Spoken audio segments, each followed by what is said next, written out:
Everyone was dumbfounded. Can choosing a wife be so casual? You are the heir of the Nangong family, the inheritor of countless assets. Can't you take selecting a wife more seriously? Even Xia Zhu and Tang Zuoxuan were completely taken aback, their mouths hanging open in astonishment. Nangong ignored the expressions of others and had already pointed, saying, "Whoever the rooster picks, that's who I'll choose. It's you." Nangong Wu's finger landed on Xia Zhu, directly saying, "Go change into a wedding gown, and let's get started." This. The whole scene was completely dumbfounded. The faces of the Tang family were not looking good. Tang Ning's expression was particularly spectacular, a mix of a smile and anger, all thrown into confusion by Nangong Wu's bold move. Ling Yu felt the same, wondering if Nangong Wu was doing this on purpose. Was he being clever? In this way, if Nangong family backs out of the marriage, it wouldn't have to bear any responsibility. After all, Nangong Wu initially said he would marry Tang Yun. If the women from the Tang family refuse to marry, what can be done? What are you still standing there for? Didn't you say you like me? Go change into your wedding gown. Nangong Wu urged Xia Zhu again. Xia Zhu's expression was not excited or happy, but rather bewildered. She couldn't see any details in Nangong Wu that indicated he liked her. Oh, right. You probably don't know where to change into a wedding gown, right? Liu Ya. Nangong Wu shouted loudly again. Help arrange it. The whole scene became a stage where Nangong Wu was performing alone. Are you crazy? Xia Zhu coldly rebuked him. Me crazy? What am I crazy about? Didn't you confess your feelings to me in public? Now that I am marrying you, you should be happy. Nangong Wu pointed at himself, surprised and questioning. I don't want to talk to you. In any case, I won't marry you like this. Xia Zhu turned and left directly. Her courage had run out, and now she felt the chilling gazes of the top leaders in the room, especially from the direction of the Tang family, as if they wanted to make her suffer. If she didn't leave now, she feared she might not be able to later. Hey, I like you too. All right. Honestly, you won't let me marry, yet you won't marry me either. Are you not being reasonable? Nangong Wu grumbled and ran out directly after Xia Zhu. Hey, what's going on? The groom ran off too. What about this marriage then? Quick, stop them. The people in the room were finally waking up from the dream. Xia Zhu could leave, but Nangong Wu also left. What were they going to do today?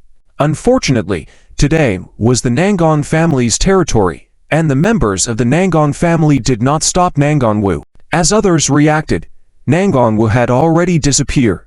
Ling Yu, you must give an explanation to our Tang family today. An explanation for everyone. Tang Yun quickly turned the accusation towards Ling Yu. As soon as she spoke, many hostile gazes turned towards Ling Yu. Ling Yu, however, was not polite to Tang Yun, saying coldly, "What's so funny? How is it my business? To for beauties of Yanjing, isn't this just a silly girl trying to join the ranks?" Ling Yu was clearly fed up with this woman. His sister had suffered in Suzhou, and he hadn't even settled the score with her yet. Although his eyes were filled with killing intent, Tang Yun wasn't afraid of him, coldly remarking, "The woman named Xia Zhu is someone you brought in. Are you deliberately trying to sabotage the alliance between the Tang and Nangong families by secretly instigating her?" This statement set off another explosion at the scene. More and more people were staring at Ling Yu. Ling Yu was unfazed, saying, "Regardless of whether I instigated it or not, if no woman in your Tang family is willing to marry Nangong's young master, is it any wonder that Nangong Wu followed someone else?" Everyone witnessed it. This argument was rough but reasonable. First, Tang Zuoxuan did not agree. Then it was Tang Yun. Since no women in their Tang family were willing to marry, it was not Nangong Wu's fault. "You're right, we are the prestigious Nangong family. Do we still need to care about your Tang family's face?" Nangong Ya also spoke out, expressing her disgust with Tang Yun's overbearing attitude, needing to get it off her chest. Tang Yun frowned, not expecting the Nangong family to side with Ling Yu. Just then, as a partner of the Tang family, Moran Chia, who had been silent all along, finally spoke up to support Tang Yun. "Ling Yu, no matter how glib-tongued you are, you must give an explanation to the Tang family today and to my Moran family. It was you who killed our senior servant Su Hua." Seeing the two major families join forces against Ling Yu, Moran Chia hurriedly signaled Zhao Wushan with his eyes. Zhao Wushan immediately understood and stood up, saying, "So you are Ling Yu, The one who killed my brother Zhao Wuji back then. If you don't give an explanation today, you won't be able to leave. The three major families all pointed their fingers at Ling Yu simultaneously, making the atmosphere tense. It was unheard of for the three major families to join forces against a single person. However, knowing that this man was the war god of the north, it was not so surprising. Under the watchful eyes of everyone, Ling Yu remained calm, sitting still and raising three fingers, saying, "First, I did not kill Zhao Wuji. Second, Su Huo was not killed by me either. Third, the failure of the alliance between the Tang and Nangong families today was due to your abandonment of the initiative, and has nothing to do with anyone else." He paused, then retracted his fingers, sweeping his gaze like a sword over the members of the three major families, resolutely stating, "So are you all preparing to settle scores here today?" As a war god, he would rather solve problems with force than words. After all, his forte was combat, not words. Unsurprisingly, when he said this, both the Zhao family and the Tang family looked towards the Moran family, focusing their gazes on Moran Chia. If it came to using force, Moran Chia had to take the lead. Under the circumstances, Nangongzu finally stood up, speaking calmly, "Everyone, today is a joyous occasion. Please give face to my Nangong family and refrain from fighting here. Otherwise, you will be making enemies with my Nangong family." Upon hearing this, Moran Chia breathed a sigh of relief, as this time, she was pointed directly at Ling Yu. "Today, out of respect for Miss Nangong, I will let you go for now. You killed Su Huo, and I will settle the score with you sooner or later, avenging our Moran family's first-year warrior Su Huo." As soon as the words fell, the scene erupted. Nam Moran, the Wolf King of the North, acclaimed as the pinnacle of martial arts in the Dragon Kingdom. "Who do you think is stronger? I can't wait for their battle." "Yes, but I still hope that after they settle with the martial saint of Daojo country, they will come and compete for the title of the world's #1. Many people at the scene were excitedly discussing, their eyes full of anticipation. In the literary world, there is no #1. In martial arts, there is no second. Although the matter of who is the world's #1 is cliched, it has been enduring for a millennium. After all, the world is populated mostly by ordinary people, and the pursuit of strength and victory is inherent in human nature. Moran Chia, if you want to challenge me, I am ready at any time. Just don't slander me. Ling Yu remained calm and composed, not taking Moran Chia seriously at all. In Sioux City, he directly challenged Moran Chia by name, but this guy didn't dare to accept the challenge. After coming to Yanjing, Ling Yu felt that Moran Chia was afraid of him, bluffing but ultimately just wanting to save face. You can't deny it. The mountains are high and the water is long. We'll see each other next time. Wait and see. Moran Chia didn't stay at the scene any longer, lest there be troublemakers who wanted to provoke a fight between him and Ling Yu. He quickly left with his people, but it was clear that some of Moran's people, including Moran Kang, were very dissatisfied with Moran Chia, pretending to listen to him on the surface but splitting up as soon as they left the scene, no longer wanting to associate with him. "Chia Shao, there's something I have to say." Moran He, who still remained loyal to Moran Chia, said softly behind him, "Although you've said a lot of beautiful words, many people probably think that you are afraid of Mo Yin and Ling Yu, thus avoiding a real fight time after time."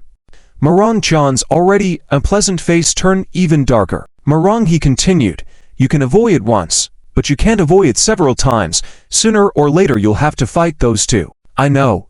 I don't need you to remind me here." Moran Chia was getting a bit emotional, his pride strong and pent up, grinding his teeth. "As long as I get the second half of the true dragon scripture, when I successfully cultivate it, I will truly be invincible in the world, no longer fearing anyone." Moran He was surprised.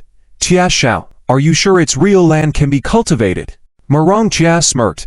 "The mental technique Yu Angsu taught me can really unleash the power of the true dragon scripture. Although it's a bit unconventional, but as long as it boosts my strength, with my advantage of mastering martial arts from all over the world, I can definitely defeat all challengers."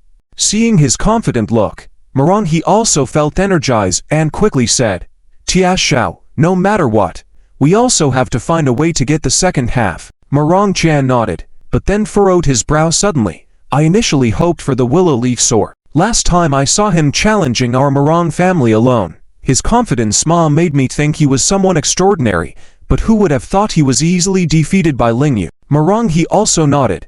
Tia Xiao, I also think the Willow Leaf Sword is remarkable, and Tang Ning is very fond of him, even appointing him as the third special assistant. There's no reason he'd be defeated so easily by Ling Yu. Let it go. It's a done deal. No need to waste time debating further. Now, if we want the second half of the true dragon scripture, we can only try to get it from Ling Ruoxu. Moran Chia's eyes were filled with determination, even if ... we have to resort to any means. On the other side, Ling Yu also left the Nangong family. Although he had prevented the Nangong family from marrying into the Tang family, the situation was still very unfavorable. Among the 4 major families in Yanjing, 3 were in a hostile state. The Nangong family seemed to be on his side temporarily because of Mangong Wu, but there were potential unstable factors.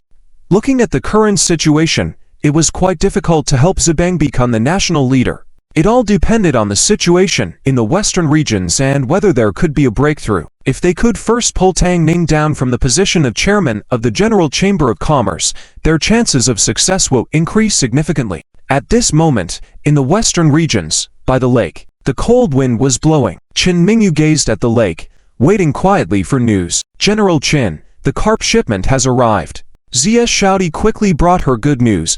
We used the Warwolf Squadron's aircraft to transport over 2 million carp from various areas in the South Zone, as well as some other fish. Good. Qin Mingyu nodded and instructed, contact Zhao Wujin immediately to see what he plans to do next. Yes. General Qin. Zia Shouty hurriedly contacted Zhao Wujin. No need to rush. Isn't there still some time before the 10-day deadline? Zhao Wujin was still very calm. Zhao Wujin, don't play around. How could Zia Shouty not be eager? She even warned. Now people from all sides of Chuancheng and the western regions have come to the lake, waiting for us to salvage billions of materials. If we fail, the consequences will be unimaginable. I know. Zhao Wujin just casually responded and then hung up. Zia Shouty was really anxious. That guy didn't say anything at all. Little did she know, at that moment, Zhao Wujin had already arrived in the western regions with Zhao Wenjin and was on the way to the large lake. Brother, Mingyu is my only best friend. You really have to help her well. Don't let her worry. Zhao Wenjin couldn't help but advise. She knew her brother's temperament best. Smart people often like to keep people guessing. Do you need help? At this moment, a very gentlemanly voice came from behind. Both Stila Water and Lin Qingshuan turned around and were a bit puzzled when they saw the unfamiliar man in front of them. But the next moment, as the man pushed up his glasses frame, revealing a confident and slightly mischievous smile, Stila Water immediately knew who he was. You're not dead after all. Zhao Wujin just smiled casually. Mom, who is he?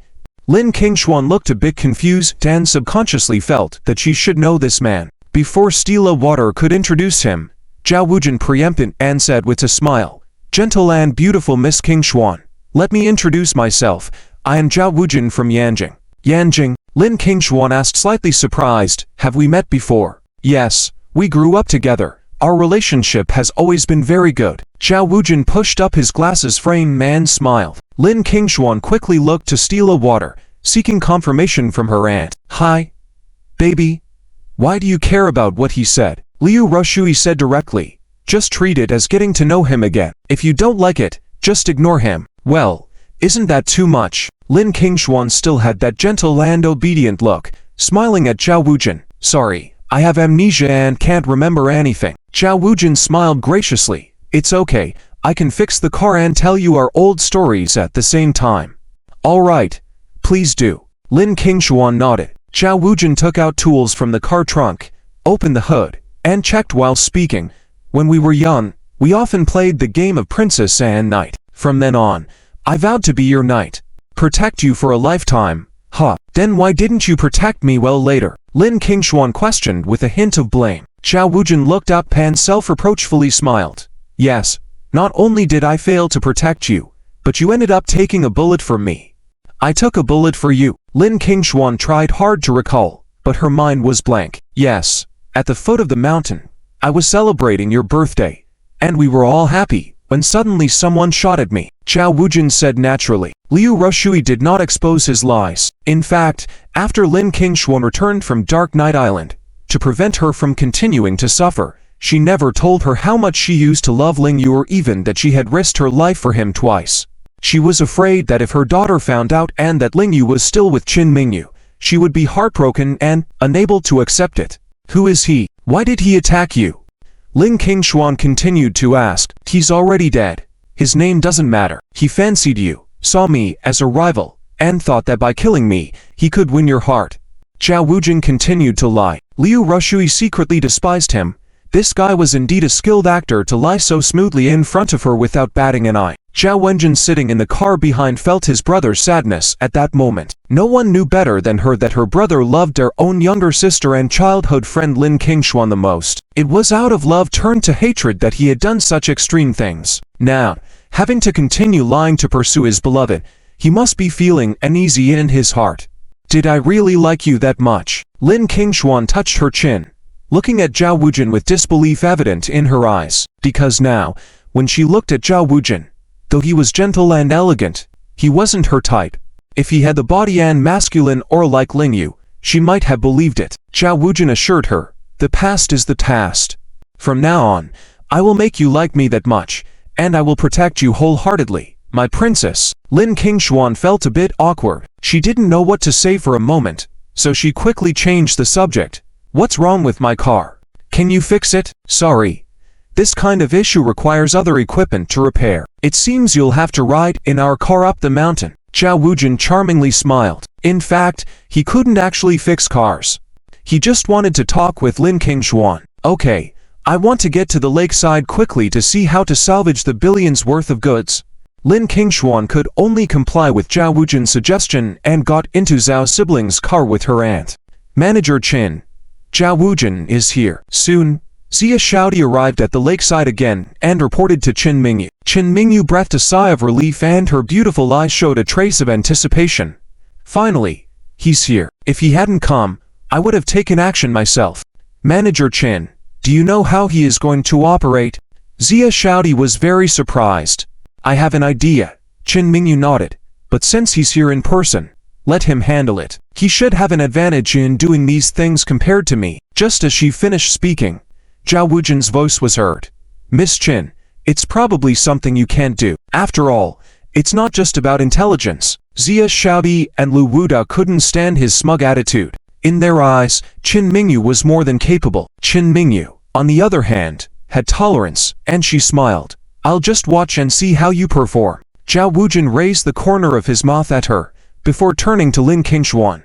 Today, let's play a very interesting game together. You used to love playing games with me when you were young. Let's revisit that. Maybe you'll remember something. Lin Qingshuan pursed her lips and said nothing. Seeing this, Qin Mingyu couldn't help but furrow her brow slightly. Did Zhao Wujin still want to pursue Lin Qingshuan? What had he done to her before? Didn't he have any guilt? However, it wasn't the time for her to worry about Lin Qingshuan's emotional matters. People had gathered around the lake, waiting to see how they would salvage the goods from the lake. Zhao Wujin couldn't keep teasing at this point. He still didn't reveal the mystery to Qin Mingyu, but made her follow his instructions. King Long, please cooperate with Zhao Wujin. Qin Mingyu turned around and handed the task to Lin Qinglong. Hey, do you want to pursue my sister? You've got guts. Lin Qinglong walked over, firmly holding Zhao Wujin's shoulder, grinning. Let's see how you perform this time. If you can't help my goddess retrieve the goods, I won't approve as her elder brother. Zhao Wujin confidently pushed up his glasses. Then please cooperate with your future elder brother. Get on the plane with me now. I need to command the fish release from the sky. Fine. Consider this a chance. Let's see what you can do. Lin Qinglong agreed and followed Zhao Wujin's instructions. Qin Mingyu, Xia Shaodi, and Lu Wudao also boarded the helicopter together.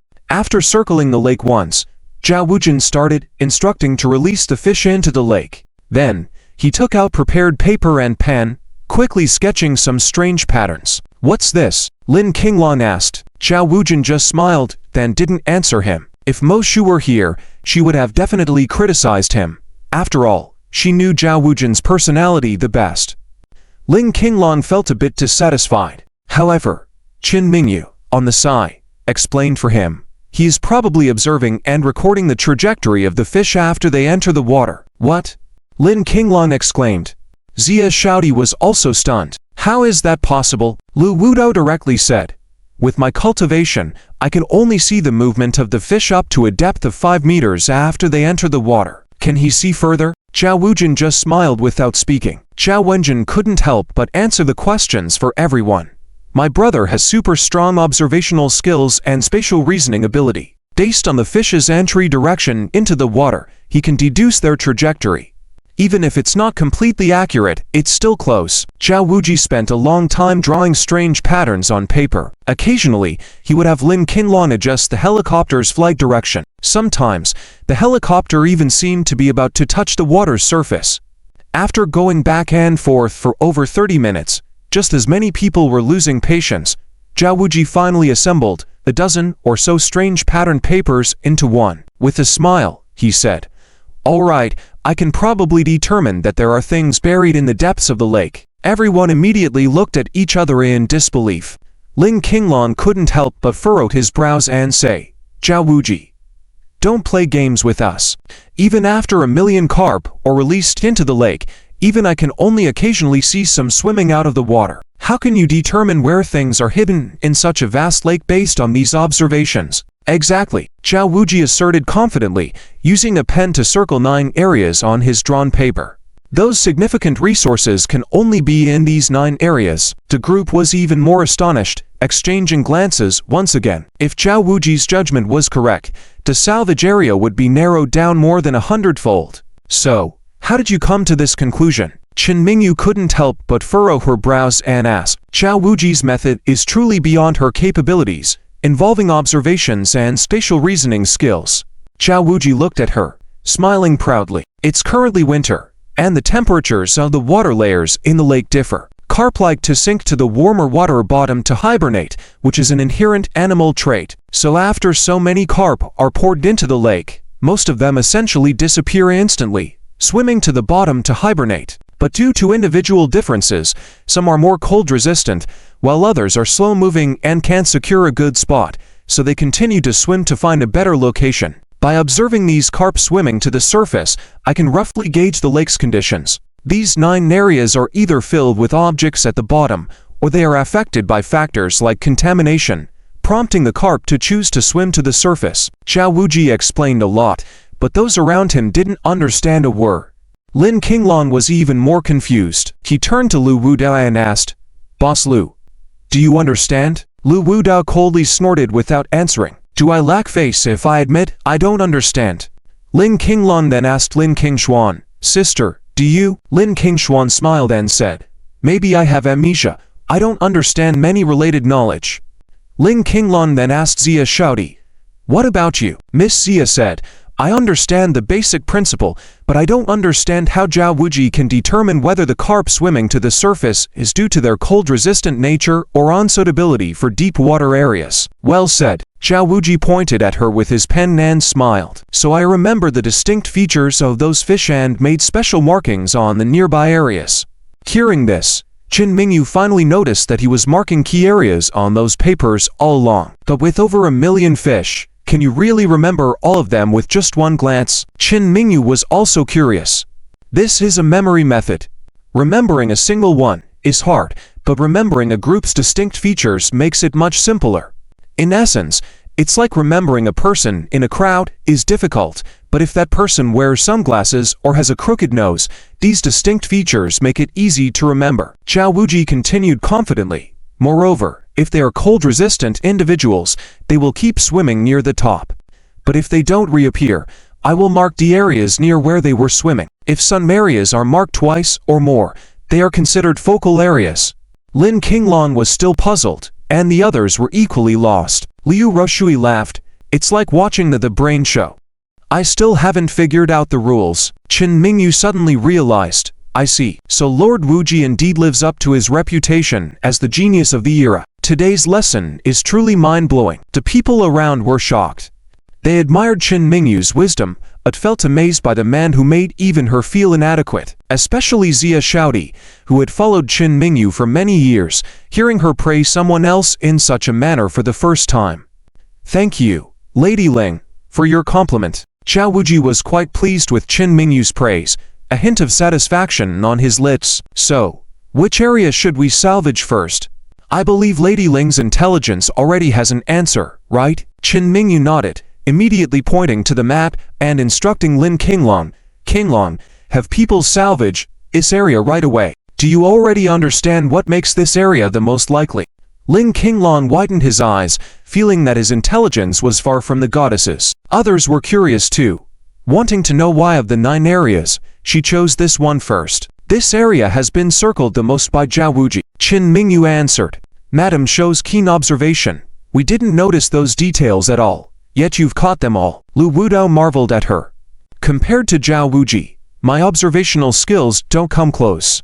Let's begin right now. Qin Mingyu ordered once more. All right. Lin Qinglong laughed. Even though I don't understand a thing, I want to verify if this little Zhao is truly that amazing. Wait. Zhao Wuji suddenly called out to him again, then turned to Lin Qingshuan, who was just as confused. Qingshuan, would you like to see something interesting? Huh. Lin Qingshuan was momentarily stunned. What interesting thing? I performed it for you when you were young. Carp jumping over the dragon gate, Zhao Wuji said with interest. Carp jumping over the dragon gate. Lin Qingshuan was surprised. Is that a real thing? Zhao Wuji smiled at her before looking at Qin Mingyu. Madam, could you help me with something? Of course. Qin Mingyu was also curious.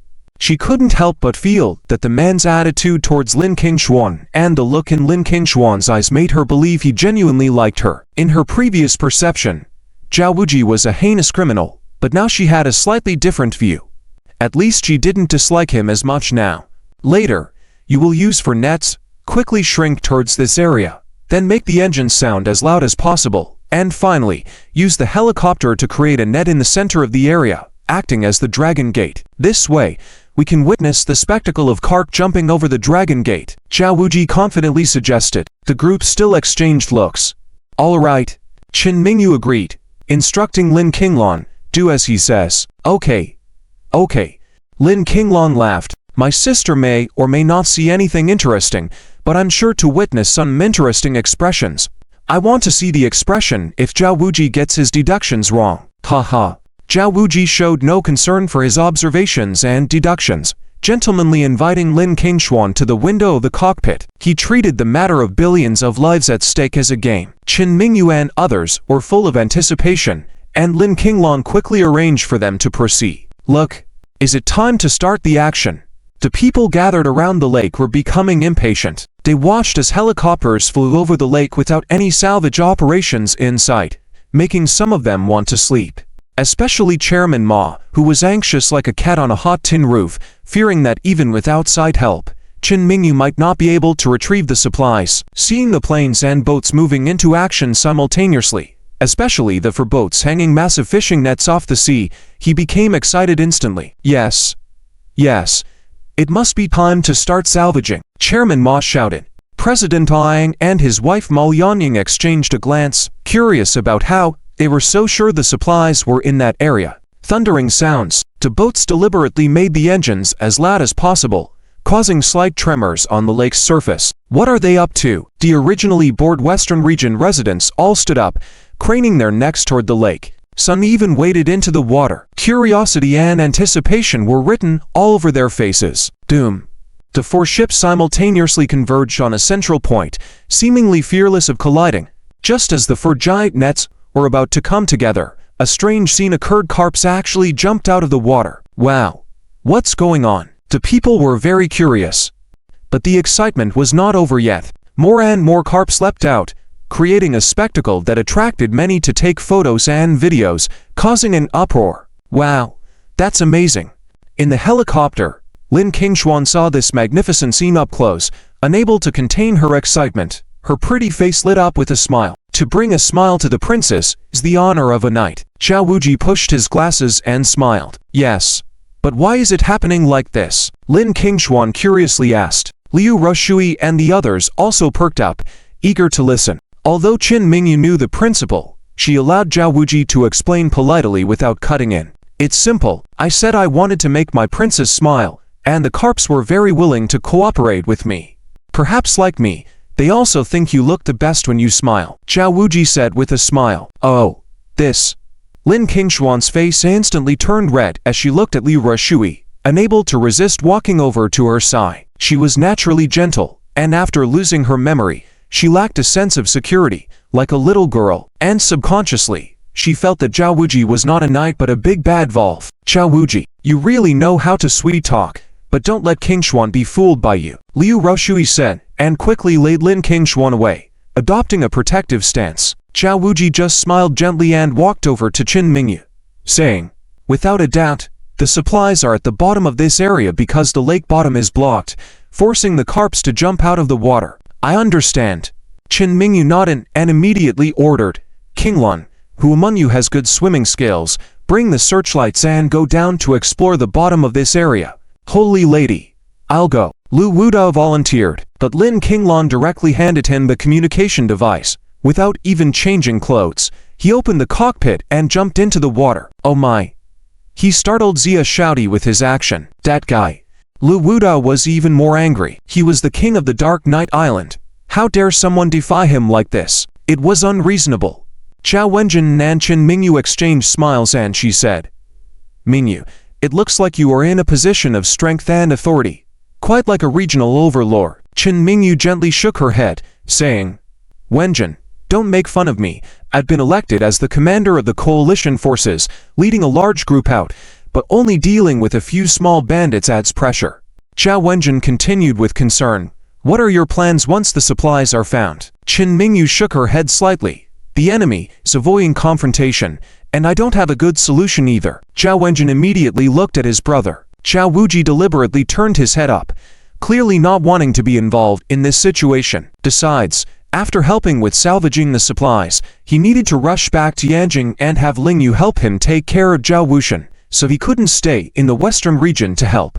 Qin Mingyu and Zhao Wenjin then exchanged glances. Zhao Wenjin suddenly showed a strange expression, seeming a bit annoyed by his brother's behavior. She made a few glances at Qin Mingyu, as if saying, watch me. Then, she walked slowly to Zhao Wuji's side, sighing, brother, Mingyu is my best friend. I really want to stay and help her, but there's so much in Yanjing that needs to be taken care of, and I don't have the ability. If only I had your skills. Zhao Wuji, being so intelligent, had to know what his sister meant. He smiled bitterly. Wenjin, I also have important matters to attend to in Yanjing, and I need to stay by your side to protect you. What about King Xuan? Zhao Wenjin immediately asked. Aren't you her knight? This. Zhao Wuji always lost to his sister when he had to. He didn't know how to respond for a moment. All right, brother, don't bother coming up with excuses. I know what you're thinking. Zhao Wenjin didn't give him a chance to speak and continued. Mingyu is strong and with your help in strategizing, we can quickly eliminate the bandits in the western region. And if you stay in the western region, there are two huge benefits. Before she could finish, Zhao Wuji immediately said with a smile. First, I can continue staying by King Xuan's side. And second, I'll be safer. That's right. Zhao Wenjin looked at him meaningfully, not wanting to say certain things in front of others, who wanted to deal with Zhao Wushan, and being away from Yanjing was the best option to avoid suspicion and retaliation. Moreover, he wanted to kill Zhao Wushan, who didn't want to kill him in return. I'll consider it. Zhao Wuji still didn't agree, but Zhao Wenjin knew that when her brother said this, he would definitely be willing to help. In the midst of their conversation, a person suddenly popped up on the water and excitedly shouted, Found it. The supplies are found. Even without a megaphone, the people on the helicopter could hear it clearly. Even the crowd by the lake could hear. Supplies found. Supplies found. More and more people joined in the cheering.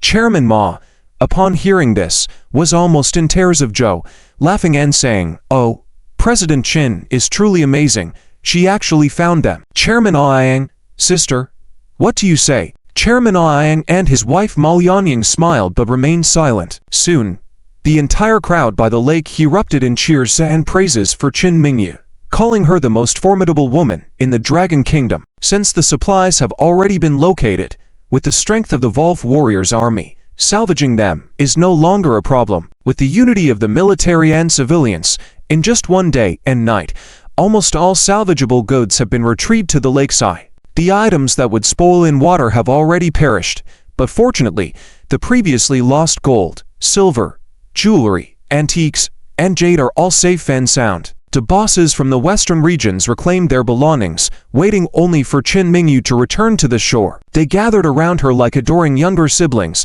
praising her excitedly. President Qin, thank you so much this time. You helped us recover what we lost. Yes, President Qin is truly amazing. No matter how cunning the bandits were, they were no match for your wisdom and methods. This is the most brilliant carp leaping over the Dragon's Gate I've ever seen in my life. Bravo. Seeing them all giving her a thumbs up, Qin Mingyu felt undeserving of their praise. She confessed, actually, it wasn't me who used this trick to locate the lost supplies. I do not possess the abilities to track the movement trajectory of a million-level carp.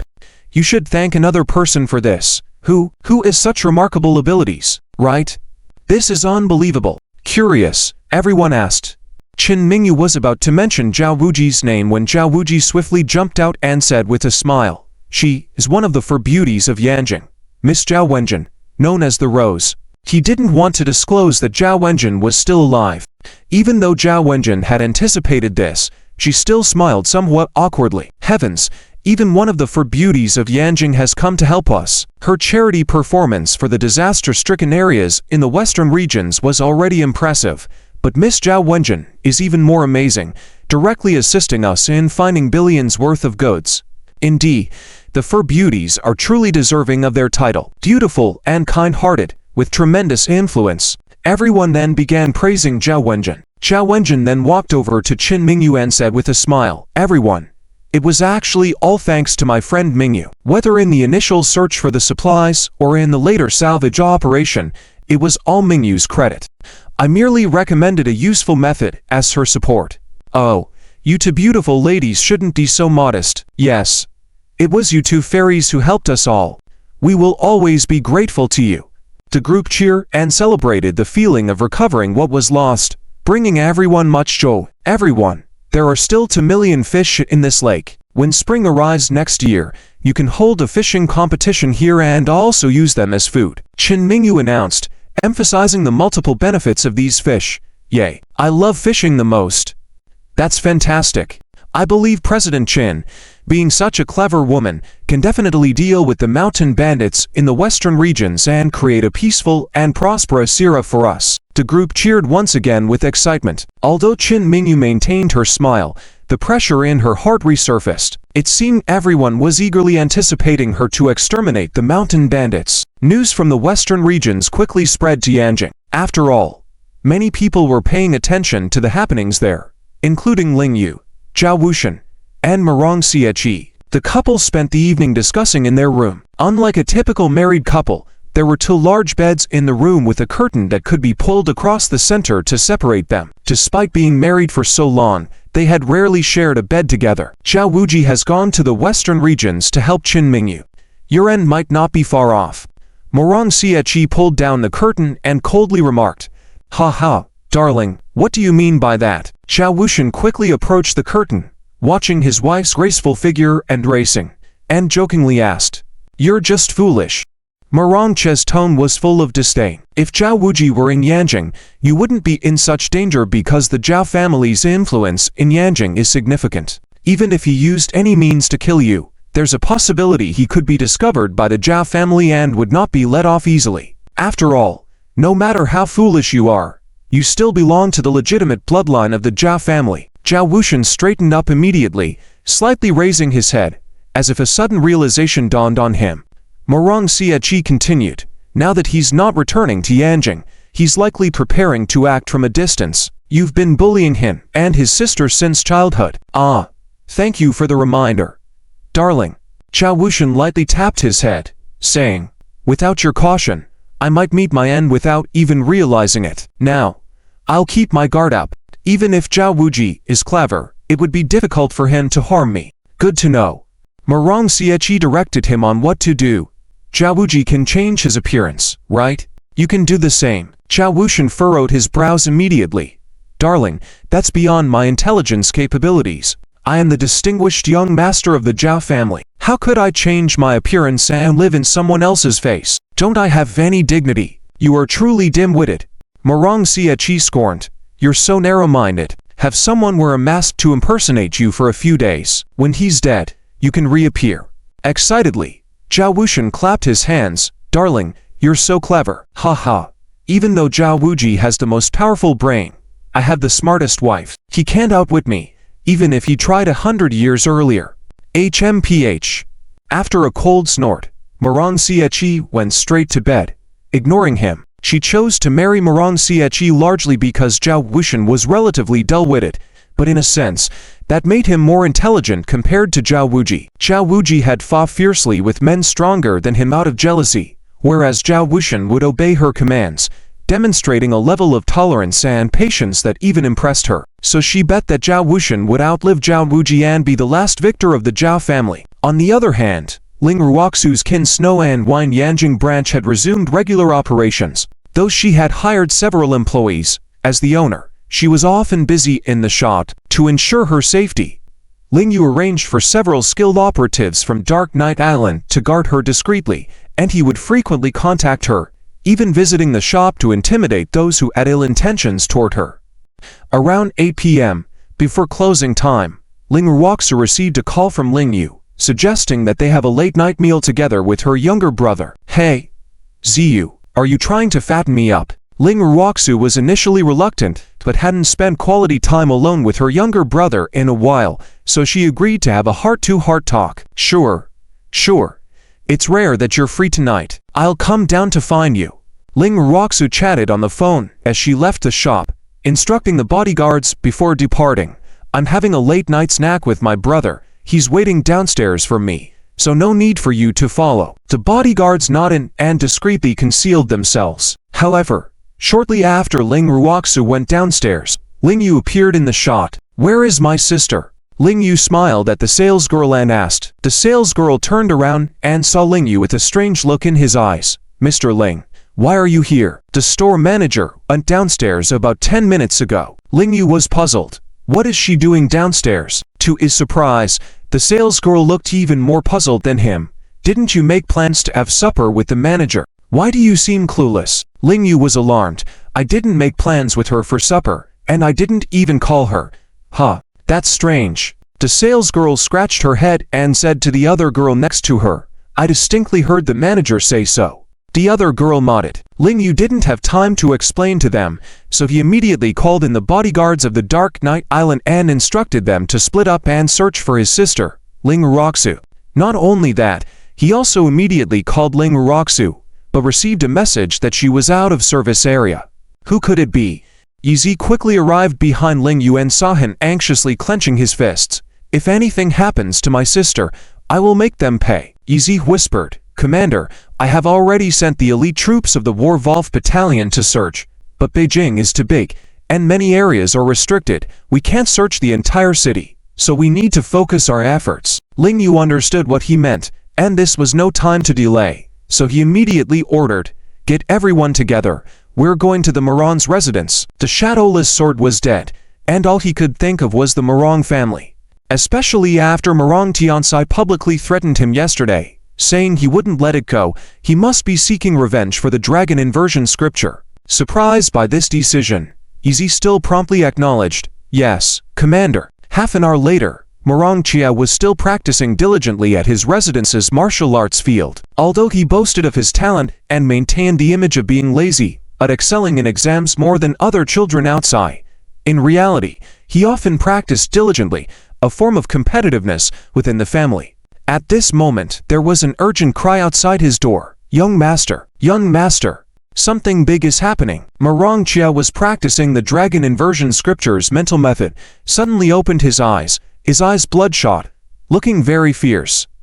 It took a moment for him to open the door, grab the servant outside, and fiercely ask, Do you want to die? How dare you disturb my practice like this? The servant's face turned pale, trembling in fear. This young master was terrifying. It seemed like he could kill at any moment. Fortunately, Moran Chia finally pushed him away and coldly asked, Why are you here calling me? Where is Moran He? Reporting. Young master, someone is causing trouble outside at the Moran residence. Young master, he is already leading people to confront them in the front yard of the mansion. It looks like they are about to start. The servant finally managed to explain the situation in one breath. What? Moran Chia could hardly believe his ears. Someone dared to cause trouble at the Moran residence. This was outrageous. Go out and see if Moran Chia has dealt with them. Come back and report. Moran Chia had no intention of going out. After all, he was the Moran family's ace and had to make a grand entrance. If someone provoked the Moran family, he had to step up. However, as soon as he finished speaking, another servant hurriedly ran in, panic-stricken, shouting, "Young master, you need to gather everyone outside. They are about to lose the battle in the front yard." What? Moran Chia was once again astonished, and gritted his teeth. Who dares to be so bold? To come to the Moran residence and cause trouble? The servant said, "His name is Ling Yu. He brought many experts with him, clearly intending to challenge us at the Moran residence." What?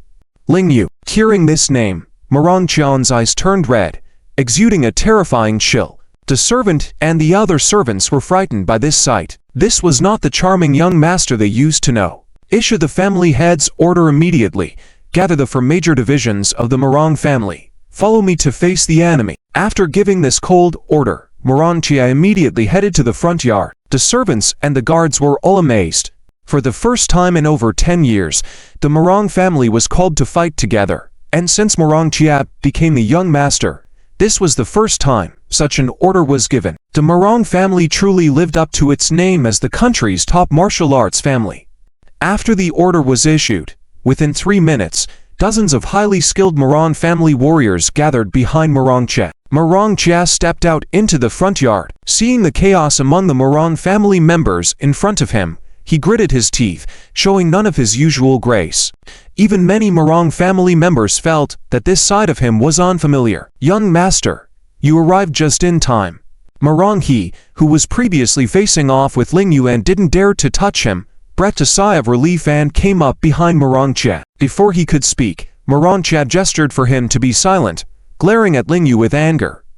"Ling Yu, you are simply too presumptuous. You killed a Moran family servant and now dare to come to the Moran residence and act arrogantly. Do you think the Moran family is easy to bully?"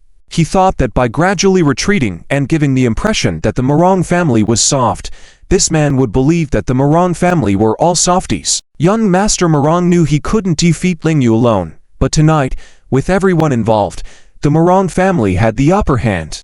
After all, the country's top warriors were almost all gathered at the Moran residence. Many of the senior Moran family members, who had already withdrawn from society, had martial arts skills comparable to his, but kept a low profile to boost the Moran family's reputation. "Enough talk. Did you kidnap my sister?"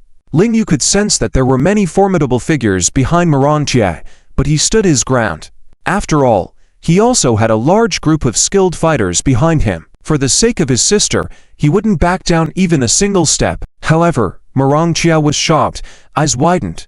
"Your sister is missing." Watching his expression, Ling Yu didn't think he was faking it. His sister was extremely important to him, and he wouldn't leave just because of a facial expression. "That's right. Did you want the dragon inversion scripture so badly that you used dirty tactics to abduct her?" When Ling Yu spoke these words, Moran Chia also looked at Moran Chia in disbelief, seemingly believing Ling Yu's words. Firstly, Moran Chia had been obsessing over the dragon inversion scripture. Secondly, Moran Chia had said yesterday that he would use any means necessary to bring Ling Ruoxu back, and now the next day, Ling Ruoxu was missing. Who else but the young master could it be? Seeing Moran Chia's instinctive reaction, Ling Yu felt he might be on the right track. Could it be that Moran Chia, like Zhao Wujin and Liu Jian, was also acting as the emperor? But Moran Chia, in an agitated rage, roared, "Stop slandering! Since you came to cause trouble at my Moran residence today, it's perfect. Let's settle our old scores and the new grievances together." Exactly. Ling Yu showed no fear in the face of Moran Chia's threats, his expression cold as he said, "The things you did to my sister when you kidnapped her and tortured her, I have yet to settle that score. Today seems like a good opportunity." Moran Chia was taken aback.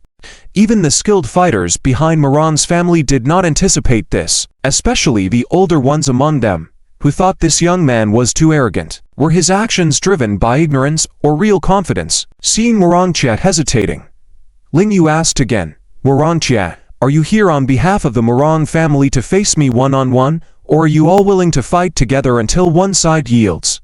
As soon as he finished speaking, the skilled fighters behind Ling Yu raised their arms and cheered. It had been a while since they had been involved in a group fight. The bigger the opponent, the more excited they became. Moran Chia gritted his teeth, clenched his fists tightly, and said, "Since you have come to the Moran family today, it concerns the entire family. We, the Moran family, naturally need to stand together and face the enemy as one." The Moran family had no fools among them, and everyone could tell that Moran Chia was afraid of Ling Yu, especially given the events that had unfolded earlier, which the entire Moran family was aware of. No, this is not a matter concerning the entire Moran family. At a crucial moment, an elder stepped forward. "Uncle 4. Grandfather 4. The people of the Moran family called out. The man was Moran Shan, who had never been the head of the family, but had earned many merits for the Moran family over the years. He was highly respected and influential within the family due to his seniority and long-standing presence in the family. Moran Chia, like everyone else in the family, had to give him face. Even his own father had to respect this elder. After all, both the father and son had received his martial arts teachings in their youth. Chia, I understand what's happening here. The reason for this situation is because you once kidnapped the sister of the other party. Now that her sister is missing, it makes sense for them to come to you. It doesn't concern the other members of the Moran family at all." Moran Shan directly stated, "Since it's a matter of personal vengeance, it should be settled privately. As for the matter of killing Su Huo, there is currently no conclusive evidence, so we cannot hold it against them for now." Moran Chia was stunned. He felt that Grandfather 4's words were incredibly biased. Despite the fact that their opponents had come to the Moran family's doorstep, he was saying that it had nothing to do with the family. Ling Yu, on the other hand, was unaware of the elder's motives for saying such things, but he found the words fair and worthy of respect. "Chia, the other party is of similar age and is here for you. Are you unable to deal with it alone?" Moran Shan asked. As a member of the older generation of the Moran family, of course, he hoped that the younger generation could continue to uphold the family's reputation. The Moran family had weathered hundreds of years of trials and tribulations and had never feared anyone entering their domain. Now that the grandmother of martial arts from Dao State was making a strong move, specifically targeting the Moran family as the final stop, Moran Chia, as the young family head, carried the hopes of everyone. Yet, he couldn't even handle a peer. How could they expect him to face the martial saint of Dao State? Grandfather 4. Moran Chia hesitated. He knew Grandfather 4's character, who liked to challenge the younger generation, using various methods, hence becoming the chief instructor of the Moran family. He had been more than willing to accept the challenges in the past and had excelled in them, earning his current position among the many descendants of the Moran family. With so many people watching now, he still held the title of the young family head, and he had to reluctantly confront the situation. "What's wrong with you?" Moran Shan asked. "I am willing to face Ling Yu alone to defend the dignity of our Moran family." Moran Chia could only take on a defiant attitude. He had been intimidated by Ling Yu's palm strike in Su City, but upon his return to Yanjing, he had practiced a half set of the reverse dragon scripture. Though it was somewhat unconventional, it had strengthened his internal energy to some extent. Coupled with the various unique skills of the Moran family, he believed he could match up against Ling Yu with all his might. "Well done," Moran Shan exclaimed. "The realm of Longwo's martial arts has always sung the praises of the North Volf King Nan South Moran. Today, we shall see if the North Volf King truly lives up to his name and deserves to be on par with our Moran family." The people of the Moran family raised their arms and cheered for Moran Chia, boosting his morale. "General, Moran Chia dares to fight you today. Be cautious, there may be hidden tricks." Yi Xiao whispered softly. Ling Yu nodded, showing no fear at all. He believed that in the face of absolute strength, all tricks and clever tactics would be futile. The crowd dispersed, creating a large open space in the front yard for the two contemporary prodigies to face off. "Come." Moran Chia took the first leap, showing off several graceful movements in the air before landing lightly in the center. In comparison, Ling Yu simply walked over with a calm demeanor. The two men locked eyes at close range. Moran Chia smiled coldly, saying, "Ling Yu, you killed Su Huo, and yet you dare to stir trouble at the Moran family today. Even if you die here, no one can blame my Moran family." "Enough nonsense, I'm in a hurry." Ling Yu responded disdainfully and threw a punch directly at Moran Chia. To be honest, he hadn't seen Moran Chia's true strength before, and this was their first real confrontation, so he needed to test the waters. Moran Chia directly pressed his hand on Ling Yu's fist, executed a swift somersault, and launched a flower attacking technique towards Ling Yu's head in midair. Ling Yu dodged to the side, but it turned out to be a feint. Moran Chia immediately changed to the dragon swinging tail move, which Ling Yu blocked, but then quickly switched to the scorpion tail whip, narrowly missing a kick to Ling Yu's face. The elite fighters from Dark Knight Island were astonished. Moran Chia's techniques were truly magnificent and unparalleled, making them nearly impossible to defend against. Fortunately, Ling Yu was even more formidable than they had anticipated. He protected his face with one hand and pushed the opponent away with a loud shout. The two traded a few moves, and their mental states began to change. Ling Yu realized that Moran Chia was not just putting on a show. His moves were more diverse and unpredictable than he had expected.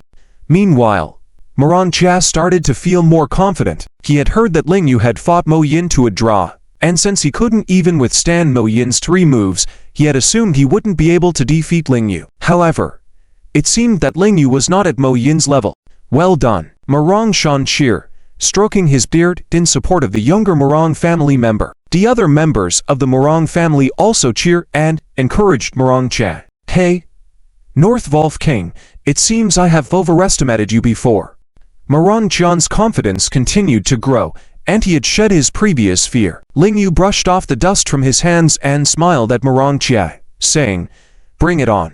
Stop pretending, I will defeat you. From now on, the pinnacle of the Dragon Kingdom's martial arts will belong only to us, the South Moran." This time, Moran Chia took the initiative and launched an attack right away, using his ultimate skill, the tri-corner finger technique. The internal energy strike aimed to either kill or injure, and the finger movements were incredibly agile and fast, making them extremely difficult to defend against. Truly a masterpiece of the Moran family's unique skills.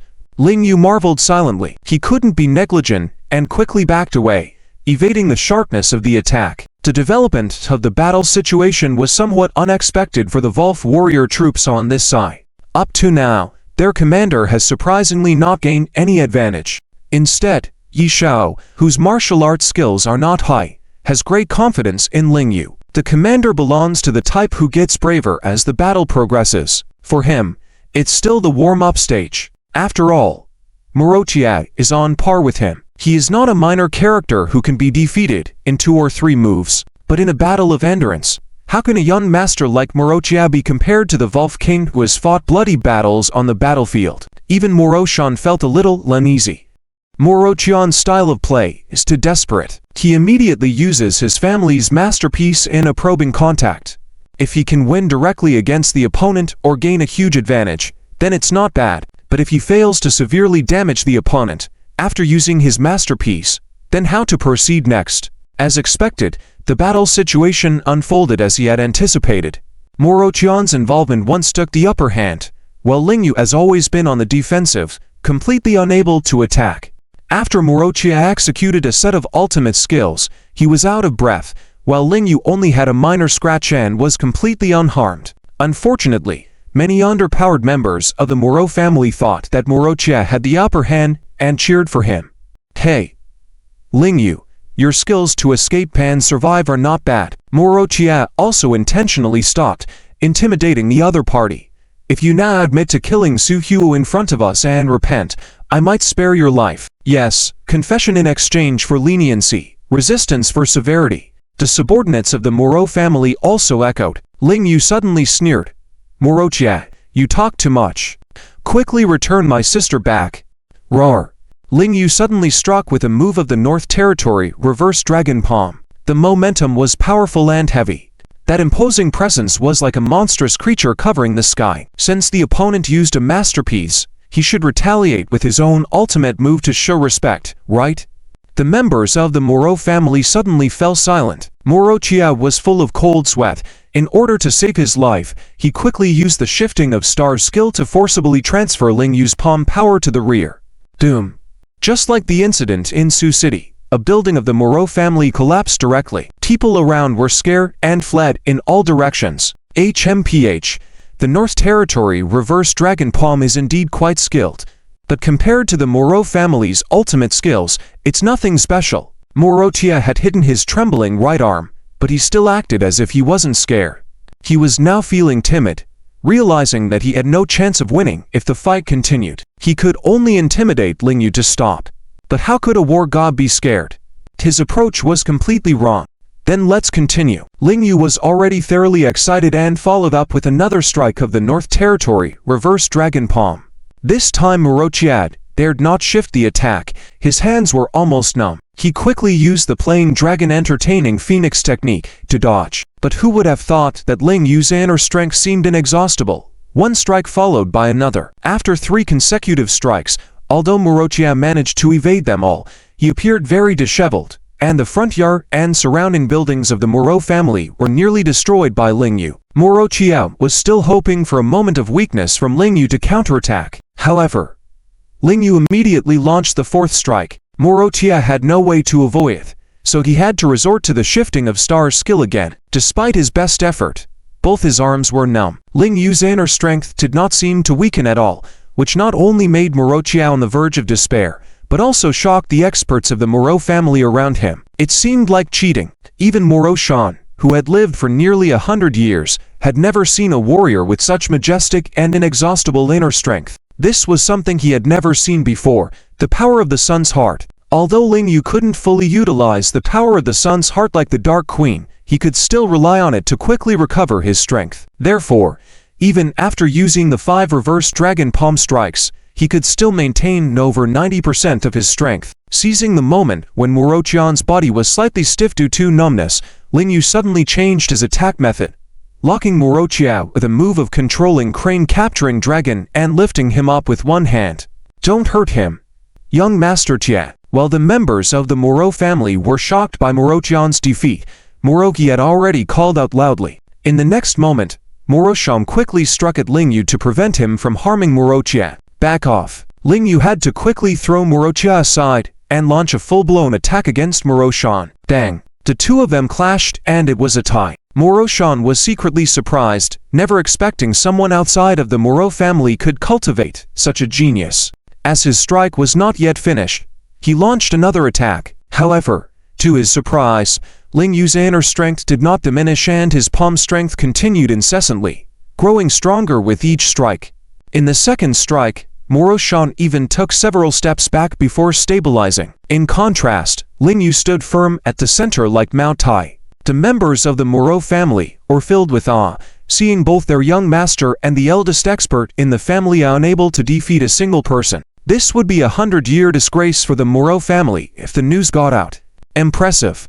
Our commander is mighty. Our leader is powerful and domineering. The so-called strongest martial arts family in Long Kingdom is nothing. Only our leader is the true war god. Ha ha.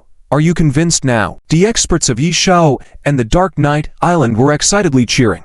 In contrast, the experts of the Moran family surrounded Moran Chia, standing ready to defend the last dignity of the Moran family. Mr. Lang, please don't act recklessly. Moran Chia stood in front of Ling Yu, his expression stern, but his tone remained calm. Moran Chia is the young master of the Moran family. He wouldn't lie in front of so many of us. If you don't believe it, I'll have him swear. Currently, the head of the family, Moran Ching, is still in seclusion, and the Moran family's two strongest fighters are no match for Ling Yu. The morale has plummeted, and the battle is taking place at the Moran family's premises. Moran Chia doesn't want to engage in a conflict. Of course, Ling Yu also doesn't want to start a war, as causing a commotion at the Moran family would have serious consequences. But he must find his sister. If Ling Ruoxu is in the Moran family, he will break into the Moran family, regardless of the consequences. But if Ling Ruoxu is not in the Moran family, his actions might be a trap set by others, resulting in a futile effort and endless enmity with the Moran family. Therefore, he also focused on Moran Chia and said, "All right, Moran Chia, swear and let me judge whether to believe you from your demeanor and tone." Ling Yu, you've gone too far. Moran Chia gritted his teeth, almost crushing them. If looks could kill, his gaze would be more terrifying than any martial art of the Moran family. You don't even dare to make an oath.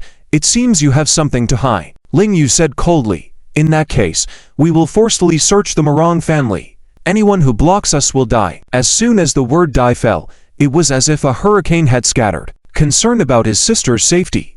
Even if he had to use the Werewolf Battalion and modern weapons, Ling Yu would make the Moran family submit. Search. With Ling Yu's gesture, Yizi immediately issued orders. Moran family members are about to attack Yizi, who had taken the lead in breaking into the Moran family premises, but Yizi drew his gun and aimed at them directly. Behind him, 12 members of the elite squad also drew their guns, presenting a formidable and uniform posture, with a killer aura enveloping the opponents. Come on. Do it. I really want to see whose skills are better. The Moran family's martial arts, or a machine gun barrage, Yizi taunted. Members of the Moran family looked towards Moran Chia with eyes full of anger, evidently very dissatisfied with him. Unable to win a fight, why be so arrogant? Fine, I swear. Moran Chia's face flushed. Gritting his teeth, he said, if I have kidnapped Ling Ruoxu, may I be cursed for generations. I'll have no good end. Is that enough? It was now Yi Zhao's turn to look at Ling Yu. Waiting for instructions, Ling Yu stared at the expression of Moran Chia for a while. Based on his years of experience in the world of conflict, it didn't seem like a lie. Yizi also approached and asked, Commander, should we test him with a lie detector? No need. Let's go. Ling Yu turned and left, deep in thought. With Moran Chia's character, reaching this step already proved that it wasn't him who kidnapped his sister. Then who could it be? After leaving the Moran family, Ling Yu immediately ordered, Yizi, mobilize all the elite battalion of the Werewolf unit Tianjing to search for the whereabouts of my sister. At the same time, use the most advanced military equipment to monitor Moran Chia's every move. If anything unusual is found, report back to me immediately. Yes, Commander. Yizi accepted the order and went to carry it out. Ling Yu sighed and immediately called Nangang Wu, hoping that the Nangang family could help him find someone. Master, rest assured, as long as the person is in Yanjing, my Nangang family will have a way to find them for you. Nangang Wu was still very confident. After all, the Nangang family had countless resources and a vast network in Yanjing. Mobilizing thousands of people to help find someone was simply a matter of course. Thank you. Ling Yu expressed his gratitude. Hey, what's our relationship? Stop with the formalities. If you want to repay me, defeat the martial saint of Daojo Nation and become a national hero, so my apprentice can also bask in the glory. Haha. Nangang Wu's mood remained as jovial as ever. Children from wealthy families always seemed more optimistic than those from poor families. Ling Yu just smiled and said, taking the initiative, in return for your help in finding someone, I'll share some information with you. The people who wanted to kill you that day were Zhao Wushan and Moran Chia. What? How did you know, Master? Nangang Wu exclaimed in surprise. Ling Yu hadn't told him about the information provided by Zhao Wujin before, as he had asked Xia Zhu to investigate. But now, as Ling Yu felt it was time, he said, Zhao Wujin told me, and there is evidence that the police couldn't provide. That son of a *tch, Zhao Wushan, there is no reason for me to have enmity with him, and yet he wants to sneakily kill me. Nangang Wu no longer needed to see the evidence. If Master said so, it must be true. However, Ling Yu would still give him the evidence, as unsupported claims weren't reliable. Now that the four major families are involved in the national election, with complex interests at play, it's not surprising that someone would want to kill another secretly. Be careful with Zhao Wushan. Little Wu, I understand. Having been through one death already, I will be cautious. Whoever tries to kill me, I'll make sure they regret it.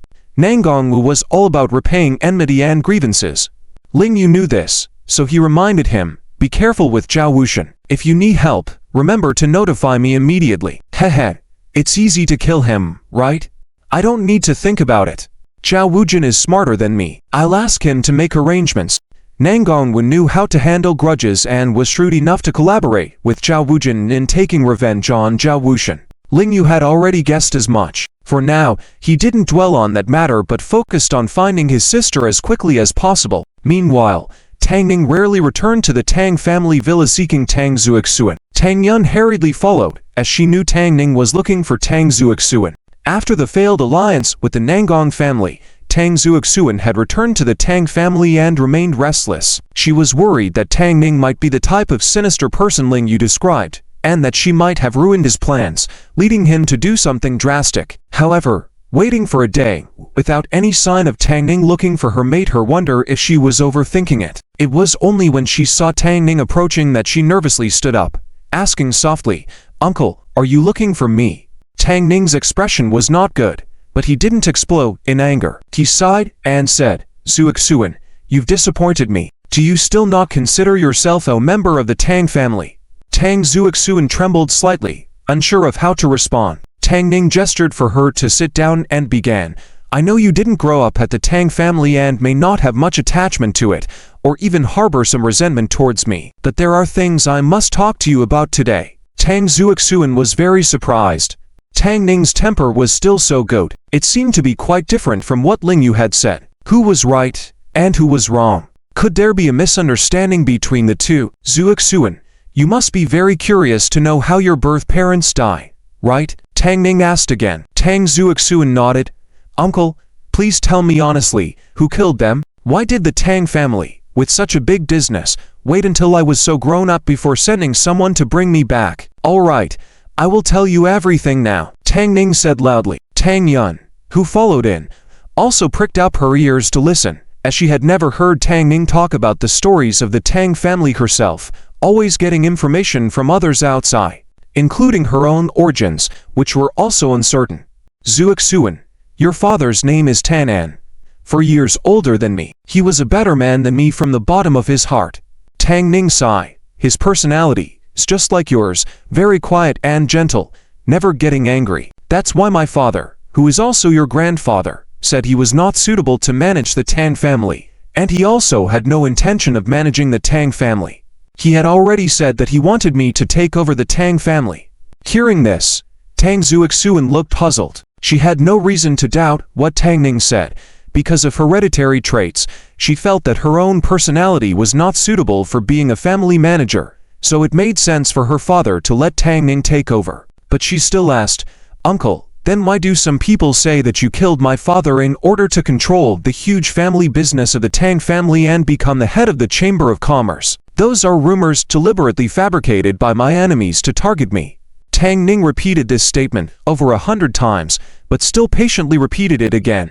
"In reality, your father was killed by people sent by Xipeng." "What?" Tang Zuixuan was suddenly shocked, her eyes widening in disbelief. Tang Yun was also secretly shocked, not knowing if this was true or false. However, Tang Ning continued calmly, "It was because your father did not support the rise of Zhang Ping to the country's leader back then, and Xipeng, as his close confidant, sent people to secretly get rid of him. He also sent people to persuade me secretly, saying that if I did not want to fall behind Big Brother, I must support Zhang Ping's rise to power." Hearing this, Tang Zuixuan finally expressed her doubts. "The whole nation thinks that Xipeng is a good official who loves the country and the people. Is he really like that?" "Ha ha." Tang Ning suddenly laughed, shaking his head. "Zuixuan, you are still young and don't know that these old politicians are better actors than top actors in the country. Many people even act their whole lives. Once their weaknesses are exposed, they will collapse in minutes." This, Tang Zuixuan still found it hard to believe, because if she accepted this statement, her worldview would collapse immediately. "Let me continue," Tang Ning said solemnly. "I did not agree back then, insisting on supporting my ideal candidate. Xipeng then sent a large number of assassins to kill me, even trying to wipe out our entire Tang family. Fortunately, your aunt Tang Xinshan is not a simple character. At the most critical moment of the Tang family, she and her lover returned to the Tang family to help us eliminate the assassins. But the other side was too evil. That night, they secretly sent a second batch of assassins to ambush us, even wanting to set our entire Tang family on fire. Your mother died in that big fire. Before she died, she secretly asked a servant to take you away from Yanjing. I didn't know about this at the time, thinking that you had died in the fire." Tang Zuixuan listened with tears streaming down her face. Her parents had died tragically, and she had never even seen their faces. Tang Ning gently patted her on the shoulder and consoled. "Don't cry. Now that you are back, I will cherish you like my own daughter." Tang Zuixuan still sobbed, asking, "Uncle, if that's the case, how did you later find out that I was still alive?" "Because of this half of a jade pendant," Tang Ning immediately replied. "Jade pendant?" Tang Zuixuan was slightly puzzled. It was only when Tang Ning took out that ancient jade pendant that she took it in amazement and said, Isn't this the heirloom jade pendant from my foster mother's family? No. This was given to you by Zinshan. Tang Ning explained directly. You and Zinshan's daughter are only a few months apart in age. Zinshan and her lover came back to the Tang family and hung a pair of jade pendants around your necks. Unexpectedly, your foster mother pawned it, and it was coincidentally discovered by people from the Tang family. I traced information about you through it, and I was over Zhou at that time. I see, Tang Zuoxuan suddenly realized. Although she did not question Tang Ning's words, she still secretly retained a bit of caution in her heart, telling herself that this might not be the truth. On the other hand, Tang Yun looked even more surprised. When Tang Ning took out that piece of jade pendant just now, she thought he was taking out hers. But to her surprise, there were indeed two jade pendants, so it turns out that she was really Tang Zinshan's biological daughter. She had always thought she was Tang Ning's adopted daughter, not carrying the bloodline of the Tang family, which was why it was so difficult when she had first sought to be a disciple of Master Haitong. Moreover, she still held the title of head disciple. Who would have thought that today she found out that she was actually half a part of the Tang family's bloodline, and her mother was the original Master Haitong? All right, Zuoxuan, I have told you everything about your origins. Tang Ning suddenly stood up. I think you marrying Non-Gong does have some selfish motives, but it is also for the sake of the nation and the Tang family. Xi Peng is a hypocritical false gentleman, and if he is elected as the country's leader, it will be a disaster for the country. Hearing this, Tang Zuoxuan was completely confused. Ling Yu had said Tang Ning was the hypocrite who supported Xi Peng's rise to power, but now Tang Ning was saying that Xi Peng was the hypocrite. Their words were very similar. So, who was telling the truth and who was lying? I will communicate with the Non-Gong family again. If you agree, I will help you and Non-Gong will restore your marriage. After saying this, Tang Ning asked, for the sake of the nation and the memory of your deceased parents, no matter what, please agree to it. Only then can we bring down Xi Peng and avenge your parents. I need some time to think about it. Tang Zuoxuan could not agree, nor could she refuse. She couldn't figure out the truth at all. Her mind was in a whirl, not knowing which side of the world was real. I'll give you 2 days to think about it.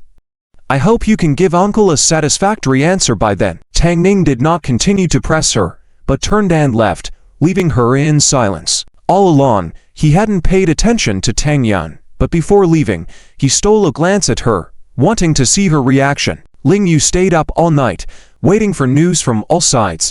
Unfortunately, when the sun rose the next day, there was still no good news. Leader, I am incompetent. I couldn't find any news about your sister, Yi Xiao reported early in the morning. At this point, Ling Yu couldn't blame him and could only pray for the safety of his sister. Yi Xiao, you arrange for someone else to continue searching for my sister's whereabouts. You come with me to the General Chamber of Commerce, Ling Yu ordered. Yes, boss. Yi Xiao agreed, but couldn't help but ask out of curiosity. Boss, that's Tang Ning's territory. What are we going to do there? Ling Yu sneered. Of course, we want to make it our territory, even if we can't do it yet. We need to expose the cunning fox Tang Ning and not let him continue to control everything as he pleases. Yi Xiao nodded, well aware that while it sounded easy, it would be very difficult to accomplish. Ling Yu knew that his wife was still working hard in the western regions, so he needed to do more in Yanjing as well. Just as they were about to leave, Xia Chia suddenly jumped out of the car. Brother-in-law, have you found your sister? Xia Chia was a bit panicked and tightly grabbed Ling Yu's arm. Don't panic. The other party has kidnapped my sister. There are only 2 possibilities. Either they want the Nuon scriptures or they want to use her to target me. Ling Yu was worried too, but he calmly analyzed for Xia Chia. Since the other party hasn't contacted me yet, we can temporarily rule out the intention to use her against me. They must have kidnapped her for the Nuon scriptures. As long as my sister doesn't reveal the Nuon scriptures, they won't harm her. Xia Chia also nodded. Ruoxu's very smart. She must know not to reveal the Nuon scriptures, but over time, I'm afraid she will suffer a lot. This was also Ling Yu's concern, but at the moment, they had no clues, so worrying was useless. Who could it be? Xia Chia wondered who the kidnapper could be. Muttering to himself, Ruoxu is so clever, she wouldn't be easily deceived. The other party must have impersonated Gervos and be very familiar with her to trick her. Hearing this, Ling Yu suddenly had a realization. Brother-in-law, have you figured something out? Xia Chia looked at him expectantly. Indeed, you reminded me. The other party must be very familiar with her to deceive her step by step. I suddenly thought of someone. Ling Yu suddenly felt hopeful. Who? Xia Chia was even more nervous, eager to hear the answer. However, Ling Yu didn't tell him directly but whispered something in his ear. Xia Chia looked confused, furrowing his brows. Brother-in-law, I know you want to bring Tang Ning down, but I'm not in the mood to do all this now. If you want to find my sister, you must help me with this favor. Ling Yu couldn't accept his refusal and instructed Yi Xiao, let's not search randomly for now. Gather all the Volve brothers. This is what we will do next. After sorting things out, Ling Yu headed to the General Chamber of Commerce. The General Chamber of Commerce in Yanjing was the headquarters of the National Business Association, located in the 3rd District. Although not large in area, the venue was solemn, and everyone who came here couldn't help but show a solemn expression. Ling Yu entered the venue as Qin Mingyu's special assistant. After sitting down, he noticed many familiar faces from the southern continent. Of course, there were more unfamiliar faces. There were 300 representatives from national business associations. Even if they couldn't attend in person, they sent assistants or representatives.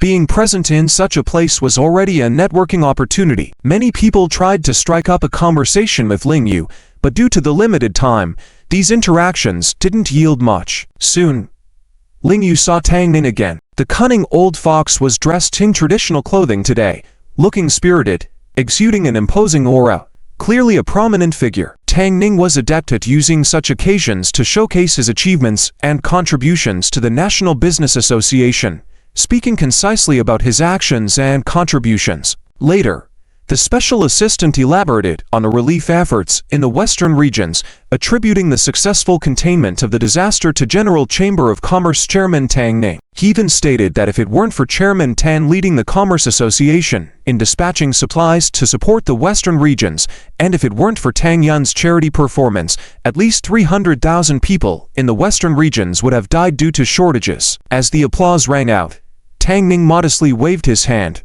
squinting as he listened to the applause and praise. Wait, I have a major question about this meeting. Ling Yu couldn't bear it anymore and raised his hand to ask a question. This move naturally attracted a lot of surprised and suspicious looks. Even some representatives from the southern continent widened their eyes, watching this intriguing scene. In fact, half of the people present already knew what kind of person Tang Ning was, but most of those who came today were on his side. Even if they weren't directly under Tang Ning's command, they didn't dare to openly oppose him. They knew that those business representatives who had contradicted Tang Ning in the past never had a chance to attend another Chamber of Commerce meeting. Some had even met an unfortunate end the next day. They didn't want to follow in those people's footsteps, so they were clear that they had to watch what they say. Before the special assistant could allow it, Ling Yu directly said, I may not know much about other matters of the chamber, and I'll refrain from commenting on them for now. However, regarding the disaster in the western regions, not only have I been following closely, but I have also been on the front lines for disaster relief. So, I believe I have the right to speak up, and I find a significant discrepancy between what was just stated by the General Chamber of Commerce chairman. Well, as soon as these words were spoken, the atmosphere became restless. It had been many years since such a situation had occurred at a Chamber of Commerce meeting. The last time someone openly questioned the chairman's achievements, that person should already be 6 feet under. Some national-level reporters in the audience also became excited, as it seemed that this Chamber of Commerce meeting might have some changes in its reporting this time, not just the usual bland recitation of accomplishments. This representative from the southern continent, please sit down. The special assistant handled the situation quite well, speaking with an official tone. This is the chairman's report, not a press conference. There are no questions or answers. Thank you. Another person might have been easily dismissed or escorted out by the management staff present. However, Ling Yu coldly retorted, don't give me that act. If I took the time to attend this meeting, it wasn't to go along with your charade and theatrics. When I hear false words, of course, I have to raise questions and speak up for the truth. Lito's assistant is furious. Ling Yu, this guy clearly wants to publicly slap him in the face. After all, he was the one who just praised the achievements of the Chamber of Commerce president in front of hundreds of people. Ling Yu's words implied that all his passionate explanations earlier were nonsense. If it were someone else, Lito's assistant would have immediately defined him as a troublemaker and had him kicked out, but Ling Yu's combat power is too high.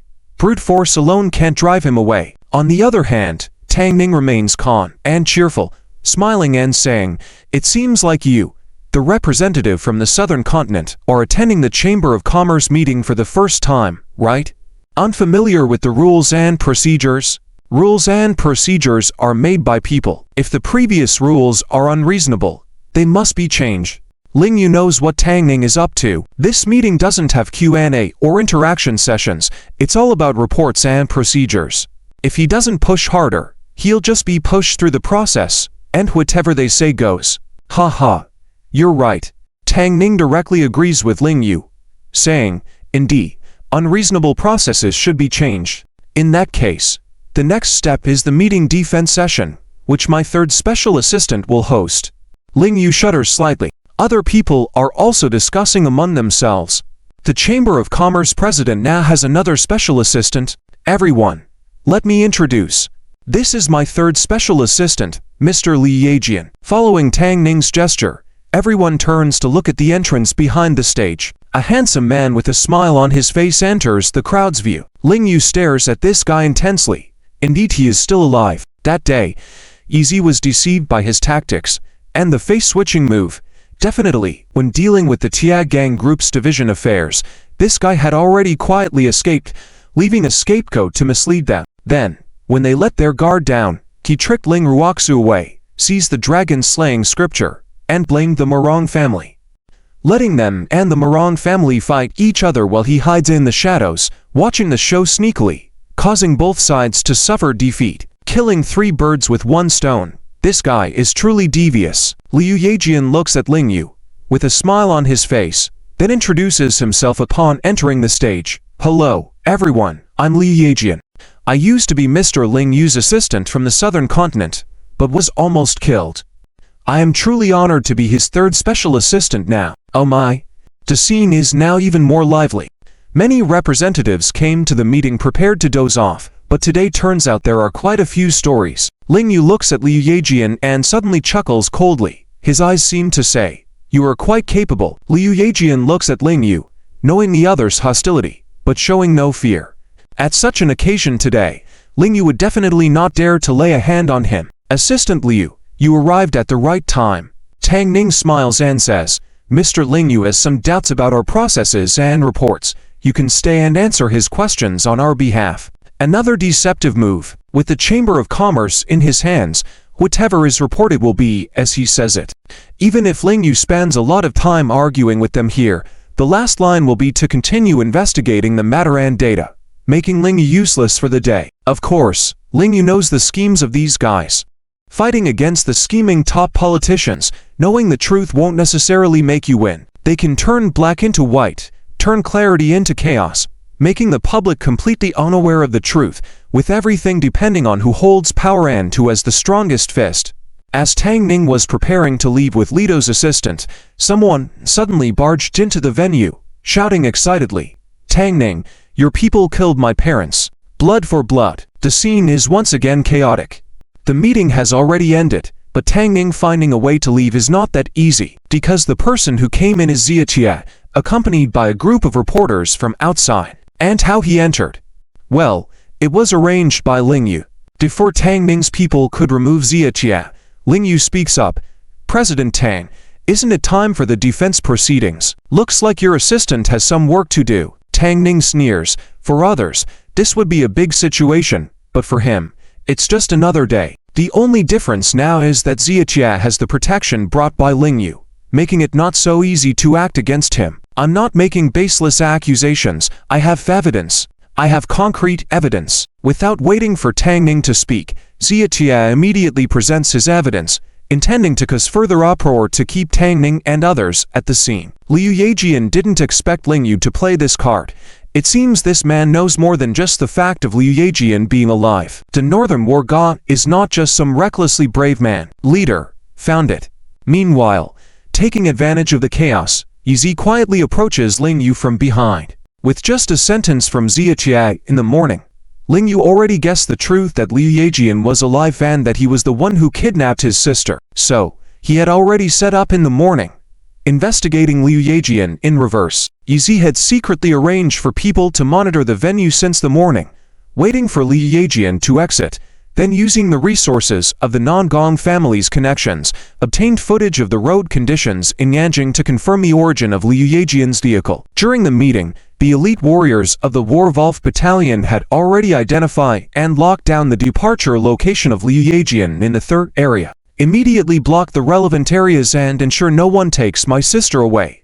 After instructing Yizi, Ling Yu leaves with a small team, leaving a group to protect Xia Chia, while he hurriedly exits the scene. His goal for attending these meetings has been achieved, questioning Tang Ning's achievements, creating more negative news through Xia Chia, which would somewhat affect Tang Ning's re-election plans. Ling Yu's ultimate goal is still to investigate Liu Yejian and find his sister. Indeed, when Liu Yejian saw Ling Yu leave, he knew something was wrong. By the time he found a moment to instruct to move Ling Ruoxu, the elite fighters of the Warwolf unit had already arrived on the scene and punctured their vehicle tires. Ling Ruoxu, who was in the car, broke out in a cold sweat. Fortunately, the next moment, the car she was in was taken control of by the Warwolf soldiers. Miss Ruoxu, don't be afraid. We are soldiers from the Warwolf unit. The commander is on his way here. Ling Ruoxu nods, finally easing her tension, feeling lucky once again that she was saved. As expected, shortly after getting out of the car, Ling Yu arrived on the scene. Elder sister, Ziyu. The siblings embrace tightly. Ling Yu holds his sister, still feeling some lingering fear as he asks, "Sis, are you okay? How could you be so careless? How were you deceived and brought here? Hey, it's not like I wasn't tricked into coming here by you." Ling Ruoxu joked to cover up her embarrassment at being deceived. Me? Ling Yu innocently pointed at himself. That bastard Liu Yejian pretended to be dead, used that to imitate your voice, and he knew so much about me that I believed without a doubt. Who would have thought that guy didn't actually die and even forced me to memorize the second half of the reversal dragon scripture? Lin Ruoxu said with some regret. If she had known memorizing the reversal dragon scripture would be so troublesome, she would never have read it in the first place. Did you memorize it? Ling Yu asked. Of course not. If I did, would I still be alive now? Lin Ruoxu said somewhat proudly. She was quite shrewd and knew that those people would go to great lengths to get the reversal dragon scripture. If they found out she had no more value, she would probably be silenced. Sis, you're really smart. But since the other party invited you back to memorize the reversal dragon scripture, you should at least give them a little something in return. Ling Yu said. Huh? What do you mean by that? Little brother, Lin Ruoxu asked in surprise. Well, how about this? I'll read as if you're memorizing it, and you leave a gift for Liu Yejian to prevent him from coming after you again. Ling Yu said with a smile. Lin Ruoxu, who had watched him grow up, couldn't help but understand his intention. Surely he wanted her to give him a fake piece to deceive those bastards and keep them off her back. Since Ling Yu said so, Lin Ruoxu went along with it. Ling Yu read, and she wrote. Her handwriting was recognizable by many, so if no one saw her memorize it in person, who would know if it was real or fake? Okay, put it back in the original room. Let's go. Ling Yu instructed his men to place the fake scripture back in the room and then left with his sister. Meanwhile, Liu Yejian definitely wouldn't dare return to the room. He had guessed that Ling Ruoxu had been rescued by Ling Yu, and his plan had failed. He thought his fake death plan was perfect, inspired by a stroke of insight after meeting Zhao Wuji again. Little did he know that Ling Yu was not a reckless warrior. Despite making his move against the Moran family, he didn't have the courage to fight to the deaths and turn the situation around. Now, Ling Yu had tracked down Ling Ruoxu again in reverse, causing his fake death plan to completely fail and lose his element of surprise. Now, he didn't even get the reversal dragon scripture. Trying to kidnap Ling Ruoxu again would be next to impossible. However, as soon as he left the General Chamber of Commerce, his men quickly brought him a big gift. Assistant Liu, we found this in the room. Miss Lin Ruoxu must have left it behind in her haste to escape. Liu Yejian hurriedly took a look and found it to be a piece of cloth ripped from Lin Ruoxu's coat, covered in densely written words. At first, Liu Yejian was slightly pleased, but soon he realized it was probably a trap deliberately left by Ling Yu. Although Liu Yejian was not highly skilled in martial arts, he was intelligent and even with just a bit of thinking knew it was fake. However, he couldn't admit that it was purposely left by Ling Yu, as it would make his fake death plan completely useless. So, that evening, he brought the second half of the reversal dragon scripture to find Tang Ning. Tang Ning's mood was not good that day. Ling Yu had deliberately caused trouble by bringing Xia Chia along and had revealed many things about him. Despite being savvy in handling the media and controlling public opinion, the accumulated impact was making his position as the CEO of the General Chamber of Commerce increasingly precarious. His resentment was higher than ever. Therefore, when Liu Yejian presented the second half of the scripture, Tang Ning's eyes lit up. "Ah, Jian, is this what Lin Ruoxu memorized?" Tang Ning asked as expected. "Yes. This time, although my fake death almost didn't provoke a fight between Ling Yu and the Moran family, it still had some effect. This is what Lin Ruoxu memorized to save her life." Liu Yejian lied without revealing a hint. "I originally thought of killing her, but feared Ling Yu would clash with me, so I deliberately let her go. I returned with the scripture to verify its authenticity." "Well done," Tang Ning praised with a smile. "You should know that the Moran family has tried hard but still failed to get the reversal dragon scripture. Ha. Master, you overpraise. I also spent a lot of effort and am not entirely sure whether this is real or not." Liu Yejian pretended to be modest. Deep down, he knew that Tang Ning only valued and trusted those who were useful to him. To continue climbing up, he had to keep making contributions to Tang Ning to become his true confidant. Tang Ning pondered over the second half of the scripture for a while before frowning and saying, "It's hard to say. Really hard to say." "Master, what's wrong?" Liu Yejian asked curiously. Although he lacked deep martial arts knowledge, his intelligence was exceptional, and he vaguely guessed that Ling Yu had planted something in this scripture. As expected, Tang Ning said, "Upon a cursory glance, the scripture seems fine and very profound. But there is a significant risk. One must personally test it to determine its authenticity." Upon hearing this, Liu Yejian completely understood. The upper half of the reversal dragon scripture could drive a practitioner insane. If one had to practice the whole scripture combined, and if it was fake, wouldn't it cause a reverse circulation backlash? Nonetheless, Liu Yejian still said, "This was memorized by Lin Ruoxu to save her life personally. Even if you, Master, can't find any issues, it should be authentic, right?" In fact, he wanted Tang Ning to test it. If it was genuine, he could secretly practice it too. If something went wrong, it would be on Tang Ning. But Tang Ning wasn't that foolish and directly said, "According to what you said, I am willing to believe it's real. However, we can take advantage of the situation and give it to Moran Chia. Not only can he test it, but he can also help us with some tasks. It's a win-win situation, isn't it?"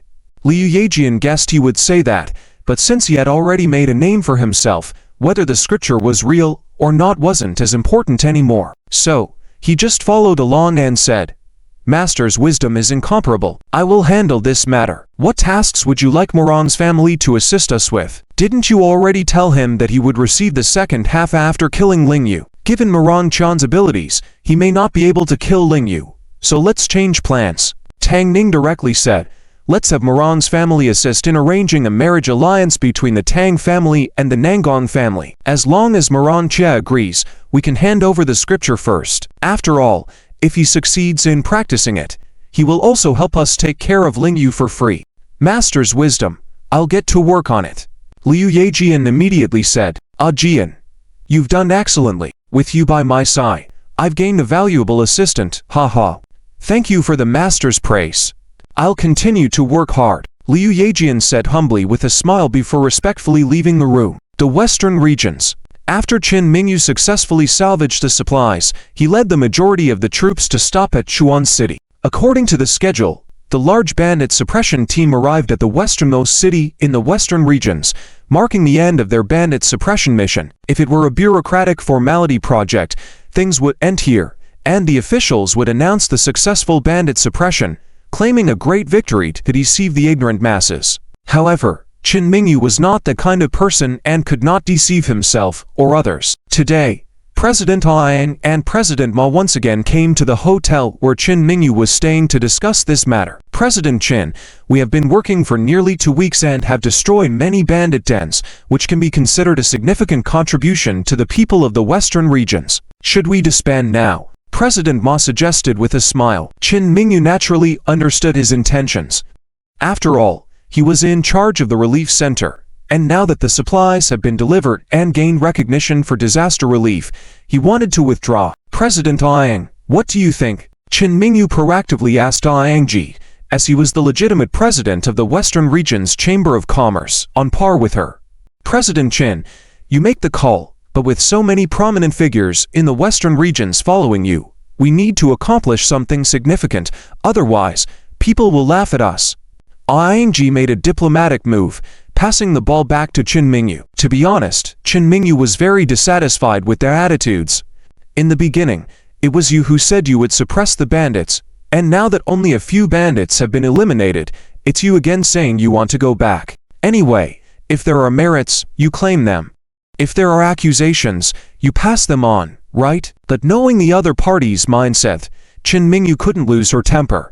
She just said, you two can go back first. Whether to continue suppressing bandits or withdraw, I will inform you today. All right, President Qin. We'll go back and await your wise decision. Liangji remained composed, fully displaying his diplomatic skills. After the two left, Qin Mingyu vented her frustrations to Zhao Wenjin, who had just walked out from behind. This is outrageous.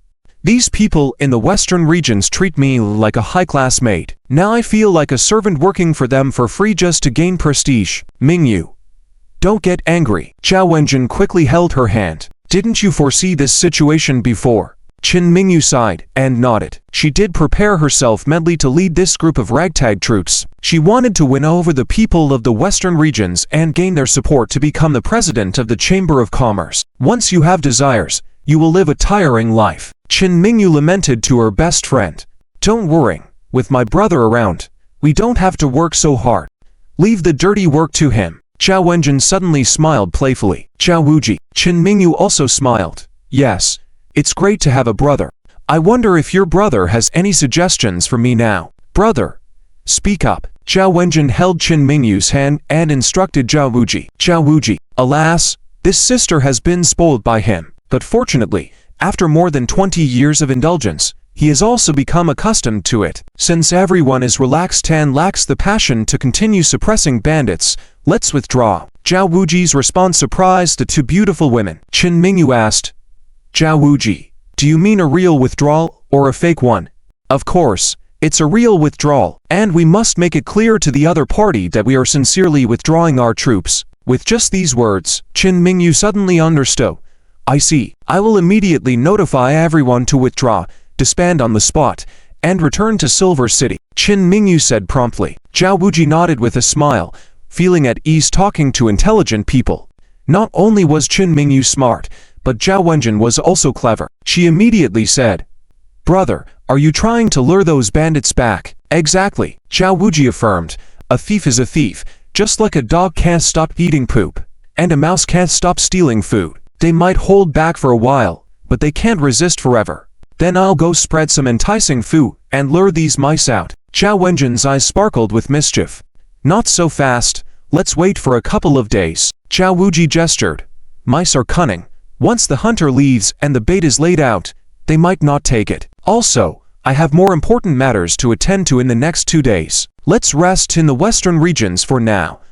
Upon hearing that he had other important matters, Zhao Wenjin's eyes narrowed as she asked, Is it finally time for the person who has bullied us since childhood to meet his end? Yes.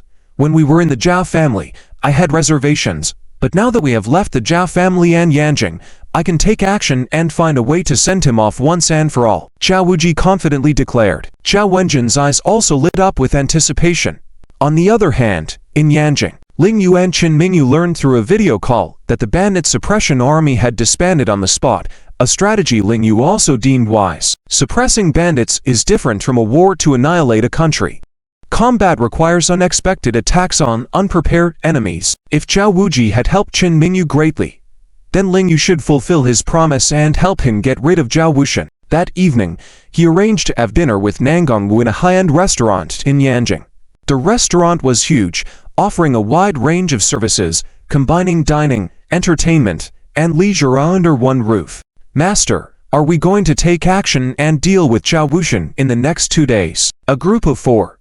Ling Yu, Yizi, Nangongwu, and Ziazu. As soon as Nangongwu entered the private room, He sat down and asked. Ling Yu simply nodded, but Ziazu, who had just sat down, trembled slightly. After all, Zhao Wuxian was her ex-boyfriend.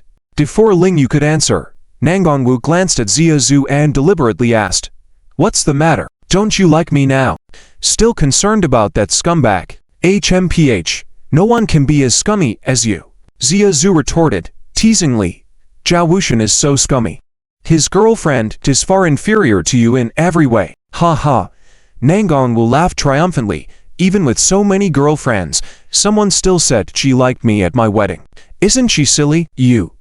Ziazu was angry, and now, in retrospect, she felt that she might have been under a spell or naturally attracted to scum.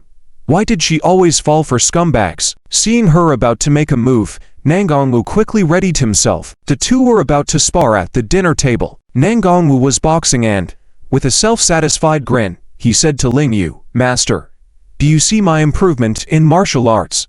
Watching the playful quarrel, Ling Yu could only shake his head in silence, witnessing them like a pair of bickering lovers who enjoy a good fight. They seemed quite compatible when it came to sparring. Clang! Just as Ling Yu was about to eat a dish, Ziazu kicked the plate into the air, and it fell to the ground. "Master, it's not my fault." While Nangongwu was dodging, he also found time to shift the blame, but the more he did that, the more Ziazu fought back. This guy was getting chased and still had time to catch his breath and speak.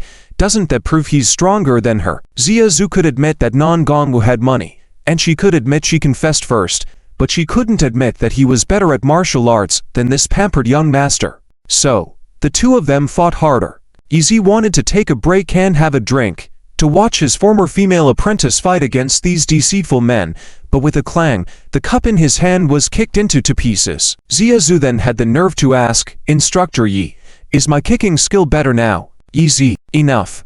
Both of you calm down." Ling Yu finally couldn't take it anymore and shouted. Nangongwu and Ziazu looked at each other, as if saying, "Look, you've angered the boss, haven't you?" However, they realized quickly that Ling Yu wasn't angry. He was listening intently to something. Ziazu also quieted down to listen. However, Nangongwu couldn't help but frown because he was familiar with this crystal-clear establishment. It was one of the few high-end industries of the Moran family. When Moran Chia and Zhao Wuxian got married, this establishment was given as part of the dowry to the couple. Their private room had top-notch soundproofing equipment, so despite the noise outside, they couldn't hear a thing. But somehow, Ling Yu seemed to have heard the clear sound of a zither string. The first sound, followed by a second and more. Ling Yu wasn't a music enthusiast and didn't have much knowledge about it, but this zither music instantly captivated him. It seemed to be floating beyond the heavens, yet also drifting in front of him. Elusive. The classical zither music would soar at times, then meander, continuous like the winding jungle or gurgling streams. It made the listeners gradually lose themselves in the music, unable to break away.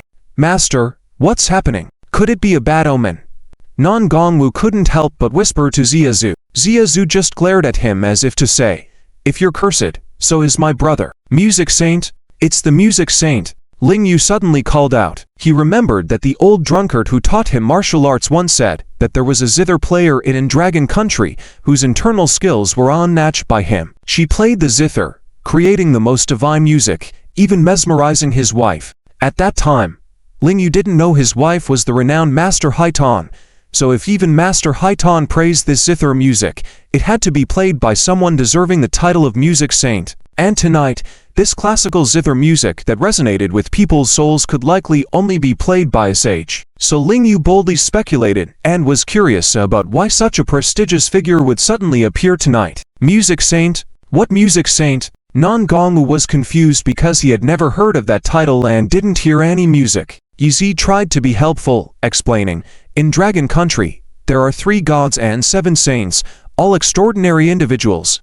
30 years ago, they were renowned across the land, but with time, most people have forgotten their names and who they were. The so-called 7 saints are Saint Chuanwu, Saint of Fire, Saint of Kingship, Silver Dragon Spear Saint, Fierce Tiger Martial Saint, Eternal Confucian Saint, and the Music Saint." Nangongwu listened excitedly and said, "Ha ha, these are all impressive titles. Just hearing them makes my blood boil." Ziazu was also surprised and asked, "Ling Yu, Are you sure the music saint is in this establishment? Why haven't I heard anything? Ling Yu shook his head.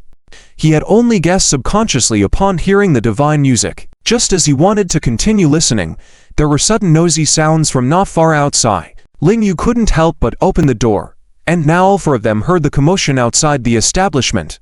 Who was playing the zither just now? It was so beautiful. Exactly. I'm curious to see who can play such a captivating melody. Come out. Come out quickly. Let me see who can play such enticing music. Seeing the young elites of Yanjing so eager, Ling Yu became more certain he hadn't misheard. It was indeed strange. Who could it be? At that moment, a girl in traditional attire, about 13 or 14, came out from the cornered room. Seeing the intense curiosity of the people, her young face filled with panic, she trembled and said, "Everyone, what's happening? Is my lady's zither playing disturbing you?" Her words triggered a frenzy in the group of self-satisfied individuals. So, someone was playing the zither. How come her music can penetrate the soundproof walls of the establishment? So amazing. I want to see her. I must see her. The group of young men were fervently interested. Even a zither girl looked so charming. Who knew how gorgeous the woman playing inside might be? Ling Yu became increasingly curious. Zhao Wujin had invited him here for dinner, not revealing what would happen, and Ling Yu wondered if everything was orchestrated by him. When he first met Zhao Wujin, he knew his title of wisdom honoring infinity was bestowed by a sage. But back then, he hadn't heard of the 3 gods and 7 saints, so he had no idea what a sage was.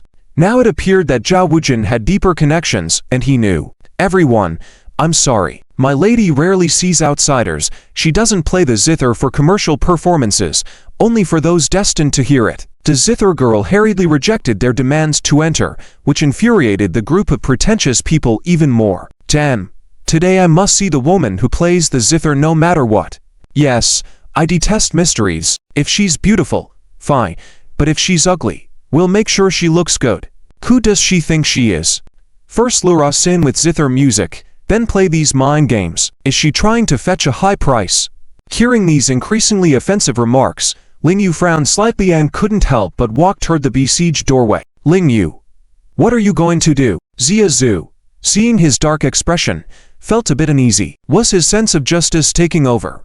In reality, Ling Yu didn't understand why he felt inclined to intervene in this matter. He didn't know who the music saint was, wasn't sure if the woman inside was the music saint, but he couldn't just sit idly by. Even if these events weren't orchestrated by Zhao Wujin, even if the woman playing the zither wasn't the music saint, the fact that she could produce such high-level music meant she was no ordinary woman. She was just playing the zither, not intentionally showing off or seeking attention. Why should she be insulted by this group of self-satisfied individuals issuing verbal abuses? Ling Yu walked to the door with a calm expression on his face. No one paid attention to him.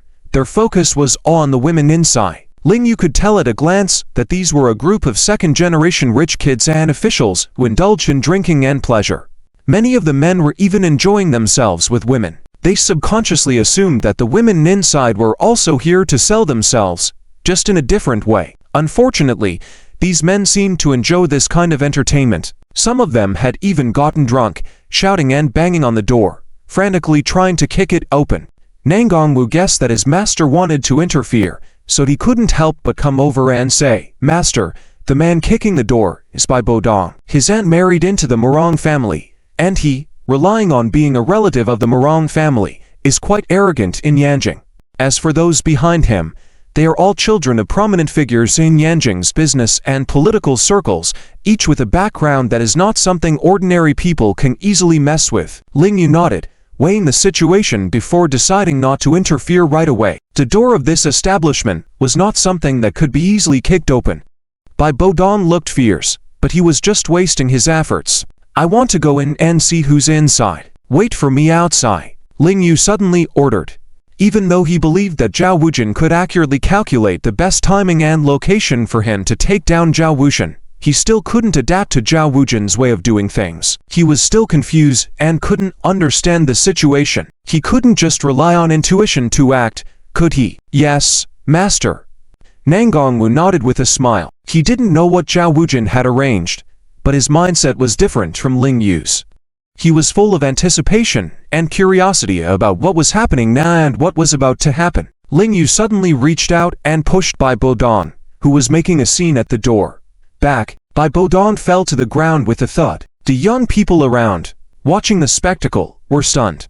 They never expected someone to dare to lay hands on the young master of the Bai family at the drop of a hat. "You brat, what do you want?" Bai Bodong reacted and immediately pointed at Ling Yu, shouting. His group of brothers and friends quickly surrounded Ling Yu, all looking unfriendly. "Go away." Ling Yu had no time to deal with these wastrels who only knew how to eat, drink, and have fun. With a roar, he frightened these tough but cowardly guys into backing away. When they realized what had happened, Ling Yu had already opened the door with ease and slipped inside. By the time the others reacted, the door had already been locked again. "What's going on? Is that guy a magician? How did he do that?" The people outside were amazed.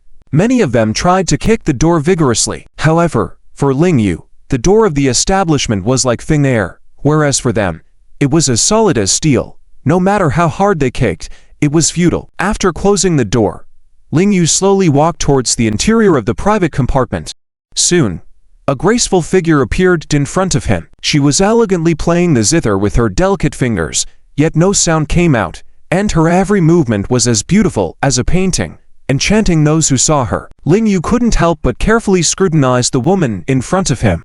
Clad in white gauze, she had an ethereal and otherworldly aura despite her young age of just over 20. It was impossible for her to be the renowned music saint who had been famous for over 30 years unless she was a character like the Heaven Mountain Maiden, capable of rejuvenation. "Mr. Ling, is you really that beautiful?" It was only after a while that Ling Yu felt a slight tremor at the sound of the woman's voice. "I'm sorry, I was rude."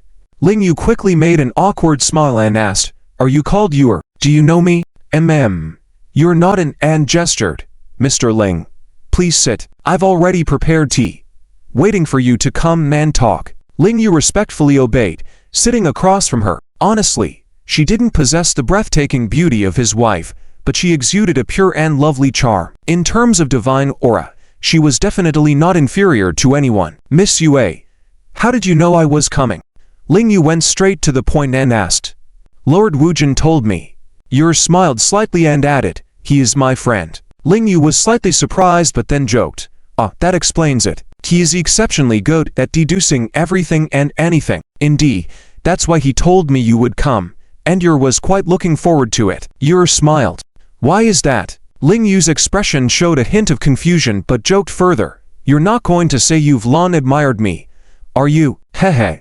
Not at all." After serving tea, Yu explained, "In fact, I learned about you from Lord Wujin and found out that you are the disciple of Senior Chen Fu." "Oh, do you know my master as well?" Ling Yu's eyes lit up. "Yes." Yu nodded obediently. 30 years ago, my master and your master also had a private conversation during the critical moment of the national selection." "So, your master is the music saint?" Ling Yu inquired. Yu nodded. "At that time, my master played a piece personally for Grandmother Haitong. Grandmother Haitong's dance shook the nation for 30 years, influencing the country's destiny." Ling Yu nodded. "I see, that was quite a story. In reality, even now, my master doesn't know if what she did back then was right or wrong." Yu actively shared, "The master has always said that doing nothing is never wrong, but once you take action, you make choices and mistakes are possible." Ling Yu furrowed his brow slightly, questioning, "So the music saint doesn't think what she did back then was right? She always believed it was right."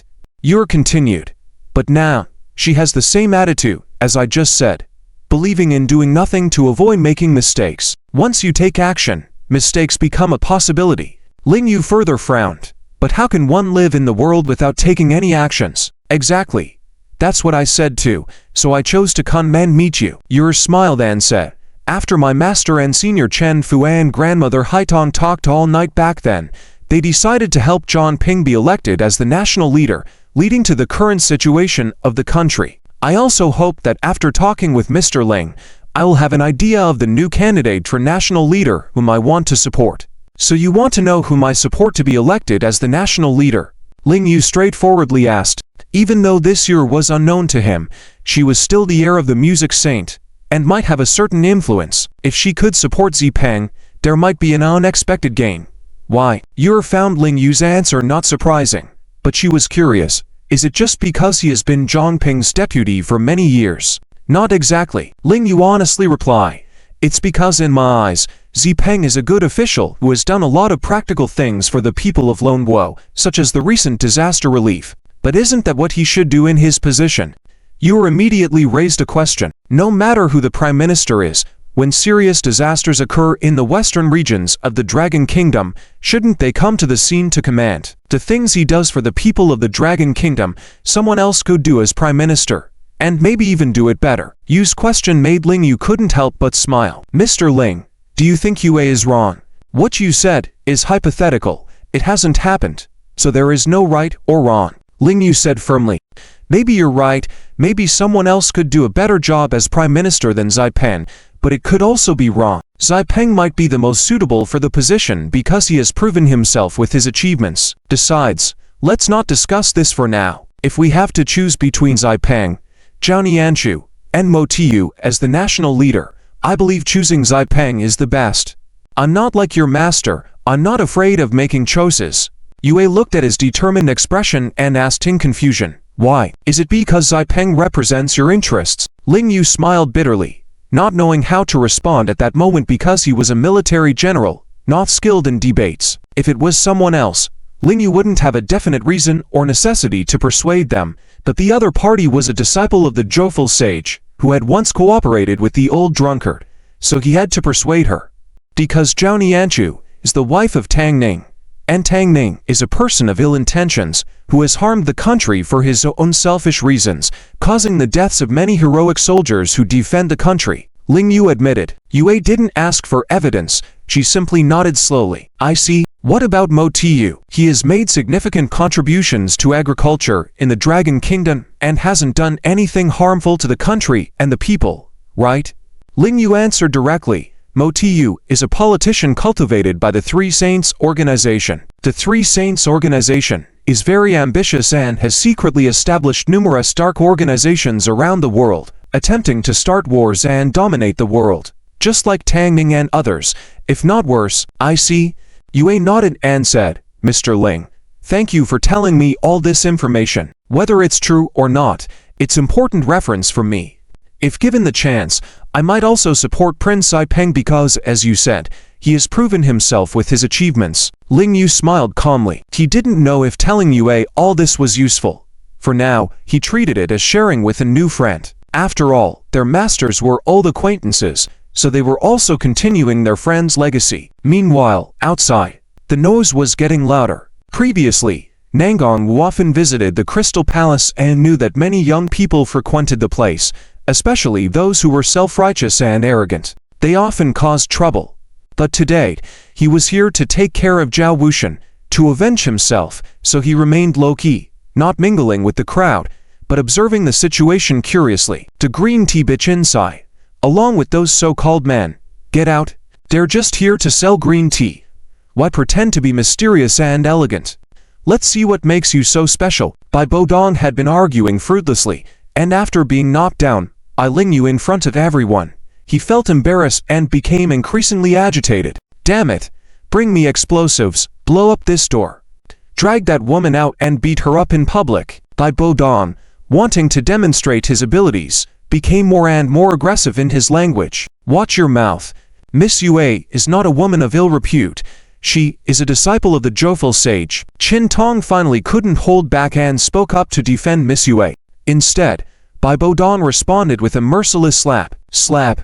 Just when he was worried about not being able to show off his superiority, and was trying to vent his frustration from being bullied by Ling Yu, now was the perfect opportunity to take it out on Qin Tong. Qin Tong, a 13-year-old girl, burst into tears from the slap, looking pitiful. What kind of nonsense is being a disciple of the Joyful Sage? Just because you can play the zither, you show off your elegance here. It's all just a matter of hyping up your name to inflate your prices, pretending to be someone you're not. Bai Bodong cursed, but this did not prompt others to follow suit. After all, those who could come to the Crystal Palace were figures from high society, and most had heard of the Joyful Sage. The rumors had it that he was a figure who had influenced the national fate for 30 years.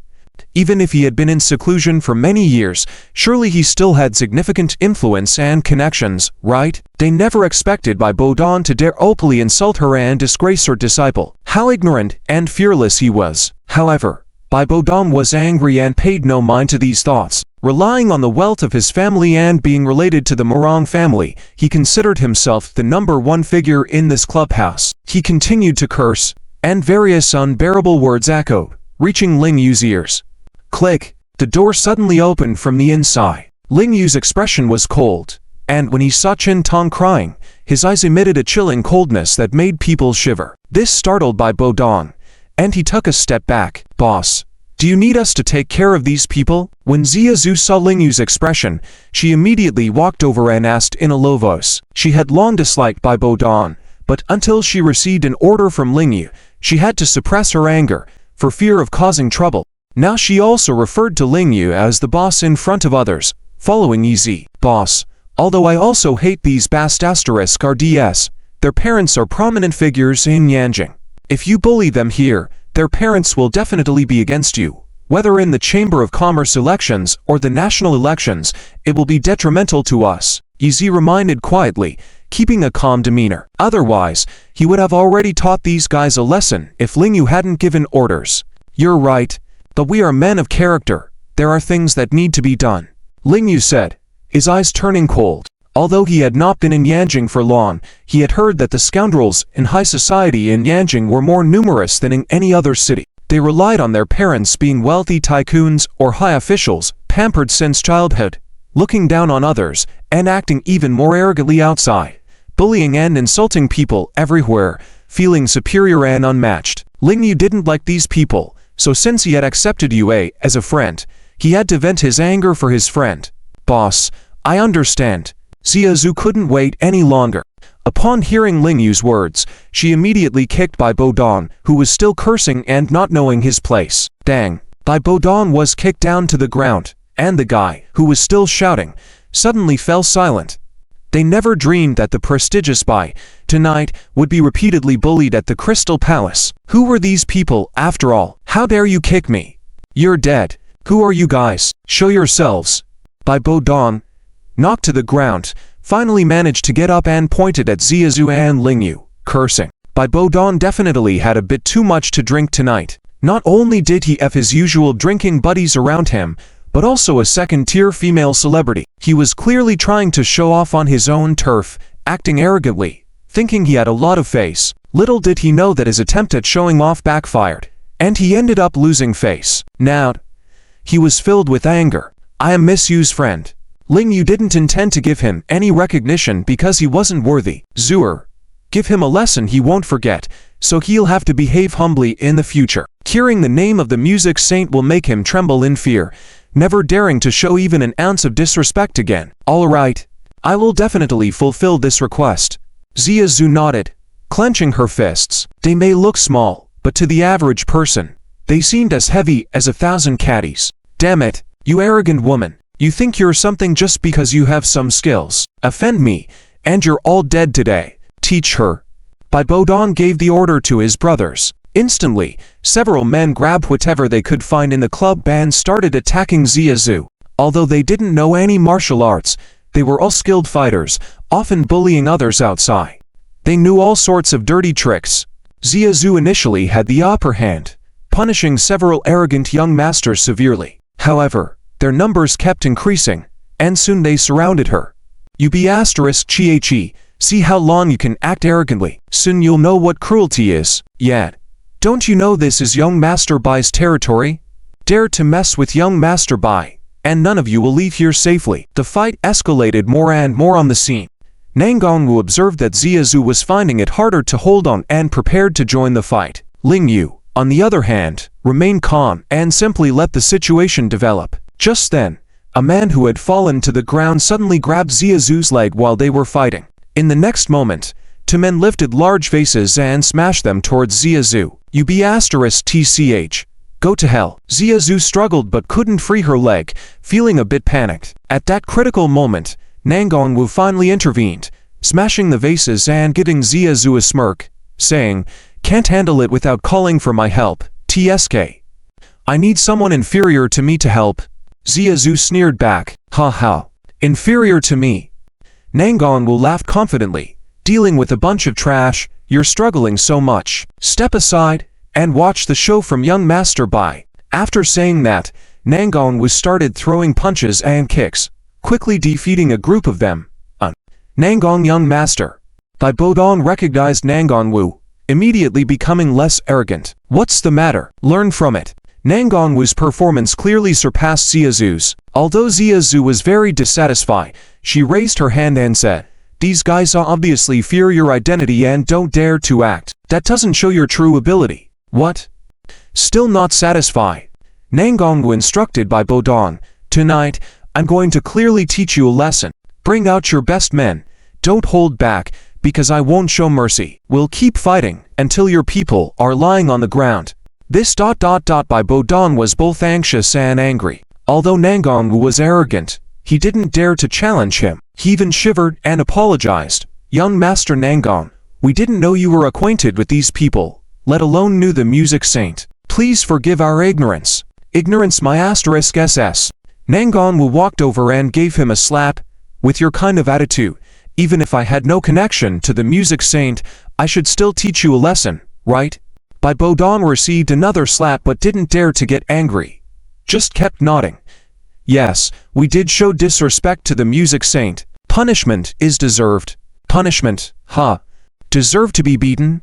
Nangon Wu once again slapped him, turning Bai Bodong into a pig's head. Onlookers began whispering and pointing at Bai Bodong, especially since he was trying to pursue the second-tier female celebrity tonight. They felt he was utterly disgraceful. Bai Bodong felt embarrassed but restrained himself, not daring to challenge Nangon Wu.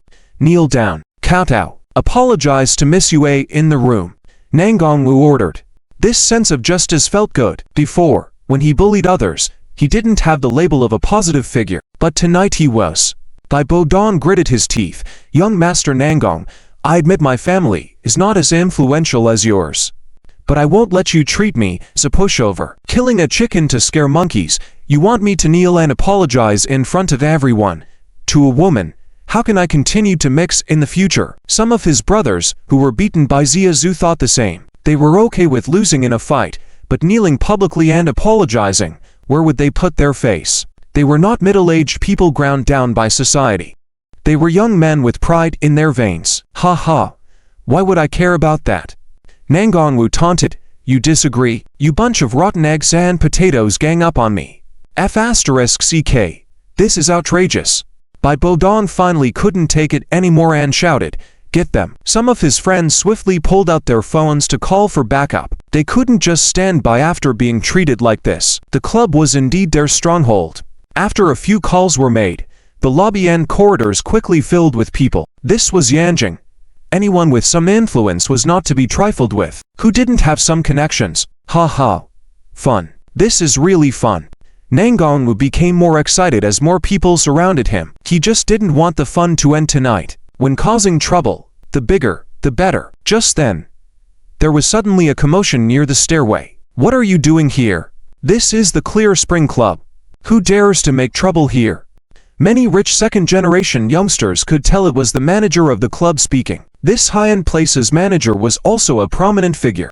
At this moment, his voice seemed a bit shaky. Everyone wondered why he was so panicked. But the next moment, they all understood. A group of well-disciplined soldiers in uniform burst in, surrounding Bai Bodong and the group of arrogant rich kids. At that moment, everyone present knew that something significant was about to happen tonight. "Surround them all." Yizi gave the order, his voice thunderous and imposing. If the leader decided to escalate the situation, then let it be. Ling Yu also understood that birds of a feather flock together, and the people who came to play at the Zhao family's place were definitely part of Zhao's network. Tonight, even if they didn't set these people straight, their parents would not support him and Chen Mingyu. Since they were enemies, there was no need to be timid. He decided to let loose and make a name for himself. Who knows, there might be some unexpected gains from it all. A large group of Wolf warrior soldiers entered carrying loaded guns, mercilessly pushing down a group of second-generation officials and wealthy individuals from Yanjing at the central hall of the three-story building. Seeing these fierce and menacing soldiers, the previously arrogant second-generation officials and wealthy individuals wilted in fear. In other private rooms on the third floor, someone immediately captured the scene and sent it to Moran Chia's phone at the Zhao family villa. After all, this was Moran Chia's industry. "Darling, what's happening?" Zhao Wuxian knew he was in danger, so he rarely left the house. "Ling Yu is causing trouble at our property. It's probably Zhao Wuji's doing." Moran Chia analyzed. "What should we do now? Should I hide?" Zhao Wuxian asked nervously. "You always acting like a coward?" Moran Chia gave him a cold look of disdain. Zhao Wuxian wasn't angry, he just smiled apologetically at his assertive wife. "Let Ling Yu and Nangong Desha show off for a while. They will soon realize that the entire Yanjing is against them." Moran Chia's eyes suddenly turned cold. The fists are no match for hands. To destroy it, heaven will make it mad first. Let Ling Yu continue to be crazy. Moran Chia didn't seem to be in a rush to deal with the situation. Meanwhile, servants from the Zhao family knocked on the door of the couple. "Young Master Wuxian, the patriarch requests your presence." He rushed over at his father's summons. This allowed Moran Chia to leave with the others. She had already anticipated that Zhao Wuji would make a move in the coming days, so she was curious to see how he would handle her husband. "Damn, the Nangong family is bringing in armed forces to show off. But have you considered where you are? This is Yanjing. Do you have the right to enter here? That's right. If you dare hurt a single person here, try it. Is the Nangong family trying to revolt? Don't worry, my uncle is in charge of the military bureau. No matter how much power or money the Nangong family has, their soldiers won't be able to touch us." With one official's loud outcry, the second-generation wealthy individuals gained confidence and began to boast even more arrogantly. "That's right, my mother is an official inside the Purple Wall. As soon as she mentions it in Congress, anyone who brings armed forces into Beijing is doomed." These people seem even more emboldened than before, each one eager to show off the influence of their parents. Nangong would just look down on these individuals. His master was a 5-star general with approval from Congress to bring in 300 soldiers to protect the presidential candidate. These people knew nothing, thinking they were so knowledgeable and arrogant here. Were they not fools? Slap. In the next moment, Yizi rushed forward without hesitation and knocked out the most boisterous second-generation individual with a single punch. That person collapsed without a sound. Immediately, the other second-generation individuals fell speechless, each of their expressions more impressive than the last. They dared to be arrogant because they thought no one would touch them, but when they saw how ruthless the other party was, they wilted instantly. After all, they were like lambs to the slaughter now. Ling Yu remained silent, allowing Yizi and the others to make a scene as they pleased. He was curious if this would really lure Zhao Wuxian, the coward, out. "I'll say it again, all of you kneel at the entrance and apologize to Miss Yue and Saint Yue.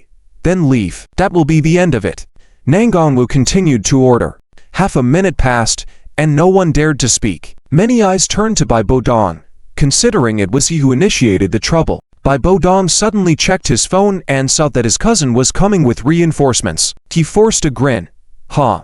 What a joke. This is my cousin's property.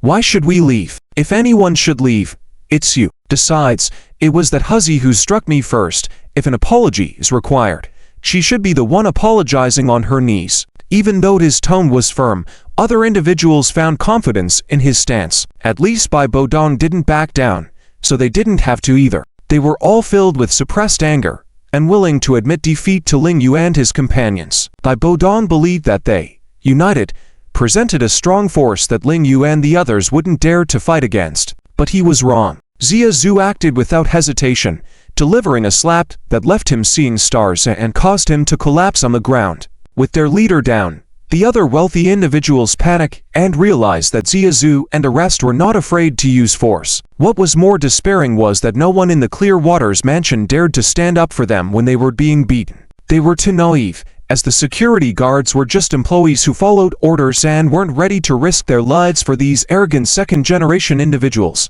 Besides, the boss hadn't given any instructions, so who would challenge the armed soldiers on behalf of these arrogant wealthy individuals? "I'm going to teach you a lesson. You bunch of uncultured rascals who only have mothers and no fathers around to discipline you. Any objections? Xia Zhu was furious.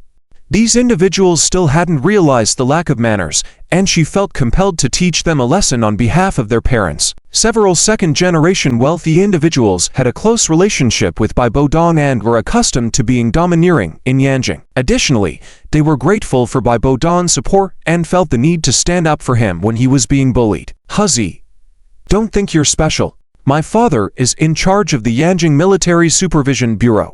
You dare to touch me and see what happens. Smack. They dared each other, but a moment later, they were on the ground. Xia Zhu only followed Ling Yu's orders, and she didn't care who they were or how they behaved. If they didn't apologize, she just knocked them down.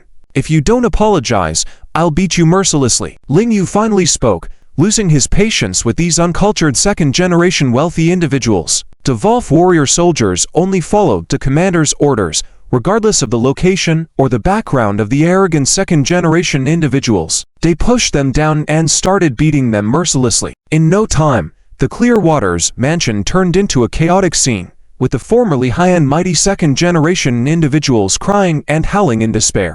Stop right there. Just when the individuals were being subdued like deflated balloons, a graceful and imposing woman with a frosty demeanor and a group of people approached. It was Moran Chia, one of the Furt beauties. Even Xia Zhu had to admit that Zhao Wuxian's wife had exceptional looks and an imposing aura. Her aloof demeanor was heart-wrenching, far superior to her own. Miss Moran has arrived. Finally, someone is standing up for us.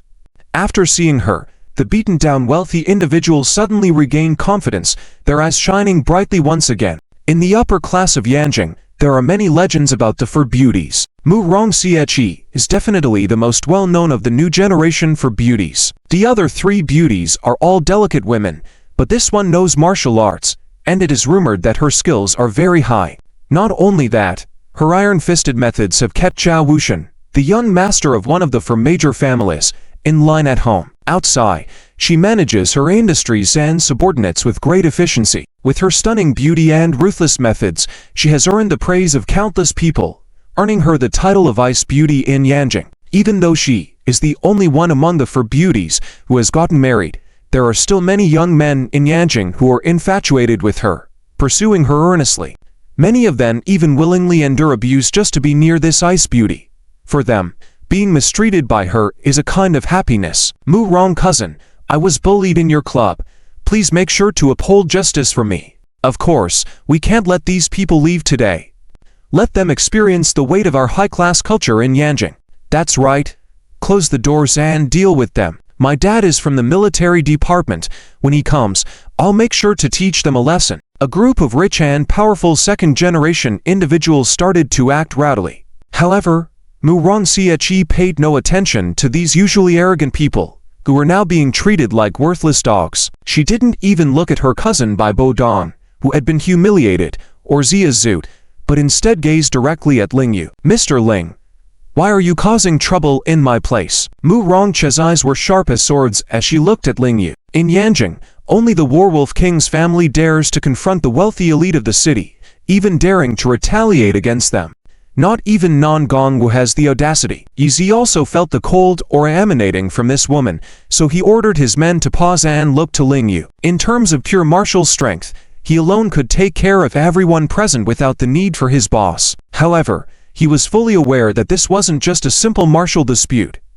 No matter the country, force is bound by rules, especially in the capital of the Dragon Kingdom, where the web of power and influence is incredibly complex. Therefore, he needed Ling Yu's instructions before he could proceed with any action. These people lack manners and insulted my friend. I borrowed Miss Moran's venue to discipline their parents. Ling Yu responded casually, completely disregarding Moran Chia's intimidating aura. After a nonchalant reply, he gestured to continue. The atmosphere turned chilly as the entire room gasped in shock. Even the Fur beauties couldn't control this man on their own turf. He didn't even give Moran Chia any face. Even Xia Zhu seemed a bit dazed. After all, Moran Chia had the backing of the Jia and Mu family, to formidable forces, but Yizi didn't care. After receiving instructions, he picked up a machine gun and viciously smashed it against the head of one of the rich kids who had been mouthing off and causing trouble. Instantly, blood sprayed from the person's head, intensifying the smell of blood and sending chills down everyone's spines in the room. The rich second-generation individuals present were terrified, looking at Ling Yu as if he were a demon. If Ling Yu was assertive before, he was now blatantly disregarding the Clearwater Hall and showing contempt for Moran Chia, as well as the massive forces behind the many rich second-generation individuals. Stop them and throw them out. Moran Chia was indeed not one to trifle with, stating coldly, "Who dares to cause trouble in my territory will face dire consequences, even if it means complete destruction. I spare no one." She refused to believe that Ling Yu could act so recklessly in Yanjing. However, Easy suddenly roared like a wild beast. "Who dares step forward and give it a try?" Instantly, the soldiers of the Werewolf unit raised their guns, emitting a palpable sense of killing intent. Behind Moran Chia, her proud bodyguards and security personnel, who had always been invincible, were now petrified, their faces ashen. None of them dared to move, watching Moran Chia with a sense of helplessness and fear. Everyone fears death. The atmosphere became tense, with everyone holding their breath, not even daring to exhale. At that moment, Zhao Wuxian finally emerged from the crowd upon seeing his wife being bullied. "Ling Yu, you're going too far. You want to trample on the law, ignore all the rules, powers, and people of Yanjing. You want to abuse your strength and act recklessly, shielding the truth from others." Zhao Wuxian's brave actions surprised many present, causing them to gasp once again. It turned out that a coward could transform into a fierce tiger when his beloved wife was mistreated. Even Non-Gong looked at Ling Yu, finally drawing out this timid turtle. What will the master plan next? Yet Ling Yu remained unmoved. Zhao Wuxian seemed insignificant to him. Where was his trusted bodyguard, Zichat, whose abilities rivaled those of Mo Shu? Why wasn't he by Zhao Wuxian's side? Didn't he know who the people visiting the Clearwater Hall were? "Ling Yu, dare to lay a finger on my husband and see what happens. Others may fear you, but I do not. I believe that justice will prevail in the Dragon Kingdom. For the sake of justice, I am willing to put everything on the line. If you come alone against me, I will challenge you with my strength. If 100 come against me, I will challenge them with my resolve. Today, even if it costs me my life, I will protect everyone in my hall. If you want to bully others, start with me first. I believe that all the people in Yanjing and the Dragon Kingdom will seek justice on my behalf." Moran Chia was also filled with intense emotions, her body trembling, her proud peaks rising and falling rapidly. This woman was full of unwavering determination, and her fearless gaze seemed to pierce through everything. She believed she stood at the highest point of morality, the epitome of law. Everyone would stand by her. "Good. Miss Moran truly lives up to being one of Yanjing's four beauties. I admire your unwavering courage and strength against formidable opponents. You have my support. From now on, you are my goddess, and I will stand by you to the end." A group of rich second-generation individuals were captivated by Moran Chia's display. Yet, a cold sneer suddenly emerged. "Am I the one abusing power? Am I acting recklessly?" Ling Yu's gaze sharpened, fixing on Moran Chia. Moran Chia, who had never known fear in her entire life, was momentarily forced to retreat half a step by his gaze. She had heard of Ling Yu's deeds and knew his origins. She had never backed down in the face of Moran Chia, but she hadn't expected Ling Yu's aura to be so overpowering that even she, Moran Chia, could not contend with it. They caused trouble while drunk and insulted Monsieur without cause. Isn't that abusing power? Isn't that acting recklessly? Now, I am standing up for Monsieur and myself. Am I abusing power and acting recklessly now? All of you have lived high and mighty for far too long, believing that you are the lords of Yanjing. Ling Yu's words were resounding and thought-provoking. The elegant clubhouse over there is bustling with activity. In the second area, the Zhao family villa offers a tranquil atmosphere. Located just steps away from the congressional institutions, the Dragon Country is considered the safest country in the world, making the Zhao family one of the safest places. When Moran Chia left home, Zhao Wuxian arrived at a building in an independent small courtyard. The gate of the building was a sliding door, which the servant opened to reveal an interior illuminated by antique lamps, radiating an air of elegance and tranquility. "Father," Zhao Wuxian respectfully bowed to the middle-aged man sitting inside. The middle-aged man, who was already over 50 but had no gray hair, had a sharp look in his eyes, exuding a dignified presence. The Zhao family values etiquette and upbringing greatly, and Zhao Wuxian's manners and politeness far surpassed his younger brother, Zhao Wuji. In the eyes of all the elder members of the Zhao family, Zhao Wuxian had always been a well-behaved child, while Zhao Wuji was seen as a clever but rebellious troublemaker. The elders preferred obedient, polite, and articulate children rather than simply clever ones. The smarter a person was, the more cautious they were perceived to be. People with wealth, power, and influence tended to be wary of those around them. Thus, Zhao Yuanzhang favored Zhao Wuxian, as Zhao Wuji's brilliance made others wary. If not for Zhao Wuji's exceptional talents, Zhao Yuanzhang would not have initiated the competition for the heir position, preferring to have Zhao Wuxian inherit the family legacy outright. Do you know why I suddenly called you here? I have no idea, father. Zhao Wuxian replied with a simple smile, scratching his head self-consciously, as everyone knew he was not very bright. Zhao Yuanzhang did not mind his son's simplicity, treating him like typical parents in an ordinary family, always devoting more attention and care to the less intelligent child. The national selection is about to begin in a month. It is the most dangerous time for us during this period, Zhao Yuanzhang explained while gesturing for his son to sit down. Why is that? Zhao Wuxian quickly took a humble seat and served tea to his father. Just like how you and your brothers can struggle to compete for the Zhao family heir position, leading to casualties, isn't it natural for some people to die during such a significant event as the national selection? Zhao Yuanzhang stated frankly. Zhao Wuxian was shocked.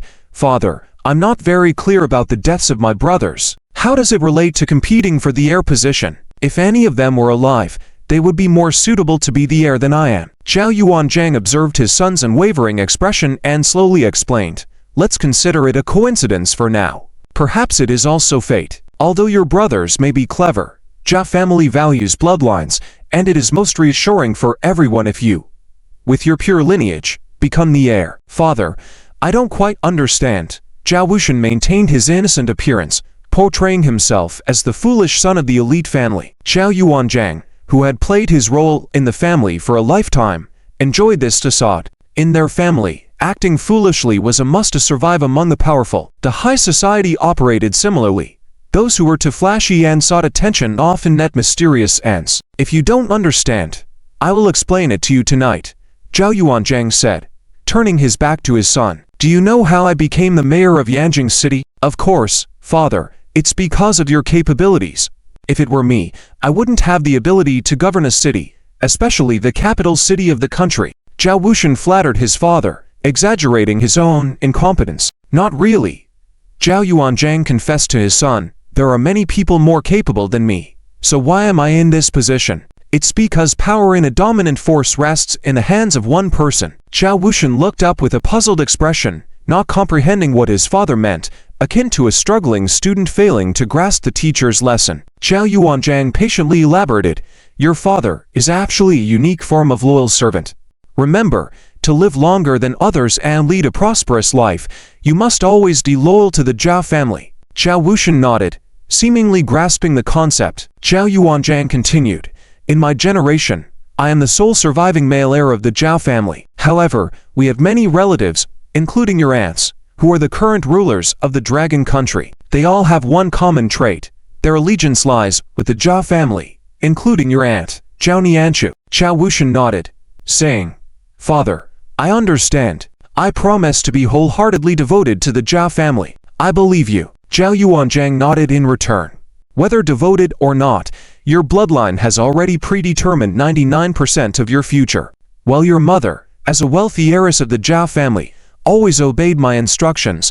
The mothers of your brothers did not. Zhao Wuxian listened quietly as Zhao Yuanzhang revealed the reason why Zhao Wuji and his sister were so intelligent but lacked a place in the Zhao family due to impure bloodlines, causing resentment among those with pure lineage. Remember, those who are not of our kin will have diverse hearts. Queen Mo has great ambitions. The more excellent her offspring, the greater the threat to our Zhao family. Zhao Yuanzhang emphasized, Father, I understand. Zhao Wuxian agreed confidently that he would inevitably become the heir of the Zhao family. With his father and many predecessors loyal to the Zhao family, he believed he could easily surpass the talented Zhao Wuji even with his eyes closed in bed.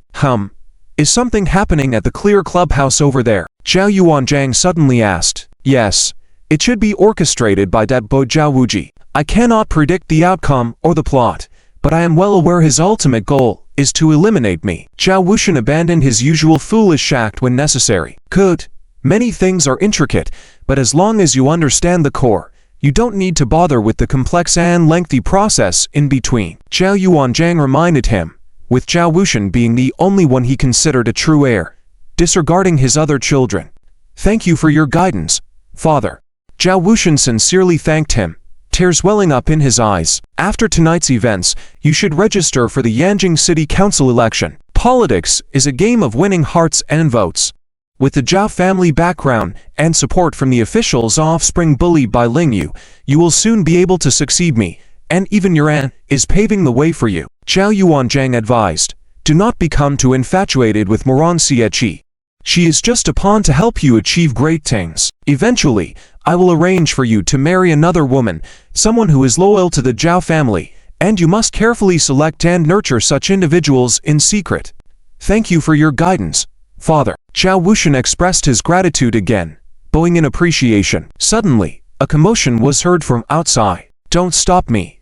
I want to see the head of the household.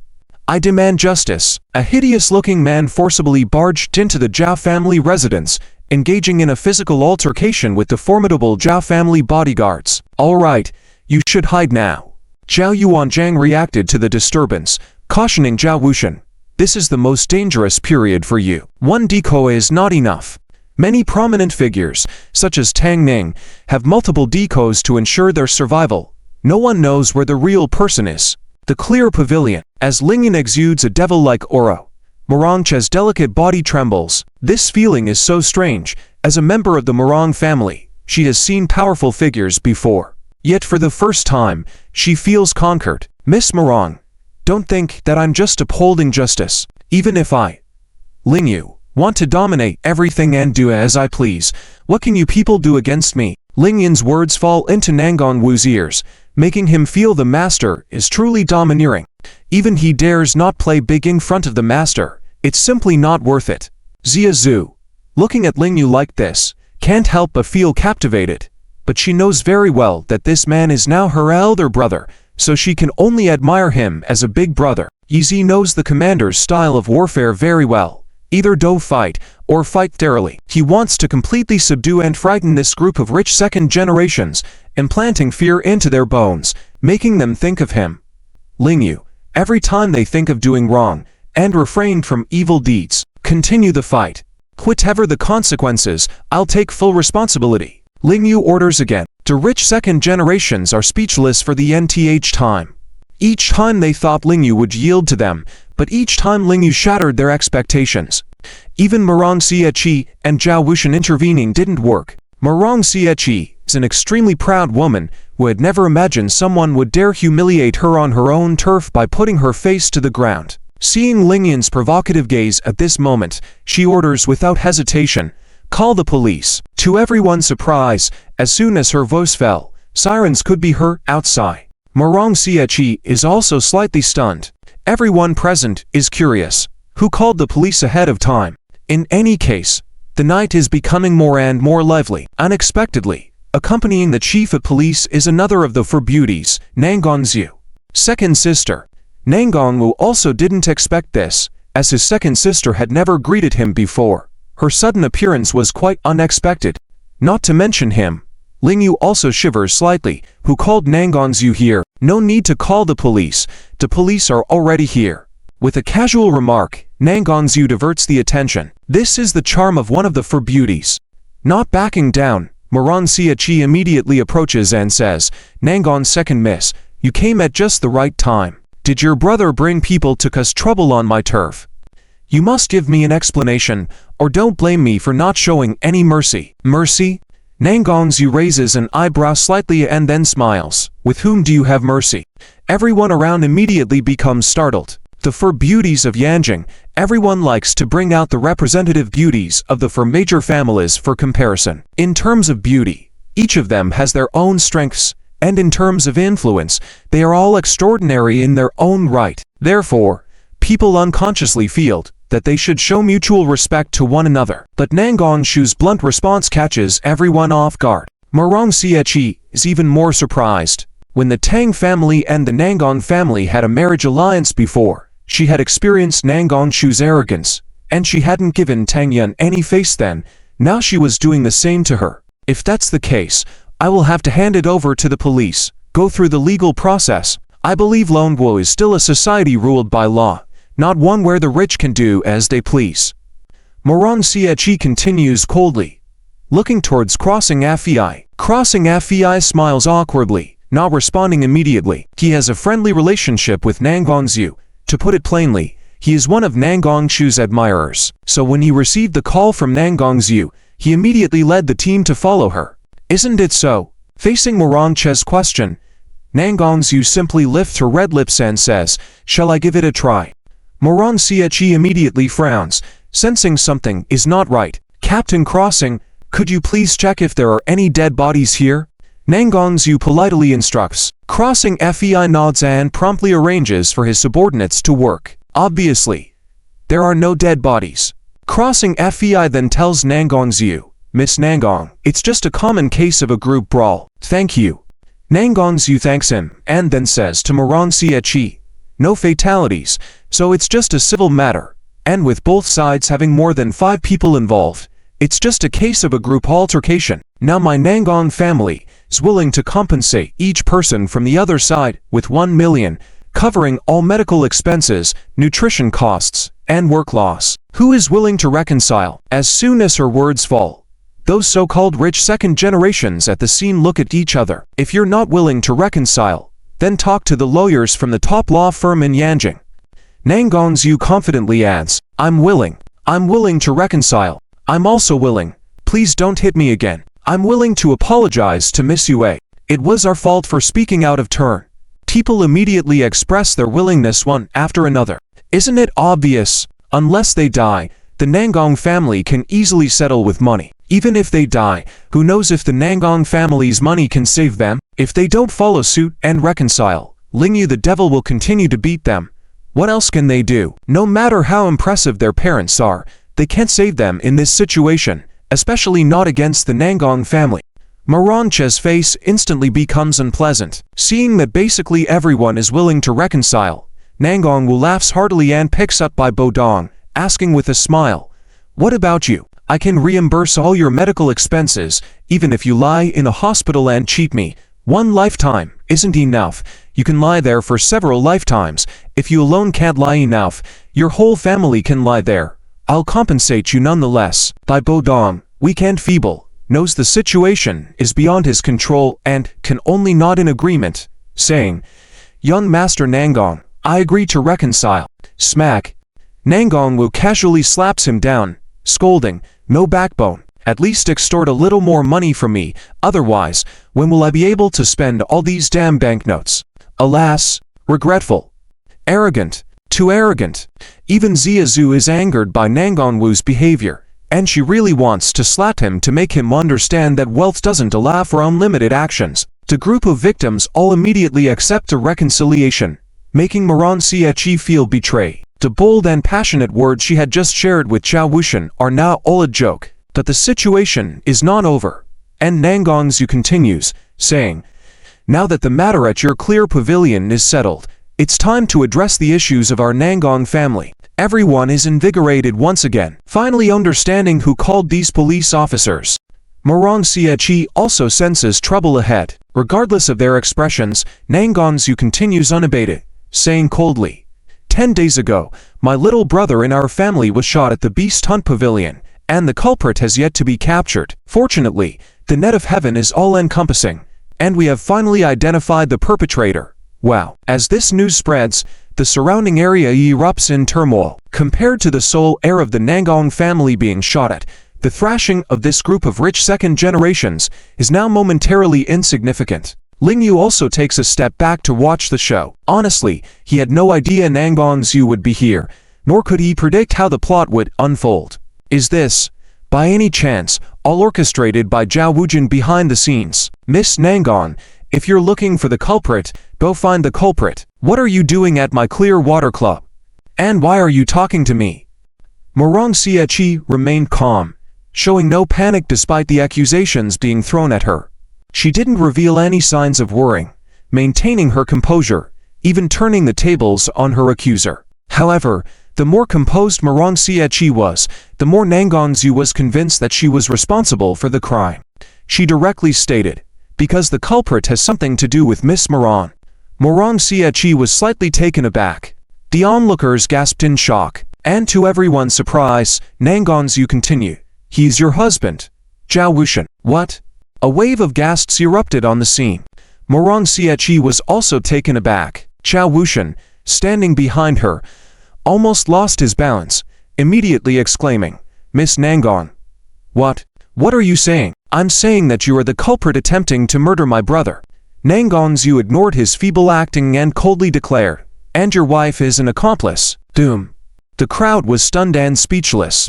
Even Ling Yu was curious about what substantial evidence she had in her possession. Zhao Wuxian shook his head repeatedly, looking innocent. Moran Chia directly confronted her, stating coldly, "Miss Nangon, since you just claimed we have no connections, I'll be straightforward as well. If you say such things in public without evidence, I will sue you for defamation." Impressive. Yu smiled directly. "Just wait for you to say that. Xiaofeng, present the evidence." "Yes, Miss." Xiaofeng, her trusted assistant, immediately aired a projection at the venue, displaying the surveillance footage of the beast hunting ground that evening on the immaculate walls of the club. Many were surprised that the Nangon family could obtain such video data. Moran Chia and Zhao Wuxian's expressions changed slightly, but they quickly recovered, especially Moran Chia, who had her people hack into the surveillance data of the beast hunting ground at the first opportunity. Although she was astonished that Yu could produce it, she was confident that there would be no footage of Zhao Wuxian shooting Wu. But to her surprise, that exact scene unfolded before her eyes. Zhao Wuxian hid in the bushes, shot at Wu in the darkness, then left the scene. The footage followed his trajectory, capturing his encounter with Moran Chia at the beast hunting ground and later meeting Zia Zhu. The actions in the footage aligned perfectly with what had transpired that night. Moran Chia was deeply shocked. Still, she was one of the Furt beauties, not to be underestimated. She quickly sneered, "Miss Nangon, I have nothing to say about the power of the Nangon family, but by having an IT expert fabricate such a video, are you trying to frame us?" Fake.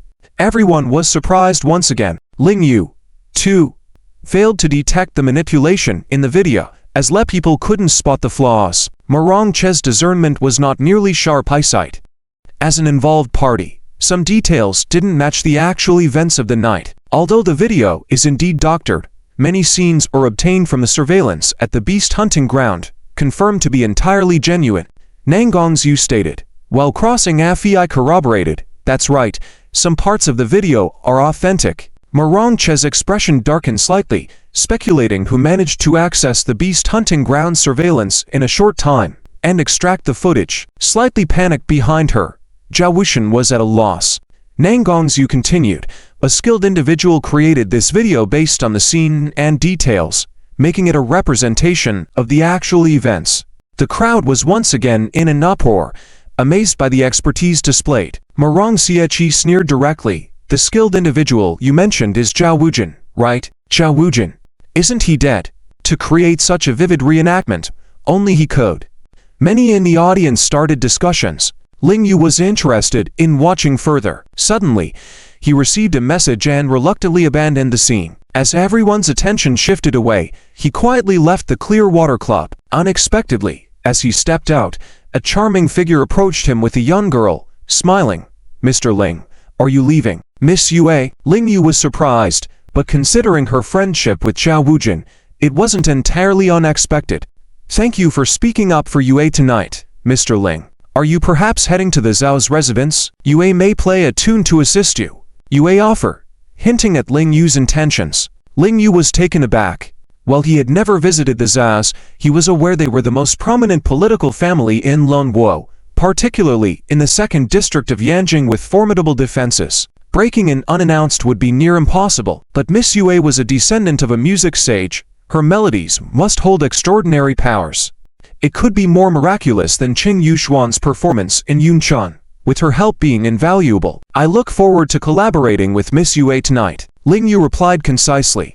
With a brief exchange, the two vanished from the Clearwater Club. The tale at the club was far from over. Some parts of the video are real, but its entirety is false. Even if the deductions are logical, it can't serve as evidence. Moreover, we never engaged in such actions.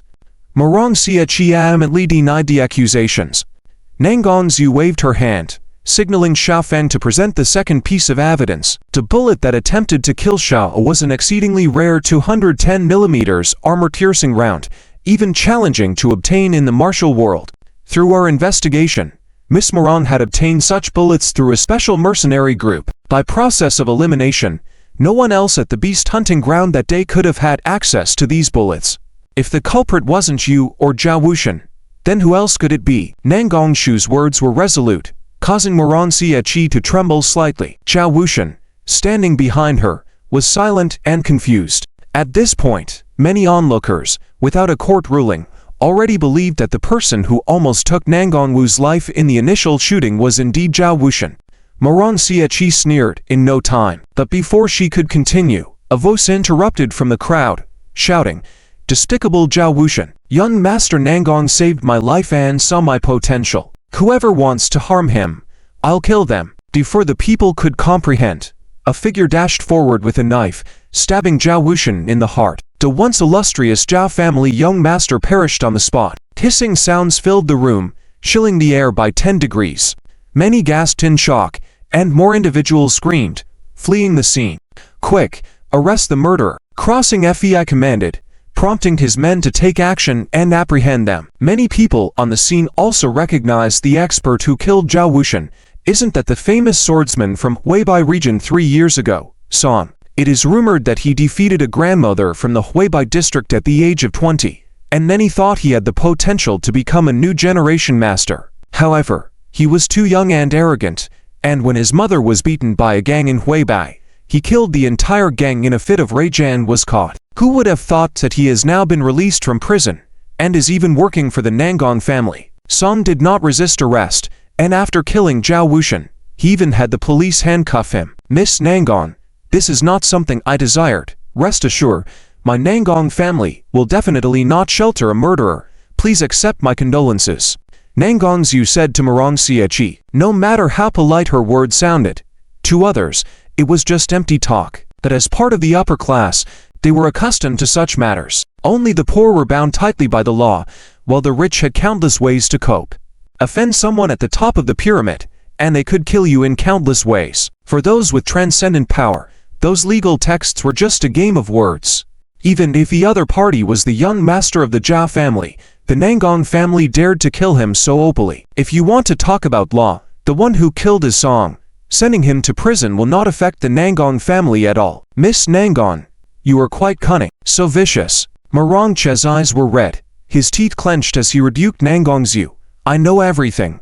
I am sure all this was planned by you." "Miss Moran, please be cautious with your words," Nangang Zhu retorted. "Without evidence, refrain from making baseless accusations, or I will sue you for libel. If you don't believe me, ask Song." "That's right. It was my personal decision. Each person is responsible for their own actions, and it has nothing to do with anyone else. Whoever wants to kill the young master of the Nangang family, I will kill them," Song shouted loudly in public. Nangang Wu sighed and walked over to pat his shoulder, saying, "Son, you are too impulsive. I never knew I had such charisma, but it's not worth going to jail just to kill Zhao Wushan.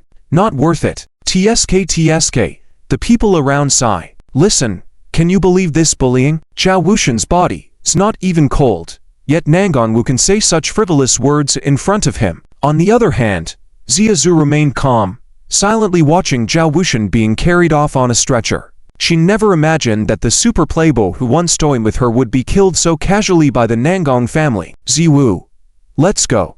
Nangang Zhu directly took Nangang Wu away to avoid being further involved in the whirlpool. Before leaving, she added, "Miss Moran, I told you we will absolutely not protect Son.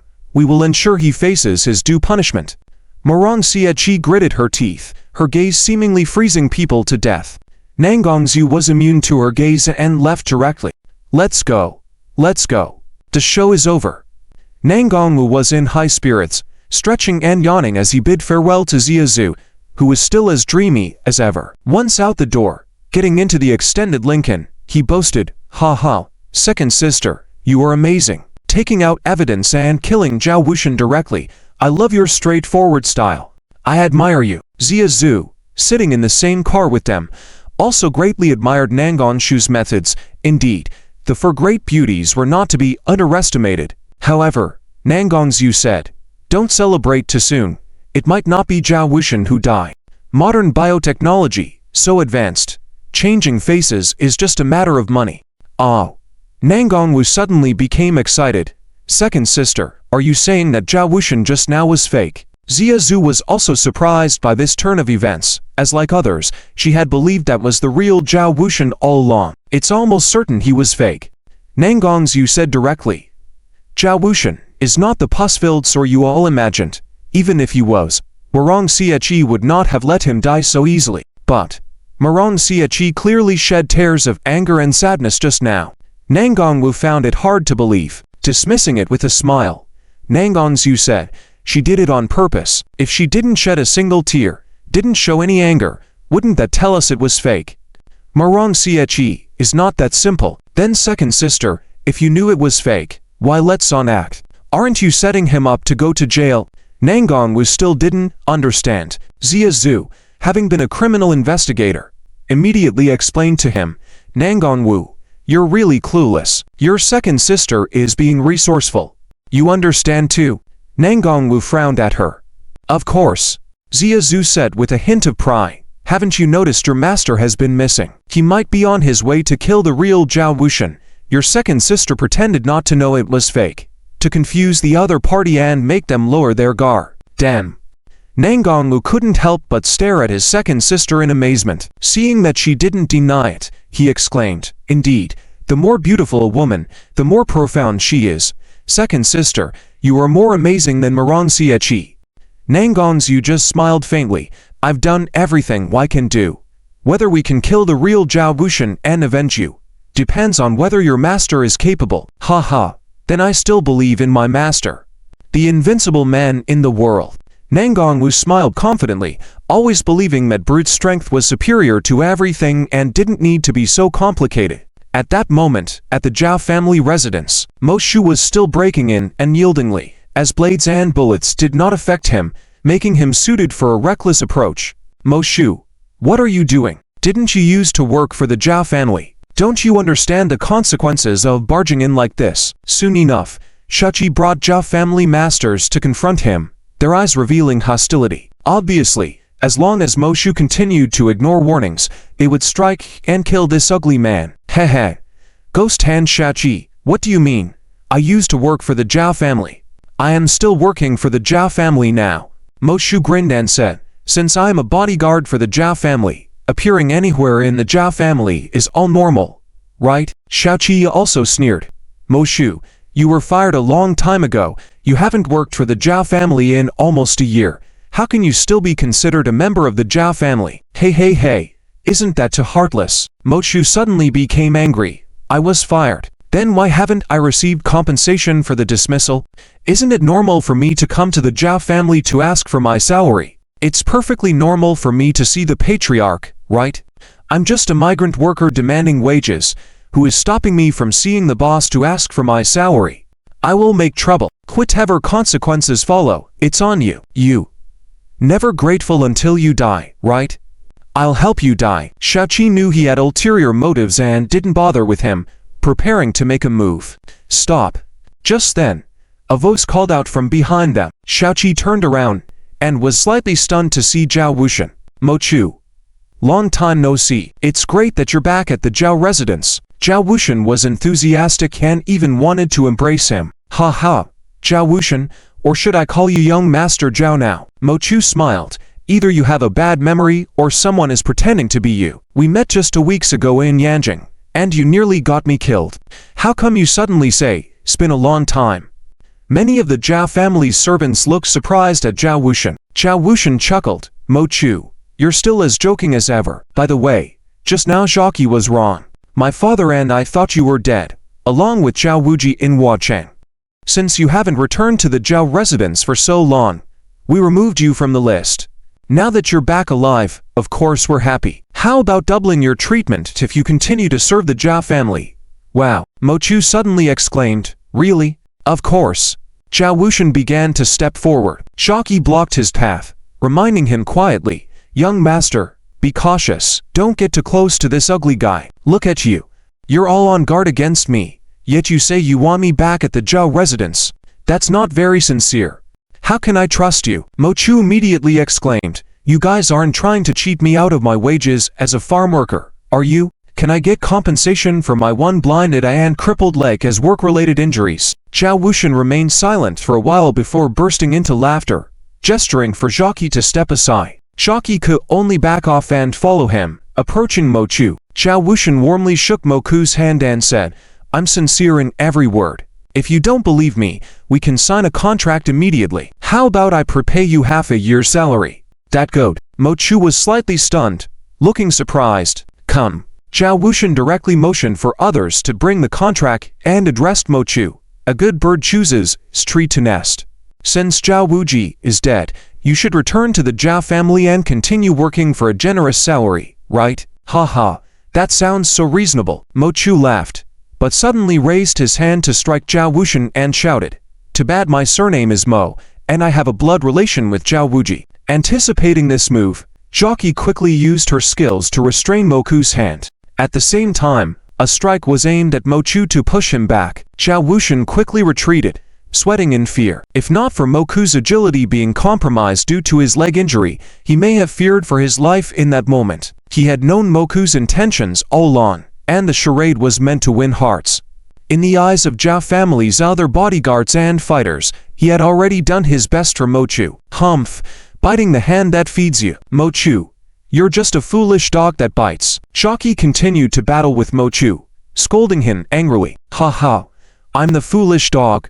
You are the fools deceived by Zhao Wuxian's false kindness and lack of integrity." Mo Chu's assassination attempt failed, yet he continued to laugh and fight alongside Jockey and the others. Despite having protective armor, it was impossible to escape unscathed in the midst of the Zhao family's skilled fighters. However, he did not lose hope, believing his reinforcements would arrive soon. Outside the Zhao family's main gate, a man and a woman were approaching the back gate. The man's presence was impressive, while the woman exuded a mystical aura, the Northern Wolf King and the Joyful Sage's successor. Ling Yu had arrived at this gate guided by a message on his phone. With his cultivation level, he could already hear the sounds of fighting inside, indicating that the man he was following had paved the way for him. "Miss Yue, the Zhao residence might be the toughest place to breach in the world. I'll need your help next." Ling Yu took the initiative, even though he had no knowledge of Yu's abilities.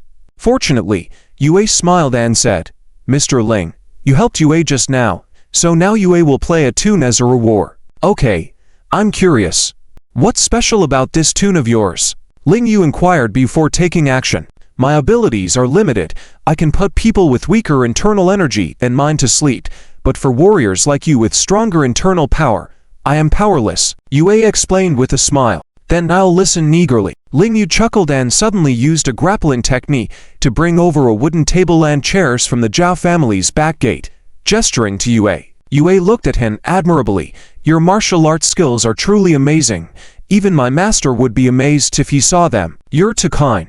Perhaps compared to your music, this is just a trivial skill," Ling Yu replied politely before proceeding towards the Zhao family's back gate. A soft lullaby-like melody could be heard from inside. Unlike the penetrating melody heard in the guild earlier, this tune was like a gentle stream, calming and relaxing. As Ling Yu sneaked into the Zhao residence, the guards who were meant to protect the gate were already fast asleep, their smiles indicating pleasant dreams.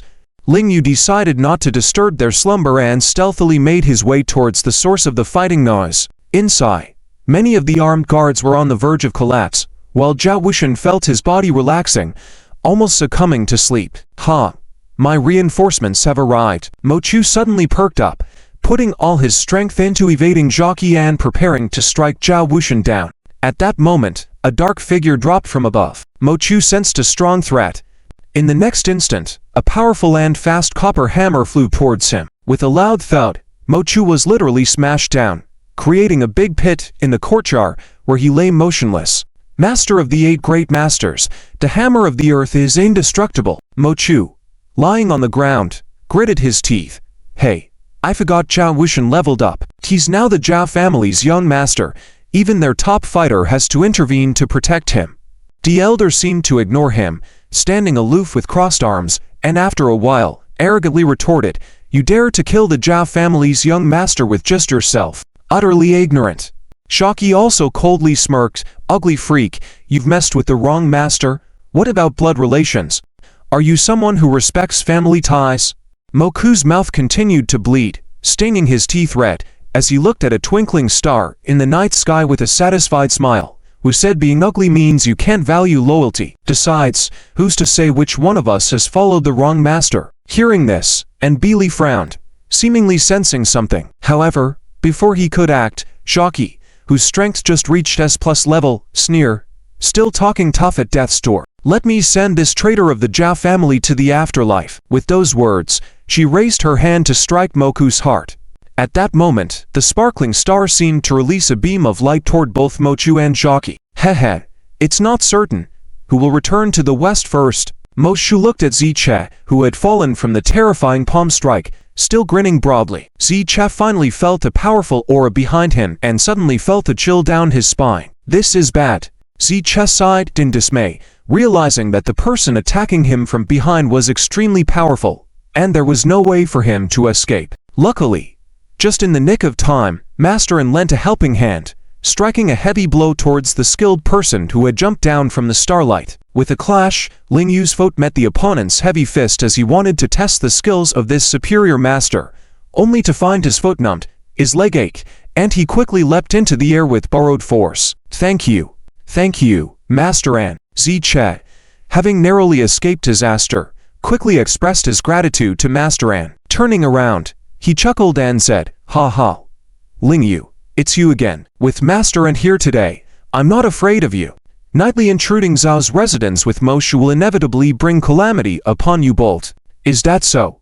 Ling Yu merely sneered.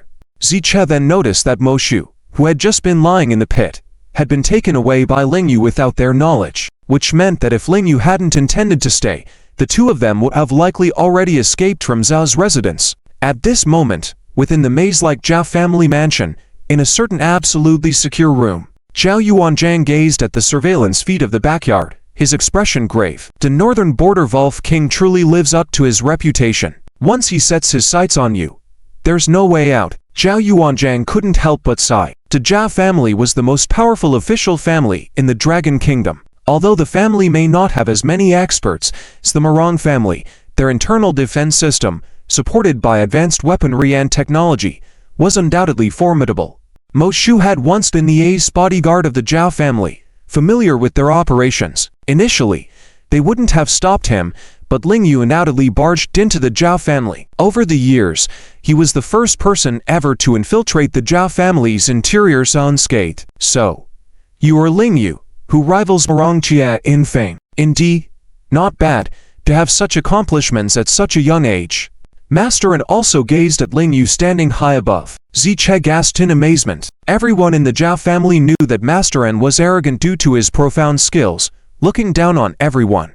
Even for Mochu and Ziche with their grandmother-level skills, he didn't pay them any attention. So for someone to receive his praise, they were truly exceptional in the Dragon Kingdom. "Yes, I am Ling Yu." Ling Yu showed respect before questioning, "May I inquire about the esteemed senior's name?" Masterin was visibly displeased, knowing Ling Yu's reputation, yet Ling Yu seemed unaware of him. That was a first. Usually, others would know his name, while the other party would be an insignificant figure in his presence. "Ling Yu, you are truly ignorant." Ziche immediately pointed at him and exclaimed, "This is one of the 8 great masters in Yanjing and Bailei." "I see." Ling Yu's attention had never shifted to Ziche. He only looked at Masterin and continued, "Haven't you confronted Mo Yin yet? Why must this old man confront him?" Masterin sneered, "I am a grandmother in Yanjing, renowned far and wide. If anyone dares to challenge me, I have to respond. Wouldn't I be extremely busy then?" Ling Yu shivered slightly, unable to find fault, just chuckling, "Masterin is so dignified. Why then would you risk your life for others? The head of the Zhao family has shown kindness to my own family. My children have achieved their aspirations because of the Zhao family. I am only protecting the Zhao family in return." Masterin remained proud in his response. Ling Yu didn't quite understand the notion of fulfilling aspirations. Mochu sneered, "Masteran, Your martial arts may not be the best in the world, but your stubborn pride is certainly unmatched. It's merely the Zhao family helping your son become an official and your daughter a star, fulfilling their ambitions for honor and wealth. Yet, you speak as if it's so righteous. Ha ha. Master An couldn't contain his anger and threw a punch at Mo Shu. You were asking for death. Ziche quickly joined in. While he strategized underestimating Ling Yu, tactically, he held him in high regard. Knowing Ling Yu would definitely save Mo Shu, he took the opportunity to join forces against Ling Yu. It wasn't a one-on-one martial arts duel, but a battle to safeguard Zhao's residence, safeguarding the young master. If anything were to happen to Zhao Wuxian, it would be his responsibility as the personal bodyguard. Hey, the two top experts of Zhao's family attacking me at the same time for my life. I am truly honored. Mo Shu looked at the approaching lethal attacks with a smug smile, knowing Ling Yu would rescue him, feeling relaxed. Ling Yu, however, was fully alert, striking out with both palms. The left hand executed the 6th stance, vertical through the northern river, while the right hand performed the 10th stance, green dragon emerges from water. The fierce palm strength resembled a fighter jet soaring and fierce winds tearing through a forest. Ziche broke out in a cold sweat instantly. Master An's eyes widened suddenly. However, dodging at this point was impossible. With a loud clash, the three were pushed back simultaneously. Ling Yu's palm numbed, retreating 5 steps sideways. Master An's face darkened, retreating 10 steps continuously. In contrast, Ziche was sent flying horizontally, landing on the ground and coughing up blood. If Ling Yu had focused mainly on his left hand, Ziche would have been a corpse by now. In the next moment, the sound of the chin outside came to a halt.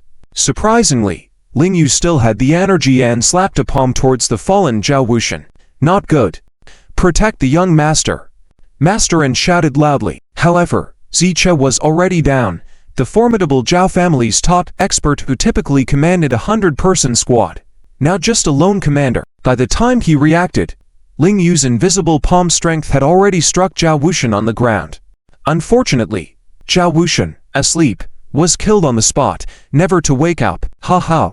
Zhao family's top expert is nothing special after all. The young master you are supposed to protect was killed right in front of you, and all you could do was watch from the sidelines. Mo Shu had long found the arrogant master An distasteful and had wanted to ridicule him for years, finally venting the accumulated words tonight. Master An was indeed furious, his face red with anger. He was no longer the distinguished grandmother, but a furious old man filled with murderous intent. Let's go. Ling Yu, seeing the absence of the chin music, worried about Yure's safety and unwilling to prolong the fight, hastily picked up Mo Shu and left. If they delayed any further, the Zhao family's armed bodyguards would have surrounded them. Damn it, next time, this old man will kill you both, you brats. Master An watched as Ling Yu took Mo Shu away and could only say one thing. No. It was more of a fierce warning. He didn't dare to continue pursuit, afraid that Ling Yu might suddenly strike with his reverse dragon palm again. Though his fist had numbed Ling Yu's arms and legs, he had fractured his finger bones by receiving Ling Yu's strike, thus temporarily disabling his fist. His earlier show of fury was merely a pretense born out of frustration.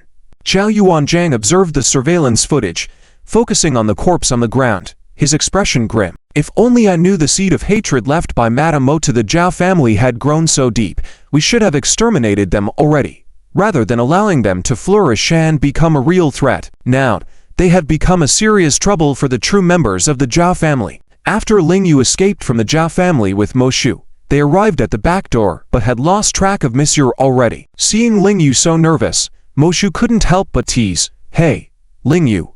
Why are you so worried about that little girl? If it were me, would you be just as worried? Do you want to hear the truth? Ling Yu managed to joke back. Of course, I want the truth. What's the point of listening to lies? Mo Shu exclaimed excitedly. No. Ling Yu admitted, although I don't really wish for your death, I do have a soft spot for delicate flowers. If a pretty little girl like her were to fall, it'd be 100 times more tragic than you, ugly guy. Just you wait. I'll tell your wife exactly what you said, when I see her. Mo Shu immediately started to blackmail Ling Yu. Unless you teach me the North Border reverse dragon palm technique, hehe. Ling Yu just smirked and didn't respond, continuing to look around. Hey. What's with that smile? You look down on me. Ha. You think I can't threaten you? Mo Shu continued to shout. Stop yelling. Let's move on. Ling Yu decided to leave. Although the guards of the Zhao family knew the importance of Yu's musical talent, they would definitely send skilled fighters to capture her. However, being a successor of a music saint with Zhao Wuji coordinating behind the scenes, it wouldn't be easy to catch her.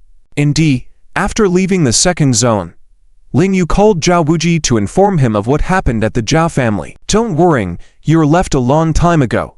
Her abilities far surpass our imaginations. With one statement from Zhao Wuji, Ling Yu felt relieved. He continued, Zhao Wushan has already died at the Zhao family. I have fulfilled my promise to you, and now we are even. Good. Zhao Wuji laughed.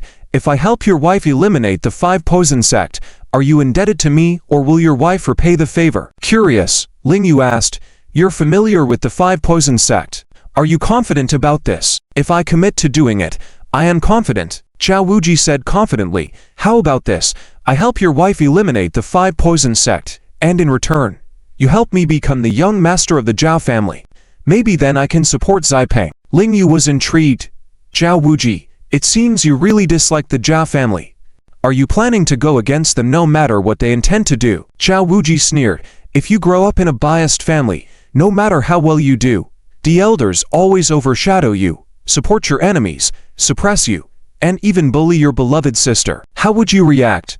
Ling Yu quickly agreed. Indeed, favoritism is the most disgusting thing. So, it seems I must help you then. Zhao Wuji replied, we have mutual interests now. Cooperation is our best option. It might feel strange to work with former enemies, but we can settle our personal grievances after the bigger issues are dealt with. Although Ling Yu couldn't completely trust Zhao Wuji, he had to admit that with his help, many tasks would be more efficient. I agree.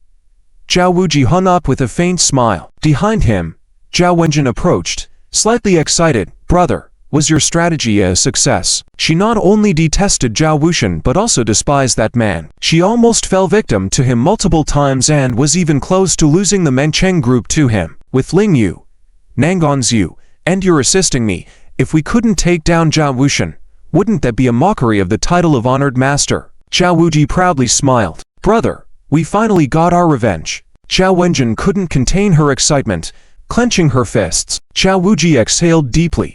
Although my strategy was a success, I'm not entirely sure Zhao Wushan is truly dead. What? Zhao Wenjin trembled slightly, finding it hard to believe. If Zhao Wushan knows how to use decoys, then he probably has multiple ones. Zhao Wuji speculated.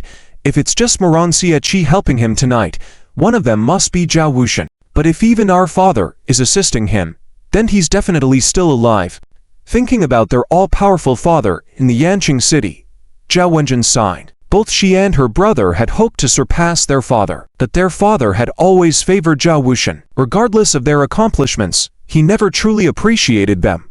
Back when she was bedridden, Zhao's people hadn't cared about her well-being. Her father even tried to seize her self-made assets. It was then that she realized her father never saw her as his daughter. Growing up, she couldn't understand the bias. They were his biological children just like Zhao Wushan. Only later did she understand. Everything came down to lineage and fundamental interests. As children of concubine Mo, belonging to a different faction, they were perceived as demons by the Zhao family. They were seen as adversaries out to consume the Zhao family. Due to these circumstances, they were destined never to blend in with the Zhao family and became outsiders of the clan. Wenjin, don't worry.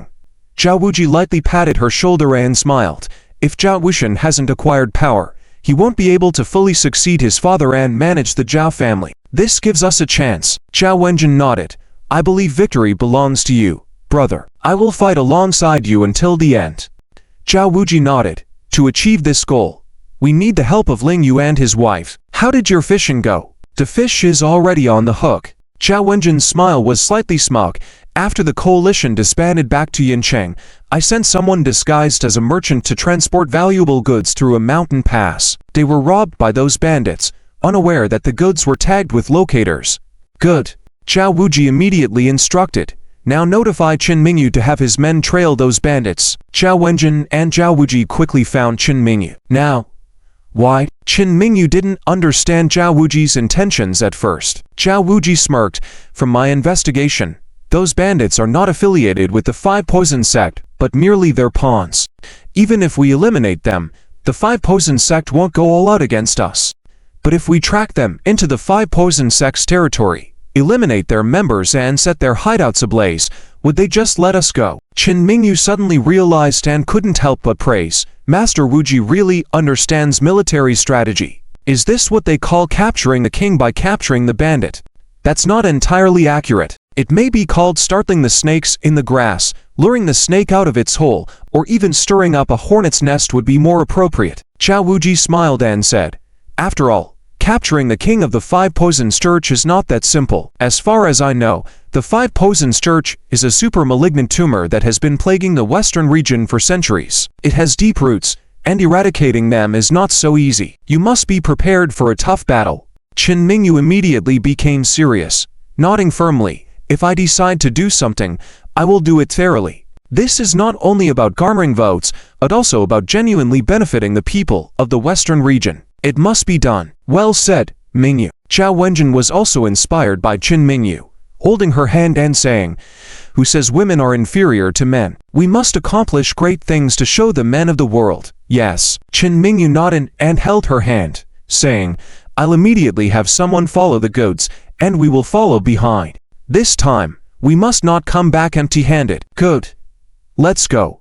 Seeing the two women full of fighting spirit leaving the room, Zhao Wuji also smiled, realizing that the Five Poisons Church, which had been standing for centuries, was in for trouble. Finally having something to do, Lin Qinglong naturally became full of energy. With the military positioning tracking system and the skilled members of the Warwolf unit, tracking the goods' whereabouts would not be difficult. The problem was that the goods were scattered across multiple locations, leaving Lin Qinglong unsure of which direction the main force should pursue, so he had to consult Qin Mingyu. Qin Mingyu immediately looked to Zhao Wuji, waiting for his input. Zhao Wuji chuckled and said, Madam Ling, you already have the answer in your heart. Why ask me? Are you trying to extract my remaining value and handle the situation yourself? Such a capitalist face. Qin Mingyu wasn't embarrassed by his observation, instead jokingly saying, it was Wenjin who said that. It's a privilege we women have. Zhao Wuji remained silent. Brother, give your opinion quickly for Mingyu to consider. Zhao Wenjin was helping her friend instead of her brother. Zhao Wuji was a bit speechless but eventually spoke. The main force should definitely pursue the positioning in the southeast. Why? Lin Qinglong was surprised and asked, isn't the Five Poisons Church's stronghold in the northwest? Shouldn't we pursue the positioning in that direction? Lu Wuda and Xia Shaodi are also curious, as they couldn't understand. Zhao Wuji just smiled, then didn't say anything. I understand. Qin Mingyu immediately instructed Lin Qinglong, proceed according to the strategist's plan, and the main force will pursue the positioning in the southeast. Lin Qinglong smirked at Zhao Wuji and threatened, being mysterious, I'll lead the main force to chase that position. If we can't find the base of the Five Poisons Church, I'll give you a good beating. Zhao Wuji just smiled casually. As Lin Qinglong walked away, Xia Shaodi couldn't help but ask, Boss Qin, why pursue the positioning in the southeast? Qin Mingyu smiled and said, Shaodi, that's because you don't have all the information. Otherwise, you would have made the same decision because the goods in that position have the highest value. Xia Shaodi's eyes lit up with realization and she clapped her hands. I see. They sell the low-value items and offer the high-value ones as tribute to the Five Poisons Church to please their master. Yes, that's likely. Qin Mingyu nodded. As a leader, many people tried to bribe her with valuable items. Zhao Wenjin then said, I intentionally included some items most suitable for tribute, with that purpose in mind. I see. Lu Wudao, who had been watching in silence, couldn't help but speak up. It seems that strategy is more important than bravery in military operations. Not exactly. Qin Mingyu hurriedly said. Both are important. With strategist Zhao and Big Brother Lu, we will surely succeed this time. Eliminate the malignant tumor of the Five Poisons Church, make a great contribution, and do our part for the people of the western region. Zhao Wenjin and her brother exchanged glances, both feeling that Qin Mingyu was well suited to be a leader, capable of inspiring her subordinates. While they were conversing, Lin Qinglong had made arrangements and returned to report. Mingyu, I've instructed other squads to track the other points. Should we head to the tracking point in the southeast now? Yes. Qin Mingyu was about to follow Lin Qinglong when a voice behind her stopped her. Wait for me. We want to go too. Everyone turned to Liu Rashui and Lin Qingxuan. Xuan. This time, we are going to track the enemy, not salvaging supplies. It will be highly risky. It's better for you to stay in the rear or return to the Cloud City. Qin Mingyu quickly came to persuade them. Well, Lin Qingshuan was obedient and didn't want to disobey Qin Mingyu's advice, but still looked towards her aunt. Oh, we just love this kind of exciting game. Let us come along. We came all this way. It would be boring to just turn back, right? Liu Roshui didn't want to leave, and she looked towards Zhao Wuji, signaling him with her eyes. She knew her daughter better than anyone else and understood the deep, beautiful memories buried within her. After bringing Lin Qingshuan back, she had at one point thought that her daughter living in a state of amnesia was the best choice, but as time passed, it was clear that the situation was not ideal. Missing over 20 years of memories in a short life of a few decades was like losing a third of one's life. Both she and her daughter often wanted to reminisce about the past but had nothing to share. She hoped that Lin Qingshuan could regain her memories, especially the most precious ones. That included the nights she spent with Ling Yu, the night they were alone under the starry sky on the battlefield. Perhaps seeing similar scenes might stimulate her brain's cortex and awaken her buried memories. Then let's go together. Zhao Wuji smiled and said, with a knight present, the princess will be protected no matter what. Hey, don't you come. I will protect my sister. Lin Qinglan quickly intervened, walking up to Lin Qingshuan and holding her delicate shoulder, saying, "You're here to enjoy the spectacle. Just stay behind and watch your brother's heroic figure." Ha ha. Okay. I will listen to you. Lin Qingshuan obediently nodded, looking at Qin Mingyu once again. Seeing everyone's support for them to go, Qin Mingyu had no choice but to sigh and say, "If you want to come, then come along." "Thank you, Sister Saint. I will definitely follow your lead." Lin Qingshuan was excited and grateful. Qin Mingyu looked at her, feeling a sense of pity. She was originally a gentle type of woman, but after losing her memory, she lacked a sense of security, leading to a psychological regression in her age, making her more like an innocent young girl. Lin Qinglan led the small team to the forefront, swiftly tracking the designated point in the southeast direction. Qin Mingyu and the others followed behind, with Luku Da and Liana, high-ranking members of the Qianmo clan, guarding, along with 70 members of the Warwolf unit, ensuring the safety of the female commander. In order to avoid alerting the enemy prematurely, Qin Mingyu and the others did not advance to the front lines, but maintained a certain distance with Lin Qinglan's vanguard team. Lin Qinglan, accompanied by 12 elite team members, quickly approached the slowly moving target. The opponents had entered an area filled with stone forests. This was a characteristic of the geography in the western regions, where almost no grass grew. Only a large expanse of stone forests resembling a maze. Without a military positioning system, it would be difficult to locate them. Following Qin Mingyu's instructions, Lin Qinglan continued to track the opponents, refraining from alarming them before any members of the Wadu sect appeared.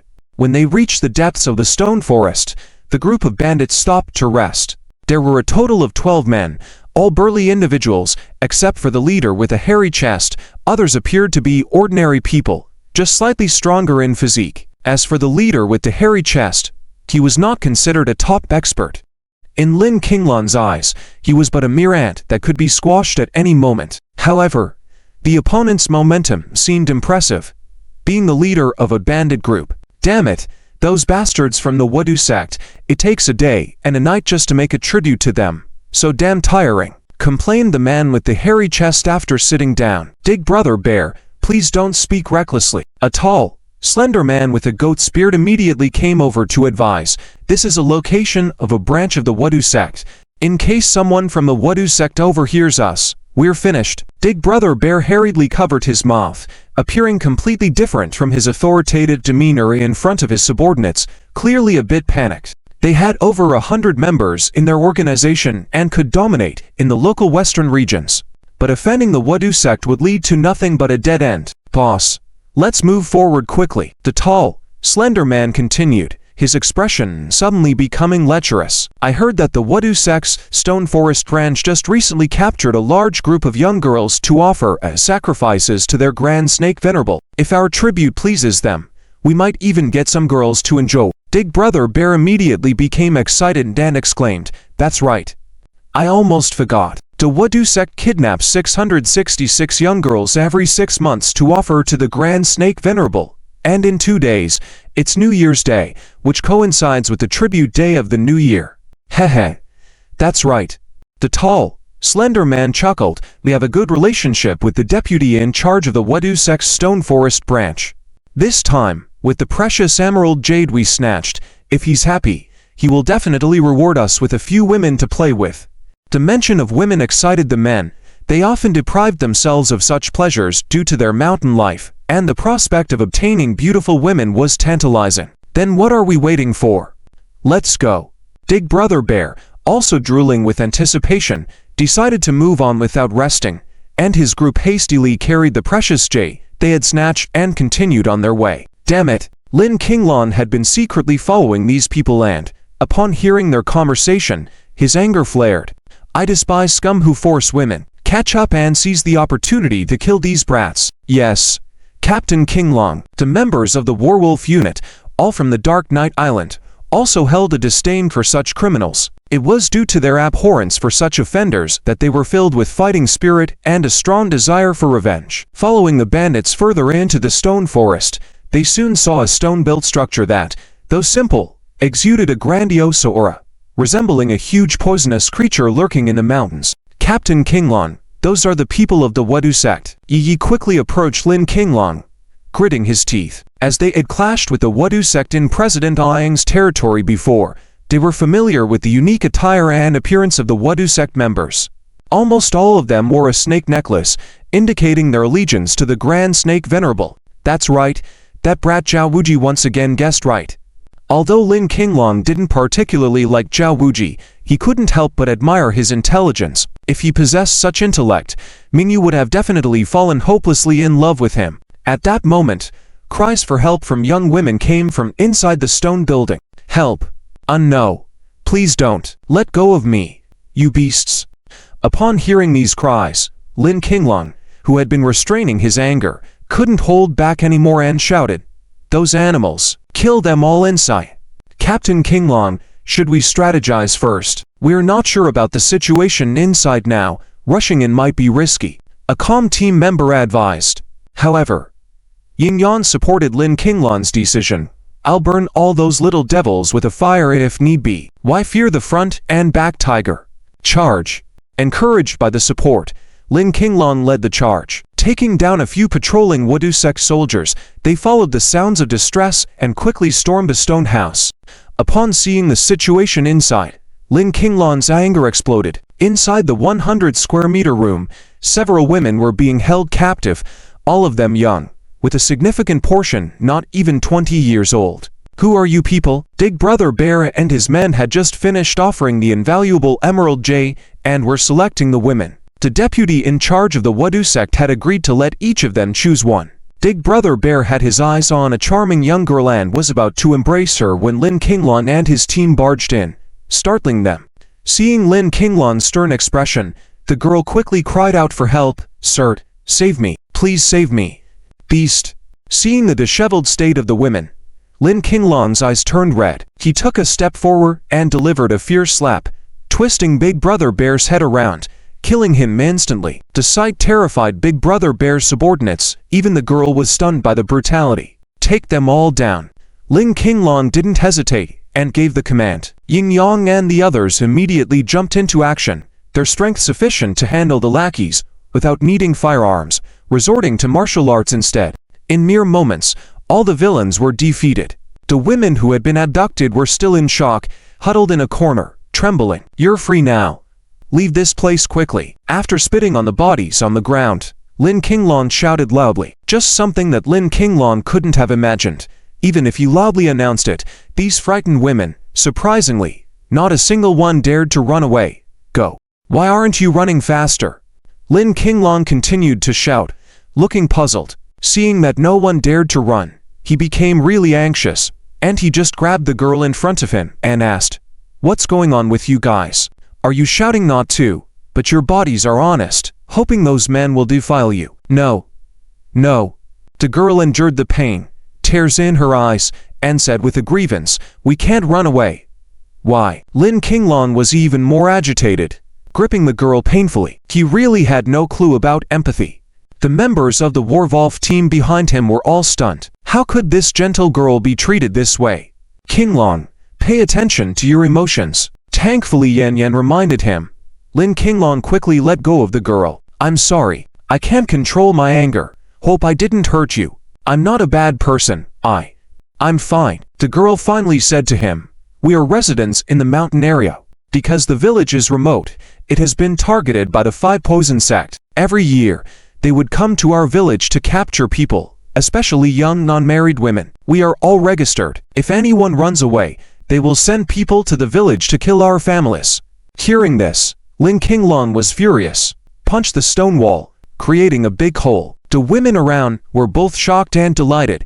This burly man was indeed powerful. Maybe he could really save them completely. This is outrageous.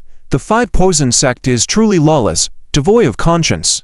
Lin Qinglong only remembered cursing. It was actually Yan Yan who remained calm, and quickly asked, what is their purpose in capturing you guys? The group of women instantly burst into tears. The girl with red eyes said, to offer sacrifices to their great serpent king. Sacrifice? The great serpent king? Lin Qinglong immediately raged. Is he a monster? Sacrifices are still a thing these days. Yes, it is said that he is indeed a monster, resembling a snake. The girl tearfully said, every year, hundreds of women are sacrificed to him. It is said that he drinks the blood of these women to cultivate his power. Hundreds of women. Damn it, such a person really exists. Lin Qinglong cursed loudly. However, the girl described the great serpent king resembling a snake made Lin Qinglong think of Ling Yu, who also had a snake minion. They were both snake-like, so he wondered if there was any connection between the two. Anyway, unless the great serpent king dies, we cannot escape. If we run, our families will be in danger. The girl cried. Thank you for coming to save us, but maybe we shouldn't have called for help. Our lives are doomed to this disaster. Sob. Oh, stop crying. It's annoying. Lin Qinglong directly shouted, you guys go. I promise to kill the great serpent king afterwards, so he can't continue to act recklessly. Okay. Really? The girl, like the other women, first looked delighted, but soon became doubtful, even reverting back to a state of fear. Sir, we appreciate your kindness, but the great serpent king is too terrifying. He is rumored to be a demon. We humans cannot defeat him. You better leave, otherwise it will be too late. To them, the great serpent king was the ultimate demon in the world, unbeatable, and their fear of him had long penetrated into their bones. Though they were in misery, they didn't want to harm others and could only resign themselves to their fate. Damn it, I don't believe it. I will definitely deal with that demon king. You guys, come with us. Lin Qinglong, who had a quick temper, was even more impatient as he stomped his feet. Ha ha, intruding into our Five Poison sect's territory. Do you think you can still run away? A triumphant voice came from outside the door, and then, a man dressed in a brown robe with long hair walked in. His face was pale, with heavy dark circles around his eyes, looking nothing like an ordinary person. Following him were a group of lackeys from the Five Poison sect. It's over. Chief Guardian is here. The girl became even more panicked. Trembling, they are all very adept at using poison. We won't be able to escape. Bullshit. Watch me kill these monsters. Lin Qinglong was eager to prove his strength to the women, and the appearance of the so-called Chief Guardian gave him a perfect target. Yan Yan also raised her hands and shouted, watch me burn these snakes and monsters. However, her usual expertise in flames failed to manifest at this moment, and she suddenly felt weak, unable to summon any strength. Oh no, they released poisonous gas. Quickly evacuate from this place. Yan Yan loudly reminded, but it was already too late. Ha ha. No matter how high your martial arts skills are, there's only a dead end in our territory. The Chief Guardian laughed triumphantly. This sealed stone room is the best place to use poison gas. Ha. However, just when he was laughing smugly, a fist enlarged infinitely in front of him. By the time he reacted, he was already smashed into pieces by this gigantic fist, with a loud bang that even shattered the stone wall. Blah blah blah. Are you done talking nonsense? Villains talk too much. Lin Qinglong impatiently shouted, watch me kill you guys. After that, he swung his fist at the group of 5 poison sect members. In fact, there weren't many people at this base, and when the poison gas proved ineffective against this big guy, the Chief Guardian was caught off guard and quickly defeated, leaving the remaining sect members trembling and unwilling to fight. After Lin Qinglong took down a few more lackeys, the rest of the lackeys immediately fled in all directions. Wow, sir, you are amazing. The girl admired Lin Qinglan immensely. He single-handedly took down a base of the Five Poison sect. Hey. Now do you believe I can save you guys? Lin Qinglan was very pleased with the girl's praise, immediately picked up the poison and weak curl, and said, "Let's go.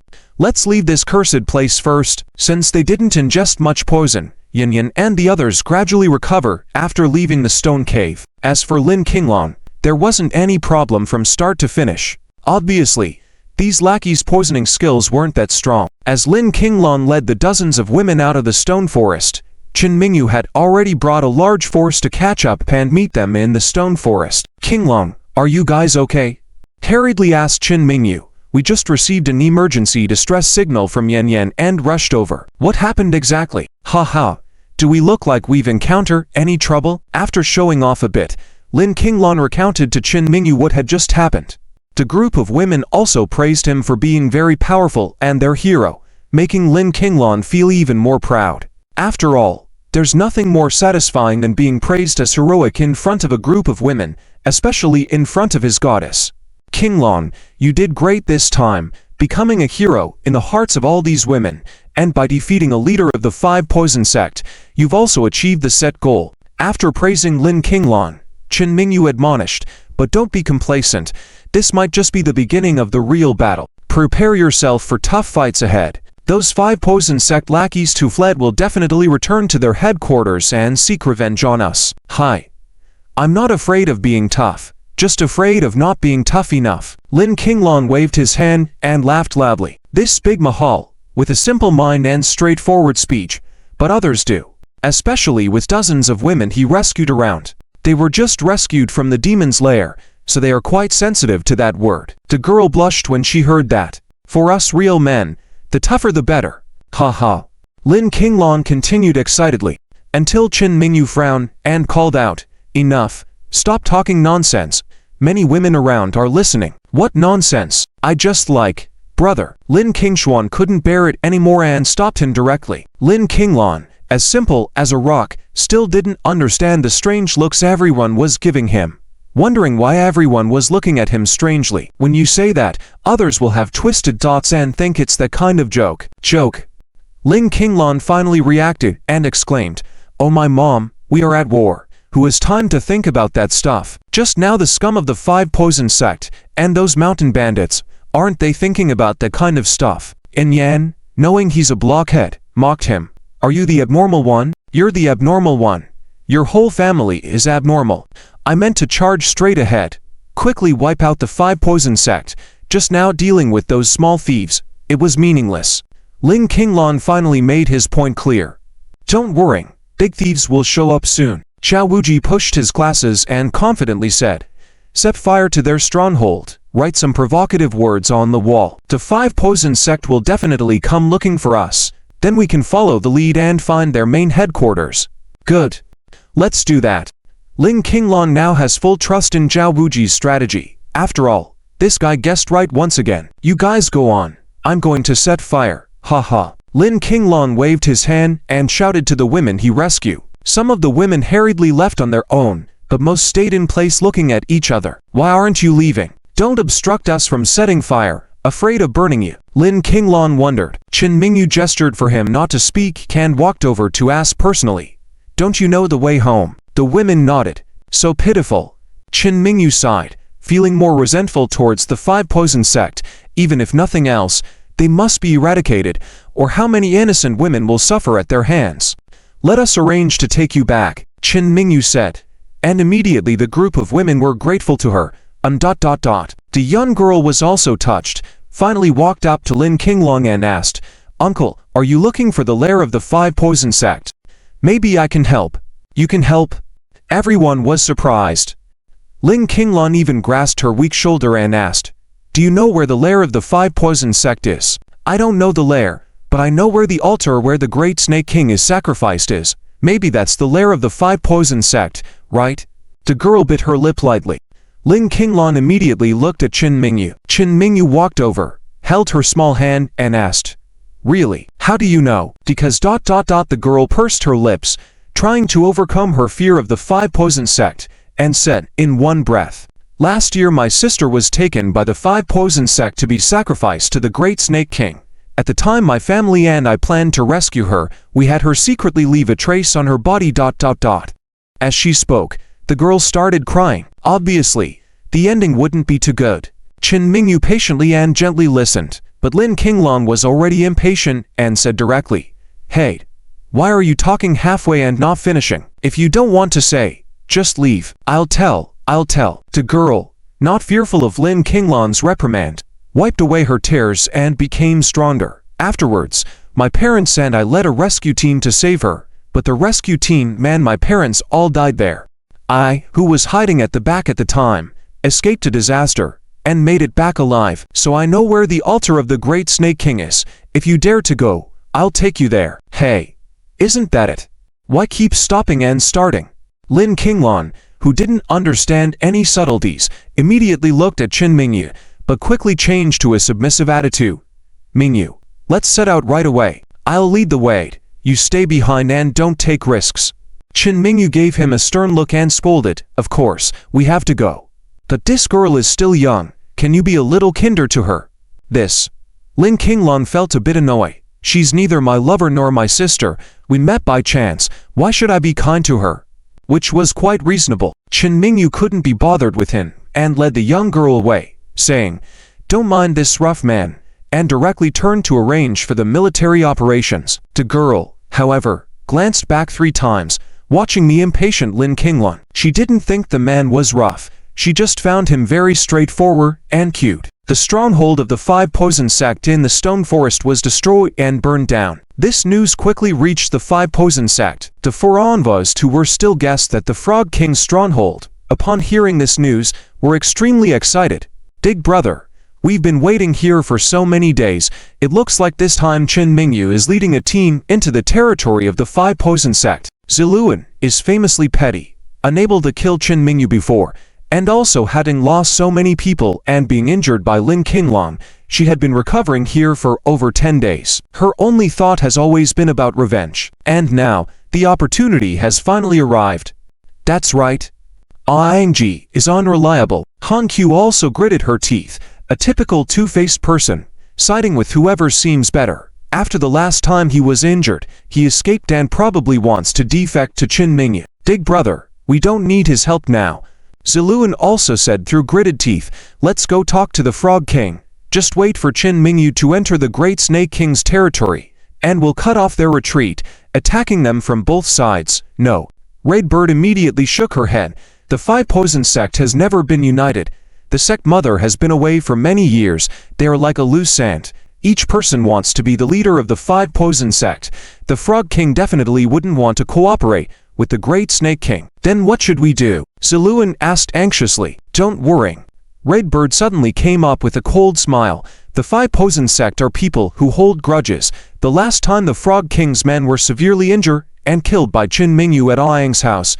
This enmity, something the Frog King won't forget. I'll go instigate him, set up an ambush around the Great Snake King's territory, wait for Qin Mingyu and the Great Snake King to fight and injure each other, then seize the opportunity to wipe out both sides, leaving one person dominating both territories." Hehe, the Frog King would definitely be willing to do that. The other 3 envoys thought this was indeed a good idea, but the effect would not be as good as attacking Qin Mingyu from both sides. They had only one enemy, Qin Mingyu. Unfortunately, they were guests of the 5 poison sect, and the people there would not listen to them at all. They could only stir up trouble and take advantage of the situation to fight. On the other side, Qin Mingyu's 100-member werewolf unit, after leaving the stone forest, continued on in the northwest direction under the guidance of the young girl. The journey over the past day and night had been smooth without any incidents. On the morning of the 3rd day, the team was about to enter a small village in the mountainous area. The young girl, who had been leading the way in the front car with Lin Qinglong, suddenly felt dizzy. "Hey, how should we proceed next? Do we need to enter the village?" Lin Qinglong asked casually. However, the girl did not respond. She just gently covered her temples. Lin Qinglong was too focused on the road and didn't even look at her. Not getting a response, this big man immediately became impatient. "Shaokui Huo, can you say something?" On the journey, they had already asked the girl's name, which was Kui Shuxin. Ling Qinglong couldn't remember, or perhaps didn't want to remember, so he just called her Shaoqui directly, which was easier to remember. Hey. Not getting a response from her, he turned back impatiently only to find that the girl, who had a weak constitution and rarely traveled by car, was actually vomiting outside the window due to the bumpy mountain road. Oh my. You're getting carsick on me now. Ling Qinglong, being a rough and impatient man, furrowed his brow deeply. Chen Mingyu, following in the car behind, noticed the situation and quickly called for the team to stop. What's wrong? Chen Mingyu and the team came over, expressing concern. Ling Qinglong frowned and hadn't spoken yet when the dizzy girl immediately apologized. I'm sorry. I got carsick and threw up. I've caused you trouble. You're aware of that, huh? Ling Qinglong grumbled. What a hassle. At this rate, when will we reach the enemy's base? Yin Yan, who was also in the same car, was impatient by nature. Seeing the team stop like this, she crossed her arms, leaned against the car, and waited with a look of irritation. The girl looked at Ling Qinglong, feeling so guilty that she was about to cry. She quickly said, Uncle, if you take the left road here, you don't need to worry about me. Keep moving forward. I'll pull myself together and guide you. Chen Mingyu quickly touched her forehead and frowned. You seem to have a bit of a fever. Wait a moment, I'll have someone get some medicine. The harsh environment and large temperature difference on this mountain road, along with the fact that the girl had been kidnapped for several days with little food and drink, had left her in poor health. Any illness could come at her one after another. It's okay, you're in a hurry, and getting on the road is more important. I'm not delicate, the girl insisted. Mingyu, since she said so, let's keep moving. Stopping for one person, how can we march and fight like this? Ling Qinglong shouted again. Chen Mingyu glared at him. They were soldiers, but this girl was not. However, Ling Qinglong had a point. They were racing against time to reach the enemy's headquarters. Delaying even one day could mean more variables, so it was indeed not suitable to drag things out. Seeing that Chen Mingyu was also inclined to continue the journey, Ling Qinglong, who had gotten out of the car behind them, felt really sorry for the girl and wanted to speak up for her, but didn't dare. Let's rest up ahead.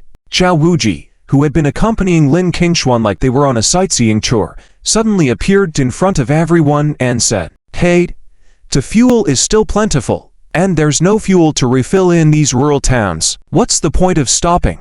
Ling Qinglong, eager for a hard battle, didn't want to waste any time at all. Chen Mingyu also wanted to quickly eliminate the 5 poison sects, go and meet with Yanjing and Ling Yu, so she nodded. It was now 1 month away from the Chamber of Commerce's big election, and 37 days away from the national election. Every day was precious, influencing the fate of many people. Haste makes waste. Zhao Wujin smiled and said, although we have someone leading the way, we still need more information about the big snake altar. Knowing ourselves and the enemy ensures victory in every battle, doesn't it? Zhao Wujin, what do you mean by that? Ling Qinglong immediately shouted. Zhao Wujin patiently smiled and replied, now that the allied forces have disbanded, we are just a 100-man team, all elite Warwolf members, but our opponents are the 5 poison sects with tens of thousands of people. Without gathering more information, rashly entering the enemy's territory, Mingyu quietly asked, are you suggesting that we can meet members of the 5 poison sect by staying in the village ahead? Zhao Wujin nodded, quite affirmatively. All right, let's go establish our camp in the village ahead. Chen Mingyu also gave the order. They really had very little information on the 5 poison sects now. Letting the girl lead them in blindly was indeed extremely dangerous. Ling Qinglong saw Chen Mingyu give the order, and shouted at Zhao Wujin, are you trying to please my sister by lingering around her more? Deliberately suggesting camping in the village. Zhao Wujin teased him, you've seen through it all. You're really good, big brother. Ling Qinglong's face blushed slightly, looking a bit complicated. Ling Qinglong threatened again, fine, since Mingyu ordered us to establish camp, I'll do it. But if we don't encounter members of the 5 poison sect, I'll slaughter you. Big brother, this line again? My ears are calloused. Zhao Wujin smiled again and turned to Ling Qinglong. Princess, let's get back in the car. Ling Qinglong agreed, but then turned suddenly, walked up to the young girl, gently took her hand and said, you don't need to guide the way for now. Come with me in this car and don't pay attention to my big brother, the big brute. Though the girl seemed hesitant to leave, she glanced back at Ling Qinglong. Ling Qinglong, as expected, shouted loudly, "Hey, I'm your real brother, and even you're criticizing me. You're really hurting my feelings." With Lin Qingshuan's care, the girl's car sickness symptoms eased somewhat. Zhao Wenjin and Zhao Wujin had always been in the same SUV as Lin Qingshuan. Watching the way her brother kept gazing at her without much response, they couldn't help but say, "Qingshuan is really kind-hearted, must attract men's hearts to ache, right?" Zhao Wujin pushed up his glasses, nodded. Zhao Wenjin, seeing Lin Qingshuan hadn't paid much attention to her brother, couldn't help but feel sorry for him. Even if Lin Qingshuan had forgotten about Ling Yu, it seemed she was not getting along with her brother. Brother was infatuated, afraid it would be difficult to get a response. Soon, the team entered the village. It turned out that the village was quite large, with a considerable number of people and its own defensive force. Ordinary bandit groups really wouldn't dare to make trouble. Upon entering the village, they thought it would be troublesome, but unexpectedly, the guards recognized Qin Mingyu and each one recounted her deeds, showing their respect. "Chairman Qin, although we welcome you to our Shilin town, we currently belong to Chuan City, have security forces and firearms, not to mention bandits. Even the 5 poison sects can enter," the guard proudly told Qin Mingyu. Upon hearing this, Lin Qinglan couldn't help but burst out laughing. "Ha ha, I believe you. It's just that if the 5 poison sects can't get in, I'll have to handle a certain man who abuses his power." After speaking, he deliberately looked back at Zhao Wujin. Zhao Wuji remained calm and confident, his posture exuding self-assurance, as he paid no attention to the gazes directed at him. Thus, the group entered the town of Shilin. It turned out that the town was nestled within the mountains and forests. While it appeared like a typical village from the outside, it was actually quite bustling inside, being a town with a large population. After settling in a decent hotel, Qin Mingyu also showed concern for the young girl Kui Shuxin. "Thank you, Sister Qin, for your concern. I am actually not in great trouble." Kui Shuxin was also very well behaved, similar in personality to Lin Qingshuan, although their temperaments differed slightly. Their figures were also different. Despite looking very youthful and delicate, appearing to be a 15 or 16-year-old girl, when Qin Mingyu asked her, she revealed that she was already 19 years and 9 months old. Lin Qingshuan noticed that her clothes were dirty and even damaged, so she kindly offered her own clothes to wear. However, Kui Shuxin was a bit shorter in height, but had a significantly larger bust, so she couldn't fit into Qin Mingyu's tops and bras. Upon entering the room, Qin Mingyu also noticed this issue and chuckled, saying, "Try mine instead." "Yours?" Lin Qingshuan subconsciously exclaimed. In her memory, Qin Mingyu's bra size was at most 1 size bigger than hers, but Kui Shuxin was 2 to 3 sizes larger, so Qin Mingyu's wouldn't necessarily fit either. "Well, if mine doesn't fit, let's go buy new ones in the town." Qin Mingyu responded smoothly, prompting Xia Shaodi to bring her spare clothes. Unexpectedly, when Kui Shuxin tried them on, they fit perfectly. Lin Qingshuan suddenly felt a bit less confident. After all, Qin Mingyu's figure had become fuller and more perfect after giving birth. Both beautiful women had kind hearts and carefully helped Kui Shuxin tidy up and dress up. After wearing Qin Mingyu's high-quality clothes, Lin Qingshuan suddenly realized that she was indeed a stunning beauty. "Shuxin, you are so beautiful." Lin Qingshuan couldn't help but sigh. "Where?" Kui Shuxin lowered her head, looking embarrassed, feeling far inferior to her 2 sisters. Qin Mingyu laughed and said, "Of course, as the saying goes, there are no ugly women, only lazy women. Shuxin has excellent features, and with just a bit of effort, she becomes a beauty. Yes, your skin is naturally clear and beautiful.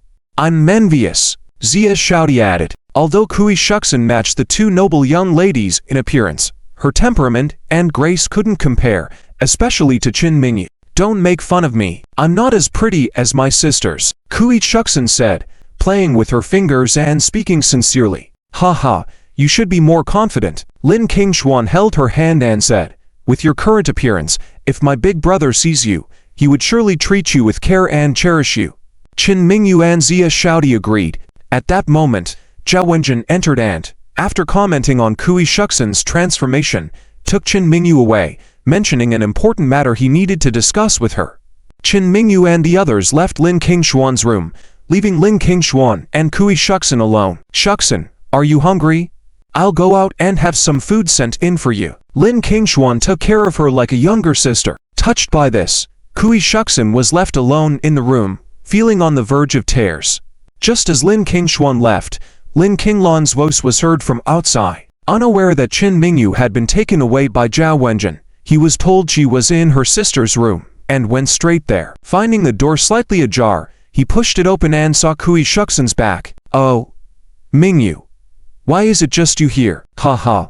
Lin Qinglan's tone was significantly softer than before. Seeing the clothes, he mistook her for Qin Mingyu. Kui Shuxin realized it too, noting that the old man liked Qing Ya, showing good taste. "Food is ready outside. Let's go eat together and discuss the next plan." Lin Qinglan was excited as he had never had a meal with Qin Mingyu before. Now that they were out fighting, he saw an opportunity to create a bond. However, Qin Mingyu had not responded and kept her back turned to him. It wasn't until then that Lin Qinglan felt something was amiss. Noticing that his sister wasn't in the room either, he hurried to Qin Mingyu's side. "Wait, Mingyu. Why are you a bit shorter? Who did something to you?" Lin Qinglan became even more nervous, turning Qin Mingyu around and preparing for a potential attack. But it wasn't Qin Mingyu. "Darn it. Daring to impersonate my goddess. You're asking for trouble." Raising his fist to strike the figure before him, he realized it was somewhat familiar. Just before his fist hit Kui Shuxin, this frightened girl turned pale. But luckily, he stopped in time. "Xiao Kui, it's you." Lin Qinglan furrowed his brows and asked, "Why are you wearing Mingyu's clothes?" Startled and unable to respond, Kui Shuxin was at a loss. "Ooh, take it off. No one is allowed to imitate Mingyu. You are far below her. Just like wearing a dragon robe doesn't make you a prince. Do you understand what I mean?" Lin Qinglan rebuked coldly, feeling offended on behalf of his goddess. Tears welled up in Kui Shuxin's eyes. The old man had saved her when she was in danger, and she happened to like this upright and vigorous type. Yet he looked down on her. "Oh, crying now. How dare you cry?" Seeing her tear up, Lin Qinglan became even more agitated and stomped his foot. "What's going on?" Lin Qingshuan, returning with food, hurried in upon hearing the commotion. Startled to see Lin Qinglan, she was quick to ask, "Brother, how did you get in?" Then she saw Kui Shuxin in tears and quickly put down her things, walking over and pushing Lin Qinglan aside, saying, "Brother, what are you doing? Are you bullying Shuxin again?" Just a moment ago, she thought Lin Qinglan would treat Shuxin with care upon seeing her like this, but she was quickly proven wrong. What a disappointment her brother turned out to be. "Me? How am I bullying her?" Lin Qinglan exclaimed fervently. "I just told her not to mimic Mingyu, to take off Mingyu's clothes, and now she's crying like this." Lin Qingshuan was utterly enraged, saying, "Brother, isn't that considered bullying? You made a girl undress, that's rogue behavior." But, Lin Qinglan was at a loss, wondering if what he did was really behaving like a rogue. Unexpectedly, Kui Shuxin tugged at Lin Qingshuan and spoke up for him, saying, "Sister Lin, don't blame the old man. He's right, I don't deserve to wear Qin Ji's clothes. I'll change back to my own clothes." "No, that won't do." Lin Qingshuan's demeanor changed, demanding, "Apologize to Shuxin. It was me and Mingyu who got her into new clothes." "How could you speak so callously and hurt a girl's feelings?" Flustered, Lin Qinglan began to wave his hands frantically, wondering if he had really behaved like a scoundrel. Surely, anyone would be upset to see someone else wearing their goddess's clothes. "Sister Lin, please don't blame the old man. He is right." Kui Shuxin insisted on defending Lin Qinglan, even holding her hand out to shield him as she spoke. "Qingshuan, listen, haha, it's not my fault, right?" Lin Qinglan grinned proudly. "Even the person involved thinks I'm right. You're not allowed to say otherwise." Lin Qingshuan couldn't help but give him a look, thinking to herself that her brother's behavior was truly unromantic, making him inferior even to ordinary men. How could he possibly compete with Ling Yu? "Since Mingyu isn't here, I'll take my leave." Lin Qinglan slapped his butt and left. Kui Shuxin still watched his departing figure, looking like she had something to say. Lin Qingshuan then approached and gently wiped away her tears, comforting her. "Shuxin, don't blame my brother for being so clueless. My aunt says his world only has two kinds of people. One is named Qin Mingyu, and the other is everyone else." Kui Shuxin quickly took the tissue from her hand and smiled. "Sister Lin, I'm not crying. I'm okay. Your brother really has good taste. Qin's sister is indeed 100 times more beautiful than me, she just doesn't like older men, right? Of course she doesn't like him. Lin Qingshuan agree. Mingyu's taste is fine. How could she like that unromantic brute? But Kui Shuxin hesitated. I think the older man is quite good. He's devoted and reliable, isn't he? Lin Qingshuan. Upon careful consideration, he didn't seem too bad. But she was still surprised. Shuxin, you don't like my brother's type of unromantic behavior, do you? He's hurt you several times, but he saved my life. Kui Shuxin quickly said. Without him, I would have been ravaged by a group of bandits and offered to the Snake Demon King. It's unthinkable. Why do you keep talking about him? Lin Qingshuan stared at her directly. You don't really like my brother, do you? He's quite a troublemaker. Well, Kui Shuxin blushed at first, then bit her lip and said, you keep bad-mouthing your brother behind his back. Doesn't he know? Who keeps criticizing their brother like that? Ow. Lin Qingshuan blushed in turn, finding it surprising how Kui Shuxin, a similar type of woman, ended up gaining the upper hand. I'm not bad-mouthing him, I'm just speaking the truth. Lin Qingshuan hurriedly explained. Humph. From now on, you can't speak ill of the older man, otherwise I'll tell him that his sister is always bad-mouthing him. Kui Shuxin continued to defend herself. All right. Lin Qingshuan suddenly chuckled. I know you like my brother. I dare not say anything negative about him. Kui Shuxin finally lowered her head. Lin Qingshuan, however, noticed her well-developed chest and felt envious, wondering how she grew like that.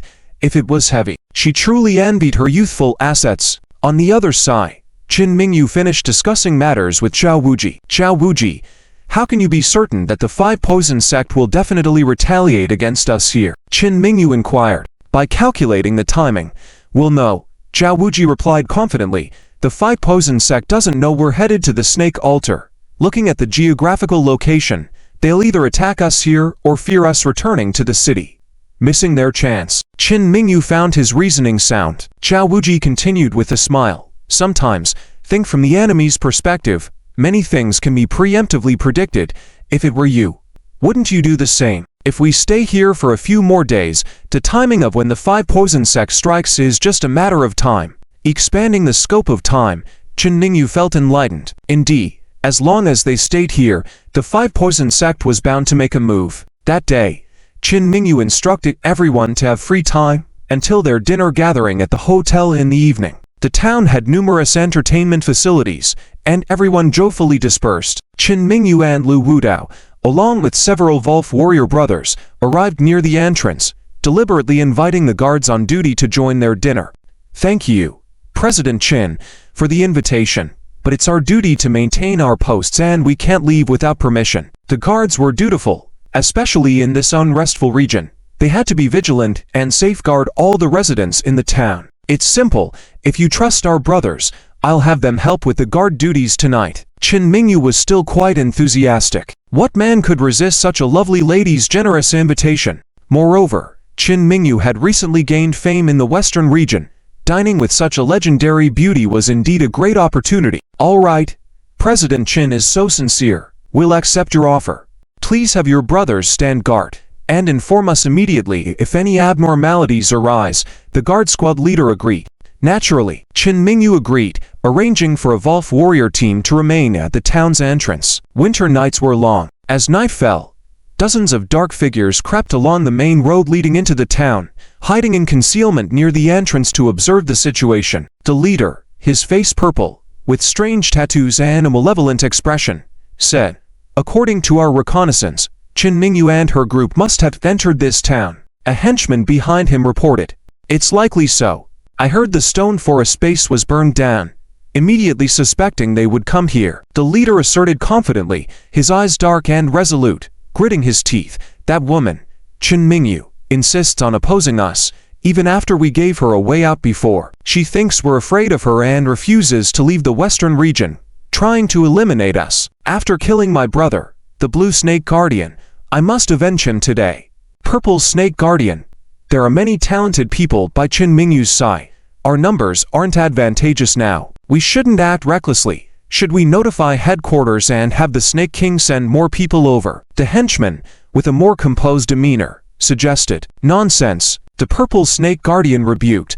My brother was caught off guard. Now it's so much poison with us. And the enemy in plain sight while we remain hidden. Killing Qin Mingyu is as easy as pie. Unable to dissuade him, the henchman didn't persist.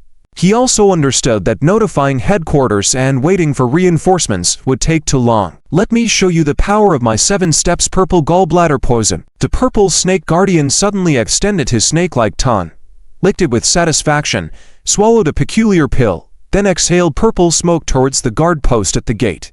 Under the cover of night and the cold wind, without prior warning, it was almost impossible to detect. Sure enough, shortly after, the guards, having taken only a few steps, suddenly fell one by one. Wow!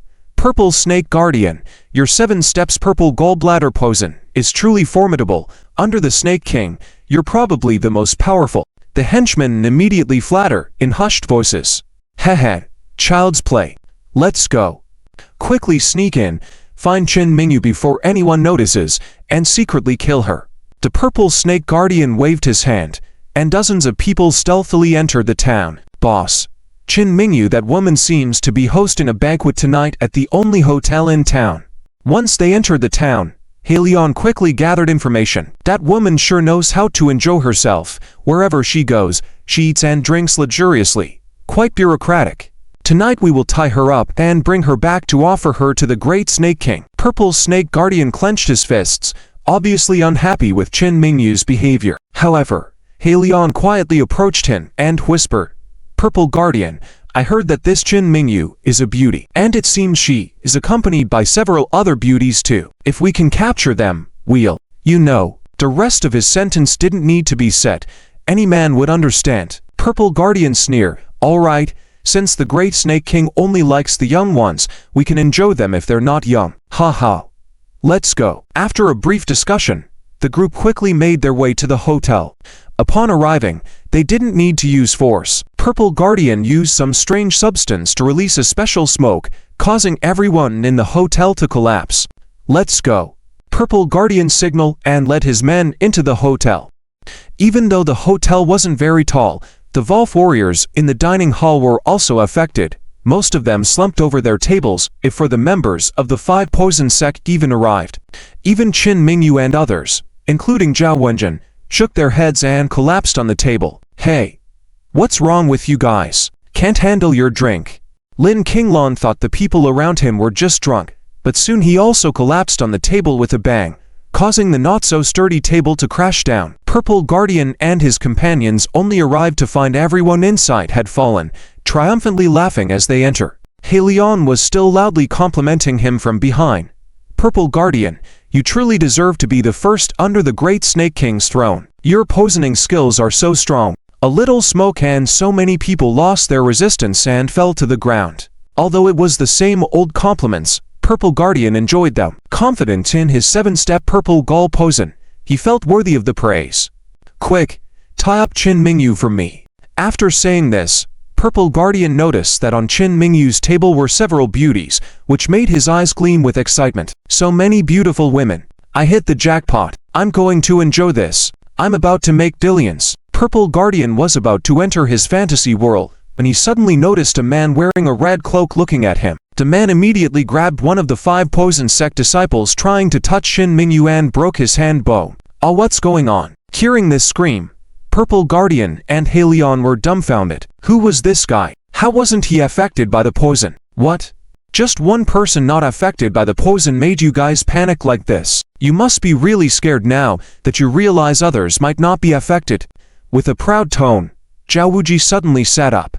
Wearing a strange mask, his eyes revealed a hint of pride.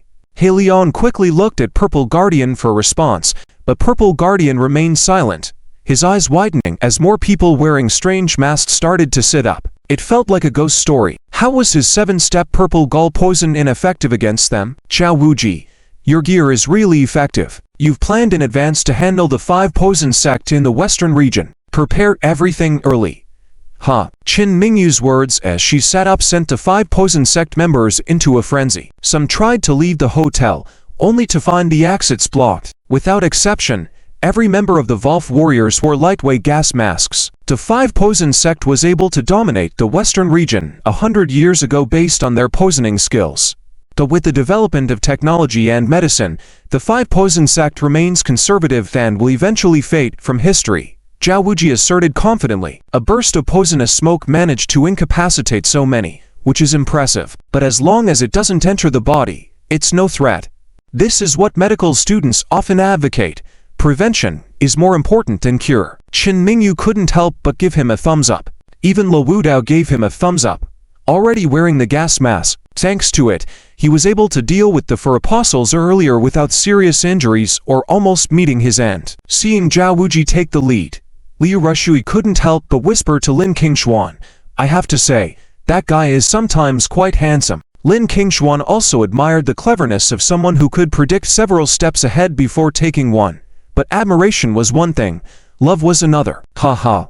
Lin Qinglan suddenly jumped up, striding confidently towards Purple Guardian and the others, saying smugly, "Isn't it because of my acting skills? They must have thought I was poisoned too, so they let their guard down." However, Purple Guardian stammered, Who are you?" Surprised by his reaction, Lin Qinglan widened his eyes, his voice stopping abruptly. PFT. Several beauties couldn't help but laugh at his expression. It was all fun and games. Nothing as dangerous as they imagined, as easy as Ultraman defeating a small monster. Damn it, even I didn't know. I am Lin Qinglan, the Lord Qinglan who burned your stone forest stronghold. Lin Qinglan shouted, rushing forward to strike Purple Guardian. Qinglan, go easy, Qin Mingyu hurriedly called out. Thankfully, her timely intervention prevented Lin Qinglan's punch from potentially killing Purple Guardian. After blocking Lin Qinglan's fist and taking a few steps back, Purple Guardian smirked, "You're the team's commander, right? Your strength is nothing special. Even if you weren't poisoned, you might not be able to keep me. Is that so?" Before he could finish speaking, a flash of red light zipped past, and Lu Wudao was already standing behind him. Quick, too quick. Purple Guardian widened his eyes, looking incredulous. Even though he had S-class strength, he knew there was a substantial gap between him and Lu Wudao. Sout, with a chop, Lu Wudao knocked him out. Lin Qinglan and the other elite Valve warriors quickly swarmed in and captured dozens of people in no time. Impressive. Kui Shuxin, witnessing this, trembled with wide eyes. She might not understand martial strength, but she knew Lin Qinglan was the leader of the Valve warriors, so the more spectacular the performance of the members, the more she admired her big brother. Big brother must be the most powerful among this group. Mingyu, all captured, a total of 42 people. What's next? Quickly, Lin Qinglan approached Qin Mingyu to report. Last time, he hadn't planned to capture anyone alive, and due to the low numbers, they had failed to capture anybody alive. First, tie them up, then wake up the leader and I'll question him, Qin Mingyu ordered promptly. Although Qin Mingyu led the victorious Werewolf squad to capture a group of criminals from the Five Venom sect, using poison gas to incapacitate a crowd, after leaving the hotel, the town guards only discover what had happened later. They couldn't help but sigh, realizing that if it hadn't been for Qin Mingyu's foresight in inviting them to the banquet, they might have fallen into the hands of the Five Venom sect as well. The situation is unpredictable now. Quickly, the guards provided a place for Qin Mingyu to have Lin Qinglan tie up the leader of the Five Venom sect in a small black room in the town. As a bucket of cold water was poured over his head, the once arrogant purple protector suddenly shivered awake. Seeing two beautiful women in front of him, he couldn't muster any joy. Besides the two beauties, there were four men: Lin Qinglan, Lu Wudao, Zhao Wuji, and the chief guard of the town. I ask you, what position do you hold in the Five Venom sect? Qin Mingyu, in the form of a cold and beautiful woman, interrogated. Humph, you're not worthy to ask me questions. The purple protector was still defiant. I advise you to release me, or else sooner or later the great Snake King will send someone to deal with you, torturing you until life is worse than death, turning you into a human puppet. Crack. Before he could finish his laugh, Lin Qinglan slapped out two of his teeth. The purple protector's mouth was instantly full of blood, feeling like half of his face was gone. Mingyu, it seems like he hasn't suffered enough yet. Let's step out for a bit and come back in half an hour, Zhao Wenjin immediately suggested. Qin Mingyu nodded. After all, she wasn't good at torturing people. She just needed to take a stroll outside and skip over this part. Sure enough, when they returned after half an hour, the purple protector's demeanor was visibly different. Before, his eyes were like a young arrogant youth fresh out of society, but now he looked like a middle-aged man who had been tempered by society. Zhao Wuji, why did you torture him? Qin Mingyu curiously asked. Zhao Wuji smiled and said, there were some excellent interrogation techniques from the Wei and Jin dynasties that I wanted to try. There are a total of 103 methods, but I only tried 3 on him. I'll save the rest for another time. What? Another 100 methods? The nearly dying purple protector was scared and wet himself. Before Qin Mingyu could speak, he quickly said, President Qin, I will tell you. I will say everything. Please let me have a quick and painless death after I finish speaking. Oh. Qin Mingyu was intrigued. You're not asking me to release you, but instead for a quick and painless death. The purple protector coldly smiled weakly and slowly said, I am the deputy protector under the Great Snake King. I know the questions you ask will be related to the 5 Venom sect.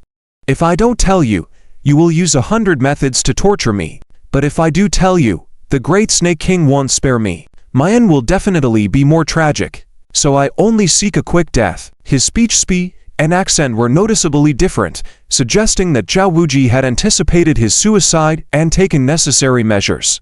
Alright, where is the lair of the Great Snake King? And where is the main headquarters of the 5 Venom sect? You show me. Qin Mingyu waved her hand, and Lin Qinglong opened a large map that had been prepared in advance, allowing the purple protector to point them out. The Snake King's lair pointed out by the purple protector was very similar to what Kui Shuxin had mentioned. Moreover, as expected, the main headquarters of the 5 Venom sect wasn't too far from the Great Snake King's lair. Are the strongholds of the other 4 kings also nearby? Qin Mingyu continued to ask. The purple protector shook his head. I don't know. Ling Qinglong immediately threatened. Damn. It seems like the torture wasn't enough if he still doesn't talk. The purple protector immediately shouted. No. I really don't know. Since the death of the sect mother more than 20 years ago, the major forces of the 5 Venom sect have split. I was promoted to deputy protector a few years ago, and I have never been to the strongholds of other forces. This reason was understandable. Qin Mingyu stopped Ling Qinglong and continued to ask, who was the previous sect mother of the 5 Venom sect? How did she die? This. The purple protector hesitated. Speak quickly. Ling Qinglong didn't wait for him to finish and punched him in the stomach, causing blood to spray out. Fortunately, Lu Wudao quickly used his cloak to shield Qin Mingyu, or she would have been sprayed with blood. Heh. Sorry. Ling Qinglong knew Qin Mingyu would be angry, so he quickly apologized in advance. Move aside, and don't act unless I order you. What if you accidentally kill someone? Qin Mingyu scolded him. If I kill someone, there are others to replace them. Ling Qinglong finally seemed to be smart. Hearing this conversation, the purple protector, despite his pain, quickly trembled and said, I really don't know much. I've heard it was a masterful dancer named Haitan, but we've never met her. Only the Great Snake King has seen her and knows what happened back then. What? Qin Mingyu and the others were truly surprised. Qin Mingyu even exchanged glances with Zhao Wenjin, but he seemed equally clueless. I've read some of my mom's notes before and have a vague idea. Zhao Wuji suddenly furrowed his brow slightly, as if contemplating and deducing certain things. Just as Qin Mingyu was about to ask, he smiled and said, but the identity of the 5 Venom sect's former sect mother isn't the key now. Why not directly storm the Great Snake Altar, capture the Great Snake King, and interrogate him directly? Upon hearing this, Qin Mingyu didn't dwell on the identity of the leader of the 5 Venom sect. Instead, she asked, Zhao Wuji, now that we know the location of the Great Snake Altar for certain, do you have a strategy in mind? Zhao Wuji grinned. In modern warfare, isn't it easy to hit the enemy's base? Contact Ling Yu quickly and have him arrange some heavy firepower to come over for a massive bombardment. After all, our goal is to eliminate the 5 Venom sect, right? Haha. Straightforward and brutal, but it's a good idea. It was the first time Ling Qinglong praised Zhao Wuji for coming up with a good idea, considering that he had not yet experienced the large-scale firepower of the Warwolf Squad, one of the country's most elite forces. Alright, I'll contact Ling Yu now and discuss it with him. Qin Mingyu thought it was the simplest and most direct way. Before, they struggled because they didn't know the enemy's location, but now that it was discovered, they just needed to figure out how to solve it easily. Soon, Qin Mingyu returned to her hotel room and contacted Ling Yu in Yanjing. However, Ling Yu's expression seemed a bit tired. Qin Mingyu didn't rush to talk about her own matters, but instead expressed concern. Ling Yu, what's wrong? You look a bit tired. It's no big deal. Ling Yun still casually smiled and said, I took care of Zhao Wuji. Now the Zhao family wants to unite with the Moran and Tang families to deal with me. Let them come at me. Is this considered no big deal? Qin Mingyu immediately became nervous and said, the power of the four major families is overwhelming. Now 3/4 of them hold grudges against you. They must be eager to get rid of you. Your situation in Yanjing is very dangerous. Don't worry. Ling Yu waved his hand and said, I am a 5-star honored warrior of the country. If they want to deal with me using laws and regulations, they need authorization from the country's leader. If they want to secretly take me out, who can be my match? Qin Mingyu, although impressed by his confidence, gave him a stern look through the screen and said, I know you're strong. However, I am your wife, not your fangirl. I still hope you'll be careful. If something happens to you, what will happen to me and our child? Ha ha. Ling Yu couldn't help but laugh. The president of the Southern Trade Association with billions of dollars in wealth, a woman, saying she wouldn't know what to do without a man. But despite the laughter, he still nodded solemnly. Mingyu, I understand. I will take care. And you must also be careful. Dealing with the 5 poison sect must be done cautiously. Don't personally risk yourself on the front lines. If something were to happen to you, what would become of me and our child? Oh, you silly, you can actually learn from me. Qin Mingyu gave him another glare, showing a mix of playfulness and annoyance. But quickly, she regained her serious tone and said, speaking of the 5 poison sect, we have located the headquarters of the Great Snake Master and are preparing to destroy them. Zhao Wuji suggested that you arrange to send some large-scale weapons to bomb them directly. That's a good idea. Ling Yu naturally supported the proposal. After all, the Warwolf troops were not lacking in large-scale weapons. This way, his wife wouldn't have to go to the front lines, and his Warwolf brothers wouldn't have to venture into dangerous territory.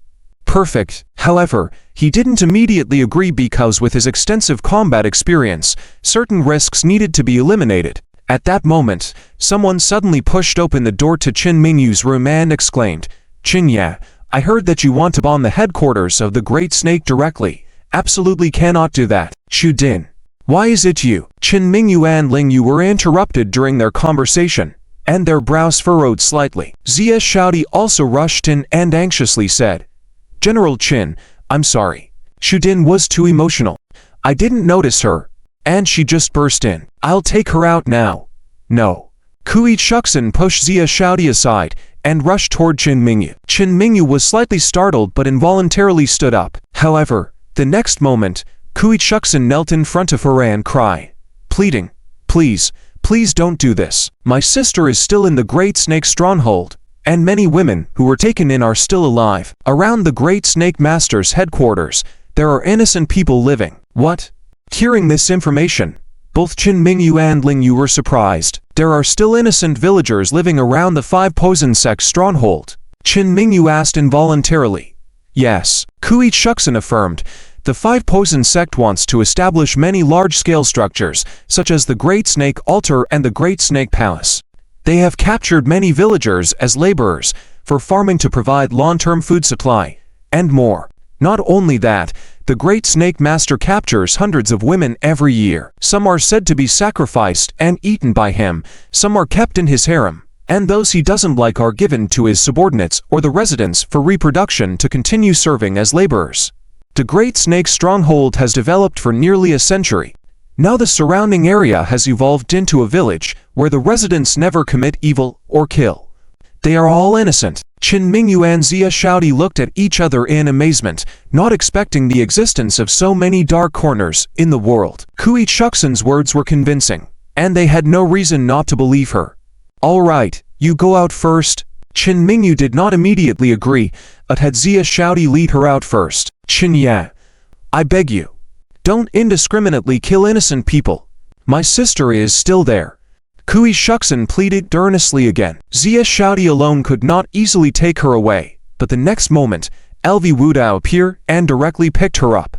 When they left the room and were met by Lin Qinglan, he instructed, Qinglan, watch this woman and don't let her disturb the Lady Sane and the commander's conversation. All right. Ling Qinglan immediately raised his hand, ready to discipline the woman. After all, what she did was very serious. Stop. Fortunately, just in time, Lin Qingshuan also arrived and stopped Lin Qinglan. Otherwise, with that rough brother's slat, he would hurt not only Kui Shuxin's body but also her soul. Lin Ya, please. You must not let Qin Ya indiscriminately bomb the Great Snake stronghold, otherwise my sister will be affected. Kui Shuxin once again wanted to kneel and plead. Lin Qingshuan quickly helped her up. I understand. You must believe in Ming Yu and Ling Yu. They are both very kind, and will never kill innocent people. It must be said that Lin Qingshuan really understood the couple of Ling Yu and Ming Yu. At this point, after discussing in the room, the couple decided that they could not bomb indiscriminately. Ling Yu was in a dilemma as a soldier of the Dragon Country. He absolutely could not kill innocent people. However, if they couldn't bomb indiscriminately, his wife would have to lead a team into the territory of the Five Poison Sect. Ling Yu, I know you worrying about me, but it's my responsibility, and I must lead the team deep into the enemy territory.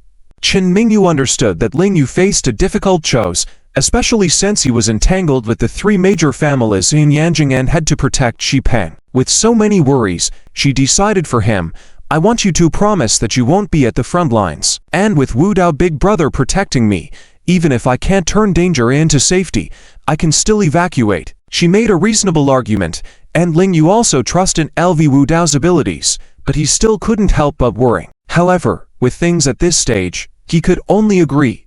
Mingyu, all right, but I will still send someone to deliver large-scale weapons. If necessary, we will use them. Okay, I will control it. Qin Mingyu nodded, and with Wenjin and Zhao Wuji there, they can also help me navigate. And so, the couple finished their discussion. That night, Qin Mingyu issued the order for the Warvolf troops to leave the town the next day and venture into the heart of the Great Snake Master. However, early the next morning, Kui Shuxin appeared before Qin Mingyu crying and pleading. Qin Ya, please don't make me leave. I want to follow you to the Great Snake altar and save my sister. Before Qin Mingyu could respond, Lin Qinglan followed her from behind. Hi. Where are you going? You get motion sickness even when riding in a car, and we are heading off to battle. Who has time to take care of a weakling like you? Lin Qinglan showed no mercy as he lifted Kui Shuxin and prepared to take her away. Lin Qingshuan was right. In his eyes, there was only one woman, Qin Mingyu, and everyone else was just male gender. Qin's sister, Qin's sister. Kui Shuxin also knew that only Qin Mingyu could stop uncle, so she cried out to her with a torn heart. Wait. Qin Mingyu ultimately stopped Lin Qinglan, but did not agree to Kui Shuxin's request. Instead, she said, Shuxin, Qinglan is right. The journey is rough, and your body won't be able to handle it. We promise you, we will do our best to rescue your sister if she is still alive. But how will you know which one is my sister? Kui Shuxin asked. Don't you have her photo? Qin Mingyu inquired. Kui Shuxin shook her head. I don't have a phone, nor do I have any photos. Ow. Inconvenient. Lin Qinglan was getting impatient and said directly, Mingyu, don't waste time with her. We have those Five Poison Sect people to lead the way. We don't need her. If she refuses to go, I'll have someone tie her up and take her. Qin Mingyu found his approach rude, but indeed, it wasn't suitable to have a person with poor health accompany them to the front lines. Just then, Lin Qingshuan reappeared, her kind heart unable to bear seeing Kui Shuxin cry so painfully, and she quickly spoke up to protect her. Brother, I can understand her feelings. If it were you, if I were kidnapped, would you not personally come to rescue me? Well, Lin Qinglan hesitated for a moment and shouted, it's not the same. Okay, I have the ability to save people, but she's just a burden. But the heart is the same. Lin Qingshuan insisted, and then turned directly to Qin Mingyu. Mingyu, Auntie and I will take care of Shuxin. Let us take her along. Otherwise, she will feel very uncomfortable. Qin Mingyu looked at Lin Qingshuan, thinking of Ling Yu and the promises she made, and finally sighed and nodded. Initially, she had promised Ling Yu that if Lin Qingshuan returned, she would agree to anything, and now was the time to silently fulfill that promise. Thank you, Sister Qin, and Sister Lin. Kui Shuxin tearfully expressed her gratitude. Lin Qinglan, however, sighed and left in frustration. Eventually, Kui Shuxin followed the troops and set off. After a day and night of travel, on the third day, the troops finally arrived near the area of the Great Snake Altar. Although the weather was harsh along the way, it went quite smoothly. However, now, in front of them lay a continuous snow mountain, making it impossible for the vehicles to proceed. Ling Yu, what should we do now? Lin Qinglan, leading the front line, had arrived early and rushed to report to Qin Mingyu as her vehicle approached the snow-capped mountain. It looks like this snow mountain is several thousand meters high. Forget vehicles, even in such harsh weather, no airplane could fly over it. Sitting inside the vehicle, Qin Mingyu felt the cold, unable to imagine how bone-chilling it was outside. What did those 5 poison sect people say? They won't have to cross mountains each time they come out, will they? I asked.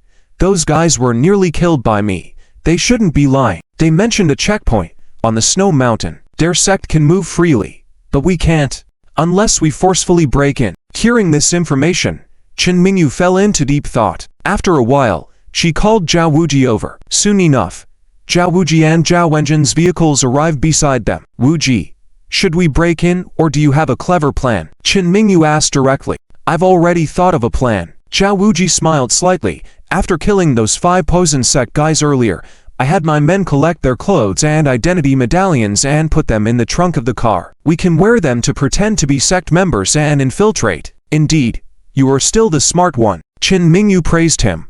Although she had also thought of this approach, she wanted to hear Zhao Wuji's thoughts. After all, utilizing everyone's strengths was what she needed to do in her position. However, there are 2 downsides to this plan. Zhao Wuji continued.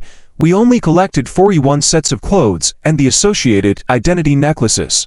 We can max out engagement with 41 people. While we have military communication equipment to stay in touch here, if a critical situation arises inside, we might not receive timely support from the outside. Additionally, the external environment of this mountain is extreme. The blizzards are intense.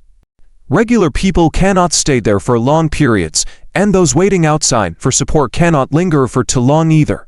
These were also the concerns Qin Mingyu had. It seemed that although Zhao Wuji was intelligent and could analyze problems, he did not have a good solution. In the face of natural disasters, human capacity was still too small. Hey, 41 people entering should be more than enough. Lin Qinglan said nonchalantly, I'll lead a group of elite soldiers in, confirm which key nests have no innocent people, notify you directly, and use information guidance. Just launch a missile over there. He made it sound too casual. Apart from the costs of precise targeting, the height of the mountain and the complexity of locating and striking over such high terrain made it extremely challenging.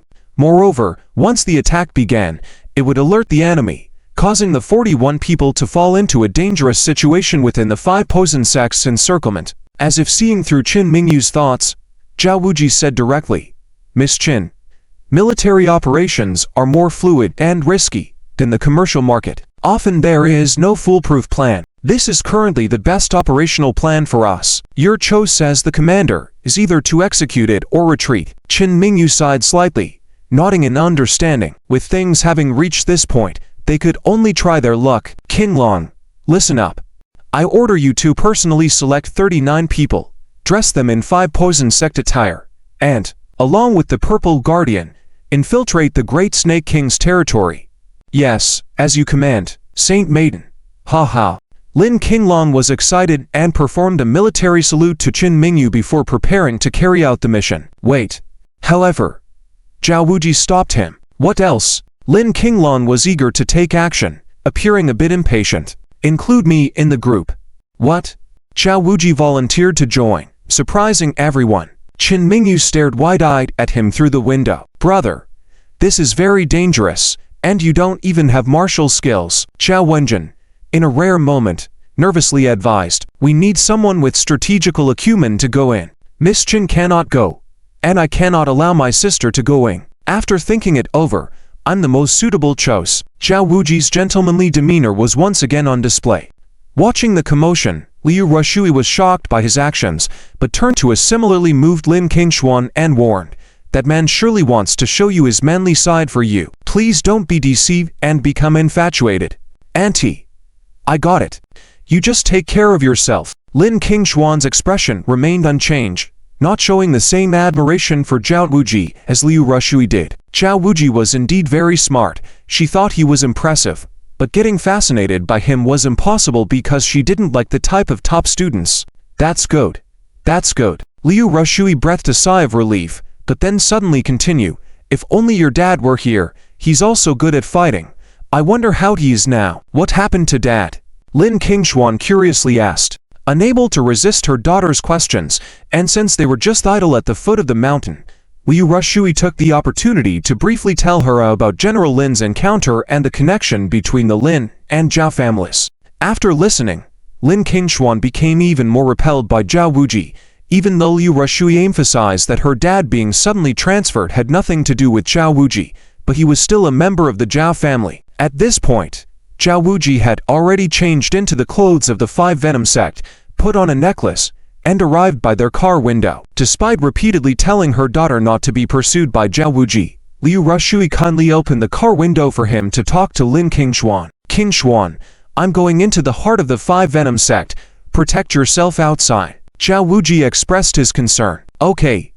Good luck. Lin Qingshuan simply encouraged him, and didn't say much more. Zhao Wuji smiled and said, with the luck of a princess, the knight will receive a buff. I will definitely succeed in suppressing the bandits and benefit the people of the western regions. This is also to atone for my past actions. So, have you done a lot of bad things in the past? Lin Qingshuan asked, going along with the flow. Perhaps to some people it was bad, but I had my reasons for doing what I did. Zhao Wuji's eyes were full of determination. But no matter what, I have hurt many people, especially someone very important. I feel guilty. I hope to do something to make up for the mistakes of the past. No one had told Lin Qingshuan about her past before she lost her memory, not wanting to cause her further harm, so she didn't know Zhao Wuji was referring to her. Of course, Zhao Wuji wouldn't let her know. A reformed rascal is of priceless value, so good luck to you. Lin Qingshuan lightly encouraged him. After all, he was risking himself for Qin Mingyu now, risking his life for the benefit of the people of the western regions. Zhao Wuji smiled slightly, nodded, and left content. He just wanted to instill a thought in Lin Qingshuan, that a reformed rascal is of priceless value, and the goal had been achieved. With this in mind, even if she knew about her past in the future, she wouldn't despise herself so much, right? Zhao Wuji, what did you say to my sister? Were you bidding farewells of life and death? Ha ha. Lin Qingshuan joked shamelessly. Having known Zhao Wuji for so many years, he naturally understood his rough personality and didn't bother to argue with him, just smiling slightly. I need to bid her farewell, and you guys won't have it easy either, so you better pray that I make it out alive. All right. Lin Qingshuan patted his head, then suddenly asked curiously, Zhao Wuji, from what I know of you, you are a shrewd person. This time, without any benefits, you are risking your life to enter the nest of the Five Venom sect with us. This doesn't seem like your usual style, right? Zhao Wuji didn't answer him, nor did he repeat what he said to Lin Qingshuan earlier. He just ordered, let's go. Qin Mingyu said, after entering, everything will be under my command. Don't act rashly. He truly understood Lin Qingshuan. Without Qin Mingyu's instructions, this guy wouldn't listen to anyone. All right, let's discuss when we are inside. Lin Qingshuan immediately shouted, gather. The 40-man squadron instantly assembled and then set off in the snow towards a checkpoint. This was the junction of two tall mountains, truly a natural wonder. Apart from the entrance, to enter the depths of the Great Snake Altar, one had to cross the snowy mountains. The checkpoint was a sturdy stone structure, with quite a few guards. Based on information obtained from the Purple Protector, as long as the guards sounded the alarm, a large group of cultists from inside the stronghold would come out to support. Stop, who goes there? Seeing someone approaching, the small squad leader of the guards immediately led his men out to question. You guys can't even recognize the Purple Protector? Lin Qingshuan immediately shouted at them, boldly expressing himself as Zhao Wuji instructed. The more arrogant he acted, the less suspicious they would be. Glancing at the Purple Protector being carried back on a stretcher, the small squad leader was slightly surprised. Coldly, he inquired, what happened? Why is the Purple Protector so seriously injured? They were all beaten by Qin Mingyu and her group. Lin Qingshuan immediately replied according to Zhao Wuji's instructions given in advance. Qin Mingyu, is that woman really that powerful? The small squad leader and the guards behind him were astonished, clearly viewing the Purple Protector as a formidable figure, and the fact that he was so bullied was unexpected. Ha ha. Needless to say, Lin Qingshuan couldn't help but show off that Qin Mingyu Not only is she stunningly beautiful, but also exceptionally intelligent. Most importantly, she has a super fierce general named Lin Qinglong under her, who is invincible in the world. Incredibly brave.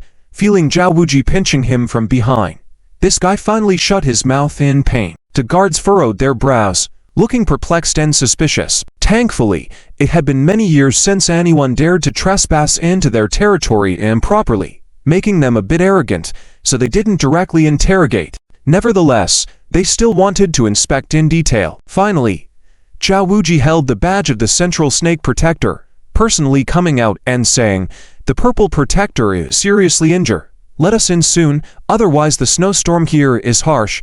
If anything happens to the Purple Protector, can you afford the consequences?" Sure enough, these guards weren't as capable as the Purple Protector. How could they bear the responsibility? Being intimidated by Zhao Wuji, they immediately allowed them to pass. "Captain, something feels off to me." Only after Lin Qinglong and his team entered the gate of the checkpoint did one guard quietly approach the captain and said, "It seems like besides the Purple Protector, everyone else is unfamiliar faces. Could it be a trick? If it's a trick, then it's a trick." The captain coldly smirked. "I also suspect if these are Qin Mingyu's people, but a mere 40-odd people without modern weapons. Once they've entered our territory, they can't go back." Ha ha. True. No one would be that stupid, right? Maybe I'm just being too suspicious. His subordinate also laughed. On the other side, having smoothly passed the checkpoint and entered the stronghold, Lin Qinglong, seeing no one around, smirked proudly. "Zhao Wuji, your plan really worked well. We've actually managed to sneak in here. All these people from the 5 Venom sect are useless. Don't be too pleased." Zhao Wuji immediately reminded, "They are already suspicious of us. We are now in the most dangerous time." "Do you doubt it?"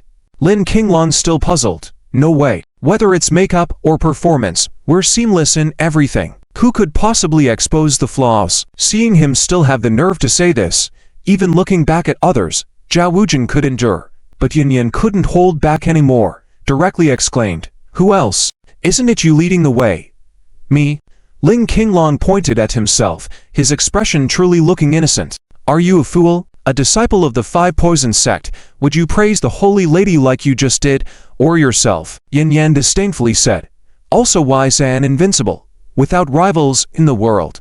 "Ha ha, that's true." Lin Qinglong finally felt embarrassed, scratching his head, and asked Zhao Wujin, "Chief of Staff, what should we do now?" Zhao Wujin analyzed.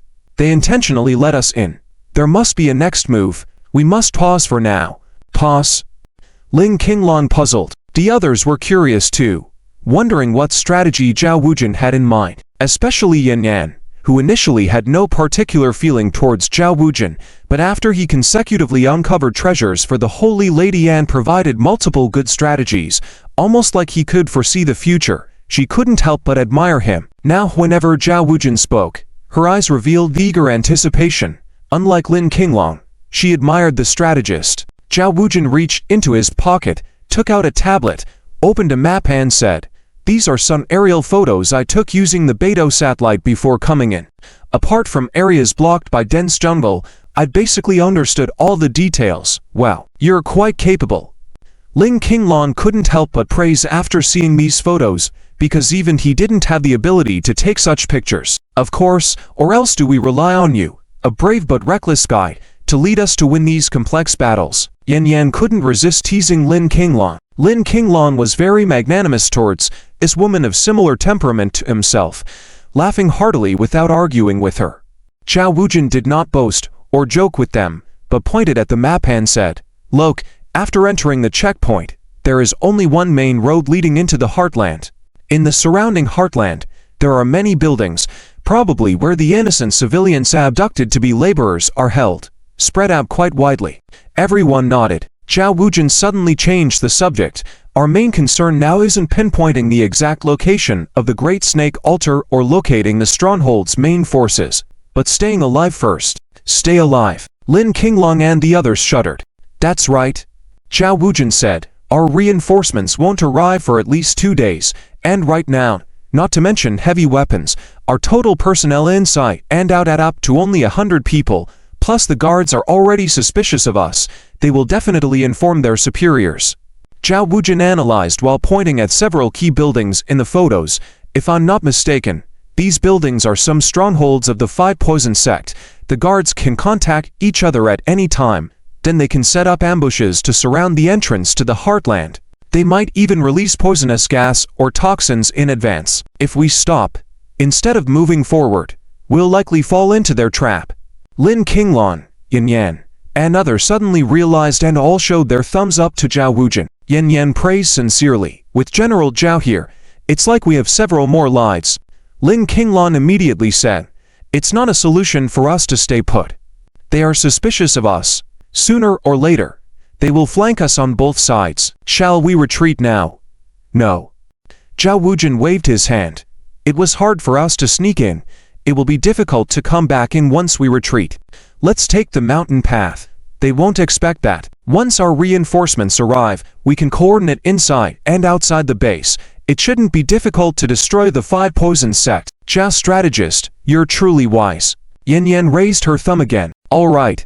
Let's do that. Lin Qinglan also expressed trust in Zhao Wujin's analysis and strategy, and they followed his instructions. Meanwhile, outside the snowy mountains, on a hilltop, the four messengers braved the cold, overlooking the snowy mountains below. Boss, Qin Mingyu is down there, and the Warwolf troops are divided in two. Now is our perfect opportunity. Qing now couldn't help but say. Their mission in the western regions was to take out Qin Mingyu, but it had been almost a month, and she was still alive. The guild master was extremely dissatisfied with their performance. After all, the guild master still needed there for strengths to return to Yanjing and kill Ling Yu. They didn't have time to continue wasting it in this ghostly place. Indeed, now is our best chance to kill Qin Mingyu. Unfortunately, the Toad grandmother insists on waiting for them to start a fight with the Great Snake Grandmaster's people, and only when both sides are weakened will he personally make a move. I can't make him mobilize his forces to help us kill Qin Mingyu. Han Qiu gritted his teeth. Boss, if we miss this good opportunity, it will be hard for us to find the next one. Ziluan was also very anxious. Don't worry, although the Toad grandmother refuses to mobilize his forces, I got something good from him when I was on his turf. Han Qiu suddenly looked triumphant. What good thing? The three younger brothers asked in unison. It's here. Han Qiu looked down. The three also followed his gaze and were instantly shocked to see a large pile of blood-red toads jumping towards them. How come these toads aren't hibernating? They can withstand this cold. Ziluan immediately asked curiously. These are a breed cultivated by the Toad grandmother himself, called bloody toads. Their blood is extremely hot, requiring refrigeration in summer, but in winter snowfall, it's their favorite season. Han Qiu gloated. Their blood is incredibly toxic. When sprayed on the skin, it's like toxic lava. Even if it doesn't touch the skin, mixed with snow mist, forms a large poison zone. Inhaling it, ordinary people would die within half an hour. Even a high-level martial artist wouldn't last more than 2 days. Fantastic. Ziluan clapped excitedly, and continued. Boss, how do we proceed now? Han Qiu took out a red ball of clay and said triumphantly. It's simple. These bloody toads love the scent of this red soil. They'll track it down. I just do this. As he spoke, he wrapped the clay ball in snow and threw it towards the place where Qin Mingyu was stationed at the foot of the mountain. Sout, the snowball melted into the thick snow on the ground. Just like other snow falling from a height, the bloody toads on the hilltop immediately changed their trajectory, jumping towards the foot of the mountain. After they land at the base of the mountain, we'll use hidden weapons to kill them, instantly creating a large poisonous zone. With the help of the wind and snow, Qin Mingyu and the others will have only one way to their death. Ha ha. Han Qiu laughed triumphantly. Ziluan's eyes were even more fierce. Her purple lips curved in a vicious smile. Qin Mingyu is too arrogant, daring to lead a team into the territory of the Five Poison sect. She really walked a road to heaven, refusing to enter. Insisted on breaking into hell. Serves her right. At the foot of the mountain, military tents have been set up, and green flowers had bloomed on the snowy ground. Qin Mingyu had just entered one of the tents, and Kui Shuxin stumbled in, looking anxious. Qin Ye, did Uncle Qinglan go in? Yes. Qin Mingyu answered, noticing Kui Shuxin's unsteady stance and quickly going to support her. Shuxin, due to long-term malnutrition, your body is too weak. You shouldn't be in a place like this. Following closely were Lin Qingshuan and Liu Rashui, who didn't think this girl looked malnourished at all. How can a malnourished woman have such large breasts? I want to save my sister. I didn't go in. How will uncle know which one is her? Kui Shuxin anxiously asked. Qin Mingyu reassured her. Shuxin, don't worry. As long as your sister is alive, we will definitely save her. We will rescue all innocent people before bombing the snake's nest. Kui Shuxin nodded but still worried about Lin Qinglan's safety. Qin Mingyu didn't have time to worry about Lin Qinglan with her. Quickly calling La Wudao and Liana into the tent. La Jie, quickly instruct everyone to wear gas masks at all times. Those patrolling outside shouldn't wear them, Qin Mingyu ordered. This made everyone confused. Liana couldn't help but ask, Saintess, why arrange this way? Before Zhao Wuji entered, he specifically reminded me, Qin Mingyu said with a faint smile. Although he didn't elaborate on the reasons, I know why. As she spoke, her gaze met La Wudao's. La Wudao immediately understood and continued, in case the poison is too strong, and we have no way to cure it, what should we do? Liana also understood. This was the Saintess's way of predicting that someone might take advantage of the situation to attack them. As for who it might be, it was definitely aimed at assassinating the Saintesses for envoys. On the other hand, Lin Qingshuan and Liu Rashui were completely confused. Qin Mingyu frowned slightly. This is something that worries me. We need someone to test the poison, otherwise, we can't judge if the enemy has made a move. But having too many people test it, I'm worried we won't be able to control the poison. La Wudao suggested. Based on my understanding of Red Sparrow, they are adept at using a weakening poison, which is not highly lethal. People with poor constitutions are more likely to show symptoms. That's why we should arrange for those with lower cultivation levels to patrol. This way, we can quickly discover the enemy using poison. Indeed, this arrangement is good. Early detection allows for early response, minimizing collective losses. Moreover, if weaker individuals are poisoned, it minimally impacts our combat strength. They all agree. But among us, who has the weakest constitution? Liana asked. Everyone's gaze instinctively turned to Kui Shuxin. Among the 60+ individuals, it was clear who was the strongest and weakest. No, Lin Qingshuan immediately objected. Speaking for Kui Shuxin, Shuxin has a weak constitution. It's hard for her to avoid falling ill in this environment, and letting her patrol outside is almost risking her life. Everyone agree. No one wanted to send a fragile girl on patrol. However, Kui Shuxin stepped forward and insisted. Qin Ya, I can do it. Let me patrol outside and test the poison for everyone. Qin Mingyu hesitated but ultimately agreed, instructing Liana to add 2 more people to the arrangement. Soon, everyone in the tent put on gas masks, disguising with hats and scarves. Outside, besides Kui Shuxin and Lin Qingshuan, 6 more people were assigned to patrol. Qin Mingyu instructed them that if they saw Kui Shuxin collapse, they should all pretend to fall as well. Only after a period of no activity should they check on Kui Shuxin. Since the girl volunteered, Qin Mingyu had to prioritize the bigger picture. As expected, not long after the 8 began patrolling, unusual situations emerged around them. Lin Ya, look over there. There are dead red toads. So disgusting. Kui Shuxin quickly noticed. Following her direction, Lin Qingshuan saw the recently deceased toads, which hadn't been there before their arrival. Unexpected changes indicate a demonic presence, and Lin Qingshuan didn't want to wait for Kui Shuxin to be poisoned. Whispering to her, collapse quickly, put on a gas mask surreptitiously. Reluctantly, Kui Shuxin felt it wasn't right, knowing the story of the boy who cried wolf. What if this wasn't a ploy by the 5 poison sect, and she pretended to be poisoned needlessly? However, the next moment, she felt dizzy and passed out, her face turning a frightening shade of purple. Lin Qingshuan couldn't help but mutter, your acting skills are really impressive. He then pretended to shout, Shuxin, what happened? Shuxin, when he knelt to check on her, he realized Kui Shuxin had truly fainted, her face turning ashen, a terrifying sight. Ah, Shuxin, Shuxin. Lin Qingshuan panicked, wanting to carry her back to the tent. However, with her bundled clothing, he couldn't lift her alone. Just as he was about to call for help, he noticed the other 6 patrollers had all collapsed too. Help! Someone! Come quickly! Help! Lin Qingshuan cried out in distress. Inside the tent, La Wudao couldn't help but ask Qin Mingyu if they should go out to rescue the girl. The situation clearly signaled an attack by the 5 poison sect. Qin Mingyu knew Kui Shuxin's condition was critical, but for the greater good, she bit her lip and said, You can go out, but pretend to fall down and don't save anyone. Draw the enemy out and catch them all at once. Yes, Madam Saint, Lu Wudao would never be kind to women.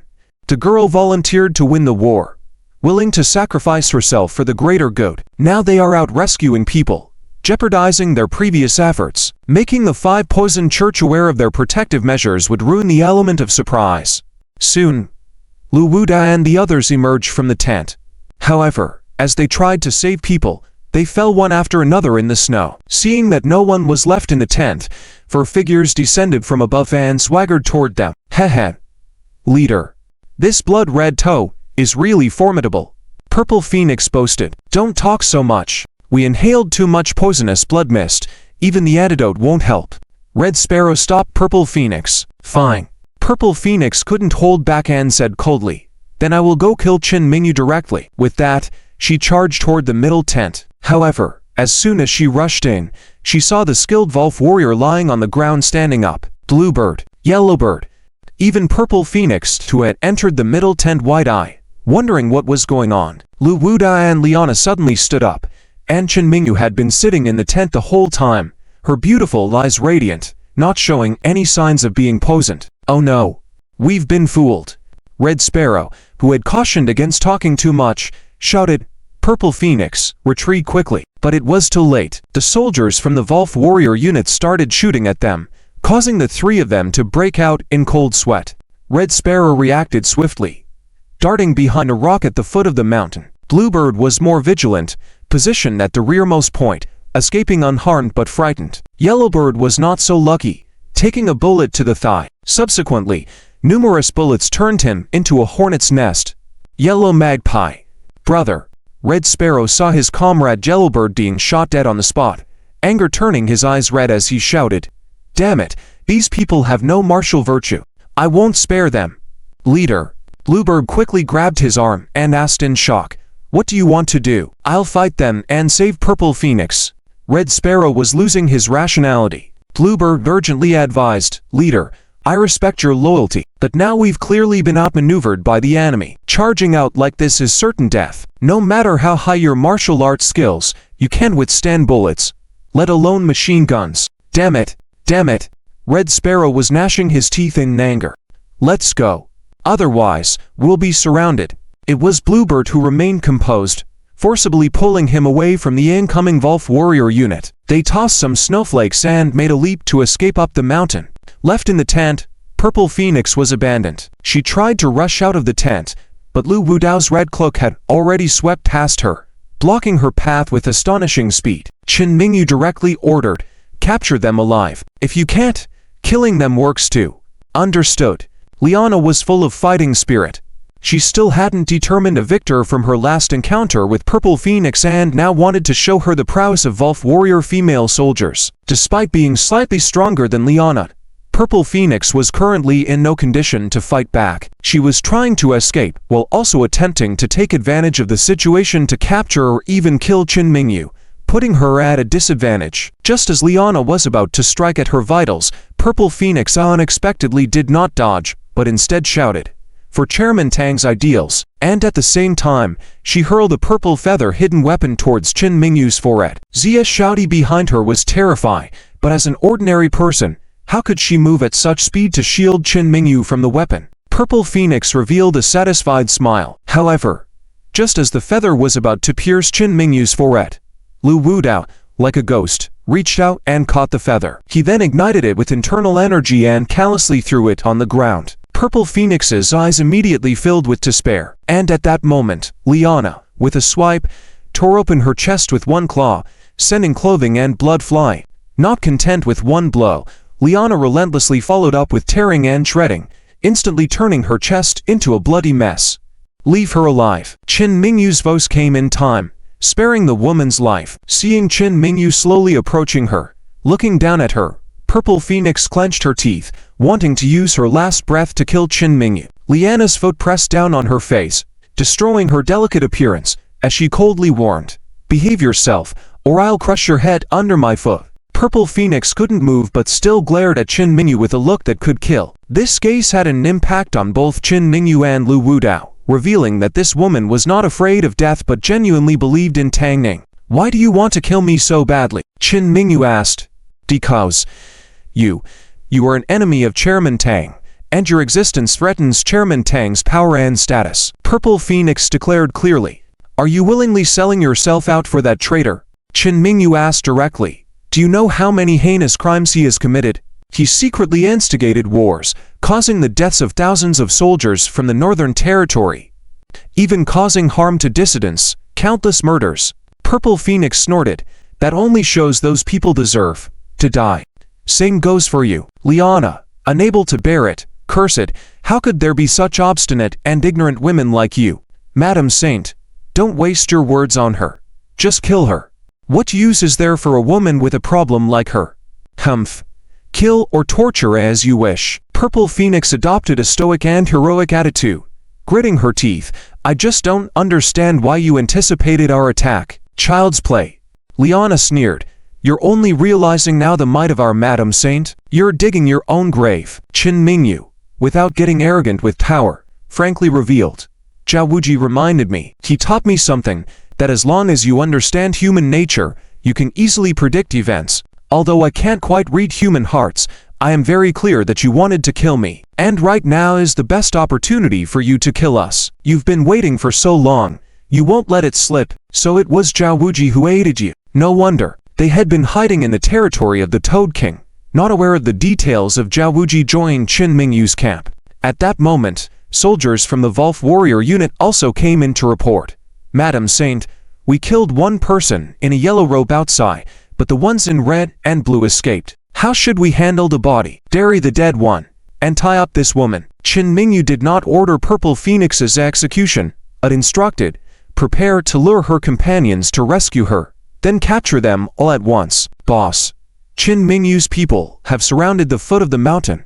After the bluebird flew up to the small hill and glanced down below, he felt that the situation was very unfavorable.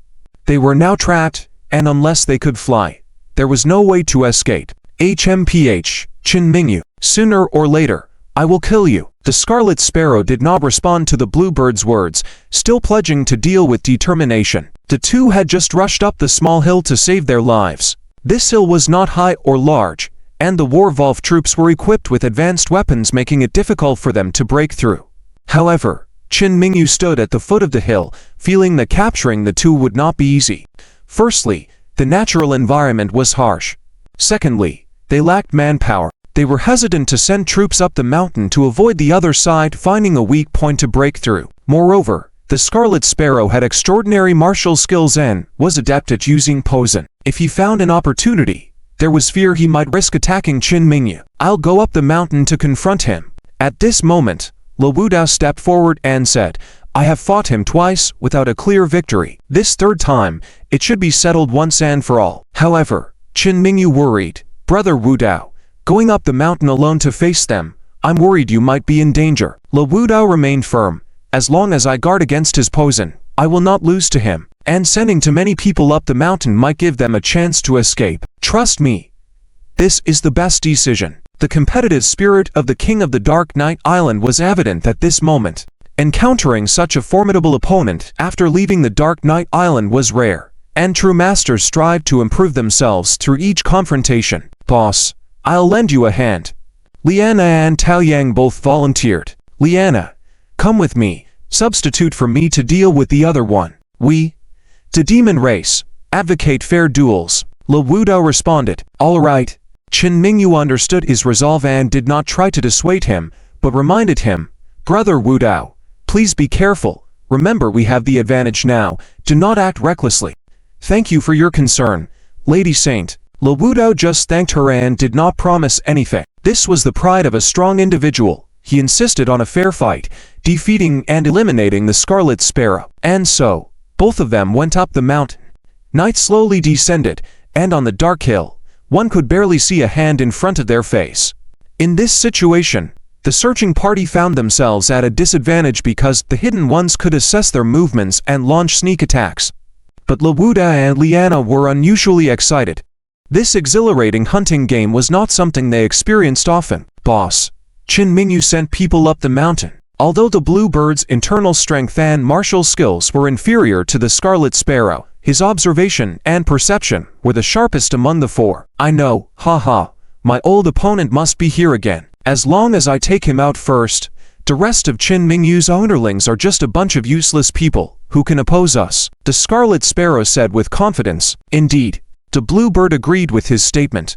Despite being a warrior, he had a good grasp of strategy and had played many games. Often, once the boss was defeated, the rest of the troops would fall without a fight. After hiding, two figures emerged on the path. Lu Wudao raised his hands, his gaze deep and unwavering, like a hunter armed and ready to hunt on the mountain. The night wind blew, and the trees on both sides made rustling sounds. HMPH. Come out, you can't hide. As one of the three heads of the demon clan, Liana had absolute strength. She suddenly attacked a bush as she spoke. However, there was no one in the bush. What? Liana was slightly surprised. Her judgment had made a mistake. The next moment, two figures attacked from both sides, trapping her in a predicament. Haha. Let's take down the weaker one first. The Scarlet Sparrow's taunting voice reached her ears. Caught between enemies, Liana knew she couldn't handle the one behind her and could only focus on fighting in front of her with the determination to take at least one down. The Bluebird smiled coldly, understanding that the opponent was fighting desperately. Instead of rushing in, he retreated. After all, the Scarlet Sparrow would handle her. Die. The Scarlet Sparrow shouted fiercely. Liana was already powerless to defend herself from behind. However, in the nick of time, a red cloak appeared in front of her, intercepting the Scarlet Sparrow's fatal blow. Boss! Liana exclaimed excitedly. She knew her boss would not abandon her, a trust born from years of fighting together. Go deal with that one. Leave this to me. Lu Wudao said in a stern tone. Understood. Liana smiled triumphantly and chased after the Bluebird, following her retreat path, intending to drive the opponent away and hand over the battlefield here to the boss. Lu Wudao suddenly shouted, forcing the Scarlet Sparrow back, but not immediately pursuing the advantage. Haha, you are quite arrogant. The Scarlet Sparrow stood firm, showing no signs of panic. Lu Wudao trusted Liana, just as he trusted the Bluebird. He was the most adaptable among the four of them. Although you are my enemy, Lu Wudao, always respect strong opponents. Today, I will give you a fair death. Lu Wudao said solemnly. I will use all my strength to engage in a one-on-one battle with you, then kill you. Hehe.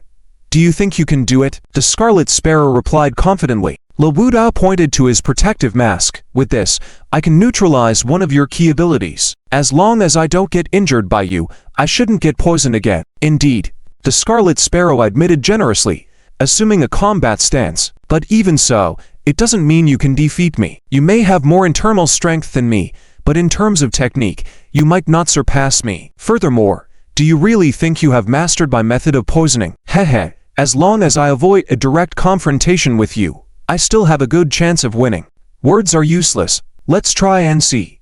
Lu Wudao suddenly threw a cloak towards him, followed by two ghostly figures shooting towards the Scarlet Sparrow. The Scarlet Sparrow snorted and leapt onto a tree to avoid the pincer attack. In the darkness, two incredibly fast red shadows crisscrossed, agile and nimble. They moved at an extremely fast speed through the snowy mountains, occasionally breaking the silence of the darkness. The fierce wind occasionally brought the sound of rumbling. Scarlet Sparrow, you have improved since the last time. Amidst their entwined fight, Lu Wudao remarked. His voice was low and hoarse, as if it came from the depths of hell. Ha ha, did you think I only knew how to use poison? The Scarlet Sparrow laughed, refusing to confront Lu Wudao directly multiple times. He dodged with ghost-like movements and counter-attacked opportunistically. Each of his attacks was like a gust of wind, making it hard to predict. However, your strategy of not daring to confront me head-on absolutely cannot defeat me. Lu Wudao's raspy voice resounded again, and a red flash streaked through the darkness, like a dagger cutting through the night, attacking the opponent again. The Red Sparrow's figure flashed, skillfully dodging the attack. Both sides knew that this was a battle of life and death, so they were very cautious, not rushing in, and utilizing the terrain advantage skillfully. This was not a martial arts competition, but a true life and death showdown testing the comprehensive qualities of warriors, allowing no room for error. 50 moves, 100 moves, 200 moves. As the sky gradually lit up, the outcome was still undecided. Lu Wudao's eyes remained dominant, firmly believing he could achieve the final victory, just a matter of time. The Red Sparrow's eyes also shone with a firm light.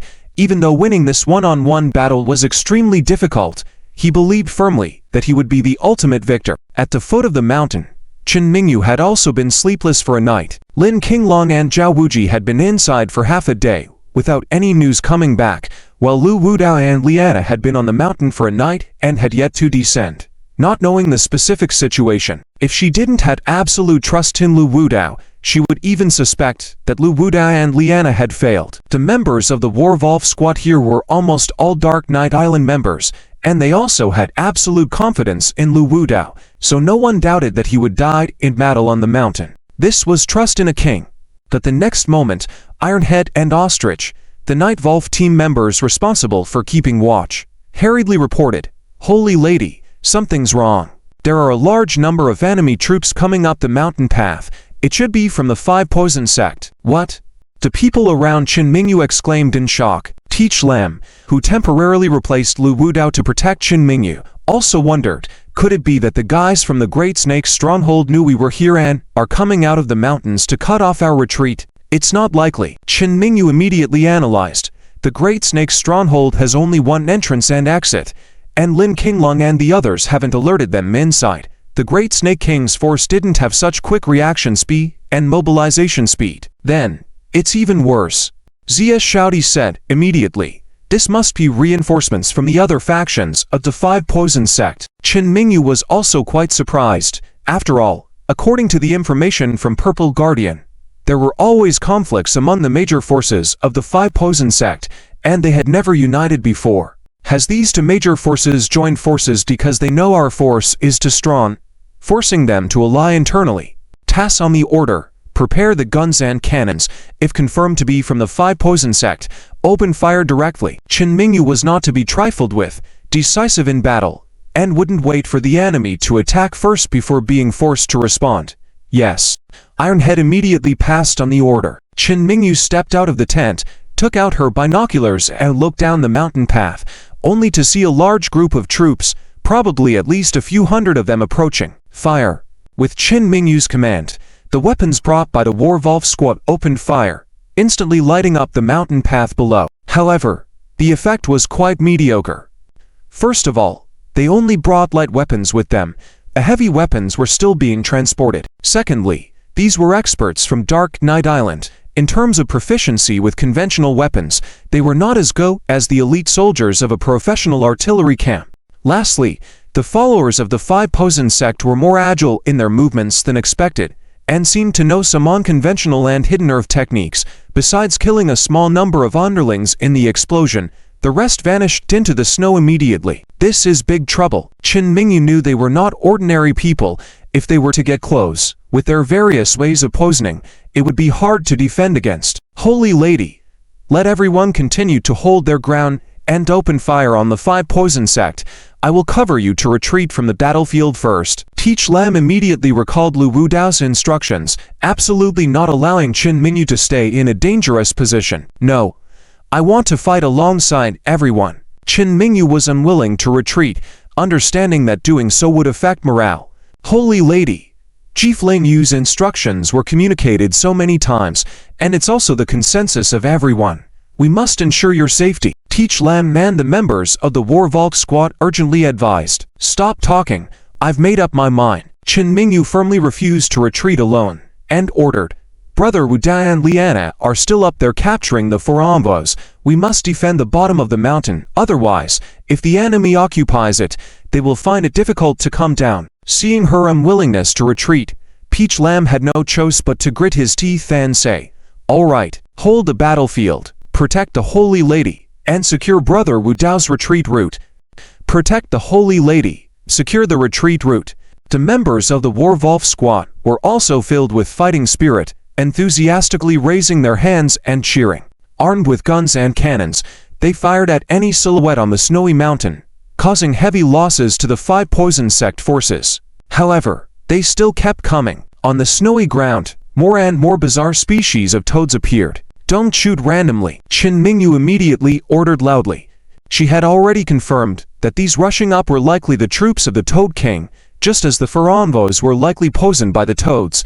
Killing them recklessly now might have unimaginable consequences. Holy lady, if we don't kill these toads, they will still attack people. A War-Wolf member quickly reported. Chen Mingyu immediately commanded, take protective measures, grab the toads, toss them into an man tents, and seal them in. Luckily, the War-Wolf squad were all martial arts experts. These things that were very gross and terrifying for ordinary people were not difficult for them to handle. However, while they didn't kill the toads, someone did kill the toads. Just as a War-Wolf expert was about to grab a toad, a strange projectile suddenly shot from behind, killing the toad, and green liquid splattered on the face of the War-Wolf warrior. Ah! The warrior quickly let out a series of screams. What's wrong? Hearing the sound, Chen Mingyu hurried to check on the situation, but Peach Lamb firmly blocked her way. Holy lady, it's dangerous. You can't go to the front line. Chen Mingyu was about to speak, but the warrior suddenly turned around, revealing a half-rotten green face. Not only that, his fingers that had come into contact with the green blood were rapidly decaying, exposing flesh and bones. Oh! Lin Qingshuan and other women saw this horrific scene and were instantly frightened, losing their composure. Women were most afraid of such things. It was too horrifying for them. At this moment, Liu Rashui finally regretted bringing Lin Qingshuan to the front line. Xiaodi, take a squad to cover the retreat of Qingshuan and the others. Chen Mingyu immediately ordered. General Qin, what about you? Zia Xiaodi was also extremely nervous. A female secretary thrust into a real battlefield. Who could have imagined that she was completely out of place in this field? Forget about me. Go.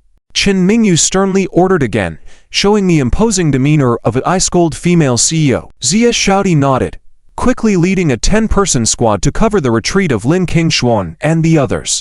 Attack. Seizing this gap, the 5 Poison Sect disciples killed more and more toads, causing chaos in the War-Wolf squad's formation, blowing the horn of attack. Your Highness, what should we do now? Please give the order. Dead Yang was nervous and exciting. This was their first large-scale battle since leaving Dark Knight Island. Shoot.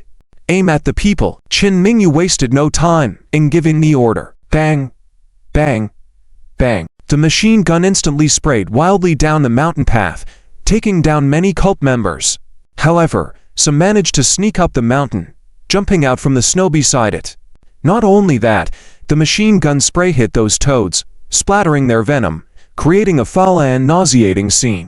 Many of the elite warriors couldn't handle the environment and started to vomit, severely affecting their combat effectiveness and increasing the risk of poisoning. Your Highness, we may not be able to hold this position at the foot of the mountain. I will lead you in retreat.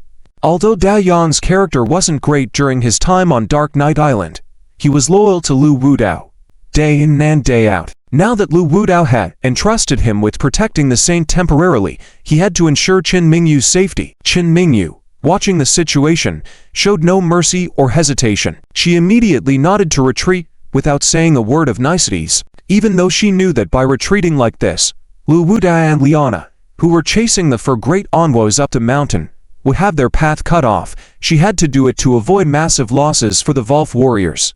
The enemy outnumbered them 10-1 and the toads already had control of the battlefield. Continuing to fight there would be extremely disadvantageous for the Wolf warriors. For the greater good, she had to retreat immediately, without any unnecessary words, trusting that Lu Wudao and Liana could come out safely. Chase. Capture Chen Mingyu alive. At this moment, a large, ugly man with a face covered in bumps resembling a toad jumped up onto a rock and loudly gave the order. Yes. Toad King. The cult members of the 5 Poison Sect immediately chased after Chen Mingyu. The Toad King licked his long tongue looking at the direction Chen Mingyu was retreating. He couldn't help but imagine the benefits of capturing the saint of the 3 Saints organization, craving her holy body, blood, and flesh. Just thinking about it made him excited. Summer Butterfly led her team, originally planning to retreat from the side, but unexpected encounters with cult members of the 5 Poison Sect in the rear forced them to change their retreat direction. At this moment, Chen Mingyu's main force was also retreating, leaving the 2 of them stranded amidst the chaos. Butterfly. What do we do now? Lin Qingshuan was still gritting her teeth, taking care of the unconscious Kui Shuxin. The situation they were in was dire. On the other hand, Liu Rashui, even in such a situation, was still pondering her daughter. Shouldn't she have experienced similar despair with Ling Yu when they played field games outside? Shouldn't she have been reminded of that even a little? Summer Butterfly felt panicked, but she was responsible for the safety of her team. After looking around, she suddenly pointed in the direction of the stronghold guarded by the Great Serpent and said loudly, "There's no other way. We have to break in there and find a place to hide first." Compared to the Toad army, the defense of the Great Serpent's stronghold was weak.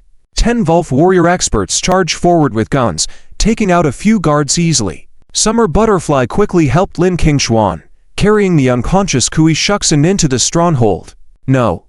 We are moving too slowly. We will be caught sooner or later." Summer Butterfly, a trusted aide of Qin Mingyu for many years, had a similar style of handling situations as Qin Mingyu. In such moments, she had no choice but to abandon the poison and unconscious Kui Shuxin. It would either severely affect their combat effectiveness or slow down their movement speed. As the Toad forces were closing in on their team, Summer Butterfly had to make a decision. Unexpectedly, the Toad forces stopped outside the Great Serpent's stronghold and seemed to have no intention of attacking. What's going on? Both Ling Qingshuan and Liu Roshui were puzzled. Summer Butterfly breathed a sigh of relief and didn't dwell on the situation. She quickly ordered the team to continue forward, find a hiding place, and then regroup with Lin Qinglan's team. On the other side, Lu Wudao and Honk, two of the world's top experts, had been in a fierce battle for a whole night. After hundreds of moves, the outcome was still undecided, but Lu Wudao's inner strength was stronger, and defeating Honk was only a matter of time. However, the sudden commotion at the foot of the mountain distracted Lu Wudao. This gave Honk a moment to catch his breath as he observed the situation at the foot of the mountain, smiling smugly. "Heh, my dear friend, Toad King, is here. What will you do? He's an old poison. If the saint falls into his hands, oh. I can't even imagine how spectacular that scene would be." Lu Wudao gritted his teeth. As the saint guardian, his purpose was to protect the saint. If the saint were to be harmed or killed because of his absence, it would be his greatest shame, even more unbearable than death. The next moment, he had to leave Honk behind and rush down the mountain to guard Qin Mingyu as soon as possible. Heh, trying to escape? Not so easy. It was now Honk's turn to engage him in a fight, and Lu Wudao had exposed his back to him, presenting an excellent opportunity for a surprise attack. Seizing this opportunity, Honk sprang forward from a tree trunk, intending to strike Lu Wudao. However, Lu Wudao, rough-looking in appearance but precise in combat, anticipated Honk's sneak attack. He suddenly turned around and struck back with full force. Honk was taken aback. His opponent had planned ahead, waiting for the moment when he pounced. Fortunately, Honk wasn't foolish and knew he would be at a disadvantage in a head-on collision. He was willing to risk being counterattacked to quickly dodge Lu Wudao's blow since Lu Wudao was trying to leave in a hurry, forcing himself to withdraw despite the risk of being hit by the rebounding force. Sidestepping Lu Wudao's attack, Honk swiftly avoided the blow. Smack! Lu Wudao's powerful blow hit nothing, shattering several trees around them. Although Honk managed to escape an almost certain disaster thanks to his quick thinking, he still suffered internal injuries. If Lu Wudao had been determined to take him down, the problem would have been resolved within 5 minutes. Yet, Lu Wudao chose to miss this rare opportunity and turned to continue leaping down the mountain. He needed to protect the saint as quickly as possible, his duty and the greatest meaning of his life. Ha ha ha. Saint, I'd, Toad King, have arrived. At the foot of the mountain, the Toad King, like a giant blood toad, leapt frantically in pursuit. Although Qin Mingyu had the power of the Sun Heart, she had no martial arts training and couldn't match his speed. She was about to be caught up. Darn it! They're chasing us so fast. Tao Yang also felt the terror of this toad warlord. It seems that he has reached the level of SS entry. This guy is strange in his movements, but his speed is extremely terrifying. I'm afraid I won't be able to handle him. So he quickly ordered others, "You, quickly protect the Saint Lady and retreat. I'll stop the other side." Tao Yang. Just now Qin Mingyu, who had retreated without any hesitation, couldn't help but shout, "Assess your abilities and make sure to save yourself." Maybe she sensed the determination in Tao Yang's eyes. Other experts from Dark Knight Island also noticed that Tao Yang's eyes were different from before. He no longer had that evil charm but had gained some manly demeanor. Heh. Thank you, Saint Lady, for your concern. Since the boss has entrusted your protection to me, I must ensure your safety no matter what. Otherwise, how can I explain to the boss? After Tao Yang finished speaking, he urged again, "Stop talking. Hurry and leave." Qin Mingyu did not stop either and quickly chose a path to retreat. But they hadn't gone far when the evil aura behind them descended. Hehe, Saint Lady of the Three Saints organization, we have long coveted your body, wanted to drink your blood, and eat your flesh. Where do you think you can escape today? That fat toad warlord descended from the sky, aiming to pounce directly on Qin Mingyu. But Tao Yang suddenly pounced from the side, using ancient wrestling techniques to directly roll and wrestle with him in the snow, even attempting to strangle him. Tao Yang, Qin Mingyu and the others couldn't help but turn back. That disgustingly fat toad warlord, who knows if his whole body is poisonous, and Tao Yang is daring to fight him like this. Hehe, the great warlord of the Five Poison sect, right? I'll kill a big boss first. Tao Yang, like a snake, using his legs to grip the fat toad's belly, hands around his neck, directly shouted angrily, attempting to break his neck. But the next moment, his triumphant expression turned into a look of horror. Qin Mingyu also noticed that something was wrong with him and quickly ordered others to help. What are you standing there for? Retreat. This guy is not human. Tao Yang's face had already changed. He realized that the fat man's bones were not the same as ordinary people, not having the normal 206 bones, and even fewer joints. Hehe, I've lived for so long. Besides my mother, no one has confronted me like this. You truly have admirable courage. The Toad Warlord's head twisted more than 90 degrees, and he could still do so unharmed, even spitting out a mouthful of green saliva towards Tao Yang. Tao Yang's lock technique instead became his own shackle. He couldn't escape at all. His face began to rot, and he screamed in agony. Ah, Tao Yang, Qin Mingyu and the others exclaimed. Escape.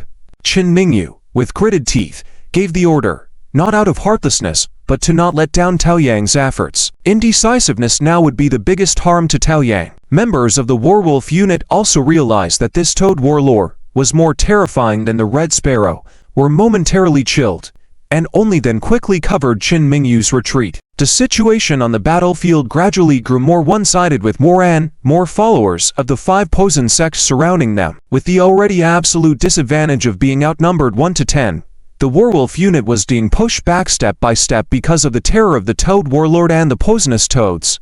Saint Lady, you can't escape. You are my feast. The Toad Warlord was about to leap forward again, but unexpectedly, the rotting Tao Yang behind him once again disregarded everything and charged at him, entwining him. Darn it! How dare you, you damn bug! Block this lord's path. The Toad Warlord showed an angry expression. Tao Yang grinned. I'm not a bug.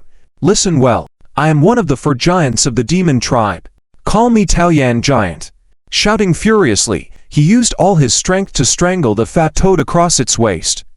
Even if not a normal human, it was still a living being. As long as it was a living being, he could strangle it. In pain, the Toad Warlord showed a moment of suffering, but as he employed the toad technique, his stomach suddenly swelled rapidly, making it impossible for Tao Yang to hold on to him with his legs. Die. This Toad Warlord would not allow anyone to hinder his plan to capture the Saint Lady. Missing this opportunity, there might not be another chance in the future. He fiercely punched Tao Yang in the abdomen. Splurt. Tao Yang immediately spewed blood into the sky. Feeling like his internal organs had shifted, he couldn't open his eyes due to the rotting eyelids, but his mouth strained to form a smile. Boss. Sorry, my ability can only protect the Saint Lady to this point. I have dishonored the reputation of the demon tribe, just like Z. Damn it, he murmured as the Toad Warlord struck another punch. Blood continued gushing out. Darn it, you are dying, and still chanting prayers. The Toad Warlord, with an impatient expression, threw Tao Yang off. But even though Tao Yang had lost his breath, his legs still clung to the Warlord, wasting another 2 seconds before the Warlord could shake him off the snow. Although Qin Mingyu did not witness Tao Yang's sacrifice firsthand, she knew he wouldn't survive. Tears could not help but trickle from her eyes and nearly froze when hitting the ground. She had finally experienced the pain of war. This was just a battle of thousands, yet it was so tragic. How many life and death separations had Ling Yu experienced in the past from all those grand battles? What would it take to build a nation without war? A flurry of mixed thoughts rushed through her mind. Suddenly, Ironhead, who was covering her retreat, exclaimed loudly, "It's over. There's a cliff ahead. No way out." Qin Mingyu and the others gradually stopped. With no way forward and enemies behind, they had no choice but to fight the enemy 10 times their number with their fists. Heh, Saint Lady, you can't escape now. Soon, the Toad Warlord returned, standing tall, his long, greedy tongue licking his lips as he looked at Qin Mingyu. For the 5 Poison Sect and the 3 Saints organization, the Saint Lady was an unreachable delicacy, only dreaming to consume, but now it was within their reach. Seeing more and more Toad cultists behind the warlord, Qin Mingyu's palm sweated even in the cold weather. She was willing to die, but she still had a few werewolf brothers by her side. What to do? At that moment, a thunderous and furious voice suddenly echoed from the sky. Who dares to have any evil thoughts about the Saint Lady will surely perish at the hands of the Saint's guards. Whoosh! A figure in a red cloak swept past. The Toad cultists instantly fell like a wave, letting out cries of agony. Brother Wu Dao, the absolute king of Dark Knight Island, has come to the rescue. The warriors next to Qin Mingyu showed a glimmer of hope. As long as the king was present, they could still fight back. Thank the heavens and the earth. Brother Wu Dao, you're safe. Upon seeing Lu Wu Dao return unharmed, Qin Mingyu couldn't help but cry and smile, looking quite poignant amidst the snow and ice. Saintess, what about Peach Sheep? Lu Wu Dao stood in front of Qin Mingyu, turning to ask. Qin Mingyu, a strong woman once hailed as the iceberg female CEO, couldn't hold back her tears either. He was poisoned and his face is rotting due to shielding me during the retreat and being entangled with the Toad King. His life and death are unknown. Lu Wu Dao immediately clenched his fists, his kingly eyes filled with anger. As a former member of the Sky Devils group, with both ghosts and evil spirits in the team, seeing their leader's expression, they couldn't help but feel a bit fearful. They all knew very well that Lu Wu Dao was a man who exuded dominance yet was inwardly restrained. When he was angry, he wouldn't shout, but his eyes, like dark clouds before a thunderstorm, were more terrifying. However, the Toad King, upon seeing his reaction, seemed even more pleased. Hey, that guy. His face was corrupted by my venom, his internal organs shattered by me. Now, he's in the midst of life and death. His words made Lu Wu Dao even more sorrowful and angry, his tightly clenched fist already faintly emanating flames. If the blizzard wasn't so intense, those flames would have ignited. Yet the Toad King continued to laugh brazenly. You all are the same, resisting stubbornly, trying to stop me from capturing the Saintess. All of you will meet a miserable end. Ha ha! The loud, arrogant laughter from behind the Toad King echoed in the ears of Qin Mingyu and the others, sounding extremely harsh and unpleasant in the blizzard. Very well. You have successfully provoked me. Face the wrath of the devil. Lu Wu Dao rarely roared in battle, his cloak suddenly whirling towards the Toad King, his figure like a crimson phantom, moving swiftly. The laughter of the Toad King ceased abruptly, his regret palpable. Why was this guy so much stronger than the one before? Theft! Lu Wu Dao fought fiercely, causing the Toad King to avoid directly confronting any of his strikes, only retreating. Lu Wu Dao's every act resulted in the instant death of the followers of the Poison Sect. Kill them. Behind them, Iron Head, Yin Hen, and other members of the group were also encouraged and roared with anger as they charged along with Lu Wu Dao. Don't come closer. Lu Wu Dao shouted loudly to stop them. He was well aware that the Poison Sect disciples were all toxic, and the air saturated with the blood of those he killed would poison anyone. Though they wore masks, their protection was limited. The more poison they inhaled, the less effective the protection. Especially the Toad King, who dared not directly engage with him, was luring them deeper into the poison. Lu Wu Dao had decided to avenge his brothers, to kill the Toad King even if it meant being poisoned. Once the Toad King was dead, the combat effectiveness of the scattered ruffians would be severely weakened, and the Volf warriors could protect the Saintess and break through. Damn! This devil! The Toad King knew Lu Wu Dao wanted to kill him, and had been constantly retreating, but he hadn't expected Lu Wu Dao's strength to be greater than imagined. Though he had fought a significant battle with the Red Sparrow all night, why did he still possess such power? Die. Lu Wu Dao's eyes were fierce and dark, his fists burning with the intent to shatter the Toad King's obese body in a single blow. The Toad King had already tasted the scent of death. Though his body was different from that of a regular person, it wasn't immortal. Facing Lu Wu Dao's fury, his body feared being shattered. In a critical moment, another red figure rushed towards Lu Wu Dao. It was none other than the Red Sparrow, who was injured on the hill moments before. Despite his injuries, he had managed to chase after them and saw Lu Wudao relentlessly attacking the Toad King. He timely stepped in to assist. However, Lu Wudao, determined to avenge his brother, didn't plan on dodging, striking one fist at the Red Sparrow and continuing his assault on the Toad King with the other fist. Doom. 3 exceptional fighters collided simultaneously, creating an explosion of snowflakes. The onlookers, including Qin Mingyu, were astonished. The next moment was heartening for the Wolf warriors as Lu Wudao held his ground against the 2 powerful opponents. Meanwhile, the Red Sparrow and the Toad King were sent flying, leaving long marks on the ground. The Red Sparrow even spat out blood, indicating his worsened condition from the internal injuries. In truth, Lu Wudao's inner strength was slightly superior, but not by much. It could be said to be neck and neck, with a slight advantage of 99 to 98 at the same level. The Toad King had a comprehensive combat strength no less than the Red Sparrow, but inferior in internal strength. Weakened by injury, the Red Sparrow was outmatched by Lu Wudao's enraged power, allowing him to take down to top-tier experts on his own. Well done. You truly are a tough man. As expected of our Night King, the king is invincible. Kill them. Avenge our fallen brothers. The Wolf warriors cheered, morale surging. Don't get too excited.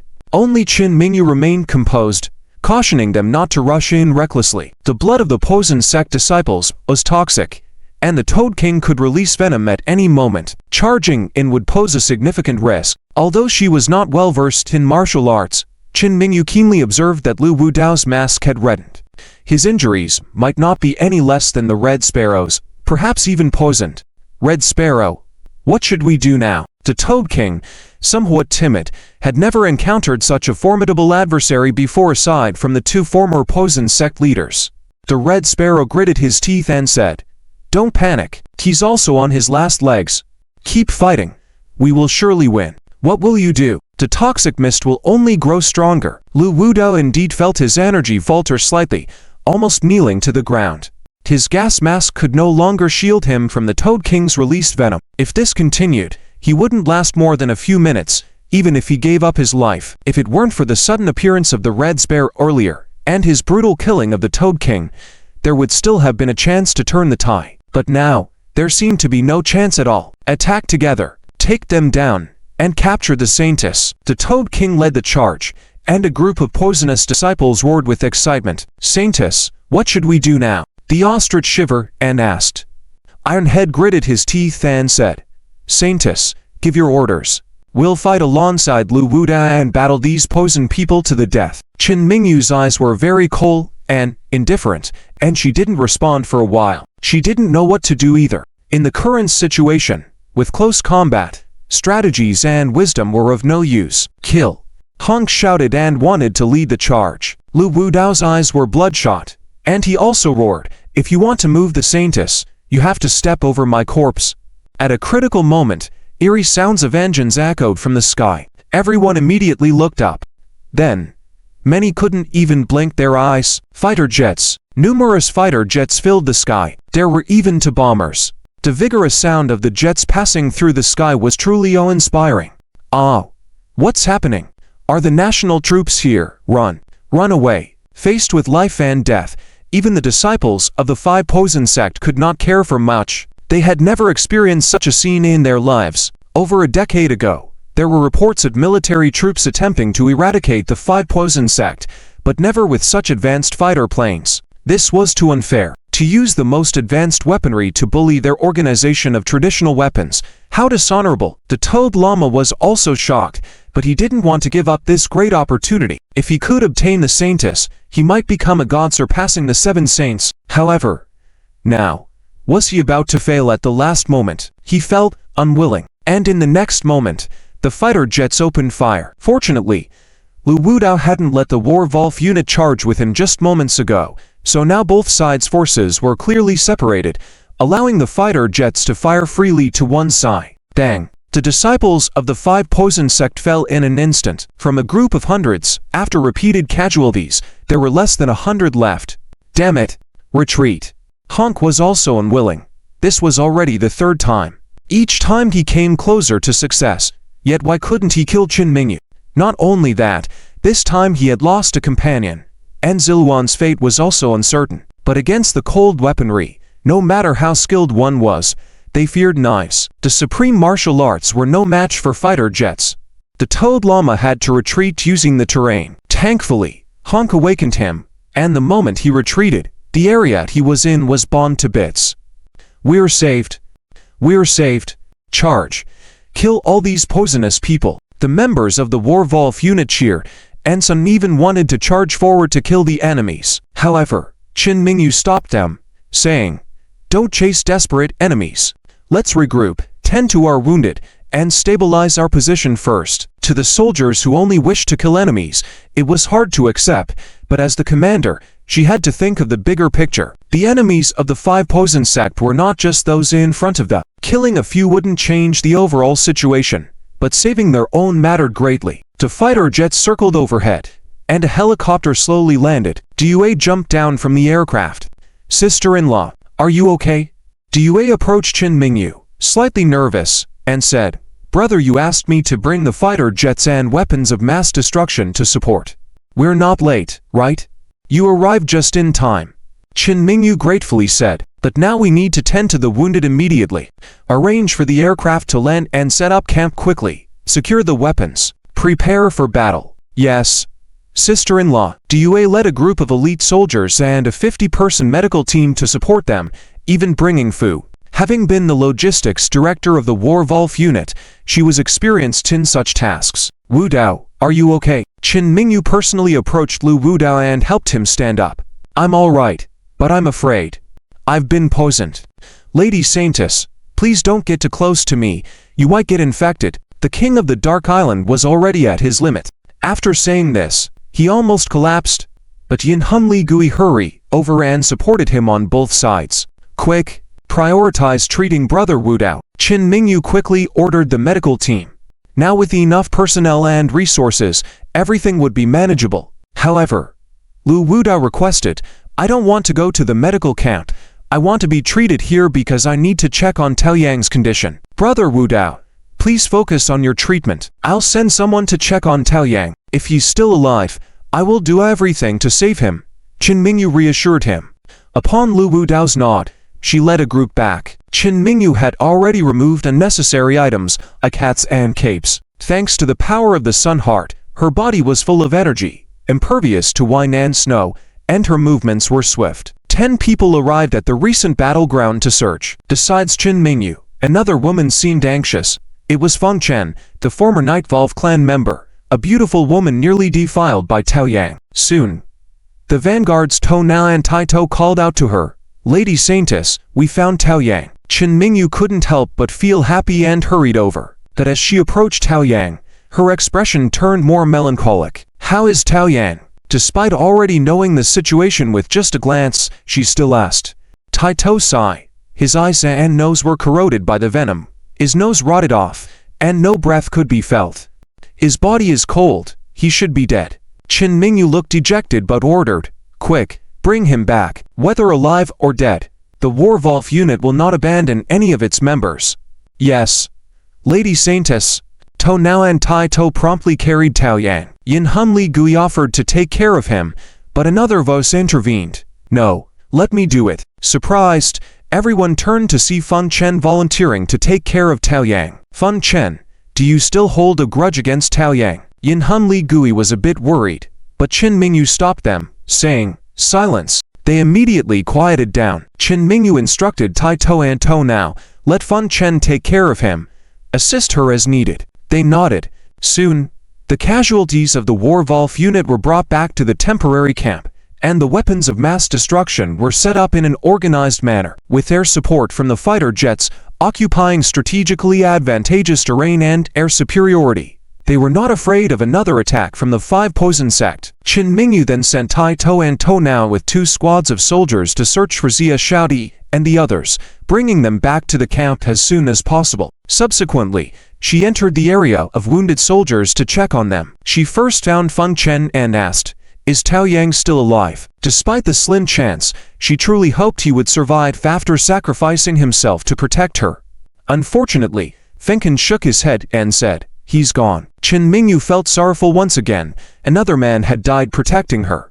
Fenkin seemed to understand her emotions and, regardless of his identity at the moment, stood up and gently held her hand, smiling as he comforted her. "Madam, don't be too sad for Taoyang." He left with a smile on his face, proving that he died content. Referring to her as Madam instead of Lady Saint suddenly made Qin Mingyu feel very close. Qin Mingyu also looked at this woman slightly older than her, not treating her as a subordinate, but as an experienced sister. Listening to her talk was like cleansing her soul. Fenkin continued, "Do you know, it was you, Chief Leader Lao Da, and Chief Wu Dao who changed this man, turning him from an evil villain into a towering man." In the medical camp, more and more people gathered to listen to Fenkin's stories. Fenkin was happy to narrate, "I've known Taoyang longer than any of you. Back then in the Three Kingdoms, he was a scoundrel, lawless, or real bad egg. It wasn't until he came to Dark Knight Isle and that Chief Wu Dao conquered him, making him a bit more obedient.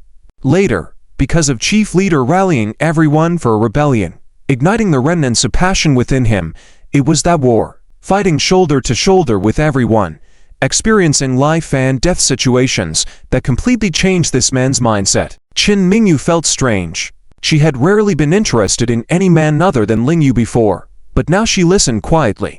Not only that, everyone in the medical camp was silently listening, their expressions deep and contemplative. Fenkin continued, "When he and I joined the werewolf troop, he sought me out specifically to express regret and apologies for his past actions towards me. Even though his apology was not very formal at the time, I felt that he had changed, somewhat resembling a man." Fenkin went on, his smile becoming more appealing. "Later, we had a few conversations. He said he must make a mark in the werewolf troop, treating the world as Dark Knight Island, ensuring that his name Taoyang would be remembered by everyone. Only then would his journey in this world be worthwhile."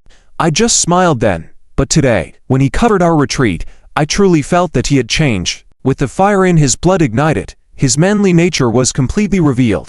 Everyone listened in silence. Qin Mingyu also gazed at Taoyang's already stiff smile, as if she could see his satisfaction before his death. "That's right. This scoundrel Taoyang died in the most dignified manner." At that moment, a voice rang out from outside the medical camp. It was Liana. When she entered, she first reported to Qin Mingyu, "Lady Saint, I'm sorry. I couldn't capture the green-robed messenger. Please forgive me. It's okay. You coming back alive is the best." Qin Mingyu hurried over to comfort her, also worried that Liana might have encountered any setbacks. The werewolf troop could not afford to lose another person. Liana nodded and walked over to Taoyang's side, squatting down to look at his lifeless state and the serene smile on his face, unable to help but laugh. "I never expected this scoundrel could become a hero. We of the demonic clan truly have no weaklings. Once a person finds faith, their soul will shine." Neither the demonic clan nor the werewolf troop had any cowards. Suddenly, Qin Mingyu's blood boiled. "We must eradicate the five poison cult, preventing them from causing any more harm to the world." Agreed.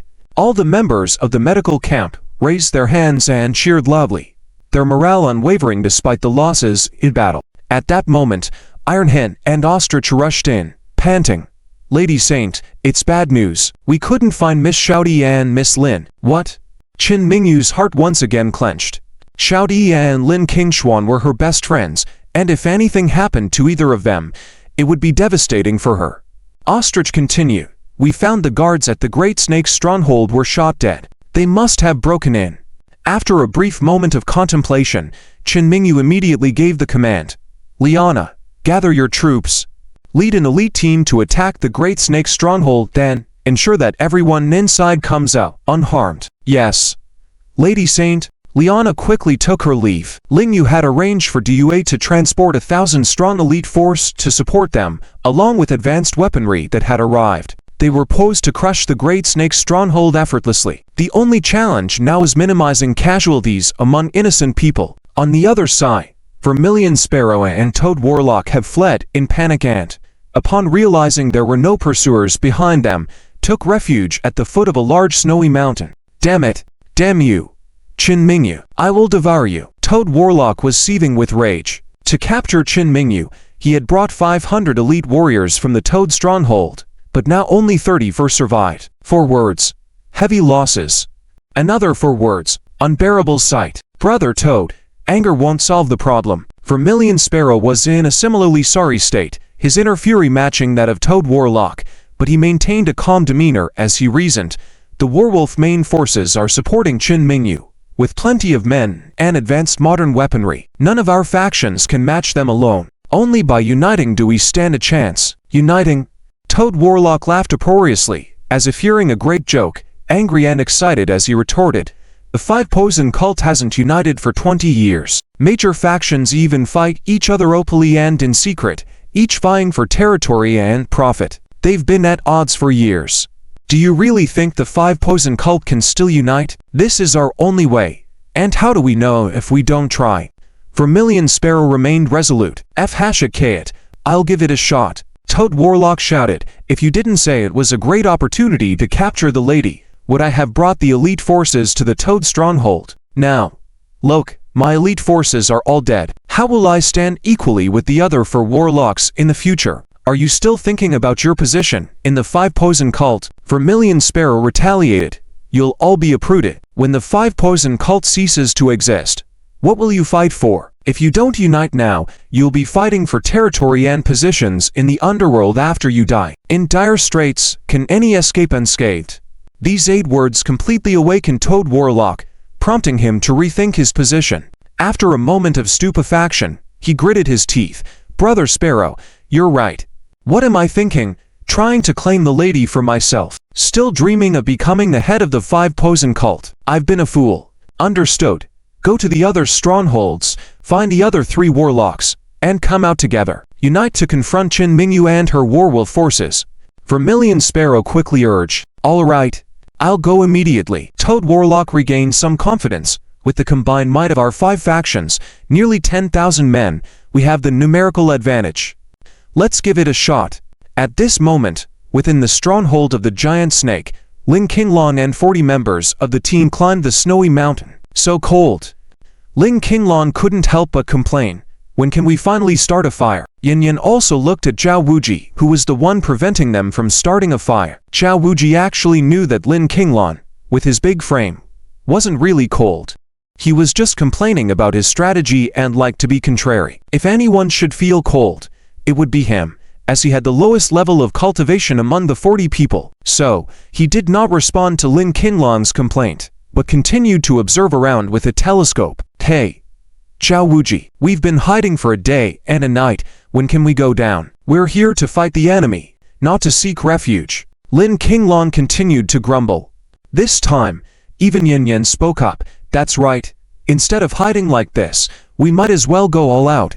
Zhao Wuji finally put down the telescope suddenly, without looking at them, and immediately ordered, you want to fight the enemy, right?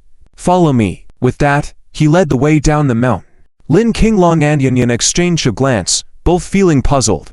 Are they really about to engage in battle? But Ling Yu had said that they must follow Zhao Wuji's command, so they followed. On the other side, after Zia Shouty and her group entered the stronghold of the giant snake, they hesitated to venture deeper, unaware of the situation outside, and worried that the disciples of the Toad Sage might still be guarding outside the gate. They decided to head up the mountain. But to their surprise, they encountered enemies on the mountainside. These people all wore the necklaces of the giant snake stronghold, with an evil and sinister aura about them, clearly disciples of the Snake King. So many beautiful ladies. The leader, a crimson-robed disciple, saw Zhao Wenjin, Zia Shouty, Lin Qingshuan, and others, his eyes gleaming. Hey, Crimson Protector, you like the young ones, but I prefer women with a bit more experience. How about you give me that beautiful woman? A black-robed disciple stared at Liu Roshui, drooling over her amazing figure. Not surprising that he lacked self-control, as this beautiful lady was just too tempting. The women, including Zia Shouty, all started to back away. Liu Roshui, however, just sneered. You scoundrel, you have quite the discerning eye. Too bad I don't like ugly men. Damn, you don't like ugly men? Then let me show you the uglier things on my body. Attack. The black-robed disciple gave the command directly. 10 Wolf warriors immediately moved to protect the women, but in the next moment, they found themselves surrounded by agile opponents, numbering around 50 to 60, who swiftly disarmed them. Although the Wolf warriors managed to injure a few of the enemies by using their guns, their weapons were quickly kicked away, leaving them to resort to hand-to-hand combat. Overwhelmed by the sheer numbers, the Wolf warriors gradually found it hard to keep up and were soon scattered and wounded. Lin Qingshuan and the unconscious Kui Shuxin were the first to be captured by the Crimson Protector. Ha ha! What a perfect pair! An angelic face and a devilish figure. I love it, double the pleasure. The Crimson Protector leered. What are you planning to do? Lin Qingshuan tried to protect Kui Shuxin firmly. Heh. I just want to have some fun. Come on. Let's go together. With a strong pull, Lin Qingshuan struggled, causing her clothes to tear as she fell to the ground while holding on to Kui Shuxin. Wait.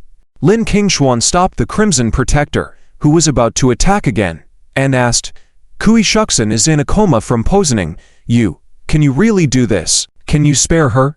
The Crimson Protector was also taken aback. Spare her? Don't you want me to come for you? Lin Qingshuan looked pained and pleaded. No, it's not that. I just feel sorry for her. Please spare her. Ha ha. The Crimson Protector laughed. I've never seen a woman like you before. You're willing to suffer for others, yet you're already suffering yourself. Fine. She's poisoned by the toad curse, but she won't die. Really? Lin Qingshuan's eyes lit up. Of course, as long as you make me happy, I'll save her, and we can have double the fun together. Ha ha.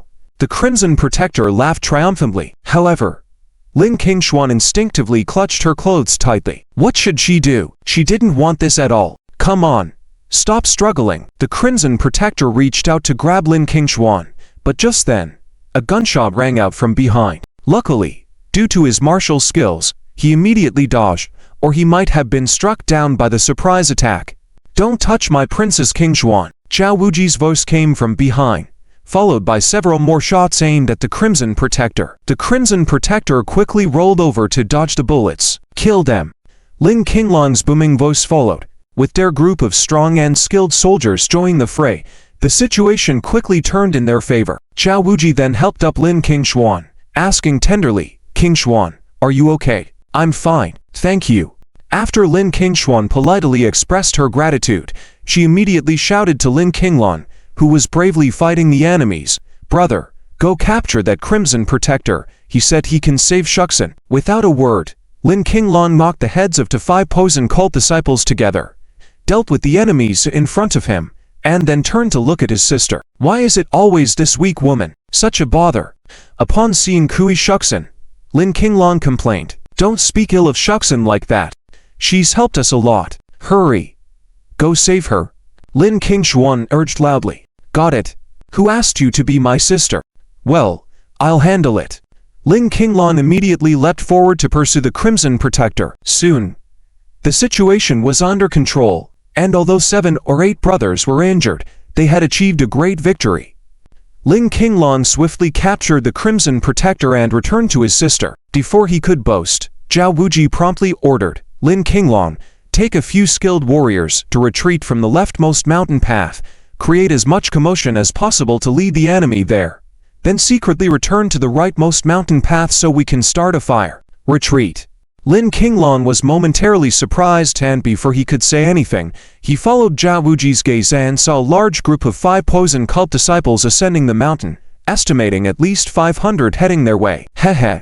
It's the Green Protector bringing reinforcements. You're in trouble. The Crimson Protector, who had been subdued by Lin Qinglong, sneered triumphantly. Shut your filthy mouth. Lin Qinglong slapped him hard, causing his face to swell. And also, don't you guys want to start a fire? Without waiting for Lin Qinglong to react, Zhao Wuji declared with confidence, after you lead the enemy to the left mountaintop, quietly come back to the right side.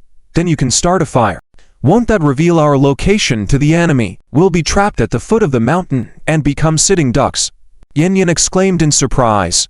Anyway, just listen to me. Zhao Wuji's mouth curled into a confident smile. By the way, after leading the enemy to the left mountaintop, there is a small path towards the middle mountain range at the 2 o'clock direction. When the time comes, retreat from there and head towards the mountain on the right at 5 o'clock. You can set fire halfway up the mountain. Upon hearing Zhao Wuji's words, Yin Yin and Lin Qinglong couldn't help but exchange a glance. Zhao Wuji, how do you know the terrain here? Have you been here before? Do you have any connection with the Venom sect? Lin Qinglong even questioned. Zhao Wuji sneered. It's my first time here too, but in war, not knowing the mat is like selling sweet potatoes at home. When we just climbed the mountain, I had already carefully surveyed the surrounding terrain. Yin Yan was surprised once again, looking at Zhao Wuji with more reverence, even though he didn't understand why Zhao wanted them to set fire at the mountainside. Forget it. Telling you so much is useless. Anyway, Qin Mingyu said, you will listen to me in everything here. After leaving these words, Zhao Wuji led Lin Qingshuan and others to retreat towards the right side of the mountain. Damn it, I can't stand that guy, but I want to see if following his plan will really work, Lin Qinglan grumbled. Let's go, Captain Qinglan. Yin Yan disregarded his complaints, as long as he followed the superior's orders. As expected, after the large Venom sect troops climbed the mountain, they indeed followed them to the left mountain. With the martial arts skills of Lin Qinglan and Yin Yan, shaking off these people was not difficult at all. Following Zhao Wuji's instructions, they smoothly bypassed the middle mountain and reached the mountainside on the right. Following Zhao Wuji's instructions, they deliberately waited for a while before Yin Yan used her specialty to start a fire. Thick smoke rose into the sky, soon leading the Venom sect's large forces towards them. What's the point of doing this? We're already surrounded. We might as well fight them early instead of delaying it, Lin Qinglan grumbled once again. Yin Yan didn't understand Zhao Wuji's intentions either, but she believed that he must have some strategic purpose. Indeed, Zhao Wuji soon led troops to meet them at the mountainside, smiling as he commanded, all right, today, we will ambush them here. Wipe out the 500 of the Venom sect first. Ambush? Qinglan questioned. Ha ha, Zhao Wuji. Are you still half asleep? Who will join us in ambushing these people? You'll see in 5 minutes. We can attack first or wait for them to arrive. It's up to you. After saying that, Zhao Wuji went back up the mountain to protect his princess. Lin Qinglan wanted to scold him, but before he could, Yin Yan suddenly exclaimed, Captain Qinglan, look below. Our Wolf battalion is coming to meet us. Lin Qinglan hurriedly looked down the mountain and indeed saw a large group of Wolf battalion brothers carrying guns and ammunition, directly cutting off the Venom sect's retreat path. It seemed like they could reach the mountainside in about 30 minutes. Oh, Zhao Wuji, that bastard. How did he know? He always gets everything right. Infuriating. Lin Qinglan wanted to catch Zhao Wuji slipping up, but so far, that guy hadn't made a single mistake. The person leading the troops up the mountain was Liana, and her force numbered up to 500. With Lin Qinglan's team ambushing from the front and the Wolf battalion from the rear, it didn't take much effort to defeat the Venom sect's 500-person group. Captain Qinglan, are you all okay? Any casualties? After dealing with the enemy, Liana asked Lin Qinglan immediately. This was what Qin Mingyu ordered, to minimize casualties. Hey, no one died. Just a few injuries among our brothers. How did you know we were here? How did you come rushing over? Lin Qinglan asked curiously. Yin Yan also perked up to listen. Our main force arrived because the Holy Lady knew that Xia Shaodi and the others had entered the Snake Sect's stronghold, and she asked us to come support. When we saw the fire and smoke here, we rushed over. Liana explained briefly. Yin Yan looked admiringly. It seems everything was calculated by strategist Zhao. But how did he know that the main force would arrive at this time? Lin Qinglan still couldn't figure it out, asking Liana, did you communicate with him? Liana shook her head. Just as they were puzzled, Zhao Wuji and Xia Shaodi with other women came down from the mountain, saying with a smile, Ling Yu already said that a team would be sent to support us within 2 days. Didn't you hear the sound of the warplane engines yesterday? Lin Qinglan shook his head. Yin Yan suddenly slapped her forehead, realizing she had heard it but didn't think it was reinforcements arriving. Zhao Wuji continued. According to the timing of their arrival yesterday, the reinforcements sent by Qin Mingyu would most likely arrive at this time. As for the 5 minutes I mentioned earlier, I had already seen the main force coming. It sounded simple on the surface, but to calculate so precisely and set up in advance required a genius to accomplish it. Strategist Zhao, I admire you. In the future, whenever you make arrangements in battle, I will strictly follow your orders. Yin Yan said sincerely. Liana and others also expressed their admiration for Zhao Wuji. Seeing this scene once again, Li Rushui couldn't help but sigh.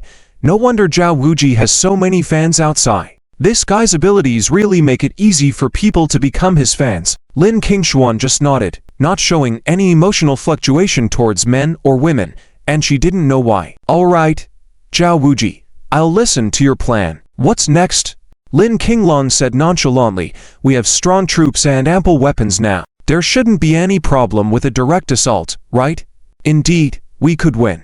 Zhao Wuji affirmed his idea first but then changed course. However, the losses would be devastating, and it would be costly. To successfully take over the Snake Sect's stronghold without any losses and rescue the innocent hostages, we need a plan of inside and outside cooperation. Strategist Zhao, what do you mean by inside and outside cooperation? Yin Yan was now very interested in every word Zhao said, eagerly awaiting his next strategic move. There's no time to explain now. We must immediately have someone follow the fleeing troops of the Grand Protector and sneak into the building. Zhao Wuji casually pointed, and everyone saw the figure of the Grand Protector. The previous ambush hadn't wiped them out entirely, and the Grand Protector was still leading about 2 to 3 dozen people to escape, now in a sorry state running back into the stronghold. Their architecture is clearly built like a military fortress. If we don't mix in now, we will have to use force to get in later, Zhao Wuji said decisively. I understand. Military Advisor Zhao, let me take the lead in infiltrating and coordinate with your inside and outside forces. Yan Yan immediately volunteered. No, you can't. Zhao Wuji vetoed immediately. Why? Yan Yan became instantly agitated. Military Advisor Zhao, are you underestimating my abilities? No. Zhao Wuji cut off her before she could continue, saying, your figure isn't suitable. The followers of the 5 Poison sect are all men. Your figure is too good, curvy in the front and back, clearly not like a man.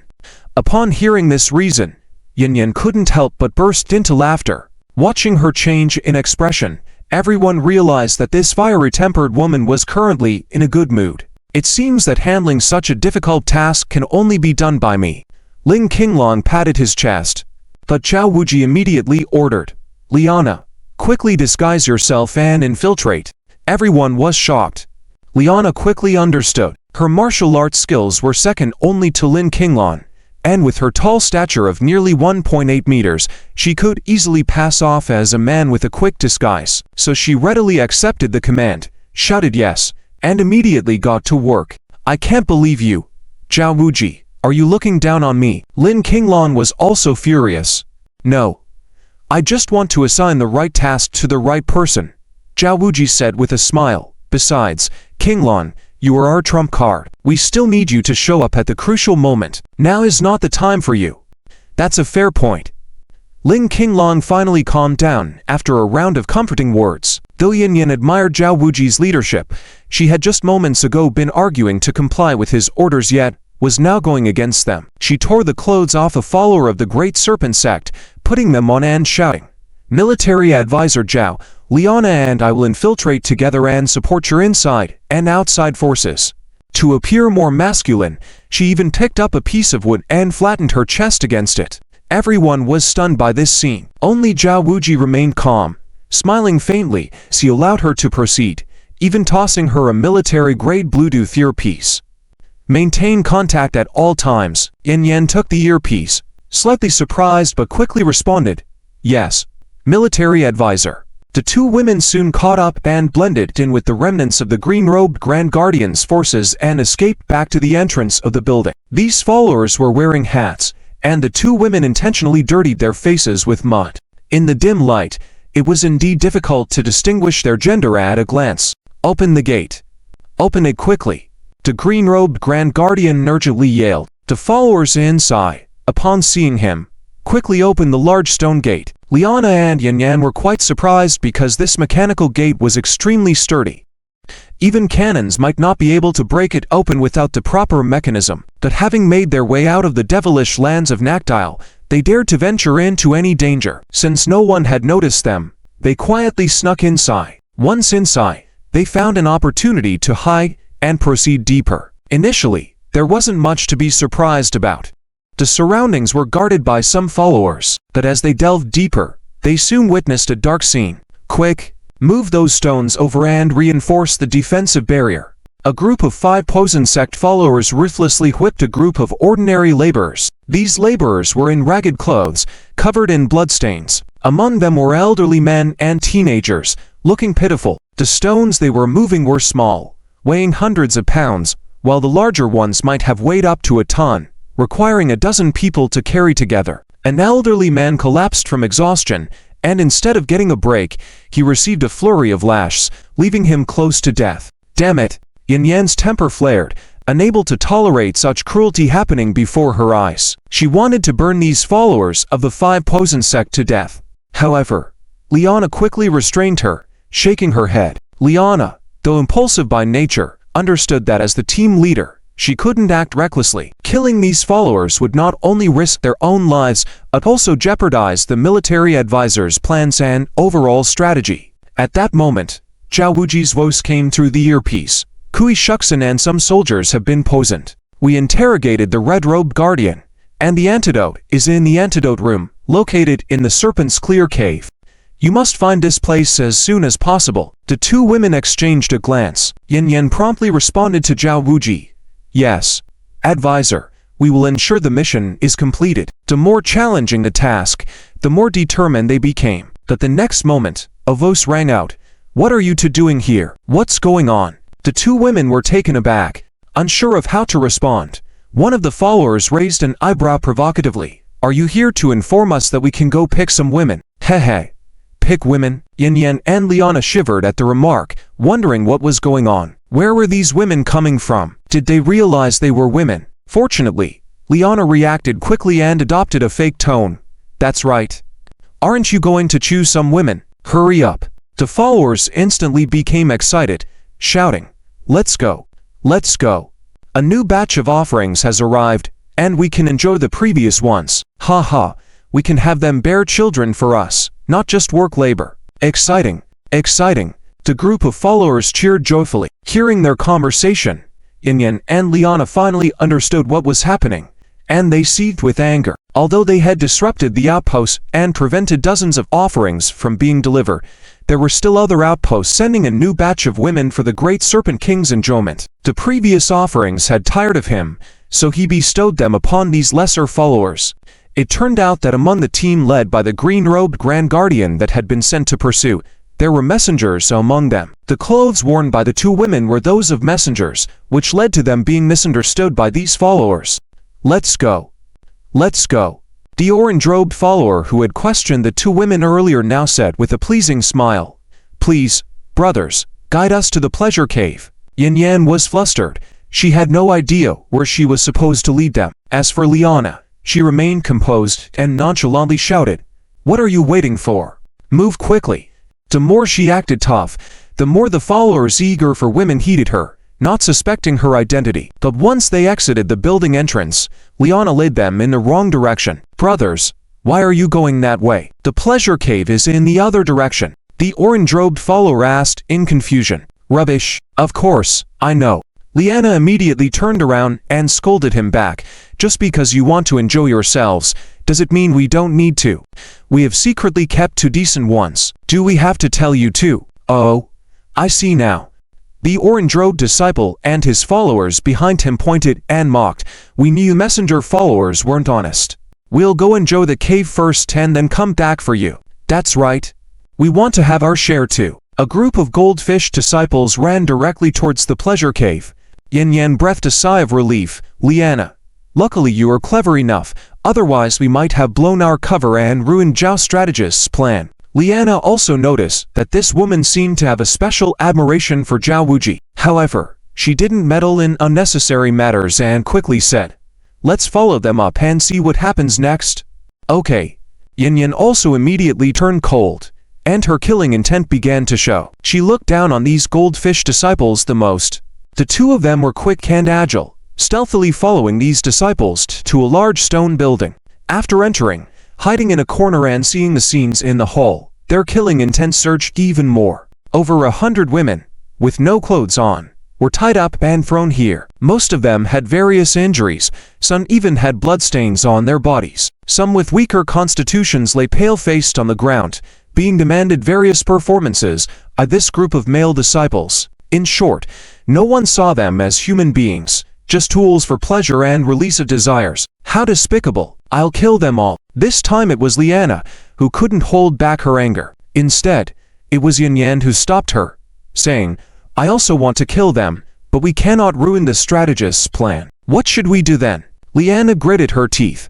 Tell the strategist, he will have a solution for sure. Yan Yan now had full trust in Zhao Wuji. He was like the most useful AI to her, capable of providing the best solution to any request.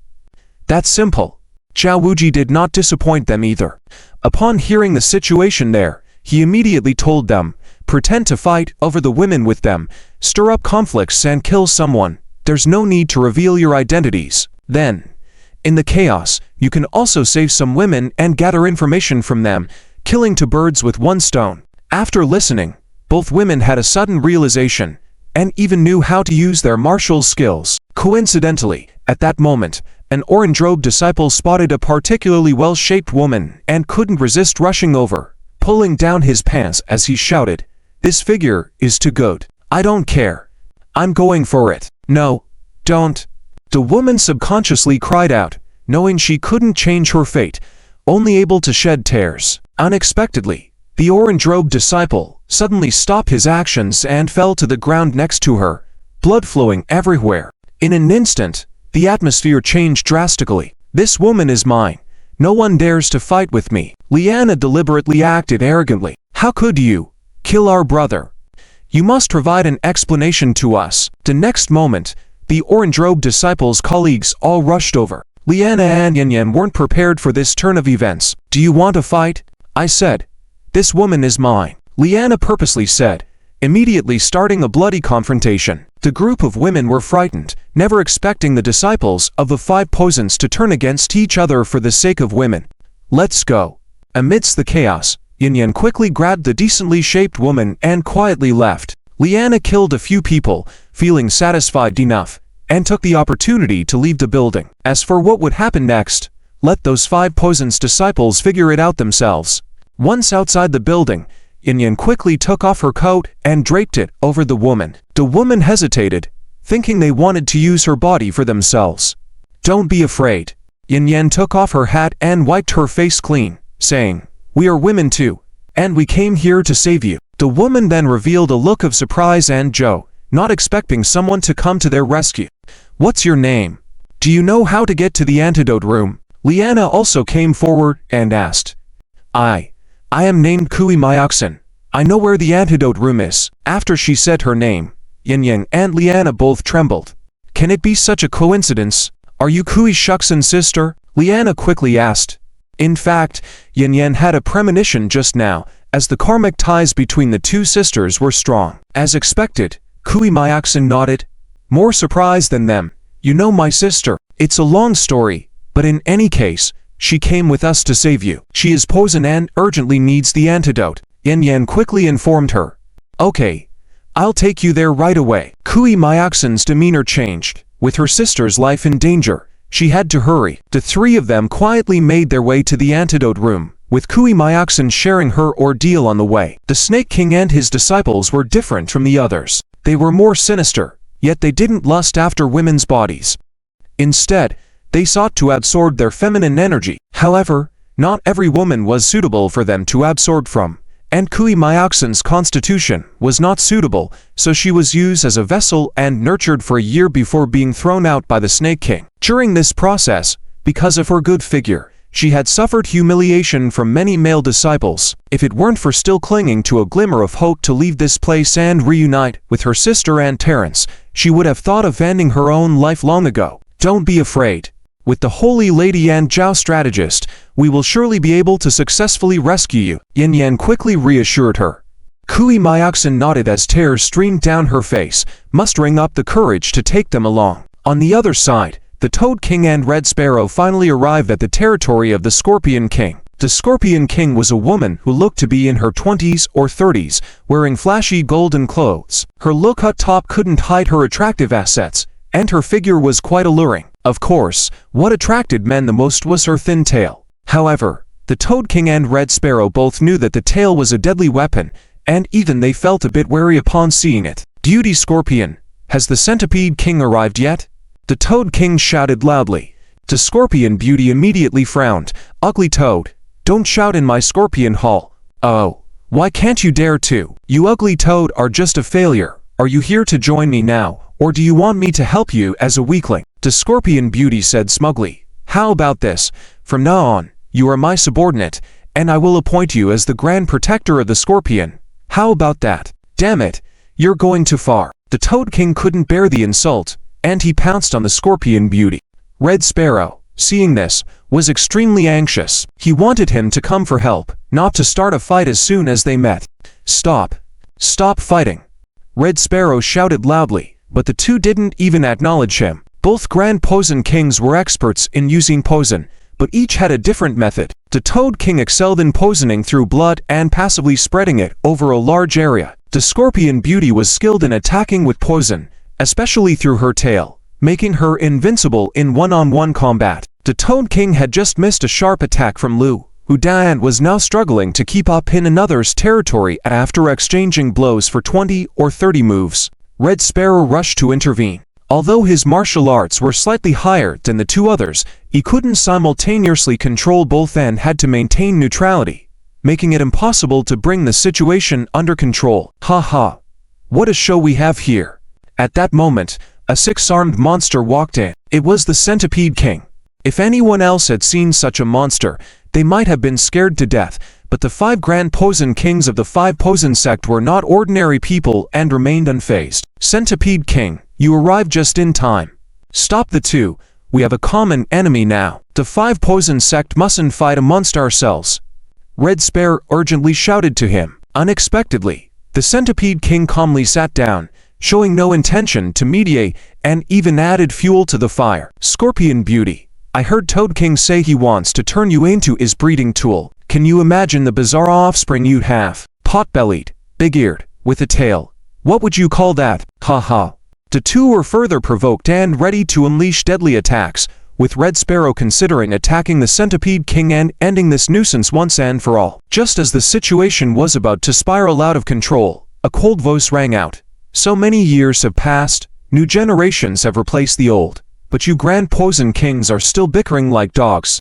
Upon hearing this voice, every prominent figure in the Scorpion Hall trembled. The next moment, a charming and dignified lady, accompanied by a girl in red, entered. It was the Blood Red Mother. The Blood Red Mother. Scorpion Beauty saw the lady and her eyes softened, like a child seeing an elder, instantly showing respect. The Toad King also snorted coldly, ceasing the quarrel with Scorpion Beauty, and respectfully greeted, "Greetings, Blood Red Mother. Oh, the former Spider King is also here. You have the highest seniority, so please take the guest seat."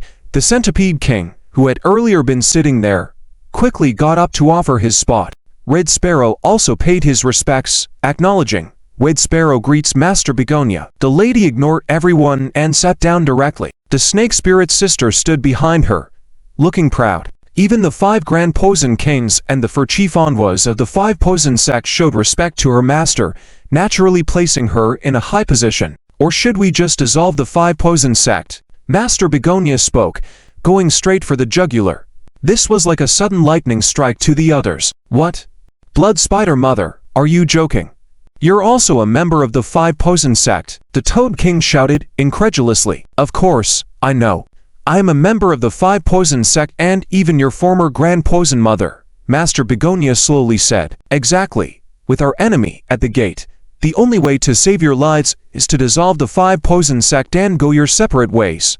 The Toad King's expression changed, and he exchanged glances with Scorpion Beauty, who clearly did not want to disband the sect, afraid of losing the power they had built over the years. But this woman in front of them was the Spider King, now Blood Spider, who had collaborated with the Holy Flame organization over 20 years ago. She still held the supreme order granted by the previous Grand Poison Mother. If she insisted on dissolving the 5 Poison sect, she had the power to do so. Don't scare them, Master Begonia. Red Sparrow quickly interjected. You're criticizing them because they lack unity to face the enemy, right? He then gestured to the 3 Grand Poison Kings to make their stance clear. Master Begonia remained silent, waiting. She wanted to see if the 3 kings were willing. If they remained divided even in the face of a common enemy, then the 5 Poison sect didn't deserve to exist. Grand Poison Mother, we are willing to join forces. Please don't dissolve the 5 Poison sect. We are ready to fight Chen Mingyu to the death. The Toad King was the first to grit his teeth, as this was his purpose for coming in the first place. Join forces alone? Master Begonia responded coldly. The Toad King then looked to Scorpion Beauty and the Centipede King, urging them to make their stance clear. The two were hesitant. Scorpion Beauty voiced, "Joining forces is fine. But who will be the leader of the 5 Poison sect? Of course, it will be the Grand Poison Mother, unless you want to lead," the Toad King said with a laugh. Scorpion Beauty was even more reluctant. The Centipede King also added, "The Blood Spider has long abandoned the 5 Poison sect and flown solo. While the Grand Poison Mother is the highest-ranking figure among us, her leadership may not be suitable. Unless what?" Red Sparrow asked, puzzled. The lack of respect these individuals were showing even to Master Begonia was alarming. "Unless she leads the return of the Blood Spider's troops to the 5 Poison sect and unites with us against the enemy," Scorpion Beauty interjected. "Exactly," the Centipede King nodded. "Otherwise, how can she ally with the Holy Flame organization and still command the 5 Poison sect? In that case, we would become puppets of Holy Flame. The 5 Poison sect, with a history of hundreds of years, should never fall so low." Red Sparrow wanted to speak, but Master Begonia cut in. "I can return to help you, or not lead, but you must unite. Otherwise, you will be crushed by Ling Yu one by one, and will end up as history's doused." Though she didn't want a direct confrontation with Ling Yu, she also didn't want the 5 Poison sect to be obliterated, as her sister had once been the Grand Poison Mother. If Ling Yu decided to exterminate the 5 Poison sect, then she must do what needed to be done. Scorpion Beauty and the Centipede King exchanged glances, showing their desire for leadership. If they could defeat Ling Yu under the leadership of the 5 Poison sect, one of them could potentially become the next Grand Poison Mother. Realizing this logic, the Toad King quickly declared, "The Grand Poison Mother must lead. Otherwise, I won't accept anyone as the leader." Although Scorpion Beauty and the Centipede King still desired leadership, they knew they couldn't match Blood Spider's seniority and status, especially with the Grand Poison Mother ring she wore. So, they reluctantly agreed, harboring their own agendas. Master Begonia saw through their intentions, but remained silent. Such a splintered front might make it hard to triumph over Ling Yu in the end. On the other side, under the guidance of Kui Myoxin, Liana and Liana quickly arrived at the door of the antidote room. Perhaps because no one had attacked the snake base for many years, the guard force in the building was not very strong. However, they found that the guard at the antidote room was particularly strict. "Yin Yan, what should we do now?" Liana wanted to discuss a strategy with Yin Yan. Yin Yan didn't even think about it and said, "Ask General Zhao." "It's simple." Zhao Wujin quickly listened to the two of them report the situation inside, and confidently suggested, "Use a diversion tactic. Lead them to focus on one area." At this time, the vanguard of the Warwolves had already set up camp at the entrance of the snake base, waiting for Zhao Wujin to command Yin Yan and Liana to rescue all the innocent hostages inside, so they could begin the indiscriminate bombing. "General Zhao, how do we create a diversion?" Yin Yan asked with anticipation. For her and Liana, this mission felt like playing a real-life game. Fun, challenging, and thrilling. In the camp, several people watched Zhao Wujin, curious about his various strategies, including Lin Qingshuan. They've heavily guarded the antidote room, possibly suspecting someone infiltrated, but they haven't recorded your faces yet. You can go to nearby places, like the Poison storage or where they keep the laborers and women. Pretend to invade the Poison storage or save people. Start a fire to draw their guards away, then come back to the antidote room. Upon hearing Zhao Wujin's instructions, Yin Yan immediately responded, "I understand." The two of them had Myoxin hide first before causing chaos in different locations. Lin Qinglong once again questioned Zhao Wujin, "Your plans have many aspects, but with thousands of followers in the 5 Venom sect, how many can these two women draw away? They might not succeed alone, but they have us, right? We have to cooperate. We can't stand by." Zhao Wujin confidently replied. "So, what's your plan?" Lin Qinglong asked excitedly. "It's time for our Captain Qinglong to step in.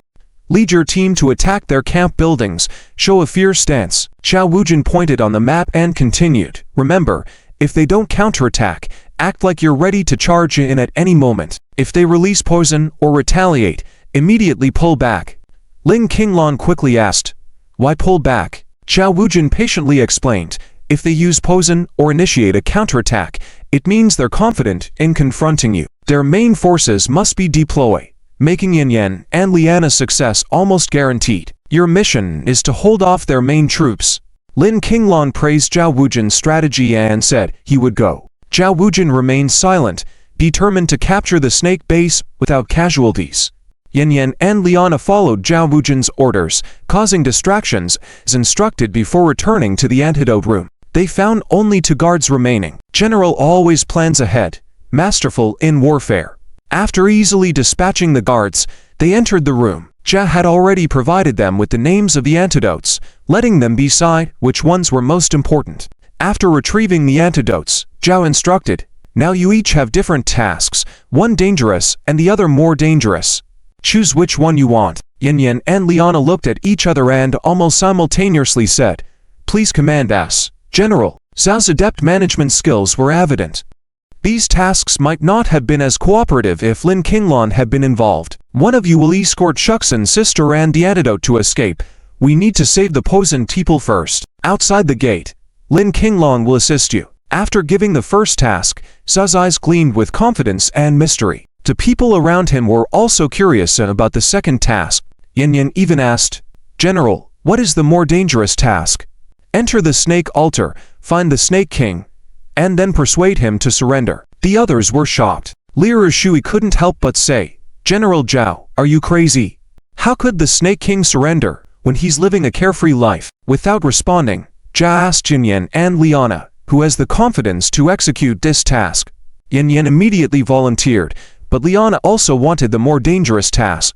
In the end, Yan Yan insisted on completing the mission, driven by her fanatical admiration for Zhao, while Liana chose to leave with Myoxin. Yan Yan had already asked Myoxin for the route to the snake altar and set off alone. Lin Qinglong led the main forces in a mock attack on the stone wall, waiting for Liana to return.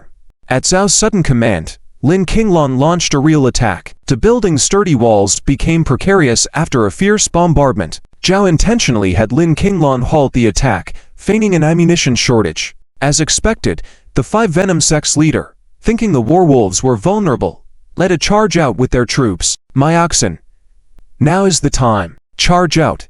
Liana finally got the chance and led Myoxin to infiltrate the enemy sect's forces, once again, breaking out of the stone wall. Without Zhao's orders not to engage until Liana returned, Lin Qinglong might have changed his tactics multiple times. "Qinglong, we're out." Lin Qinglong finally heard Liana's call when he was becoming impatient. "Hey, you come out at the right time." Lin Qinglong saw Liana and was extremely excited and thrilled. Zhao Wujin had already ordered to ensure that Liana safely came out with the antidote, and then to ruthlessly attack the cultists of the Great Snake Stronghold until they were scared witless and stopped causing trouble. Kill. Go ahead and kill. Keep killing until they kneel and beg for mercy to stop. Lin Qinglong suddenly turned his gun around, using a move called the Cavalry Lance. The Wolf warriors, who pretended to retreat, turned back suddenly, showing no signs of insufficient firepower. Gunfire rang out, instantly killing and injuring a large group of 5 Poison sect cultists. Not only that, they not only wore gas masks, but also prepared military-grade powerful blowers to prevent the 5 Poison sect from poisoning them. Damn, we've been fooled. The leader in green robe saw the situation and was so furious that his gums swelled. Watching his subordinates fall one by one, he felt a mix of emotions. "Leader, we can't hold on anymore. We're supposed to go fight, but what weapons do we have? What are the others using? This is just walking into death, isn't it?" The complaints and wails of his subordinates made the leader in green robes even more furious. He knew they were doomed, but not killing a single enemy would be a lifetime disgrace, and he would be laughed at in the future. Just then, he happened to catch a glimpse and saw Liana rushing back towards the Wolf warriors with Cho Miao Din carrying the antidote. "Damn, that woman sneaked in here, caused discord among us, stole our antidote, and killed her to vent our anger." After giving the order, the leader in green robes led the charge towards Liana. Liana protected the antidote on her body and tried to get Cho Miao Din to retreat. But Cho Miao Din, as an ordinary woman, her body already frail from the ordeal, stumbled and fell with a tug. "Damn it, I'll kill you first, woman. Are you the one colluding with these people?" The leader in green robes struck Cho Miao Din. Despite Liana kicking him away, the leader in green robes spat out venom and hit Cho Miao Shin's face directly. "Ah!" Cho Miao Din let out a scream. "Miao Din." Liana quickly bent down. Little did they expect that the leader in green robes, not content with the situation, would strike back, trying to seize the opportunity to attack Liana and spraying venom towards her. Shocked, Liana realized the danger as Cho Miao Din lay on the ground. But Cho Miao Din, with a burst of strength, sat up suddenly as if a bright light shone within her, using her body to shield Liana from the venom. Miao Din, Miao Din. Liana was extremely emotional, not expecting this woman to save her like this. Snake Guardian, stop being arrogant. Just in time, Lin Qinglong rushed in and punched the Snake Guardian. Although the leader in green robes was about to lose an arm, he smiled grimly, extending a poisonous snake from his sleeve, which bit Lin Qinglong. Ha ha! Despite the loss of an arm, the leader in green robes jumped back and laughed triumphantly. Although I can't beat you, killing your general makes it all worthwhile. Huge gain. The 5 poison sect members around also showed delight, not expecting that while they couldn't kill a single grunt, the leader in green robes managed to take down their commanding officer. They were all convinced that anyone bitten by the snake the leader released would have no chance of survival, likely dying within seconds from the poison. But to their surprise, Lin Qinglong casually tore the snake apart, showing a disdainful expression, and exclaimed, "Damn, why release bugs in a fight? It's just itching." Witnessing his nonchalant attitude left everyone dumbfounded. To him, such a venomous snake was just a harmless bug. Come on, let's fight a few more rounds. Ling Qinglong gestured toward the leader in green robes. Damn, monster. The leader in green robes became completely terrified, turned and fled, no longer daring to confront Lin Qinglong. Encounter with someone impervious to poison and terrifyingly strong, they found it too overwhelming. Hey, how dare you run? Ling Qinglong shouted, ready to chase after them, but he heard Liana's excited voice from behind. Miao Din, hang in there. Your sister is waiting for you outside. Don't die. Lin Qinglong walked over to see the situation. Cho Miaoxin's face had turned green and rotten, but she smiled slightly and said, I won't make it, but there's something I want to ask of you. Liana nodded. You sacrificed yourself to save me. Whatever you ask for, I will agree to. Indeed, your courage is commendable, sacrificing yourself to protect a comrade. I, Lin Qinglong, admire people like you.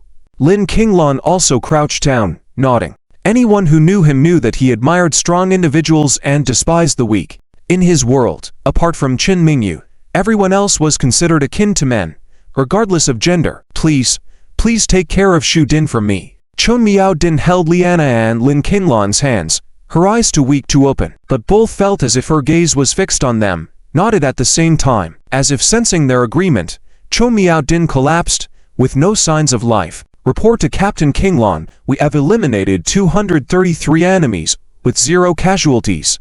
At that moment, a subordinate hurriedly reported.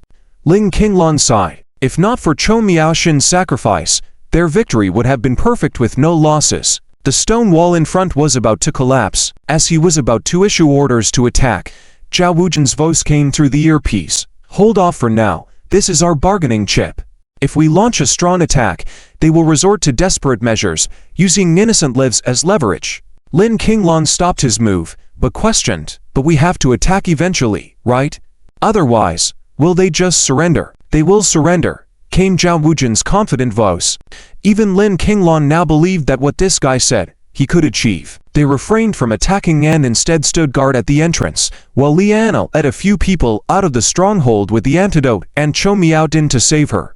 On the other side, Inyan took advantage of the distraction caused by the battle between the Great Snake cultists and the Wolf warriors at the building entrance, and managed to reach the Great Snake altar. Located inside a structure with no natural light, only illuminated by flames, strange patterns covered the floor, flowing with blood, forming eerie rune patterns that sent shivers down one's spine. Just as Yan Yan was still curiously inspecting these patterns, a cold and ethereal voice sounded. Impressive. In over 20 years, you are only the second person who dared to enter my Great Snake altar uninvited. Yan Yan tensed up, a chill running down her spine. She hadn't even sensed the presence of the speaker. And where did the voice come from? Exactly. Who, is it the Great Serpent Warlock? Come out. I want to talk to you, Yan Yan shouted bravely. However, the other party did not appear, so she continued to search cautiously inside the dimly lit altar building. The next moment, as she delved deeper, she saw a scene that made her whole body break out in goosebumps. Suddenly, the gaps in the altar's patterns emitted light, illuminating the surrounding containers of liquid. Inside the containers were women, who were completely naked. They were motionless, their hair shaved off, some even had their eyes open, appearing as if they were dead yet somehow still alive. Were these the sacrifices of the great serpent warlock? What did he want these women for? Suddenly, a huge python emerged from the darkness, causing Yin Yan to jump back in fear. The python struck down forcefully, with a thunderous momentum. Fortunately, Yin Yan was agile enough to dodge the fatal blow, but she was blown off her feet by the massive whirlwind. It was over. Yin Yan knew very well that if the opponent attacked again, she would have no chance of escape. Fortunately, at that moment, she heard Zhao Wuji's voice in her earpiece and quickly shouted, "Great Serpent Warlock, if you kill me, you're as good as dead too." The gigantic python stopped in its tracks. The next moment, a disgusting scene unfolded. The huge python opened its large bloody mouth, and a man covered in snake fluid wriggled out from its throat. His body was slender, boneless, long hair, snake-like eyes, and he was even spitting venom. Since joining the Warvolf squad, Yin Yan had seen the snake spirits following Dua, and at that moment, she felt that this man and the snake spirits were of the same kind, except he had a giant python as a mount. Hehe. Tell me, how would killing you lead to my demise? The great serpent warlock licked his long crimson venomous tongue, sneering wickedly. Through her earpiece, Yin Yan kept hearing Zhao Wuji's voice, so she continued shouting, "The Warvolf squad has already surrounded the great serpent's stronghold inside and out, with bombers, fighter jets, and even heavy artillery. Can you withstand this modern firepower?" The great serpent warlock's expression turned sour, but he made no move. "I am a messenger sent by the Warvolf squad. If you dare touch me, it means you are willing to engage in full-scale war with the Warvolf squad. Our strategist Zhao Wuji is not one to show mercy to any life, especially those born with dirty and despicable souls." Yin Yan continued coldly.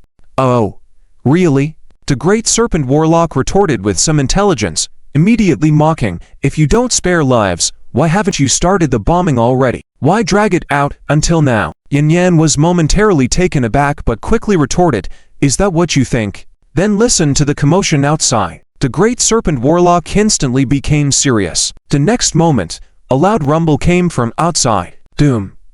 Even though the great serpent's altar was inside a stone building, the sound was deafening, and the whole stronghold trembled.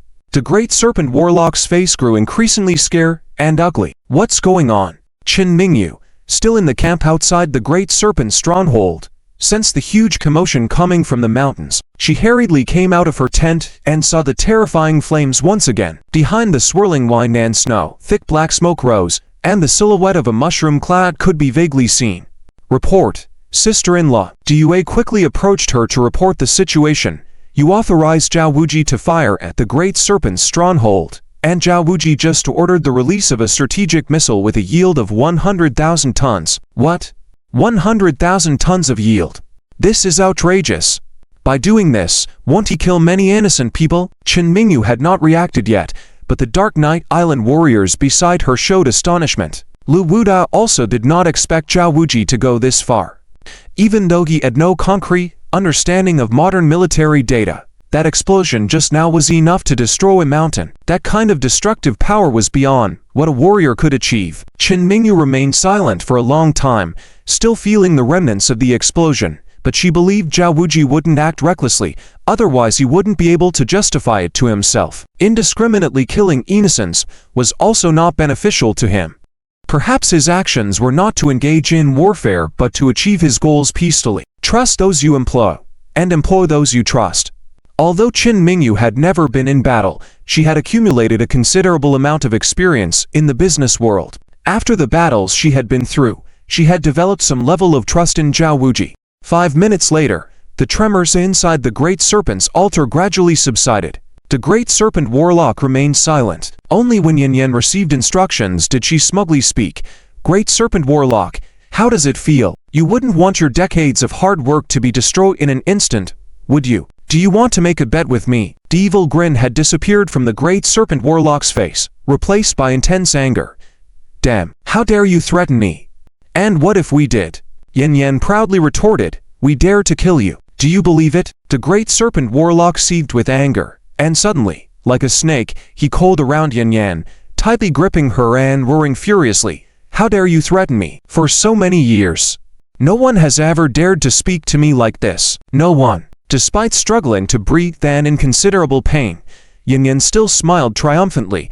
"Come on, kill me, and you, great serpent warlock, and your thousands of followers will go down with me. I have nothing to lose."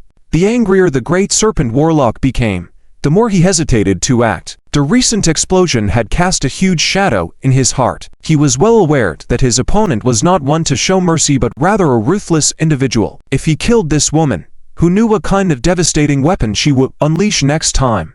Where would she target next? Every non-vulgar person has faith. Don't you too, great serpent warlock? Yan Yan continued according to Zhao Wuji's instructions, with a smile calculated to control the situation. You rule the mountains, continuously strengthening yourself. You must want to become the leader of the 5 Poison sect, right? As long as you surrender to the War Wolf, I can make your wish come true. What did you say?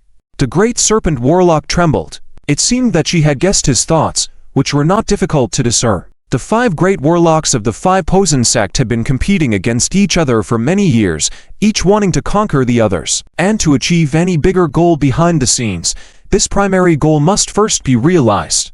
Say what you want to hear. In another camp, Zhao Wuji, with a confident smile on his face, continued, "As long as you surrender now, promise to assist the War Wolf squad in subduing the other warlocks in the strongholds, we will hail you as the next leader of the 5 Poison sect." The great Snake Law King was stunned. Yan Yan no longer felt the force of him, entwining around her, finally able to breathe smoothly. In the next moment, the great Snake Law King released her. Yan Yan continued persuading, "You and the War Wolf battalion have no endless enmity. Only different circumstances and goals, and conflicts can be completely avoided. Whether you live or die is completely up to your own decision. Fight. At most, you'll kill a batch of laborers you raised yourselves, but your fate is undoubtedly death. You are very clear about this yourself. Surrender. You can use the War Wolf's power to achieve your dreams of many years. I'll give you 3 minutes to think. After 3 minutes, if you still don't surrender, I guarantee the next high-explosive warhead will bloom beautiful fireworks at your Great Snake stronghold." The Great Snake Law King was indeed shaken, not responding for a long time. Liu Shu and others listened on the side, as Zhao Wufeng instructed Yan Yan to speak, couldn't help but be amazed. If they were the Great Snake Law King, they would have surrendered long ago. This guy is really good at manipulating people's hearts. Zhao Wuji did not silently wait for the others' response, continuing, "Your Great Snake stronghold has been besieged for so long. Have the other Law Kings thought of coming to rescue you? If you continue to resist with us, besides a dead end, what other outcome can you expect? Do you think you have won against us?" This statement thoroughly struck the Great Snake Law King's heart. If he thought he had won, he would have led a counterattack long ago. No matter how high his martial arts skills, he could not possibly be a match for modern weapons. Otherwise, the Voodoo sect would not high and only occupy relatively backward regions of the western regions, but would go dominate more prosperous areas of the Dragon Kingdom. Having just experienced the recent explosion, he now had completely lost hope. "Good. I surrender. I surrender." The Great Snake Law King, once acclaimed as the most evil of the Voodoo sect, was actually forced to surrender. Yan Yan was even more admiring of Zhao Wuji, his wisdom sometimes proving more powerful than force, having truly captured this terrifying stronghold without losing a single soldier. Zhao Wuji also sported a self-confident smile of satisfaction, having fought battles on the front lines for other armies before, finding this alternative form of warfare quite interesting. "That kid is really amazing," Liu Shu whispered to Lin Quenquin. "Of course." Zhao Wenjun finally couldn't help but speak up for his brother. "Miss Quenquin, marrying such an intelligent man, you must be very happy, right? He will take good care of you down to the last detail." "Huh?" Ling Quenquin looked puzzled, wondering why Zhao Wenjun would say that to her. She didn't need Zhao Wuji to take care of her. As they were casually chatting, a strange signal suddenly flew up into the sky, bursting into strange fireworks. Zhao Wuji frowned slightly upon seeing these fireworks. Just having pacified the Great Snake Law King and having decided the direction of the war, was there a new variable coming at this time? Inside the Great Snake stronghold, the defeated Voodoo sect disciples were weak and dejected, sitting on the ground. But seeing these strange fireworks blooming, they all stood up excitedly. Reinforcements. Our reinforcements have arrived. This is a signal that the Voodoo sect master has arrived. Has our missing master returned? Their joyful commotion was heard even by Lin Quanglong and others outside the fortress walls. Why are those inside suddenly so excited? Lin Quanglong shouted. Could it be that Zhao Wuji that brat failed? Looks like they don't intend to surrender. LDBNA was also very puzzled. The military advisor always calculated meticulously. Could it be that this time he also failed? Uncle, you have an urgent mission now. Inside Lin Quanglong's earpiece, Zhao Wuji's command quickly came. You must immediately launch a strong attack, directly target the Great Snake Altar. Rescue Yin Yan. Ha ha. You really failed. Though Lin Quanglong taunted Zhao Wuji with a smirk, his steps did not halt, only ordering to fire before leading the charge. It turns out that the brilliant Zhao Wuji can also make mistakes. Didn't you lose to Ling Yu back then? Making quite a few miscalculations? Zhao Wuji listened to Lin Quanglong's teasing with a smile. Winning or losing is part of war, and having formidable opponents makes the battle more interesting. It's just that he wondered, who was so wise, predicting that he would besiege the Great Snake stronghold without attacking, and signal for assistance at a critical moment. Report. Another black-robed guardian burst into the Great Snake altar, excitedly reporting, Great Snake Law King, the Master has come to rescue us with people. We have received the signal. Head, the Great Snake Law King, who had just announced surrender, immediately sneered, I didn't expect this. The acting master actually would return at this time. Listening to the instructions in her earpiece, Yin Yan immediately gritted her teeth. Great Snake Law King, what do you mean by that? Are you planning to go back on your word? We of the Voodoo sect are despicable and shameless. Going back on our word is nothing new, right? Are you still expecting us to be honorable and keep our promises, developing into virtuous and talented individuals? Hehe. The shameless response of the Great Snake Law King infuriated Yan Yan, but she continued, though the Voodoo sect has many members, do you really think they can match up against modern armed forces? Do you truly believe that by banding together, you can take on us? Who knows? Try and see. If you can't beat me, then I will surrender. The Great Snake Law King smirked. Then don't expect us to treat you kindly like we are now when we win. And even if you win, can you become the master just like that? It's more beneficial for you to surrender to us. Yin Yan continued to sway the opponent. She didn't know that Zhao Wuji was stalling for time. In reality, Zhao Wuji already knew that this persuasion wouldn't succeed, so he quietly signaled Yin Yan to seize any opportunity to escape. Sure enough, the Great Snake Law King suddenly grew furious, saying, I'll never find my mother ugly. Even if I am capable of becoming the master, relying on my own abilities, it still remains that if I surrender to outsiders, I will be a dog of a defeated family for the rest of my life, only serving as a dog for your werewolves. So, you'd rather die than be a dog? Threatened Yan Yan coldly. Who's to say? Let's try it out. If I can't beat you, I'll surrender. The Great Snake Law King suddenly attacked. Fortunately, Yan Yan was prepared, not waiting for him to act but releasing flames directly. Then I'll burn you to a crisp first. Go to hell. Two fire dragons charged towards the Great Python. But Yin Yan knew she was not a true dragon and would certainly not be able to beat this snake. After releasing the flames, she took the opportunity to escape. Humph. Trying to escape. Dream on. Seeing this, the black-robed guardian quickly blocked Yin Yan's path. Yin Yan knew that if she was caught, she would certainly die here.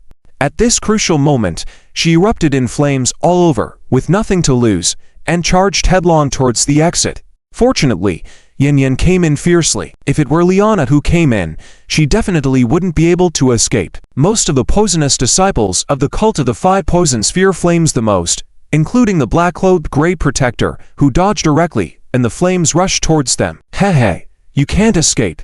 The cold laugh of the Snake King came from behind, like a menacing ghost. After Yin Yan rushed out of the snake altar, she realized that her speed was not as fast as her opponent's, so she quickly hid. Just when she felt no movement and thought she was safe, a snake suddenly appeared from behind. Despite Yin Yan coming from the Dark Night Island and having witnessed countless horrifying scenes, she was still startled at this moment. Reacting quickly, she was about to release fire again, but unfortunately, her arm was bitten by the opponent, causing instant numbness, and it gradually slumped down. Hehe. Gotcha. Now we have one more bargaining chip. The head of the Snake King suddenly extended from the mouth of the huge snake, which was terrifying. Yan Yan had never seen such a grotesque scene before, and she was unsure what kind of creature this Snake King actually was. Just as the Snake King was about to bite Yan Yan's tender neck, a large hand directly grabbed his throat. Captain Qinglong, seeing Lin Qinglong suddenly descend from the sky with the Reaper's scythe already touching Yan Yan, she finally breathed a sigh of relief. Ha ha, thankfully, that brat Zhao Wuji timely informed me to come for support. Is this strange snake the Snake King? Lin Qinglong laughed, wanting to directly crush the snake's head and instantly kill one of the major warlocks of the cult of the five poisons. Crack. He did manage to do it, but he clearly saw something retracting opportunistically. The head of the Snake King fell to the ground, only to discover that it was just something akin to snake skin. In the next moment, the snake spat out a humanoid figure, which turned out to be a living person covered in snake liquid. Long hair, a petite body with no breasts, making it hard to determine the gender. Heh, my snake den hasn't welcomed guests like you in a long time. The Snake King's voice was also very neutral. After speaking, he licked his snake head. He constantly absorbed the feminine essence of women to enhance his cultivation, all to become stronger and face formidable enemies. It was apparent that Lin Qinglong piqued his interest. Damn, I've been around for so long and have never seen something as disgusting as you. Lin Qinglong retorted aggressively, you're 10 times more disgusting than a snake spirit. Oh, you know my contract holder? The Snake King's eyes lit up. Your contract holder? Lin Qinglong widened his eyes slightly. You two look alike, is there a connection? Hehe, he is just one of my failed works, requested to be transformed by the mother of the blood cult. But I heard he's now traitor to the mother. The Snake King boasted, laughing. Ha ha, then let me see how many things your so-called successful creation can offer. Lin Qinglong said, and suddenly leapt up. While facing Yan Yan, he shouted loudly, Yan Yan, leave here and meet up with everyone. Yan Yan gritted her teeth and didn't listen to him. Despite Lin Qinglong's immunity to poisons, facing the Snake King and the black-clothed Great Protector alone would still be a tough battle. Doom. Lin Qinglong's punch hit the Snake King's face. The triumphant expression hadn't even faded before he realized something was amiss. Why did the impact feel so strange? It was as if he was hitting silicone. The face of the Snake King instantly changed, neutralizing the impact of Lin Qinglong's fist, and even bit his fist. Against any other opponent, this bite would have been decisive, but Lin Qinglong simply endured the pain and launched another punch, blowing up the Snake King's head. However, just like before the head exploded under his fist, the Snake King escaped using shedding skin as a diversion. Hehe, it looks like your bulky body is quite unique. The Snake King's cultivation was indeed higher than that of his subordinates. Biting Lin Qinglong revealed his exceptional nature, prompting the Snake King to coldly remark, there is a very passionate power within you that can instantly vaporize toxins, making you unlike anyone I've encountered in all my years. You're the weird one here. Your whole family is weird. Lin Qinglong may not have been poisoned, but the bite caused him to bleed. He had to retaliate against the Snake King. Meanwhile, seeing the black-clothed Great Protector emerge from the altar, Yan Yan decided to engage him in battle since she had no other tasks at hand. On the other side, Qin Yu, upon seeing the signal flare, felt a sense of impending danger. It seemed that this battle was about to take a turn for the worse. Soon, the communicator transmitted Zhao Wuji's voice. Madame Ling, I now request the War Wolf Battalion to retreat from the Snake Stronghold. I ask for your authorization to indiscriminately bomb the Snake Stronghold. What? Qin Yu was immediately shocked by the request. She quickly refused. No. This is inhumane and will be condemned by others. Madame Ling, compassion doesn't handle soldiers, and morality doesn't manage wealth. We have only one goal in coming here, which is to destroy the cult of the five poisons and achieve our strategic objectives. Everything else is secondary. Zhao Wuji emphasized seriously, we are at a crucial turning point in the war. We must bomb the Snake's stronghold to eliminate one base and prevent being surrounded in retaliation. Qin Yu remained silent, unwilling to authorize the bombing. Madame Ling, in war, victory is everything. The victorious can dictate everything, and all that happens during the war will quickly be forgotten. Everyone will only remember your merit and victory. Zhao Wuji, seeing her hesitance, became a little impatient. This was not the time to delay. No, we cannot bomb indiscriminately. At that moment, Liana's voice also came through the communicator, excitedly saying, Ling Qinglong and Yanyan have not yet come out of the snake's stronghold. If we are to bomb, we must wait for them to come out first. We cannot retreat now. Hearing this, Zhao Wuji felt a bit helpless and angrily left the conversation. When someone speculated that he might try to persuade the Snake King to surrender, he found himself in a passive position. The persuasion failed. Lin Qinglong didn't follow orders, and Yanyan didn't come out promptly after being supported, causing Qin Mingyu to resist authorizing the bombing. It was a chain reaction of events. Brother, don't be discouraged. Although Zhao Wenjin didn't participate in the three-way communication, she was smart enough to guess the situation and quickly encouraged Zhao Wuji. You've always been like this. The more complex and difficult the situation, the more determined you become. Increasing difficulty is just an opportunity for you to showcase your talents. Finally, Zhao Wuji smiled again, though his smile was rather complicated. At this moment, Taito and Tanao hastily ran into the camp from outside, reporting loudly, Your Highness, it's bad. A large number of troops from the Cult of the Five Poisons are launching an attack towards our encampment. It looks like there are at least 2,000 to 3,000 of them. What? 2,000 to 3,000 people? Fun Chen, standing behind Qin Mingyu, was also shocked. Lu Wudao, looking at the silent saintess, knew that the direction of the battle was about to shift once again. On the national highway in the western regions, there is a civilian organized force. Leading this force is none other than Liangji. They are also heading towards the stronghold of the Dashi. Qin Mingyu had notified him of the bandit extermination operation before setting off, but they only set off 3 days later and are now still 100 kilometers away from the Dashi stronghold. Ji, are you planning to help Qin Mingyu? Liangji's wife Ma Lianying sat in the car and quietly asked her husband. Why do you ask that? Liangji replied, Since we're here, shouldn't we help Qin Mingyu? That's not what I meant. Ma Lianying shook her head. Helping Qin Mingyu would be like betraying Chairman Tang, and if Chairman Tang is re-elected, you might not be able to retain your position. I know. Liangji's expression was solemn. His eyes slide. If Qin Mingyu is able to eradicate the Five Poison sect, it would be an extraordinary feat. The hundreds of millions of people in the western regions would worship her like a deity, and of course, I want to benefit from that. But if she can't win, I'll betray her, take credit for it, and Chairman Tang will definitely remember me after his re-election. Ma Lianying also nodded. The entire Dragon Kingdom knows that Tang Ning rewards those who have merit and punishes those who make mistakes. It is because of this that some are willing to sacrifice their lives for him. But if both sides are at a standstill, do we need to break the balance? Ma Lianying asked again. How could that happen? Liangji shook his head, feeling it was unlikely. Ma Lianying persisted, but if both sides are evenly matched, whichever side we join could be the deciding factor in the battle. Would you choose to establish unparalleled merit, benefit the western regions, and be praised by all, or enjoy the wealth and glory rewarded by Chairman Tang? Headache. Let's not think too much about unlikely scenarios. Let's keep it simple and go with whatever is easier. Liangji refused to answer, finding no meaning in contemplating such low-probability events. Ma Lianying had no choice but to continue following him. Meanwhile, Qin Mingyu was in the camp, commanding a multi-front battle.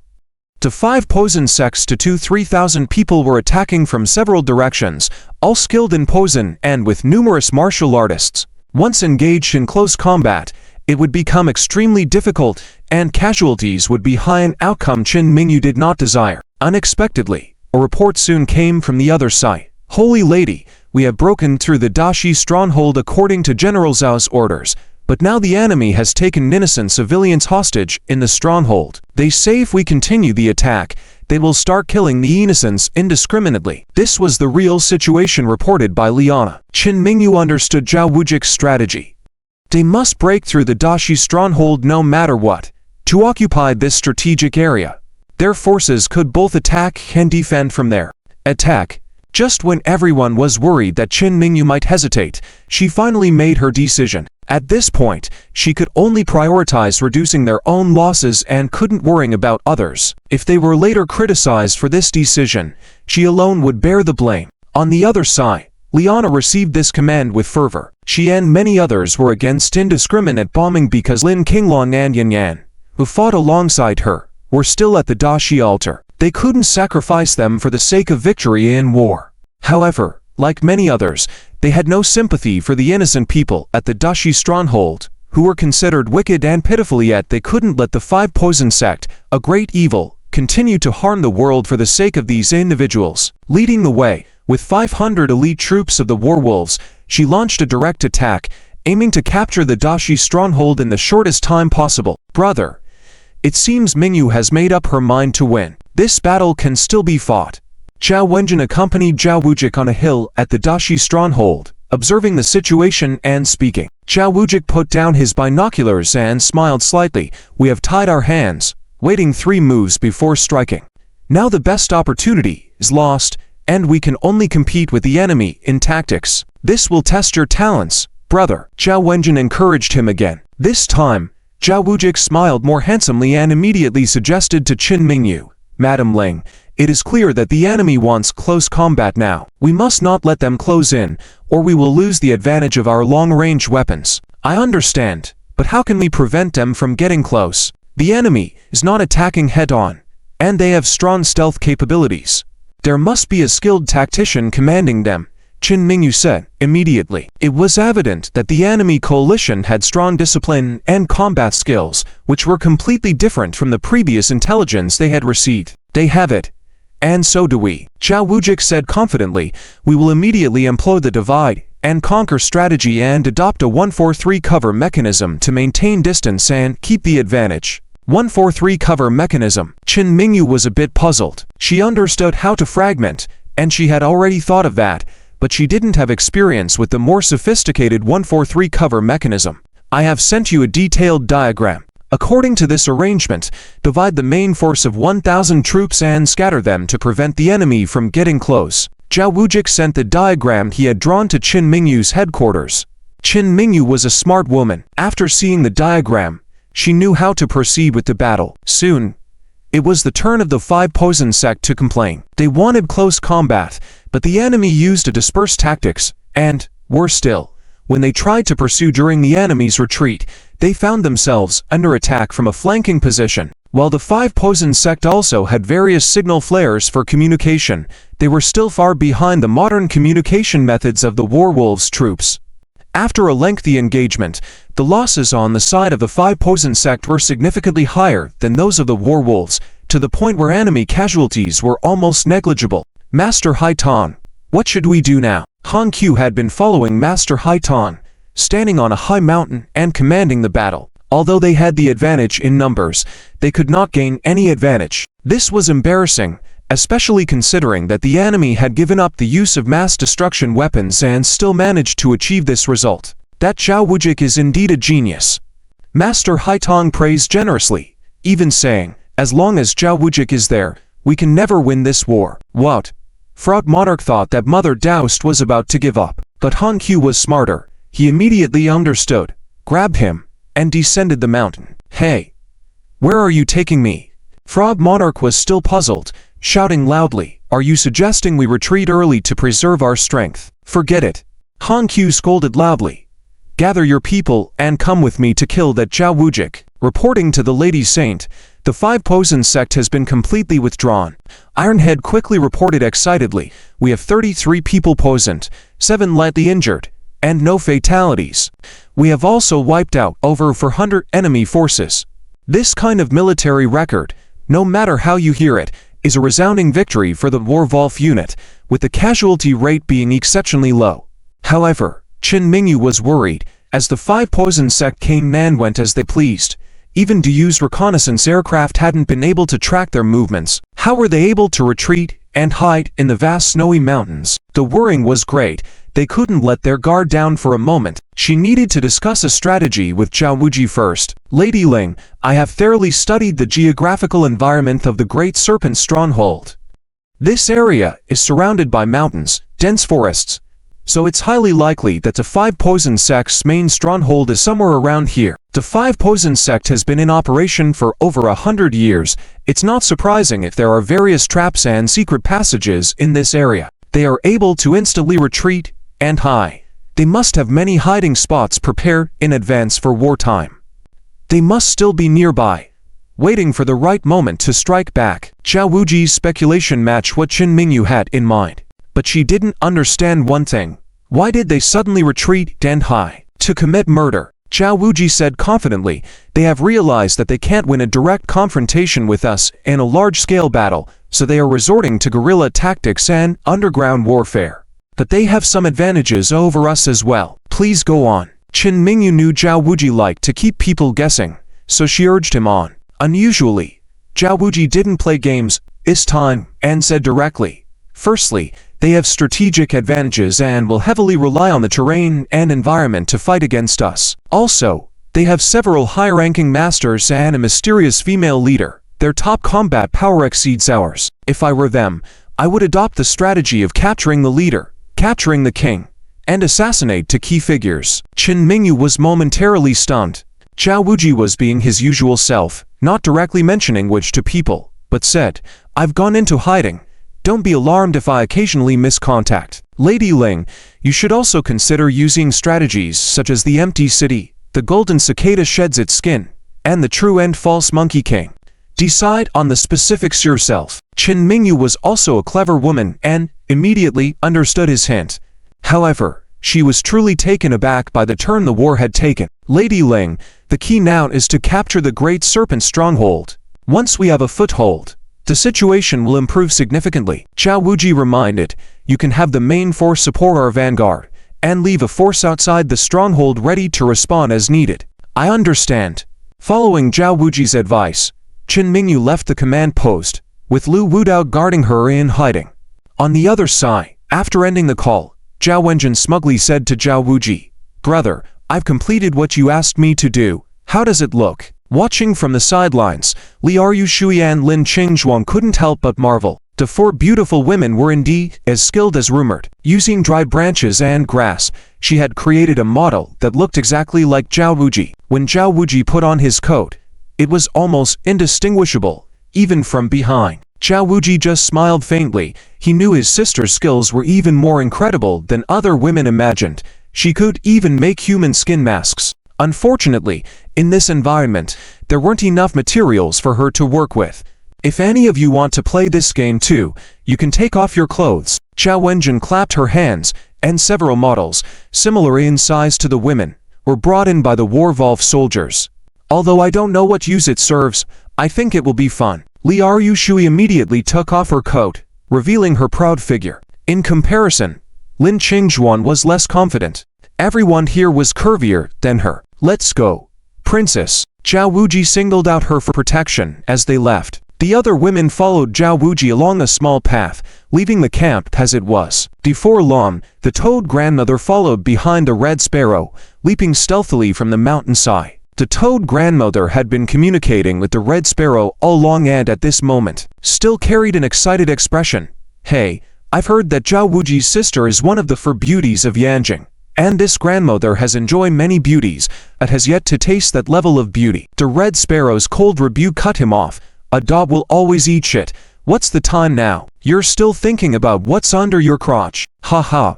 Isn't that a common desire for men? Red Sparrow, dear friend, if you don't have such thoughts, I suggest you check your male health at your hospital after this battle. The Toad grandmother retorted. The Red Sparrow ignored him and climbed to the mountaintop, where she immediately noticed a makeshift tent and quickly hid. Around the tent, there were a dozen Volf warrior soldiers with guns. They were not from the elite camp, but were actually skilled warriors from the Dark Knight Dagger camp, all with extraordinary martial arts skills. Red Sparrow, based on the information we've obtained, Zhao Wuji and a group of beauties should be inside that tent. Let's charge in directly. Take out the guards first, and then the men and women inside will have nowhere to run. The Toad grandmother was getting impatient. Are you a fool? The Red Sparrow immediately warned. These soldiers are steady on their feet, clearly skilled fighters, armed with guns and ammunition. If we engage them, we might be trapped, or worse, caught. What shall we do then? The Toad grandmother was displeased. With his cultivation and status, he shouldn't have to tiptoe around a few people. Sneak in when they're not on guard. Take out Zhao Wuji, and leave. Don't get distracted by the women. After the Red Sparrow's warning, she led the way, seizing the opportunity to enter the tent. The Toad grandmother, not wanting to listen to her advice to leave the women, was determined to abduct Zhao Wuji's sister. Who's there? An assassin. Quick! Protect the strategist.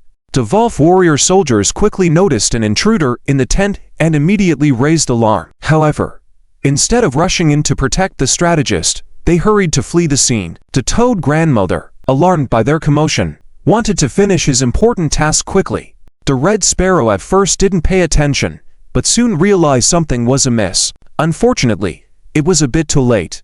The Toad grandmother grabbed one of the best-shaped women and exclaimed, "This one's perfect." But the next moment, he was dumbfounded. It was merely a dummy. Upon contact, a bomb started counting down to detonate. "You idiot, retreat."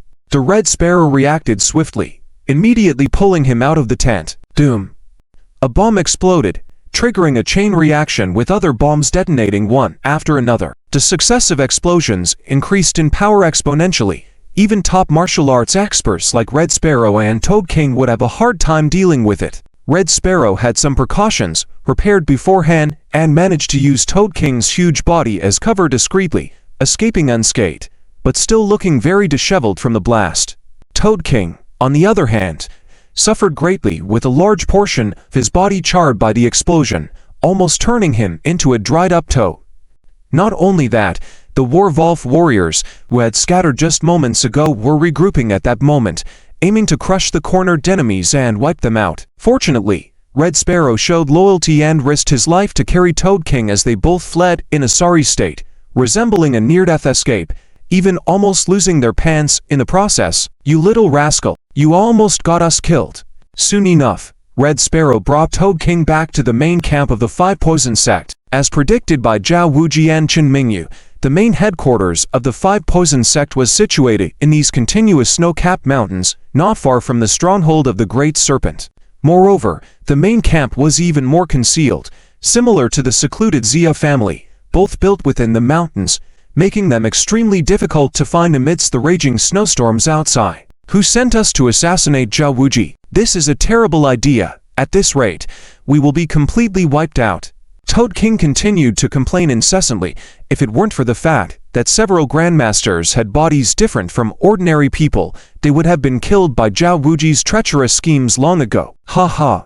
Even if the teaching's mother returns, joining forces won't change a thing. The Scorpion Maiden chimed in with her cold words. If the fighting continues like this, not only will the stinky toad become a dried-up toad, the queen of the beautiful scorpions will turn into a scorpion corpse as well. Ha ha ha. The Centipede King couldn't help but laugh, mainly because he found Toad King's predicament amusing. It had been a habit of many years that was hard to shake off in a moment. "What are you laughing at?"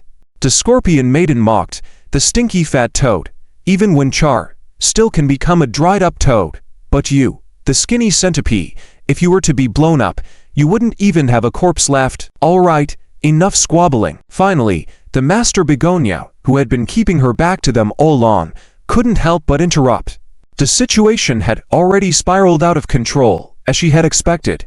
Even if she returned to oversee the overall situation, their numbers meant nothing against the elite forces of the Dragon Kingdom. If they managed to win, they could have directly claimed rulership over the lands of the Dragon Kingdom. Teaching's mother, stop being high and mighty without accomplishing anything. Look at the mess you've caused. Shut up. Toad King was about to vent his frustration towards the Master Begonia, though Snake Spirit Sister's cold voice stopped him in his tracks. "When did my master send you to assassinate Zhao Wuji?" She simply mentioned that with Zhao Wuji present, the Wolf forces were invincible. "It was your own reckless actions." This shut Toad King up directly, redirecting his gaze towards Red Sparrow instead. Red Sparrow never doubted the abilities of the Master Begonia, for if she hadn't returned to reorganize the Five Poison Sect, they wouldn't have been able to display the fighting strength they had shown before. So, he was well aware that it wasn't the lack of the Master Begonia's abilities. It was the overwhelming strength of the enemy that was the primary issue. Matched with the Dragon Kingdom's most formidable forces and the talented youngsters from Yanjing, even without resorting to large-scale weapons of mass destruction, if the Wolf were to unleash their full strength, they would have been overrun long ago. "Red Sparrow." The Master Begonia finally spoke. "I'm here." Red Sparrow immediately bowed in acknowledgement. This scene was somewhat ironic. The person most respected by the teaching's mother happened to be Red Sparrow, who had left the Five Poison Sect on his own. On the contrary, The several grandmasters of the Five Poison sect appeared to be obedient to the teaching's mother on the surface, but harbored disrespectful feelings inside. I have a task for you. After the teaching's mother spoke, with a mere glance, she signaled the other three grandmasters to leave so she could confer with Red Sparrow alone. After hearing her instructions, Red Sparrow immediately understood and agreed with the mother's strategy. If they were to stand a chance of winning this battle, preserving the Five Poison sect, and defeating Qin Mingyu, this was their only path forward. After Red Sparrow left, the Master Begonia instructed, Red Clothes, I will leave on my own for a while. You shall pretend that I am still within the main camp, and continue to organize the troops for combat. However, nobody is to act without my orders. Yes, Master. Snake Spirit's sister quickly confirmed. Meanwhile, Qin Mingyu also employed the tactics of a strategist. However, she didn't anticipate that as her main camp was not targeted by the Five Poison sect's surprise attack, it would instead be visited by a representative of the allied forces, Aiyangji. When Aiyangji arrived at the main camp, he discovered that Qin Mingyu was not present there. Instead, the woman in charge of guarding the main camp was Fenken. Chairman Aiyang, what brings you here? Fenken inquired. Ha, this female general, I brought the Western Region allied forces to support President Qin. Didn't President Qin inform you? Aiyangji smiled broadly. From the looks of it now, it seems we have scored a major victory. President Qin is indeed formidable. Women are not inferior to men. Wait a moment. Fenken didn't respond to the enthusiasm shown by the man.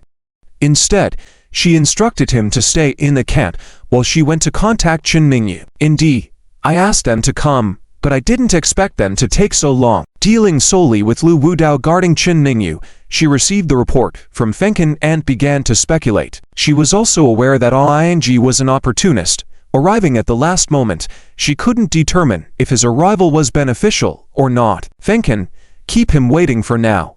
The Great Serpent's stronghold has been taken. I have more crucial matters to attend to. Qin Mingyu decided to not meet with him for the time being, entering the Great Serpent's stronghold. After establishing a secure foothold, she planned to see him later. By then, at worst, she would let him benefit from it slightly without any harm done. Yes, Saintess. Fenken complied with her orders. After ending the call, Qin Mingyu, along with Lu Wudao leading a small squad, entered the Great Serpent's stronghold. By then, the main gate of the Great Serpent's stronghold had been guarded thoroughly by the War Vault forces, capturing a crucial stronghold and biting off a challenging bone. Once Qin Mingyu entered the Great Serpent's stronghold, she quickly joined Zhao Wuji and others at the fortress walls. Where are Lin Qinglong and Yan Yan? Qin Mingyu was concerned about the two individuals' welfare since they hadn't engaged in indiscriminate bombings on the Great Serpent's stronghold, but instead opted for the more time-consuming method of siege warfare to protect each other. Reporting to the Saintess, Liana immediately reported, when we stormed into the Great Serpent's stronghold, we couldn't find them inside or outside. The Great Serpent grandmother was also absent, with only 100 female specimens discovered, all presumed to be corpses. Gone? Qin Mingyu frowned. Though she didn't particularly like Lin Qinglong, she had always considered him a good friend. Furthermore, both he and Yan Yan were key commanders of the War Vault forces. It would be disastrous if something were to happen to them. Your Grace, our warriors are still searching. I will report to you as soon as there is news. Liana said again. No, I must go see for myself. Qin Mingyu said. I need to understand the specific situation of the battle and the circumstances of the innocent civilians. Liana couldn't dissuade her and looked to Lu Wudao. Lu Wudao, however, understood Qin Mingyu even more. The generations of saints were actually pure-hearted and compassionate. Even though this generation of saints was a bit more aloof than the previous, they were still warm-hearted inside. With so many innocent people involved, and since she personally ordered the attack, she definitely had to go inspect the situation. Besides, he also wanted to see the situation at the Great Serpent altar, so he nodded to Liana. Yes, Your Grace. Liana could only lead a guard unit, following Qin Mingyu and Lu Wudao to the battlefield. Upon arrival, there were corpses scattered around. The heat from the gunfire had not dissipated, and there were broken walls and ruins everywhere. Is this what war looks like? Qin Mingyu felt a sense of sadness. This was just a small-scale local war, yet there were already thousands of casualties, rivers of blood. It was hard to imagine the scale of wars between nations, the mountains of bodies and seas of blood. She suddenly felt pressure, realizing that with great power comes great responsibility. Perhaps the higher the rank, the greater the responsibility. Those in positions of power must have the ability to bring peace and prosperity to the multitude, or else they are unworthy of their positions. Therefore, if the people want peace, they must choose their leaders wisely. Liana, I command you, there are innocent survivors on the scene who are not disciples of the Five Poison sect. You must rescue them. Qin Mingyu suddenly gave the order. Your Grace. This. Liana was a bit hesitant. They were short-handed and had to be constantly alert for another attack from the Five Poison sect. They didn't have the resources to spare to rescue non-combatants. But seeing the pleading eyes of the innocent people lying on the ground, Qin Mingyu's heart ached. As she walked, she spoke loudly. Everyone. My name is Qin Mingyu. I am leading the Battle Wolf unit to fight the Five Poison sect, to completely eradicate this cancer of the Western region and bring peace to the Western region. Inevitably, there will be sacrifices in war.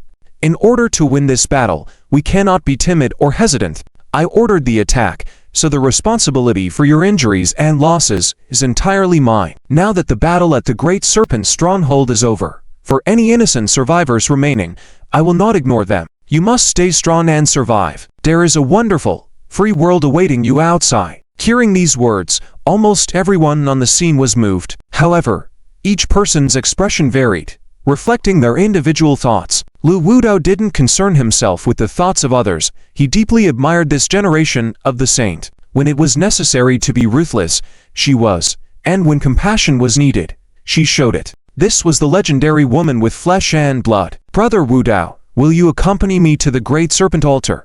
We must find Lin Qinglong and Yin Yin and ensure their safety. Qin Mingyu instructed. Understood.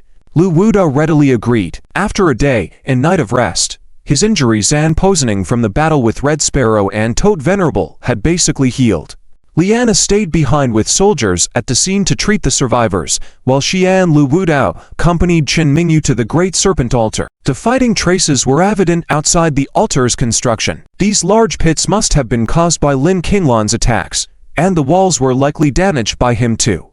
Lu Wudao analyzed the situation based on the remnants at the scene. There are scorch marks on the walls, most likely left by Yin Yang. Contrarily, there are no fire marks outside due to the heavy snow. Lu Wudao continued to analyze, even examining some bloodstains and snake skin. Your Grace, this is all snake blood, very little human blood.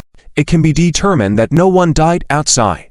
Upon hearing Lu Wudao's analysis of the battle, Qin Mingyu had already deduced that Lin Qinglong and Yin Yan were definitely inside the Great Serpent Altar. After Liana also searched for clues, she added, Your Grace, Yin Yan is a woman with combat intelligence. Knowing that the snow and wind restrain her flames, she must have led the battle into the altar, and it's very likely that she and Lin Qinglong are in a Tavita situation. Let's go in. Qin Mingyu immediately made a decision. She even speculated that the battle between Lin Qinglong and company and the Great Serpent Venerable had not ended yet. She just hoped that they were all safe, and that there was still time. Lu Wudao and Liana quickly followed. Meanwhile, on the other side, Ing was still camped outside the snowy mountain. Ma Lianying, enduring the harsh weather, couldn't help but enter the tent and complain.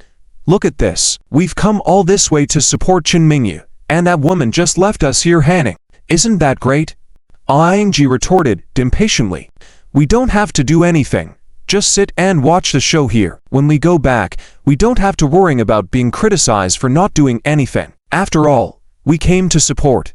In reality, he also understood that his wife still favored Tang Ning. After all, they had treated Tang Ning like a dog before, feeding her but making her do pointless things. The most important thing was that he and his wife both knew that once Qin Mingyu became the president of the Chamber of Commerce, their benefits would definitely decrease, and everything would be handled strictly according to policy. If officials became clean, sure, the people of the Western region would benefit, but how would they, as officials, feel? Ma Lianying didn't press further. It seemed that they couldn't win against that woman, Qin Mingyu, in this battle. Even if she didn't want Qin Mingyu to become the president of the Chamber of Commerce, the woman was indeed formidable, and there was nothing they could do.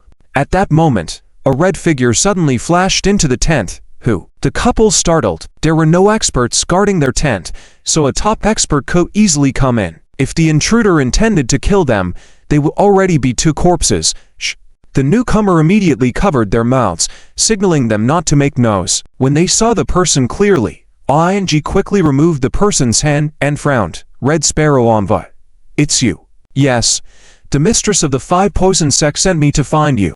Red Sparrow also didn't want to be discovered, so she didn't waste any words and directly got to the point. She said, only you can help us win this battle now. The couple trembled. Soon, Ing chuckled and said, Red Sparrow Envoy, you're putting too much faith in me. The 4 Tiger and Wolf divisions led by Ling Yu, equipped with planes and cannons, have top-notch combat skills, and with her and Zhao Wujin as the military advisors, the highly intelligent strategists, someone like me is nothing but a mere ant. Ing actually guessed what Han Q was up to, so he deliberately said that. He knew that whatever task Han Q wanted him to do would not be easy, so in his heart, he still preferred to lay low and not do any work, just collect his salary and benefits.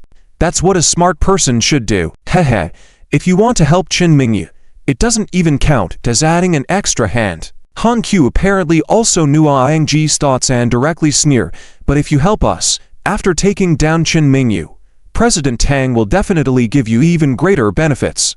Well, Ing looked troubled and hesitant. He was not a fool. The 5 poison sect was already at disadvantage in this battle, facing Ling Yu's advanced aircraft cannons. They could only hide like cowards. Helping the 5 poison sect was completely thankless. Whether they won or not was uncertain. Even if they were lucky enough to win, if it was later revealed that he had helped the 5 poison sect, it would ruin his reputation and jeopardize his official position. So Han Quest's bargaining chip couldn't sway him at all. Han Q knew this too. He was just laying out the situation for now.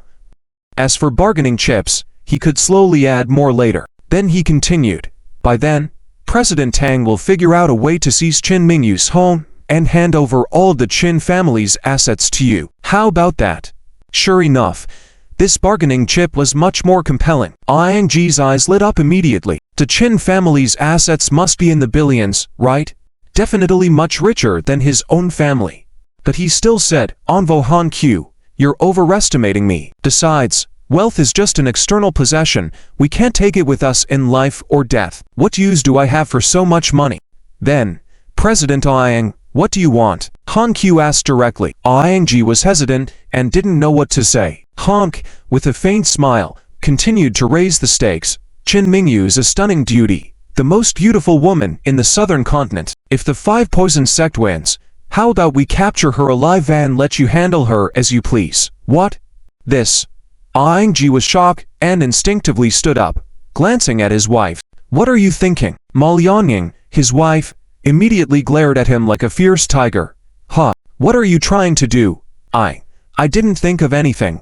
I didn't do anything. Ing hastily explained, feeling very wronged. Everyone in the western region knew he was famous for being afraid of his wife. Who would have thought that Honk, seeing this, wouldn't hold back but would continue to push? Not only that, besides Ling Yu, Zhao Wenjin, Lin Qingshuan are also top beauties. Liu Roshui has a figure like the waves, surging and unstoppable. Ing subconsciously swallowed. He was only in his 40s, and after all, men are youthful at heart until death. Who wouldn't be interested in top-tier beauties?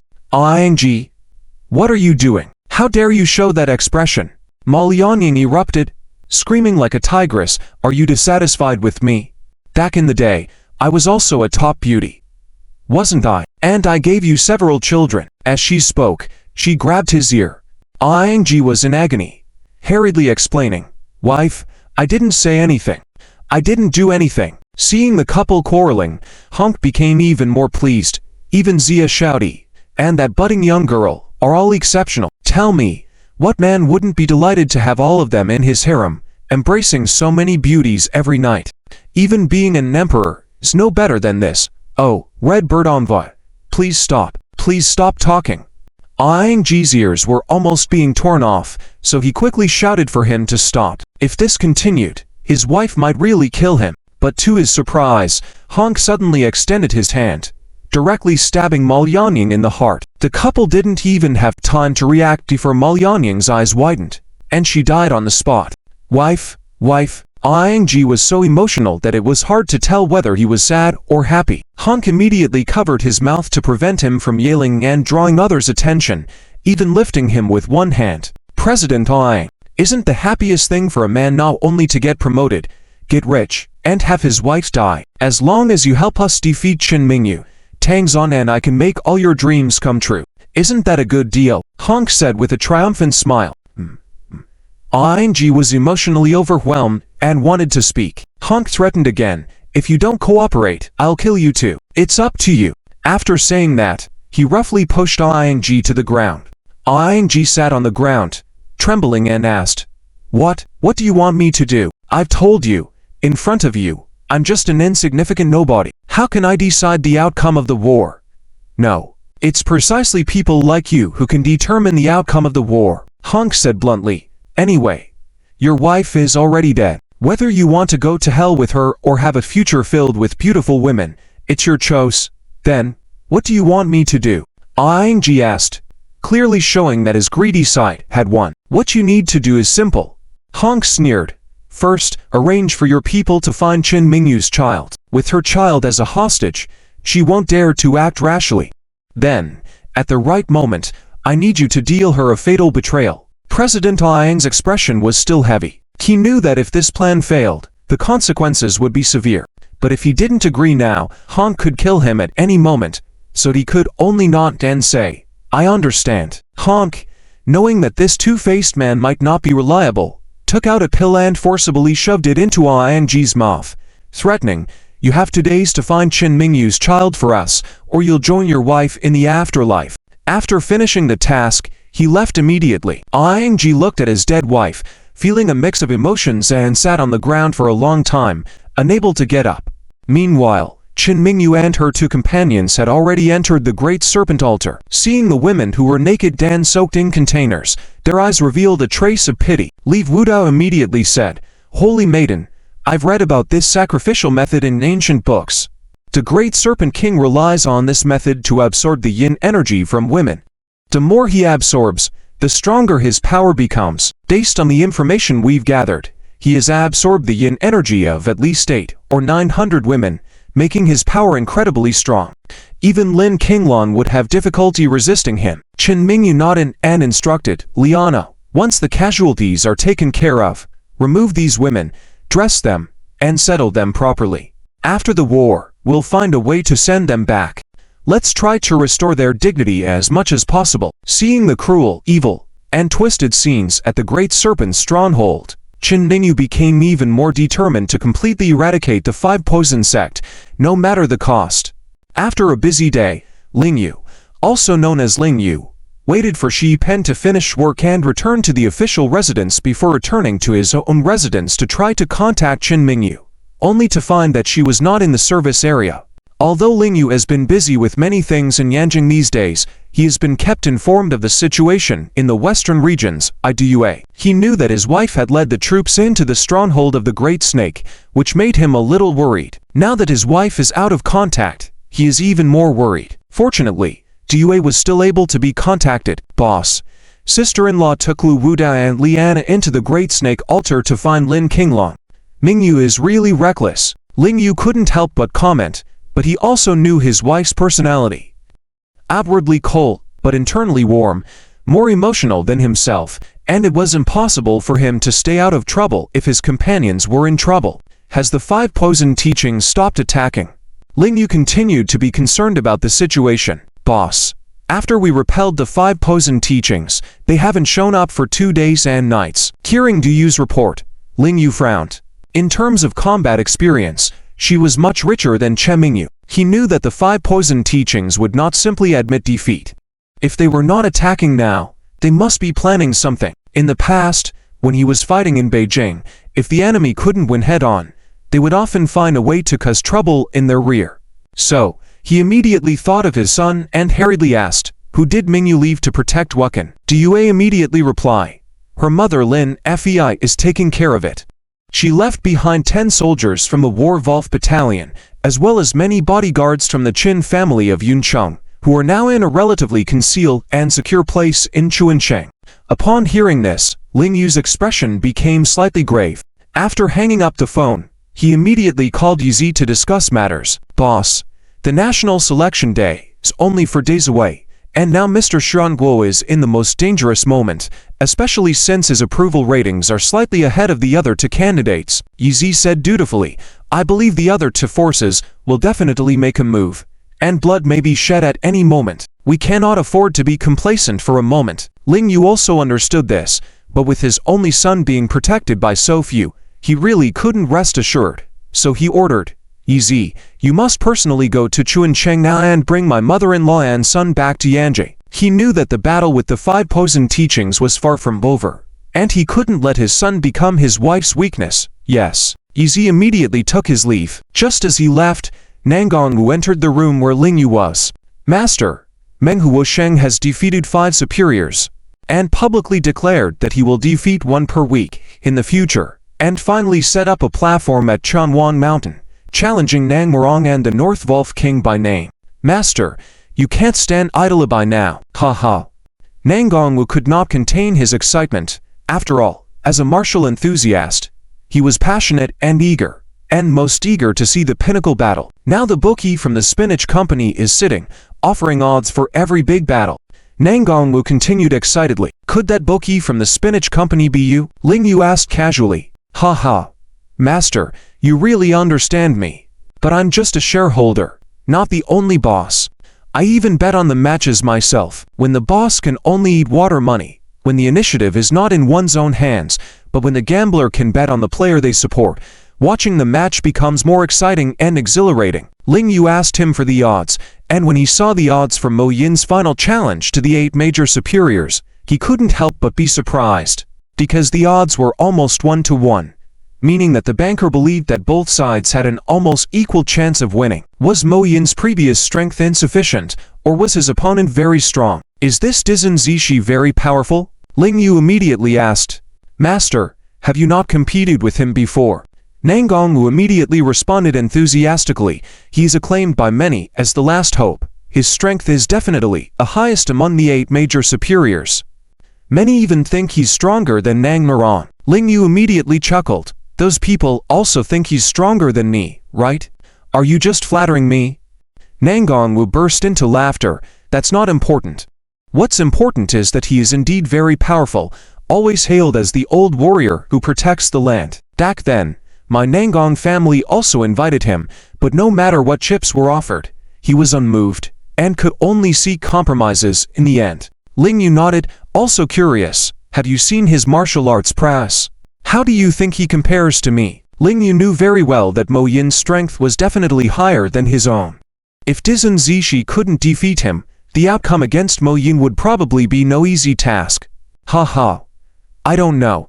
Nangongwu laughed again, but what I do know is that he was the one who pushed Mo Yin off the cliff back then. Ling Yu had heard a little about this from Mo Yin, but it was unknown to him. Unexpectedly, without him asking, Nangongwu continued, Master, I have thoroughly investigated this matter in the past 2 days. It is said that Mo Yin had planned to assassinate the national leader Zhang Ping, which led to being lured to Chanwang Mountain where several experts teamed up to kill this martial prodigy. Otherwise, with his high martial arts skills, a guarantee to assassinate Zhang Ping would have been a huge hidden danger. It's just that no one expected that when Mo Yin fell from Chanwang Mountain that year, he didn't die, but suffered serious injuries. His cultivation greatly declined, and he was taken to the Daojo Kingdom to save his life, only to make a comeback now. Ling Yu nodded, feeling that even if it wasn't the truth, it was probably close to it. He continued to ask, so, do you know why Mo Yin wanted to assassinate Zhang Ping back then?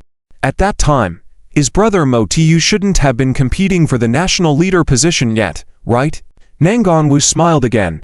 I've also looked into this. I heard that Mo Yin and Mo Tiu have some unknown forces behind them, but as for the specific truth, perhaps you'll have to ask Mo Yin to find out. Even I couldn't find out. Ling Yu didn't continue to ask, speculating that the mysterious high martial artist who assassinated Zhang Ping 3 months ago was most likely Mo Yin. Though why hasn't such a major event been disclosed to the public until now? Ling Yu felt that there were many secrets hidden in the national leader election, and if the truth were to be found out, it might surprise many people. At that moment, a servant hurriedly walked up behind Nangongwu, bowing his head respectfully. Young master, your second sister asks you to return to the Nangon family immediately. The Tang family's marriage team has arrived again. Again? Nangon Wu frowned. So annoying. Can't she send them away herself? No. The servant looked anxious. Second miss said, you must come back to handle it yourself. Nangon Wu looked impatient. I'll go back immediately. Ling Yu also advised. He knew Nangon Shu's personality. She must have a good reason for doing this. Perhaps it was a matter of great importance, or maybe she wanted him to go to the Nangon family with Nangon Wu, which is why she specifically ordered this. As expected, when Ling Yu followed Nangon Wu back to the Nangon family, he discovered that this time the marriage team was unusually large. Even the from major families had sent people. Not only that, Ziazu was also in the Nangon family. Ling Yu had been busy with other matters these days, so he didn't know how things were developing between her and Nangon Wu. At this moment, in the main building of the Chamber of Commerce, Liu Yejian came before Tang Ning, who was busy dealing with matters. Master, Ling Yu has already returned to the South Palace with Nangon Wu. Oh, is that so? Tang Ning first frowned slightly, but suddenly burst into laughter. Great, great. What's so good about it? Liu Yejian pretended to be ignorant. He will definitely hinder our alliance with the Nangon family. Whether the alliance happens or not is no longer important. Tang Ning, accustomed to Liu Yejian's wisdom disguised as foolishness, waved his hand. Now all we need to do is ensure that Qin Mingyu dies in the western region, and everything will be under our control. Besides, wasn't it you who arranged the engagement procession? The couple Ling Yu and his wife will be in big trouble. Anyone who opposes Master will surely have big trouble. Liu Yejian smiled. The Master is invincible, unstoppable. Ling Yu and his wife will not be able to cause trouble. Ha ha. What a phrase. Invincible. Tang Ning laughed, but then suddenly became serious. However, sometimes the righteous might not be understood by everyone. It doesn't matter if others don't understand now. Time will prove your greatness and immortality, Master. Liu Yejian said seriously, not sounding like he was flattering. After becoming Tang Ning's disciple, he had many conversations with Tang Ning and became one of Tang Ning's trusted confidants. Tang Ning also found that this disciple truly understood him, and he grew more fond of him, even considering letting him inherit his mantle. But it was too early to talk about that. For now, the most important thing for him was to stabilize his position as chairman of the Chamber of Commerce, and then support his wife in becoming the head of the country. Yes, time will prove that I am right, even if it means using any means necessary. I must achieve my goal. Tang Ning sighed. Master, in that case, why don't we send someone to kidnap Ling Yu's son? That way, the couple will be on edge and may even give up opposing us. Liu Yejian was also a ruthless figure, willing to bear any infamy for victory. He had not suggested this to Tang Ning before because the timing was not right. Now, with the election of the country's leader drawing closer, distracting Ling Yu and his wife at this time would have the greatest effect. Then you handle this matter. Tang Ning felt that this move was timely. Master, please let me borrow a person, Liu Yejian said. Within the Tang family, you can request anyone to handle this matter. Tang Ning was unequivocal. This matter was very important, and the potential benefits of success were huge. Master, I want one of the 8 great super masters, Xuanhua Han. Liu Yejian's request made Tang Ning shudder. This person was not a member of the Tang family. Isn't there anyone else? Tang Ning asked. Currently, there shouldn't be any experts protecting the son of Ling Yu. Can't we send another expert? No. To ensure success, we must stick to the end. This matter is crucial for our plan, isn't it? Liu Yejian insisted. Xuanhua Han is an old friend of the master's. If the master requests his help and offers him benefits, he will not refuse, right? Indeed. Tang Ning still frowned, but he is the second-ranked expert among the 8 great supermasters, second only to the Zen master. Everyone expects him to defeat Mo Yin and bring glory to the Dragon Kingdom. If he leaves Yanjing at this time, others might think he's afraid of the people of Daojo, right? Is that important? Liu Yejian sneered. And can he win? After a moment of contemplation, Tang Ning nodded. All right, I will go talk to him for you. Thank you, Master. Liu Yejian said confidently and proudly. Ling Yu and Qin Mingyu will surely be defeated. From the moment they killed my father and destroyed the Liu family, they have planted the seeds of failure. Master, get ready to enjoy the show. Ha ha. I'll be waiting. Tang Ning was very satisfied with Liu Yejian. Today, Ling Yu would face a dead end, a trap that Liu Yejian had set up long ago, and he could only continue stepping deeper into it. Meanwhile, as Ling Yu entered the Nangon family, he felt increasingly uneasy because the Tang family's engagement lineup was overwhelmingly grand. Not only was the front yard of the Nangon family crowded with people, but the large hall that could accommodate 300 people was also packed.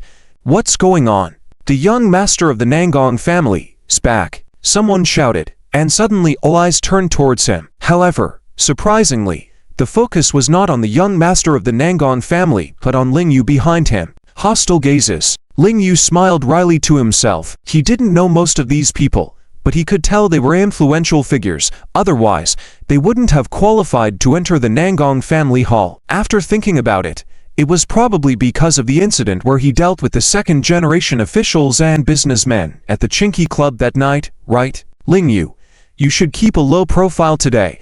It's better to be restrained. Before Ling Yu could even sit down, Ziazu came immediately to his side to remind him, these people are probably here for you. Miss Nangon has arranged hundreds of experts inside and outside the villa to guard against them. As long as you keep a low profile, they probably won't dare to act rashly. Ling Yu sneered, not bothering to respond. Were these people here to seek revenge under the guise of witnessing the union between the two major families?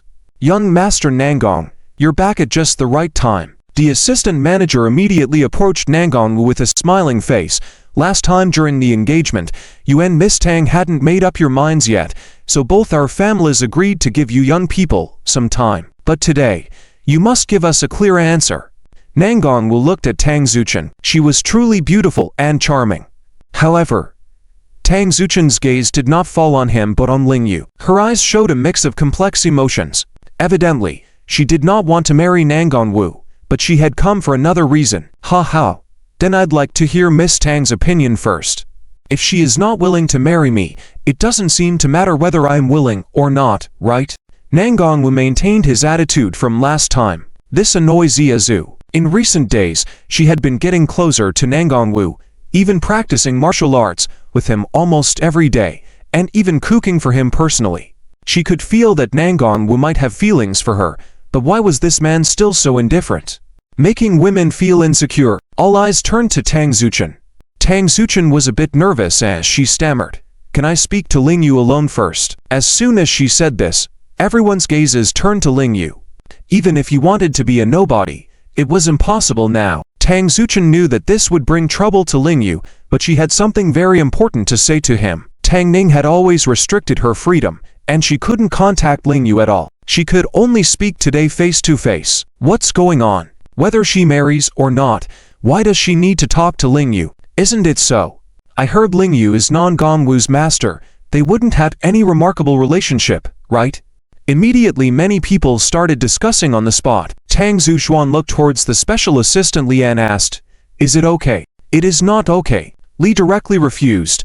"If you are willing to leave it to young Master Nangon to decide, why talk to other men? Especially in this kind of situation, it's easy to cause misunderstanding." Ling Yu knew that Li was a cunning person who wouldn't normally say these words outright. By saying it out loud, he surely had ulterior motives. Was he trying to provoke him? Tang Zuchuan also looked at Ling Yu, her eyes filled with worry. From her eyes, Ling Yu could decipher what she wanted to say. It was advising him not to act impulsively like before. Tang Zuchuan's eyes then turned to the influential figures around, using her expressions to hint at Ling Yu. "They are all coming after you. Once they get a chance, they will come at you." Ling Yu nodded in understanding, smiled and said, "Zuchuan, boldly express your own thoughts. Decisions regarding marriage should be made by oneself." Tang Zuchuan also nodded, her gaze shifting away from him to Nangon Wu. "Young Master Nangon is very handsome and outstanding. That's why he is popular with girls. I also admire young Master Nangon." Tang Zuchuan's words caught many by surprise. Even the special assistant Li hadn't expected this turn of events to occur. After all, everyone knew what this marriage alliance represented. The fact that Nangon's family sided with Ling Yu meant that it was impossible for a marriage alliance with the Tang family. Their intention for coming today was actually something different, but if the alliance could be sealed, it would kill two birds with one stone. However, Tang Zuchuan suddenly changed course. "But I know I am not worthy of young Master Tang, so I do not want this marriage alliance." "What?" Everyone was shocked. Many were left confused, wondering why the Tang family had brought people over for a marriage proposal if Tang Zhuxuan had no intention of marrying. The Jia family had also sent many people over, led by Moran Chia. Behind him was one of the 8 great masters, the Hammer Bai Lai, along with a group of martial art experts. She had been quietly observing from the side, but she knew what was going to happen today, and was patiently waiting for an opportunity to avenge her deceased husband. Tang Zhuxuan's words were a turning point. Non Gongwu's lips curled slightly. He never liked rejecting women, especially beautiful ones, but he knew he couldn't marry Tang Zhuxuan, so her words actually relieved him. However, before he could say anything, someone pointed at Ling Yu. It must be this shameless man who seduced the fiancée of his disciple. That's why Miss Tang rejected young Master Non Gong. Absurd.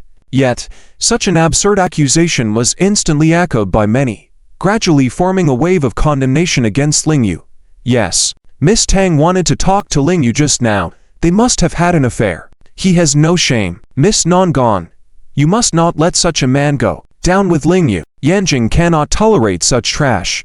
The crowd was filled with righteous indignation, as if they had been waiting for this eruption. Non Gong's Yu and Ling Yu had not reacted, but Ziazu's temper flared out, unable to stand it anymore. Stop spreading rumors here. However, before she could finish her sentence, Ling Yu reached out to stop her, gesturing for her not to waste her breath. Ling Yu also knew that no matter how low-key or restrained he was, these people would provoke him and force him to act. So, he simply stepped forward. Seeing this scene, Tang Zhuxuan couldn't help but step forward anxiously. She knew that this marriage alliance today was actually a scheme by the Tang family to confront Ling Yu, hence why she had just asked to speak with him alone, to inform him to leave beforehand. Unfortunately, her wish couldn't be fulfilled, and the scenario played out as expected. If you want to add more charges, there's no need to hesitate. Ling Yu was disdainful of arguing with these people. It was like reasoning with fools, which was a very foolish act. What do you want? Speak up. Ling Yu shouted once again, deafening. The noisy scene suddenly quieted down. Non Gongwu quickly moved beside his second sister, saying, Sister, activate Non Gong family's security forces. If these people dare to act rashly, suppress them immediately. Non Gongshu's expression was grave. Non Gong family indeed had the power to suppress these people, but the consequences of doing so would be severe. In fact, after the last time they had taught a lesson to that group of second-generation officials at the Pure Water Club, she had some regrets, realizing that the aftermath was quite big. Non Gong family's business revenue had directly decreased by several percentage points. Even though the Non Gong family was a big business, no one would think little of losing such a substantial percentage points, which was valued in billions. If today, for the sake of Ling Yu, they once again clashed with these prominent figures from Yanjing, the consequences would be difficult for Non Gong family to bear. After all, the visitors today are not inexperienced young officials, but real top-notch big shots. Suddenly, a burly middle-aged man stood up and slammed the table, pointing at Ling Yu angrily. Ling Yu, you broke my son's hand last time. Today, I'm here to disable both your hands. He was the military officer from the governance department. With someone taking the lead, others immediately followed suit. Ling Yu, I'll break your legs to avenge my son. And the grudges of my son. I'll shatter your kidneys. I have only one precious grandson. You dared to blind one of his eyes. Today, I'll pluck out your eyes to ease my heart. One after another, each one of them wanted to cripple Ling Yu before they would be content. If they were to seek revenge individually for their grievances, Ling Yu would not be able to die 10 times over. And the grudge of my husband. At this point, Moran Chia also stood up, clenching her teeth. As she spoke, everyone gave her face, allowing her to speak alone. You killed my husband. I want you to pay with your life. As her words fell, the atmosphere seemed to drop a few degrees. All eyes were on Ling Yu, filled with a sense of unifying enmity. Non Gongwu wanted to speak up for Ling Yu, but was stopped by Non Gongzu. The situation today required careful consideration even by the Non Gong family, as they were just one of the 4 top families, not powerful enough to confront the whole of Yanjing. Ha ha. Ling Yu suddenly burst into laughter. Not just Tang Zhuxuan, even Zia Zhu and Non Gongwu had never seen this side of him. That's right. Your sons, grandsons, all were dealt with by me, including Zhao Wuqie. I killed him. Ling Yu directly took the blame for everything. not dragging down the Nangong family or Xia Zhu, shouting loudly, "I believe I did nothing wrong. If you want vengeance, come at me." Although Ling Yu didn't see Nangong Zhu blocking Nangong Wu, by now the Nangong family's lack of response made it clear to him what Nangong Zhu was thinking. He didn't blame Nangong Zhu either. After all, the merchants believe in harmony for prosperity. It was obvious that today's situation was orchestrated by someone behind the scenes, with all those who should and shouldn't be in Yanjing present. Even if it was Moran Chia, he probably didn't have the ability and connections. Ling Yu speculated that this must be another setup by Tang Ning's group. At this point, if Nangong Zhu insisted on challenging him, the consequences could be very severe, potentially affecting the foundation of the Nangong family and leading them into decline. So Ling Yu understood Nangong Zhu's concerns and didn't want to drag the Nangong family into trouble because of himself. So arrogant. A high-ranking military official named Bai Guanzhan, leading the Military Control Bureau, shouted, "Does this man think his troops can enter today? Does he think we are easy to bully?" This statement boosted the confidence of everyone present and caused a stir. Not to mention being watched by Bai Guanzhan. This was the second district of the Nangong family, not an entertainment venue, and it was absolutely impossible for the military to enter. Unless the Nangong family insisted on supporting Ling Yu at any cost, this man wouldn't be able to call for any reinforcement today. On the contrary, they, using the pretext of marriage, had arranged hundreds of people, the vast majority of whom were experts, including the 8 grandmasters from the Yin family, as well as the experts from the Moran family. Not to mention Moran Chia. Although Moran Chia didn't come today, the experts from the Moran family and others were already prepared. Su Ziai directly pointed at Ling Yu and shouted loudly, "Ling Yu, you killed my nephew Su Huo, and we cannot let it go. Today, our Moran family will avenge Su Huo." Ling Yu looked at his shameless face and couldn't help but laugh, saying, "Ha ha. I didn't kill Su Huo, but if you want to settle the score with me, bring it on. Stop the nonsense." He really couldn't be bothered with nonsense, let alone try to wake up a bunch of pretending to be asleep people. Some of these people did come for revenge, but they all came for their own interests. These people probably all didn't support Zhu Peng becoming the leader of the country and knew that if they wanted to kill Zhu Peng, they first had to deal with him. Ling Yu. Alright. Since Mr. Ling Yu is so valiant, I salute you as a man. Unexpectedly, it was Moran Chia's wife who first stepped forward, challenging Ling Yu, saying, "Today, I also want to avenge my husband Zhao Wushan. If I die at the hands of Mr. Ling Yu because I'm not skilled enough, I won't blame anyone." This statement caused a stir on the scene. The allure of the four beauties was unquestionable, especially now in a life-and-death confrontation. With a woman stepping up, how could these men back off? What a scheming woman. Nangong Zhu couldn't help but mutter quietly. She knew clearly that Moran Chia was just putting on a show. She wanted to ignite everyone's fighting spirit. Otherwise, it was clear to everyone that Ling Yu had the upper hand in terms of strength, and the first person to make a move would be in trouble. Everyone knew that Ling Yu was doomed today, but no one wanted to make enemies for him. Xia Zhu, upon hearing this, suddenly stepped forward and shouted, "Moran Chia, Ling Yu doesn't lay hands on women. If you're looking to trouble Ling Yu, then fight me first." Nangong Wu also felt his blood boiling. If even Xia Zhu was standing up for Ling Yu, he was Ling Yu's senior disciple. If his master was being surrounded by people like the Nangong family, would it be respectable for him not to take action or act like a man? However, Nangong Zhu saw through his intentions and held him back, preventing him from being impulsive. This matter was big or small. They couldn't afford to offend half of the top figures in the Dragon Kingdom for Ling Yu and play around with the Nangong family's fortune. Ha ha. Is the ex-girlfriend going to fight with the current wife? Some onlookers made light of the situation, but it was clear that today was destined for a bloody battle, and the opening battle was crucial. Well, since you put it this way, to avenge the deceased husband, I will pass this test first.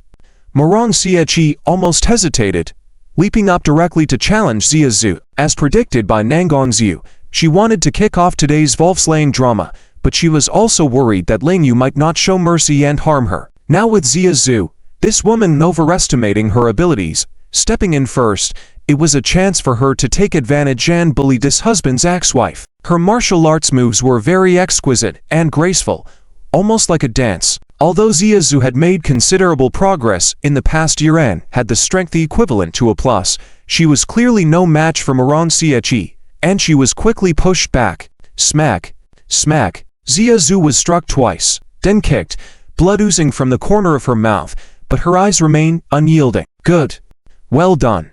First take out those wanting to protect Ling Yu, then Ling Yu himself, revenge for our family.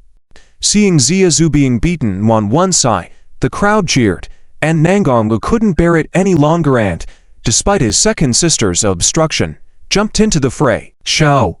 Nangongwu was anxious, but before she could say anything, her sisters hurried to her side. The sixth sister even said with a smile, "Second sister, it's not often that Shao stands up for a woman. Let him be a man for once." Exactly. Shao is in his 20s, you can't always treat him like a child, right? The sisters were all in agreement. Nangongwu had no choice but to sigh and watch the situation unfold. Tang Zuoxuan saw this scene and felt relief. It seemed that Nangongwu also had a woman he liked, Ling Yu, who had intended to help Zhu, paused when Nangongwu took action. What made him pleased was that his big disciple had made rapid progress in his martial arts over the past year. A year ago, he was not even as good as Zhu, but now his skills and cultivation were clearly superior to hers. The two of them teamed up and managed to hold their own against Moran Chia. Miss Nangong, by doing this, you are making enemies with the Zhao family. Are you going to challenge the elite figures of Yanjing? Seeing Moran Chia gradually being suppressed by the two working together, and Bailey immediately applied pressure to Nangongwu. Obviously, they also didn't dare to attack Nangongwu on their own. He was the heir of the richest family, the wealthiest man in the future Dragon Kingdom. Master An, you are being too harsh. It's just children sparring. There's no need to make it so serious, Nangongwu said skillfully, rendering An Bailei's pressure ineffective. Moreover, she played down the incident at the Clear Waters Club last time, saying it was just a childish squabble, not worth making a fuss over. Seeing that he couldn't make the Nangong family stop with his words, and Bailey had no choice but to take action himself, leaping up and throwing punches to drive Nangongwu and Zhu back. Otherwise, if this continued, Moran Chia, one of the four beauties of Yanjing, would be publicly beaten, and it would be a huge embarrassment. Shao. Seeing one of the 8 grandmasters about to strike the younger generation, several Nangong sisters shouted anxiously and excitedly. Ling Yu certainly can't let others bully Zhu and his senior apprentice brother. But just as he was about to make a move, another top expert from the Nangong family emerged, with extremely fast body techniques. His toe touched the ground, and he swiftly moved as light as a swallow, astonishingly dazzling, leaving no trace in the snow. Lian Qingsu. He arrived ahead of schedule and pulled Nangongwu and Zhu back, causing An Bailei's double hammers to fall empty. The two great masters took action simultaneously, with flashes of lightning and sparks, captivating the onlookers. Brother An, it's just children squabbling. Isn't it inappropriate for an elder like you to bully younger generations? Lian Qingsu questioned. Several sisters from the Nangong family had smug smiles on their faces. Did the Nangong family not have masterful experts like the Zhaos, bullying the weak with the strong? Let's see how they justify that. And Bailei still had to consider the super master's reputation, so he remained silent for the time being. Moran Chia stepped in to mediate. HMPH, today I brought the elite warriors of the Zhao family here to avenge my deceased husband. Anyone who dares to stop us is an enemy of the Zhao family. Code. Well said. Immediately, someone rallied to her support. In any other situation, Moran Chia, I'd have taken advantage of this support to act overbearingly. Unfortunately, this was the Nangong family. Nangongwu coldly stated, "This is the Nangong family. Anyone who acts wildly here disrespects the Nangong family. We are not easy to trifle with, and we will not stand idly by." Moran Chia locked eyes with Nangongwu. This woman seemed to be deliberately opposing him. Nangongwu also refused to show weakness. Despite facing numerous enemies, as the older sister of Nangongwu, she had to protect her younger brother. It was their family's duty. While Moran Chia had the numerical advantage, Nangongwu had the advantage of being on her home turf. No one dared to act rashly. Seeing the standoff between both sides, the special assistant was about to take action. This was the scenario that Li Yijian had anticipated early on, which is why he had managed to infiltrate a killer among the Nangong family's servants when he came to propose. At this moment, with a glance from the special assistant, she understood and quietly retrieved a gun hidden under her skirt. Dang. One shot took down a prominent figure in Yanjing who had been shouting the loudest, the head of the Li family and a Yanjing official. The whole venue fell into an eerie silence. But in the next moment, a cacophony of shouting erupted. It's murder. The Nangong family committed murder. They are allied with Ling Yu. They want to wipe us out to reduce Yipeng's opponents. We can't let them get away with it. We must fight them. Panic swept over the venue. Panic could easily lead to chaos. Even those who had initially come just to observe were now compelled to side with Ling Yu and the Nangong family in order to save themselves. Everyone, stay calm. Nangong Yu had not anticipated such a turn of events. Even though she suspected an infiltrator in the Nangong family, she couldn't stop it in time. Like madman, the crowd rushed towards the members of the Nangong family, ferocious and menacing. The celestial sisters of the Nangong family were shocked by this unfamiliar situation. It was the first time they had encountered such hostility, with so many people converging on them at once. Shrer. At a critical moment, a terrifying dragon's roar resonated through the air. Ling Yu smashed a sturdy, thick wooden table into pieces on the spot, sending splinters flying in all directions, some embedding into the surrounding walls and floors, causing the eager experts, who had been ready to charge forward, to recoil. This display of power was 10 times more frightening than a shotgun blast. The venue fell into a brief silence once more. Many faces expressed astonishment, including Liang Moran Chia, who had not expected Ling Yu's power to increase so dramatically. This kind of terrifying internal force was beyond comparison with the Nangong and the 8 great super masters. Little did they know, Ling Yu had obtained a half-real, half-false reverse dragon scripture, which coincidentally complemented his son's heart technique to enhance his power. Every night in the past few days, he had seized the time to cultivate. With the approaching grand election, where dangers loomed large, there was the distant threat of Mo Yin and countless other enemies plotting against him. If he did not strengthen his cultivation, how could he protect himself? How could he protect his family and the nation's leader? If you want to kill me, just come at me. This has nothing to do with the Nangong family, and don't falsely accuse them. The person who fired the gun earlier definitely wasn't from the Nangong family. Ling Yu's voice resonated authoritatively. Just saying it wasn't them is not enough. What evidence do you have? Bai Guanjun shouted loudly. The deceased was his good friend.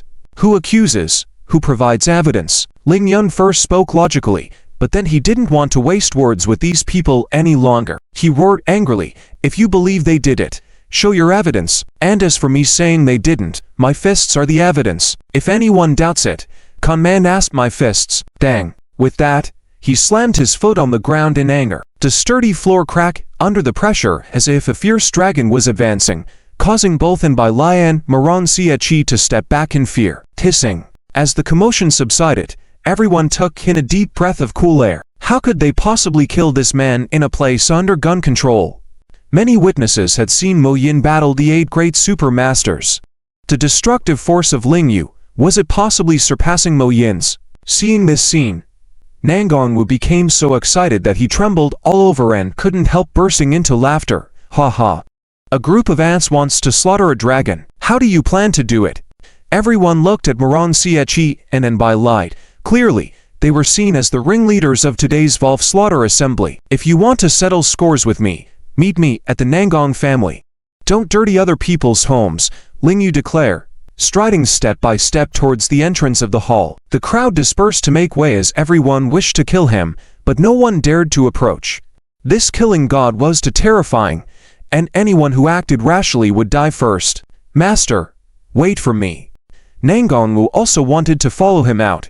At such a brilliant moment, he naturally wanted to bask in the spotlight. However, Nangong Yu held him back. Ling Yu didn't want to implicate the Nangong family, so how could she allow her brother to follow and get involved in a mess? The Nangong family could support Xipeng, but they couldn't afford to antagonize Ling Yu and the world. Moreover, her brother's limited skills wouldn't be of much help outside, and could even become a burden. Let go of me.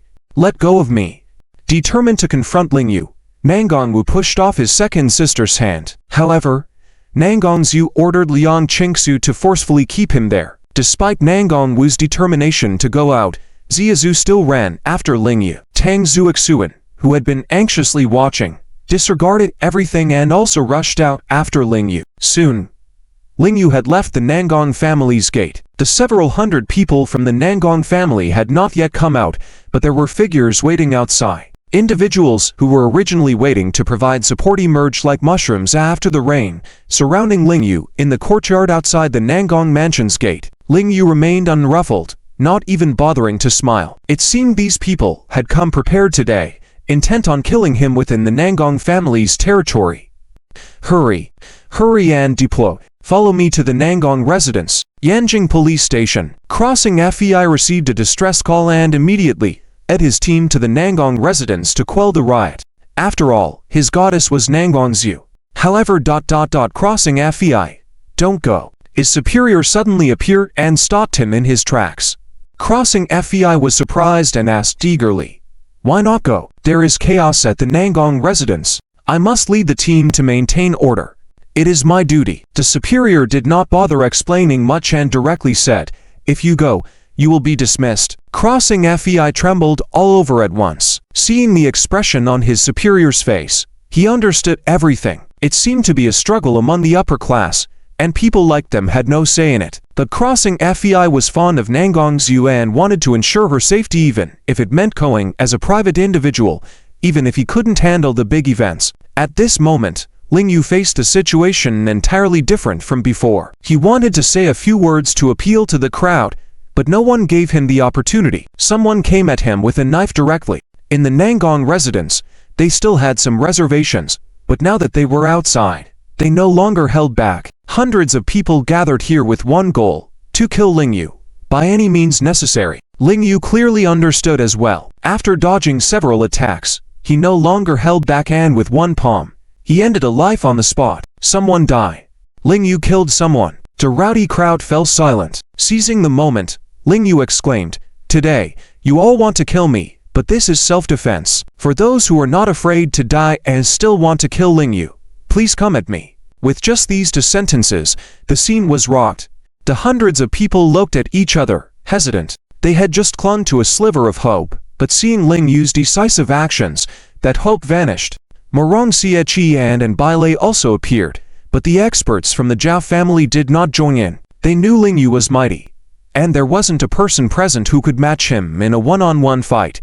Even the 8 great grandmasters were no exception. After all, he was the North Volve King. However, they knew that if all their strengths combined, they could surely kill Ling Yu several times over, so they waited for an opportunity. Like a pack of wolves attacking a fierce tiger, they relied on attrition in battle. No matter how fierce a tiger was, it would eventually tire, let alone a person. But none of them took out guns for 2 reasons. First, it was a consensus reached with the authorities that without guns, any brawls would remain within the realm of fistfights. Once guns were used, it would violate the laws of the Dragon Empire, making matters more complicated. Second, they knew that Ling Yu was the Northern War God. If they used guns and had them taken away, it would be like giving him a boost, and he would be even harder to kill. "Whoever kills Ling Yu and avenges my husband, I will reward them with 1 billion. Moran Chia lured them again. She knew that with a hefty reward, there would be brave men. Soon enough, someone roared, "Kill! Kill Ling Yu!" Another group of mercenaries driven by greed surrounded Ling Yu from all sides. They held on to hope, believing that by attacking together, someone would succeed and at least injure Ling Yu. However, they underestimated the actual fighting power of the War Volve King. Ling Yu's most terrifying ability was his explosive combat power out life and death moments, surpassing normal levels. Ling Yu directly unleashed his Dragon Palm technique, striking down one after another. The number of corpses around him increased rapidly, with cries of agony echoing all around. The scene was horrifying. Zhu had initially come out to help Ling Yu, but witnessing this, she knew there was no place for her involvement. She could only worrying from the sidelines, fearing that if Ling Yu continued like this, he would eventually run out of steam. And if he were to win, how many more lives would be lost at the scene? He would truly become a ruthless super demon. Hey, the North Volve King is truly deserving of his name. And Bailey still watched from a distance with interest. He had previously not acknowledged the strength of Moran Chia and Ling Yu surpassing him, but now he had to admit that Ling Yu was indeed a realm above him, perhaps even reaching a divine level. Unfortunately, such a martial genius was destined to fall today. The death of a superior martial artist than him would only elevate his name further, boosting his status in the world of martial arts. Kill him. Moran Chia continued to act as the cheerleader on the scene, shouting loudly to support those fighting desperately with Ling Yu. This woman knew how to utilize her advantage. She understood that with a woman of her beauty cheering, more men would fight fiercely alongside Ling Yu. And indeed, her shouts, along with the sight of blood, stimulated the nerves of everyone present, making them more bloodthirsty and brutal than ever before. The savage side of human nature was fully revealed at that moment. Second sister, let me go out. Let me go out. I want to fight alongside master. I don't want to be a coward. Inside the Nangong residence, Nangongwu pleaded with his second sister with red eyes.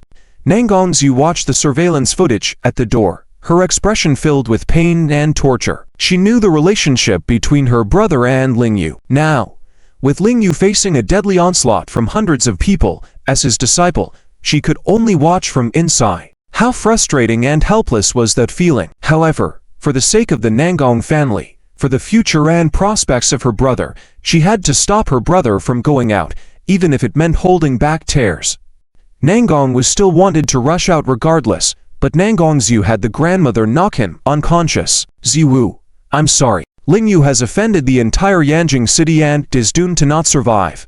Nangongzu said tearfully. Being clever, she understood better than anyone that even if Ling Yu managed to escape the encirclement today, he would have blood on his hands. He would accumulate uncountable enmity that could never be reconciled. In the future, it would be extremely difficult for him to survive in Yanjing City and even throughout the Dragon Empire. Of course, in the current situation, even if the entire Nangong family came out to help him, it might not be enough to solve the situation. With a sharp sound, Ling Yu's arm was cut again, blood flowing freely. Yet his fighting spirit showed no signs of weakening, as he swiftly struck down the one who had wounded him. And Bailei and Moran Chia's expressions began to change gradually. Their hearts trembled too.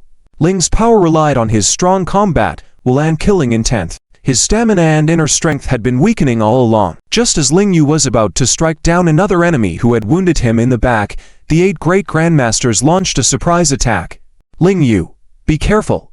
Xia Zhu and others, who were on guard from the side, immediately warned aloud upon seeing and Bailei make a move and even pounce towards Ling Yu, disregarding their lives.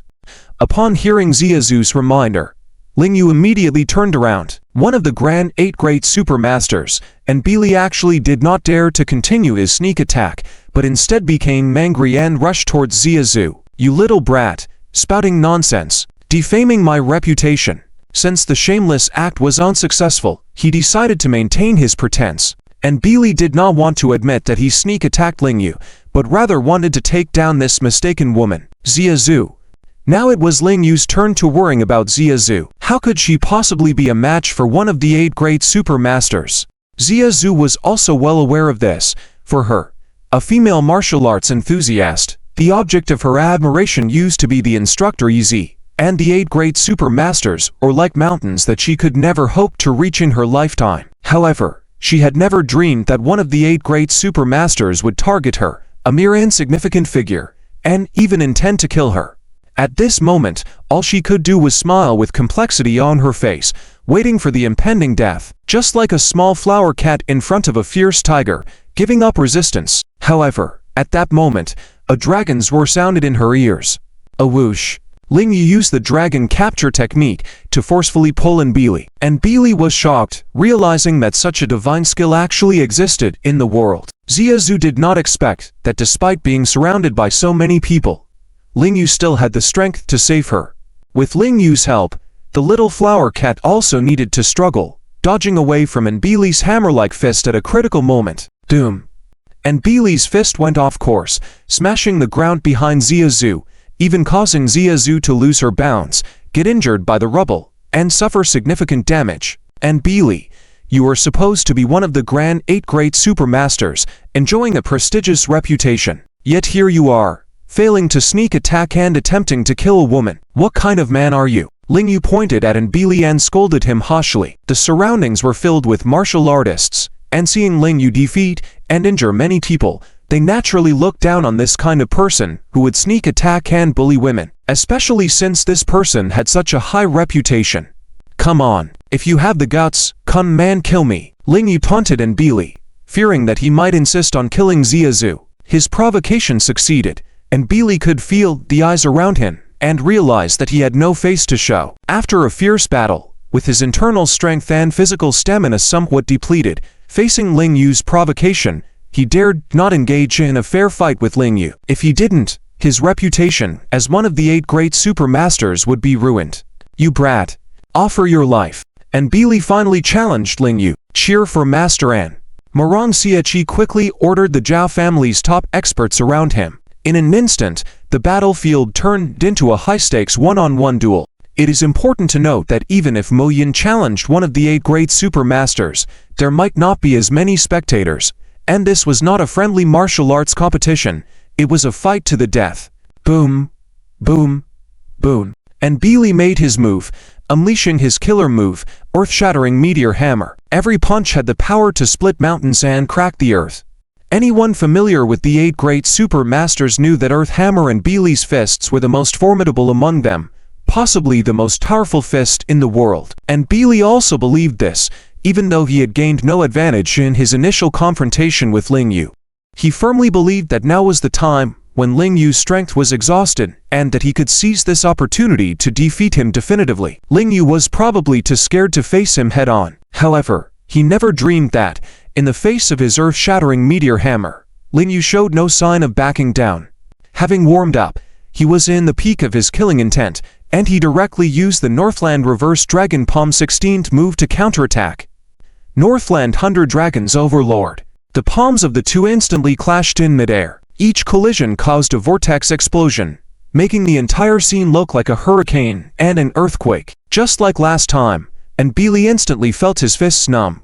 But he gritted his teeth and persisted. He was confident that Ling Yu was probably not doing well, potentially even worse than him. This kid was more than half his age, his inner strength was surely not as profound, and after fiercely fighting so many people just now, every move was made with utmost effort. How could he still have so much energy left?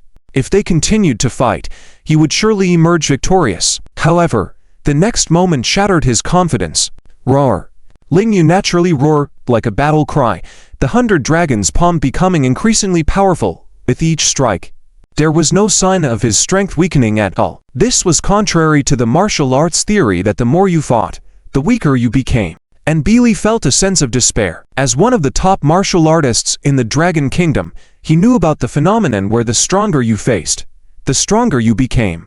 But after roaming the martial arts world for dozens of years, he had never encountered someone like this. Che had only ever declined with each fight, which aligns with martial and scientific principles. Never did he expect that in his final battle, he would encounter such a martial arts genius. Clap, clap, clap. Ling Yu's fighting spirit burned to its peak, with no room for holding back. His two palms shatter, and Beely's fists and pierce straight through his chest with one strike. Master An. The Jia family's experts shouted in alarm. Everyone present gasped in shock. Ling Yu defeated one of the 8 great supermasters with just one move. Does this mean he was truly more formidable than Mo Yin? As everyone was still focused on the outcome of this peak duel and shocked by the result, Moran Chia had already pulled out a silenced pistol from his body. Ling Yu, today I absolutely cannot let you continue to live. Moran Chia gritted his teeth and said, Madam. The Jia family's servants beside him were panicked. Because they had arranged this ambush, they had an agreement with the authorities in Yanjing that Ling Yu should not die by shooting. Otherwise, given his identity, the Dragon Kingdom will undoubtedly launch a comprehensive investigation, making the situation uncontrollable. However, Moran Chia had run out of patience. Without resorting to seizing Ling Yu, it would be incredibly difficult to kill him. Who knows how many more people would die? Ling Yu. Zhu, who had collapsed on the ground, wanted to remind Ling Yu, but Moran Chia, with a cunning mind, kicked her down to the ground. When Ling Yu reacted, Moran Chia had already fired 3 shots at him. Unexpectedly, a delicate figure suddenly opened her arms and stood in front of Moran Chia. 3 blood flowers burst forth on her chest instantly. At that moment, Ling Yu widened his eyes, feeling as if his heart was being ruthlessly devoured by a demon, momentarily unable to make a sound. Moran Chia also became alarmed, How could a member of the Tang family suddenly appear? What should be done now? Zhu Zhuan. Ling Yu quickly leapt up, embracing this pitiful woman with one hand. Why are you so foolish? Why did you use your body to shield me from the bullets? Ling Yu was filled with intense emotions. There was no need. There really wasn't a need for that. However, Tang Zhuan smiled with a touch of blood on her lips, looking melancholy and satisfied. For you, maybe. There was no need, but for me, it was important. You saved my life back in country Y, and I have always been somewhat weary of life. Only when I am with you, do I feel that life is beautiful. I don't want to be manipulated anymore. I don't want to be a part of the Tang family. And I certainly don't want to be your enemy. So, let's end it like this. Tang Zhuan closed her eyes with a sense of contentment.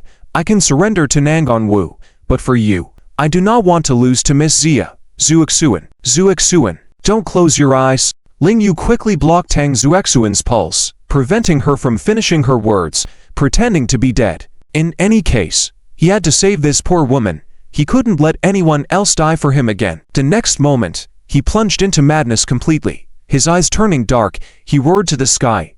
Die. I will kill you all. Avenge Zuexuan. Seeing his terrifying appearance, Moran Chia also paled in shock and quickly handed his gun to someone else. Madam Zhao, you go quickly. We will block him. Duties had their advantages. Not only the Zhao family's servants, but even the experts from other factions protected the beauties to retreat. Moran Chia dared not stay, turning to escape. However, how could Ling Yu let her escape like that? He directly slapped towards her, with all their might, for top experts tried to block Ling Yu, but with just 2 punches, Ling Yu sent them flying in midair. When they heavily fell to the ground, there was no sign of life. Hiss. Others at the scene retreated in fright. Ling Yu appeared like a ghost, or god. No one dared to approach him again. What kind of power was this? Even the Moran families, Suziai and others couldn't help but tremble and murmur. Heaven, he really compete with such a man? The Moran family knew better than anyone else. At the peak of the Southern Continent's competition, Ling Yu was not as good as Moran Chia, but a year later, when they met again, Ling Yu's strength had surpassed Moran Chia. The current Ling Yu was no longer the one that Moran Chia could compete with. However, Chia Shao was not to be underestimated. He had learned evil techniques from somewhere, cultivating the Inverse Dragon Sutra. Although unrelated, his strength had also improved by leaps and bounds. When he successfully came out, the comparison with Ling Yu might be hard to determine who was stronger or weaker. Moran Chia, come man face death. Ling Yu's eyes were bloodshot. He fell into the state he had on the battlefield. The aura of a war god was difficult to suppress. Moran Chia was so frightened that he sat down on the ground, trembling in fear and trying to crawl away using his hands and buttocks, his red lips quivering. She felt the gates of death approaching. Fortunately, at that moment, someone from the Zhao family pulled out a gun and started shooting wildly at Ling Yu. At this point, they didn't care about any agreements. Who could have expected that despite hundreds of people and 8 super masters attacking Ling Yu, they couldn't kill him? What was even more unbelievable was that the bullets couldn't hit him. Ling Yu's figure was like a ghost, instantly appearing in front of a man holding a gun, dodging his shot and delivering a fatal blow. As they had feared, in a gun battle, no one could be a match for the war god of the north, but he was like a dragon in water instead. However, this situation gave Moran Chia the chance to escape. The charm of the four beauties from Yanjing finally showed. More and more men left to protect them, blocking Ling Yu. In the Nangon family, Nangon Zhu watched the scene on the monitor, usually calm, but now finding it hard to keep her composure. It wasn't the fact that so many men were willing to risk their lives to protect Moran Chia that touched her, but it was her inner turmoil. Little Wu's master was fighting fiercely, but she had stopped him from fighting alongside Ling Yu for Little Wu's future, and the Nangon family even remained indifferent. What if Ling Yu died in battle? What would happen to Little Wu in the future? Even if Ling Yu didn't die in battle, if he continued with this madness and slaughter, there would be no place for him in the entire Dragon Kingdom. He would be defined as a demon. What should I do? What should I do? Nangon Zhu, usually known as the goddess of wisdom, found herself at a loss at this moment. In the midst of power struggles, any individual's strength was too insignificant. Tough. Even the war god, faced with hundreds of people and various weapons attacking, began to accumulate more injuries. But Ling Yu's war god attribute was constantly being triggered. Despite being seriously injured, his combat power didn't diminish. Instead, he became more brave in battle, and the killing became more and more frenzied. Although those in the front were mercenaries and hired killers, their deaths in the crossfire didn't matter. But many prominent figures in Yanjing were injured, and some even died. Ling Yu felt the weight of his sins growing heavier on his hands. Finally, his reason told him that if things continued this way, they would be irretrievable, but if he stopped killing, he would be killed. It was a road that led to an abyss with no light, and the person who paved this way for him was laughing behind the scenes. What should he do? Facing an unsolvable dilemma just like Nangong's, at that moment, a strange melody drifted from the dim sky. The melody changed, seeming like a soul-cleansing tune encompassing all things. Some people listened and fell asleep, while others became increasingly sober. Who wielded such divine power? As more and more people fell asleep around him, Ling Yu gradually stopped his actions. Miss Yue, no. Ling Yu was completely awake now, knowing that Yue didn't possess such profound abilities. Indeed, a mature woman's voice came from the hazy sky. Killing is not the solution. Leave quickly. Before the national election, it's best not to show up openly in Yanjing again, or you will face the same difficulties. Ling Yu looked up. Despite his abilities, he couldn't discern the specific location of the voice. Who is this master who has come to help? Please reveal yourself.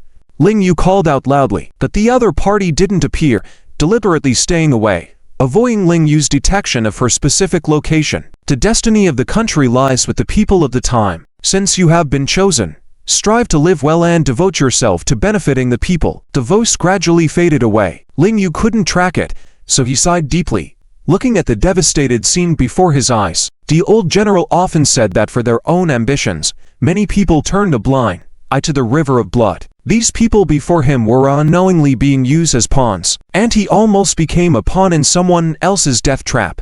He couldn't afford to be careless in the future. After reminding himself silently, Ling Yu quickly carried Zia Zhu and Tang Zuoxun away from the scene. The current urgency was to find a way to save Tang Zuoxun. Not long after, crossing Fei arrived with his men at the entrance of the Nangong family, thinking they would find Ling Yu's corpse. To his surprise, there was a field of bodies in front of the Nangong family compound. Numerous people had fallen, but Ling Yu's body was nowhere in sight. Crossing Fei, you arrived just in time. Just as he was still in amazement, Nangong's came out with her people, calmly saying, there was a private fight in front of the Nangong family. These people wanted to kill, but they ended up being killed instead. Please take care of it quickly. Crossing Fei was momentarily taken aback, understanding the implication behind the goddess's words that these people couldn't kill Ling Yu and were ultimately all killed. Heavens, is this the war god? Crossing Fei's subordinate, who had been on missions with him and seen Ling Yu before, couldn't fathom that despite such a huge force coming to kill him alone, they couldn't succeed in killing him. If the war god can be easily killed like this, can he still protect the mountains and rivers of our dragon kingdom? Crossing Fei gently patted his subordinate on the head, then smiled at Nangong's, saying, Miss Nangong, I will take care of it. Remember to handle it fairly. Thank you. Nangong's reminded intentionally. When Nangong woke up, it was already evening. He jumped out of bed and was about to rush outside. Young master, where are you going, young master? Second miss ordered that you cannot wander around. A group of beautiful maids quickly called out, even trying to stop Nangong Wu. Get out of the way. The usually gentle Nangong young master pushed aside the young and beautiful maids, determined to go out. As he was about to leave the grand mansion, Liang Kingsno finally blocked his path. Nangong was suddenly turned around, and second sister Nangong's led a group of people out, with the other sisters mostly present. Shao, where are you going? Nangong's asked. Second sister, isn't that a rhetorical question? I am going to see my master. How is he doing now? Nangong looked anxious. If his master died, how could he further his martial arts? More importantly, he had a deep emotional bond with Ling Yu. If someone else died, not to exaggerate, even if one of his sisters died, he wouldn't feel the pain he would if his master died. You may never see him again in the future. Nangong's said expressionlessly, slightly deliberately. Why? Nangong immediately rushed towards her, grabbing her arm excitedly. Could the master have been killed? Impossible, impossible. My master is the war god of the north. He's invincible. Who could kill him? Seeing him so stirred up, Nangong's also felt mixed emotions. Second sister, don't tease Xiao. Nangong Yao, unable to bear her younger brother's sad and agitated state, interjected. What do you mean? Nangong widened his eyes and became even more agitated. Is the master okay? Ha ha. I knew my master is unbeatable. Those rotten potatoes and eggs, trying to kill my master.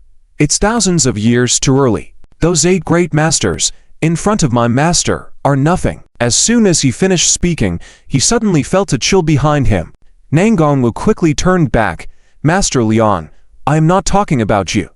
I am talking about that surname An, not worthy to be mentioned in the same breath as you. You are still good. Liang Kingsno laughed. So the one surnamed An is nothing. Am I just barely something then? Ha ha. Nangong also laughed. Master Liang, you are really humorous. Before he could finish speaking, while everyone's attention was distracted, this kid slipped away. Nangong's wanted to stop him. Nangong Yao quickly interrupted. Second sister, let Xiao go find Ling Yu. A man should value love and loyalty, or what's the point of wealth? Nangong's sighed and nodded, but I'm afraid finding Ling Yu may not be easy for him. The incident of the Nangong family slaughtering in front of the house had not yet passed a day, and was already causing a stir in the Yanjing city. It was definitely one of the 7 great sensations of Yanjing. As expected by Nangong's Nangong could not reach Ling Yu at all, and with a group of retainers, he searched everywhere but could not find his master. The master was out of reach. Passing by a high-end establishment in Yanjing, he happened to overhear people discussing the events at the Nangong family's house today, and he curiously approached to listen. The place was named Longwo Jianghu, a professional martial arts commentary organization that specialized in providing news and events related to martial arts for martial arts enthusiasts to discuss. Over this past month, the hot topic here had been the War God of Daojo Country Challenge in Longwo. The topic had been gaining momentum and had remained popular for a long time. However, today, this topic had finally been overshadowed, both inside and outside. Everyone was discussing Ling Yu single-handedly facing hundreds of opponents and still emerging unscathed. The North Wolf King truly lives up to being the pinnacle of our martial arts world. He's just too fierce. Who could deny it? One young man wearing a white martial arts suit, but with a tidy suit immediately became excited upon hearing someone praise the North Wolf King. You know, an rank master can dominate the city. He's the idol of countless martial artists. An S-rank master can stand on his own, impart knowledge, and enjoy great fame in the area. An S-rank master, oh, that's a grand master, a legend in Longwo. However, with hundreds of these high-ranking masters, coupled with the S+ level anchor and Baile, it's the goal of millions of martial artists, yet they still couldn't defeat the North Wolf King. This battle cements the North Wolf King's supreme position in the martial arts world. From now on, he's the ghost and deity of Longwo, the only supreme martial god. His words were met with agreement from everyone present. In the world of martial arts, people only worship the strong, without consideration of their factions or morality. This was especially true in Daojo country. As a classic example, due to the popularity of the Romance of the Three Kingdoms, many people in Longwo despised Lebu, a character considered a villain, but because of his unmatched martial prowess depicted in the novel, many people in Daojo country admired him. The trait of admiring the strong was deeply ingrained in the people of Daojo country, even in their genes. So when they heard the news of the Daojo country war god defeating half of Longwo, countless people from Daojo country also flocked to this club, making the already bustling Longwo Jianghu place overflowing with guests every day. Seeing everyone admiring the Wolf King so much, the man in the white martial arts suit felt even more proud, and finally said proudly, "I'll tell you, he's a mentor to my friend.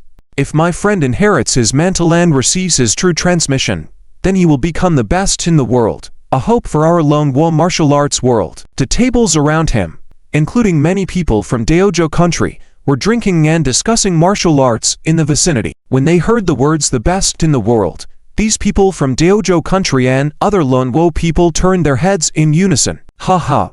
Speak of Cao Cao, and Cao Cao arrives. Here comes my friend. The man in the white martial arts suit suddenly pointed to the entrance of the club, and Nangon happened to come up to the third floor, followed by some people, but they kept their distance from him, creating the illusion that he was coming alone. Isn't that Nangong, young master? Almost everyone in the club recognized Nangongwu. Nangongwu had been a regular at the Lone Wojianhu club before, but he had rarely been seen in the past year and a half. Unexpectedly, he came today. Feeling the envy and jealousy of the crowd, Nangongwu did not get carried away, but grabbed the man in white martial arts suit and asked, "Moran Chia, do you know how my master is now? Where is he now?" I don't know." Moran Chia shook his head. "I heard he was besieged by hundreds of people, although he was unmatched. He seems to be seriously injured. You are his eldest disciple, and you can't contact him either. Could he have been seriously injured and die? If that's the case, they would have been boasting in vain. Really, dead?" The onlookers at the scene all exchanged glances, their eyes revealing a deep sense of regret. It must be known that out of 100 martial artists, only a few can reach the rank level, and among them, even fewer can advance to the vice-patriarch level. To become a master-level martial artist, one usually needs years of persevering cultivation, making it a rare achievement. The 8 great supermasters are revered throughout the Dragon Country because it is incredibly difficult to reach their level of skill among the millions of people. Apart from rigorous training, natural talent is also essential. Now, out of tens of millions of people in the Dragon Country, only one has emerged who surpasses even the 8 great supermasters, especially at such a young age. With the rise of the martial saint from Daojo Nation, everyone hopes that this individual can step forward and uphold the glory of the Dragon Country's martial arts. It would be truly regrettable if he were to perish due to internal conflicts. Ha. Dragon Country folks are indeed pretentious. At that moment, a man with a bald head and wearing martial arts attire from Daojo Nation, sitting at a table, laughed loudly. "In our Daojo Nation, strength is respected. That's why our nation continues to grow stronger. In contrast, you Dragon Country people are always jealous, narrow-minded, unable to stand others being superior, always engaging in fratricide for various gains. That's why your large nation has been historically bullied, but you never bother to find the root cause. Truly pathetic. You are a pitiful nation." His words provoked the Dragon Country people present. "That's in the past." Ling Yu retorted angrily. "Every country has millions of people, each person is different. Don't generalize and stereotype everyone. We, the people of Dragon Country, also respect the strong and unite under their leadership. We will always be stronger than your Daojo Nation." Well said. Many Dragon Country people raised their hands in agreement. Those who frequent the place know that Moran Chia and Nangong were both notorious figures in Nanjing known for their lust for fighting. While Nangong was of a merchant background with average martial arts skills, Moran Chia belongs to the Moran family and is the younger brother of Moran Chia. Even his sister surpasses him in martial arts skills. Harsh words would describe him as a disgrace to the family. Only Nangong did not look down on him and, from childhood to adulthood, discussed martial arts with him, giving outsiders the impression that they were both extraordinary. Despite their lack of martial arts achievements, they excelled in other areas. For example, Nangong's consort martial technique and Moran Chia's sharp tongue technique are top-notch. Seeing the Dragon Country people getting worked up because of Moran Chia's words, the man with the bald head became irritated and coldly remarked, "Let's see how the Dragon Country people unite tonight." With that, he jumped forward and slapped Moran Chia across the face. The crowd was stunned. This man from Daojo Nation was indeed bold. Sun even started to back away, whispering, "People from the Moran family have never been bullied in Nanjing. Who would have thought they'd be slapped by someone from Daojo Nation today? What a provocation by that person from Daojo Nation. Moran Chia may be weak, but the Moran family has many experts. Is he not afraid of retaliation from the Moran family? You don't know? He's called Yizi Kenta, a disciple of the martial saint from Daojo Nation. He's been arrogant in the Dragon Country lately." "What? A disciple of the martial saint of Daojo Nation?" The crowd's tone changed. Originally intending to stand up for Moran Chia, the Dragon Country's experts subdued, aware of the martial saint's dominance in their country. Even the 8 great supermasters were no match for him. Who would dare provoke him? Hehe. "It seems like you Dragon Country people can't unite after all," Yizi Kenta taunted. "I only see your weakness. Your body is soft, but your mouth is tough. Ha. You despicable." Moran Chia couldn't bear such humiliation and struck out at Yizi Kenta. However, the power gap was too significant, and Yuzi Kenta continued to taunt him until he tripped him with a kick. As Daojo Nation people laughed, waiting to see Moran Chia embarrass himself in public, Nangongwu stepped in to support him. "Oh, another weakling for me to play with." Yuzi Kenta grinned triumphantly towards Nangongwu. "Let's see who's the real weakling." Nangongwu used his dragon capturing technique against Yuzi Kenta. Though not comparable to Ling Yu's skills, after a year of hard practice, he displayed a formidable stance. This move startled Yuzi Kenta, who, in his anger, began to strike back, but Nangongwu, much stronger than Moran Chia, infuriated him with successive hits, leaving him in a distressed state. Wow, when did Nangongwu become so powerful? Truly like master, like disciple. His master is the northern battlefield war god. I can't believe it. Even a martial arts underachiever can turn into a hero. Looks like the War Wolf King is indeed a coward savior. Many people at the scene had some connection to Nangongwu, so they cheered him on without restraint, some even shouting loudly in support. In truth, Nangongwu's strength was slightly below Yuzi Kenta's, but with the upper hand and morale boost, he managed to defeat Yuzi Kenta and knock him to the ground. As Nangongwu prepared to strike again, some Dragon Country folks held their breath. Well, it might be possible to settle matters with money after killing a person from Daojo Nation. Yuzi Kenta was the martial saint's disciple, and word had it that his father held a high position in Daojo Nation. The situation could escalate quickly. Suddenly, a skilled practitioner from Daojo Nation jumped in, delivering a swift kick to push Nangongwu back. Nangongwu, in pain, took a few steps back, appearing embarrassed. The representative from Daojo Nation, Matsushita Kodo, emerged and commanded the martial artists present to take Nangongwu down. "These cursed Dragon Country people are attempting to murder Lord Yuzi. Take him down." Yes. Several martial artists from Daojo Nation rushed forward, disregarding martial arts ethics, to deal a fatal blow to Nangongwu. Nangongwu and others were shocked and alarmed. These Daojo Nation people were indeed audacious. Fortunately, just at that moment, a live figure swiftly arrived to protect Nangongwu, defeating the Daojo Nation's adept fighters in one strike. Well done. Great job. The Dragon Country will never tolerate your Daojo Nation people acting recklessly. The Dragon Country group breathed a sigh of relief once again. In contrast, Matsushita Koda trembled, pointing at the unexpected skilled individual who had intervened. "Is it you? How dare you?"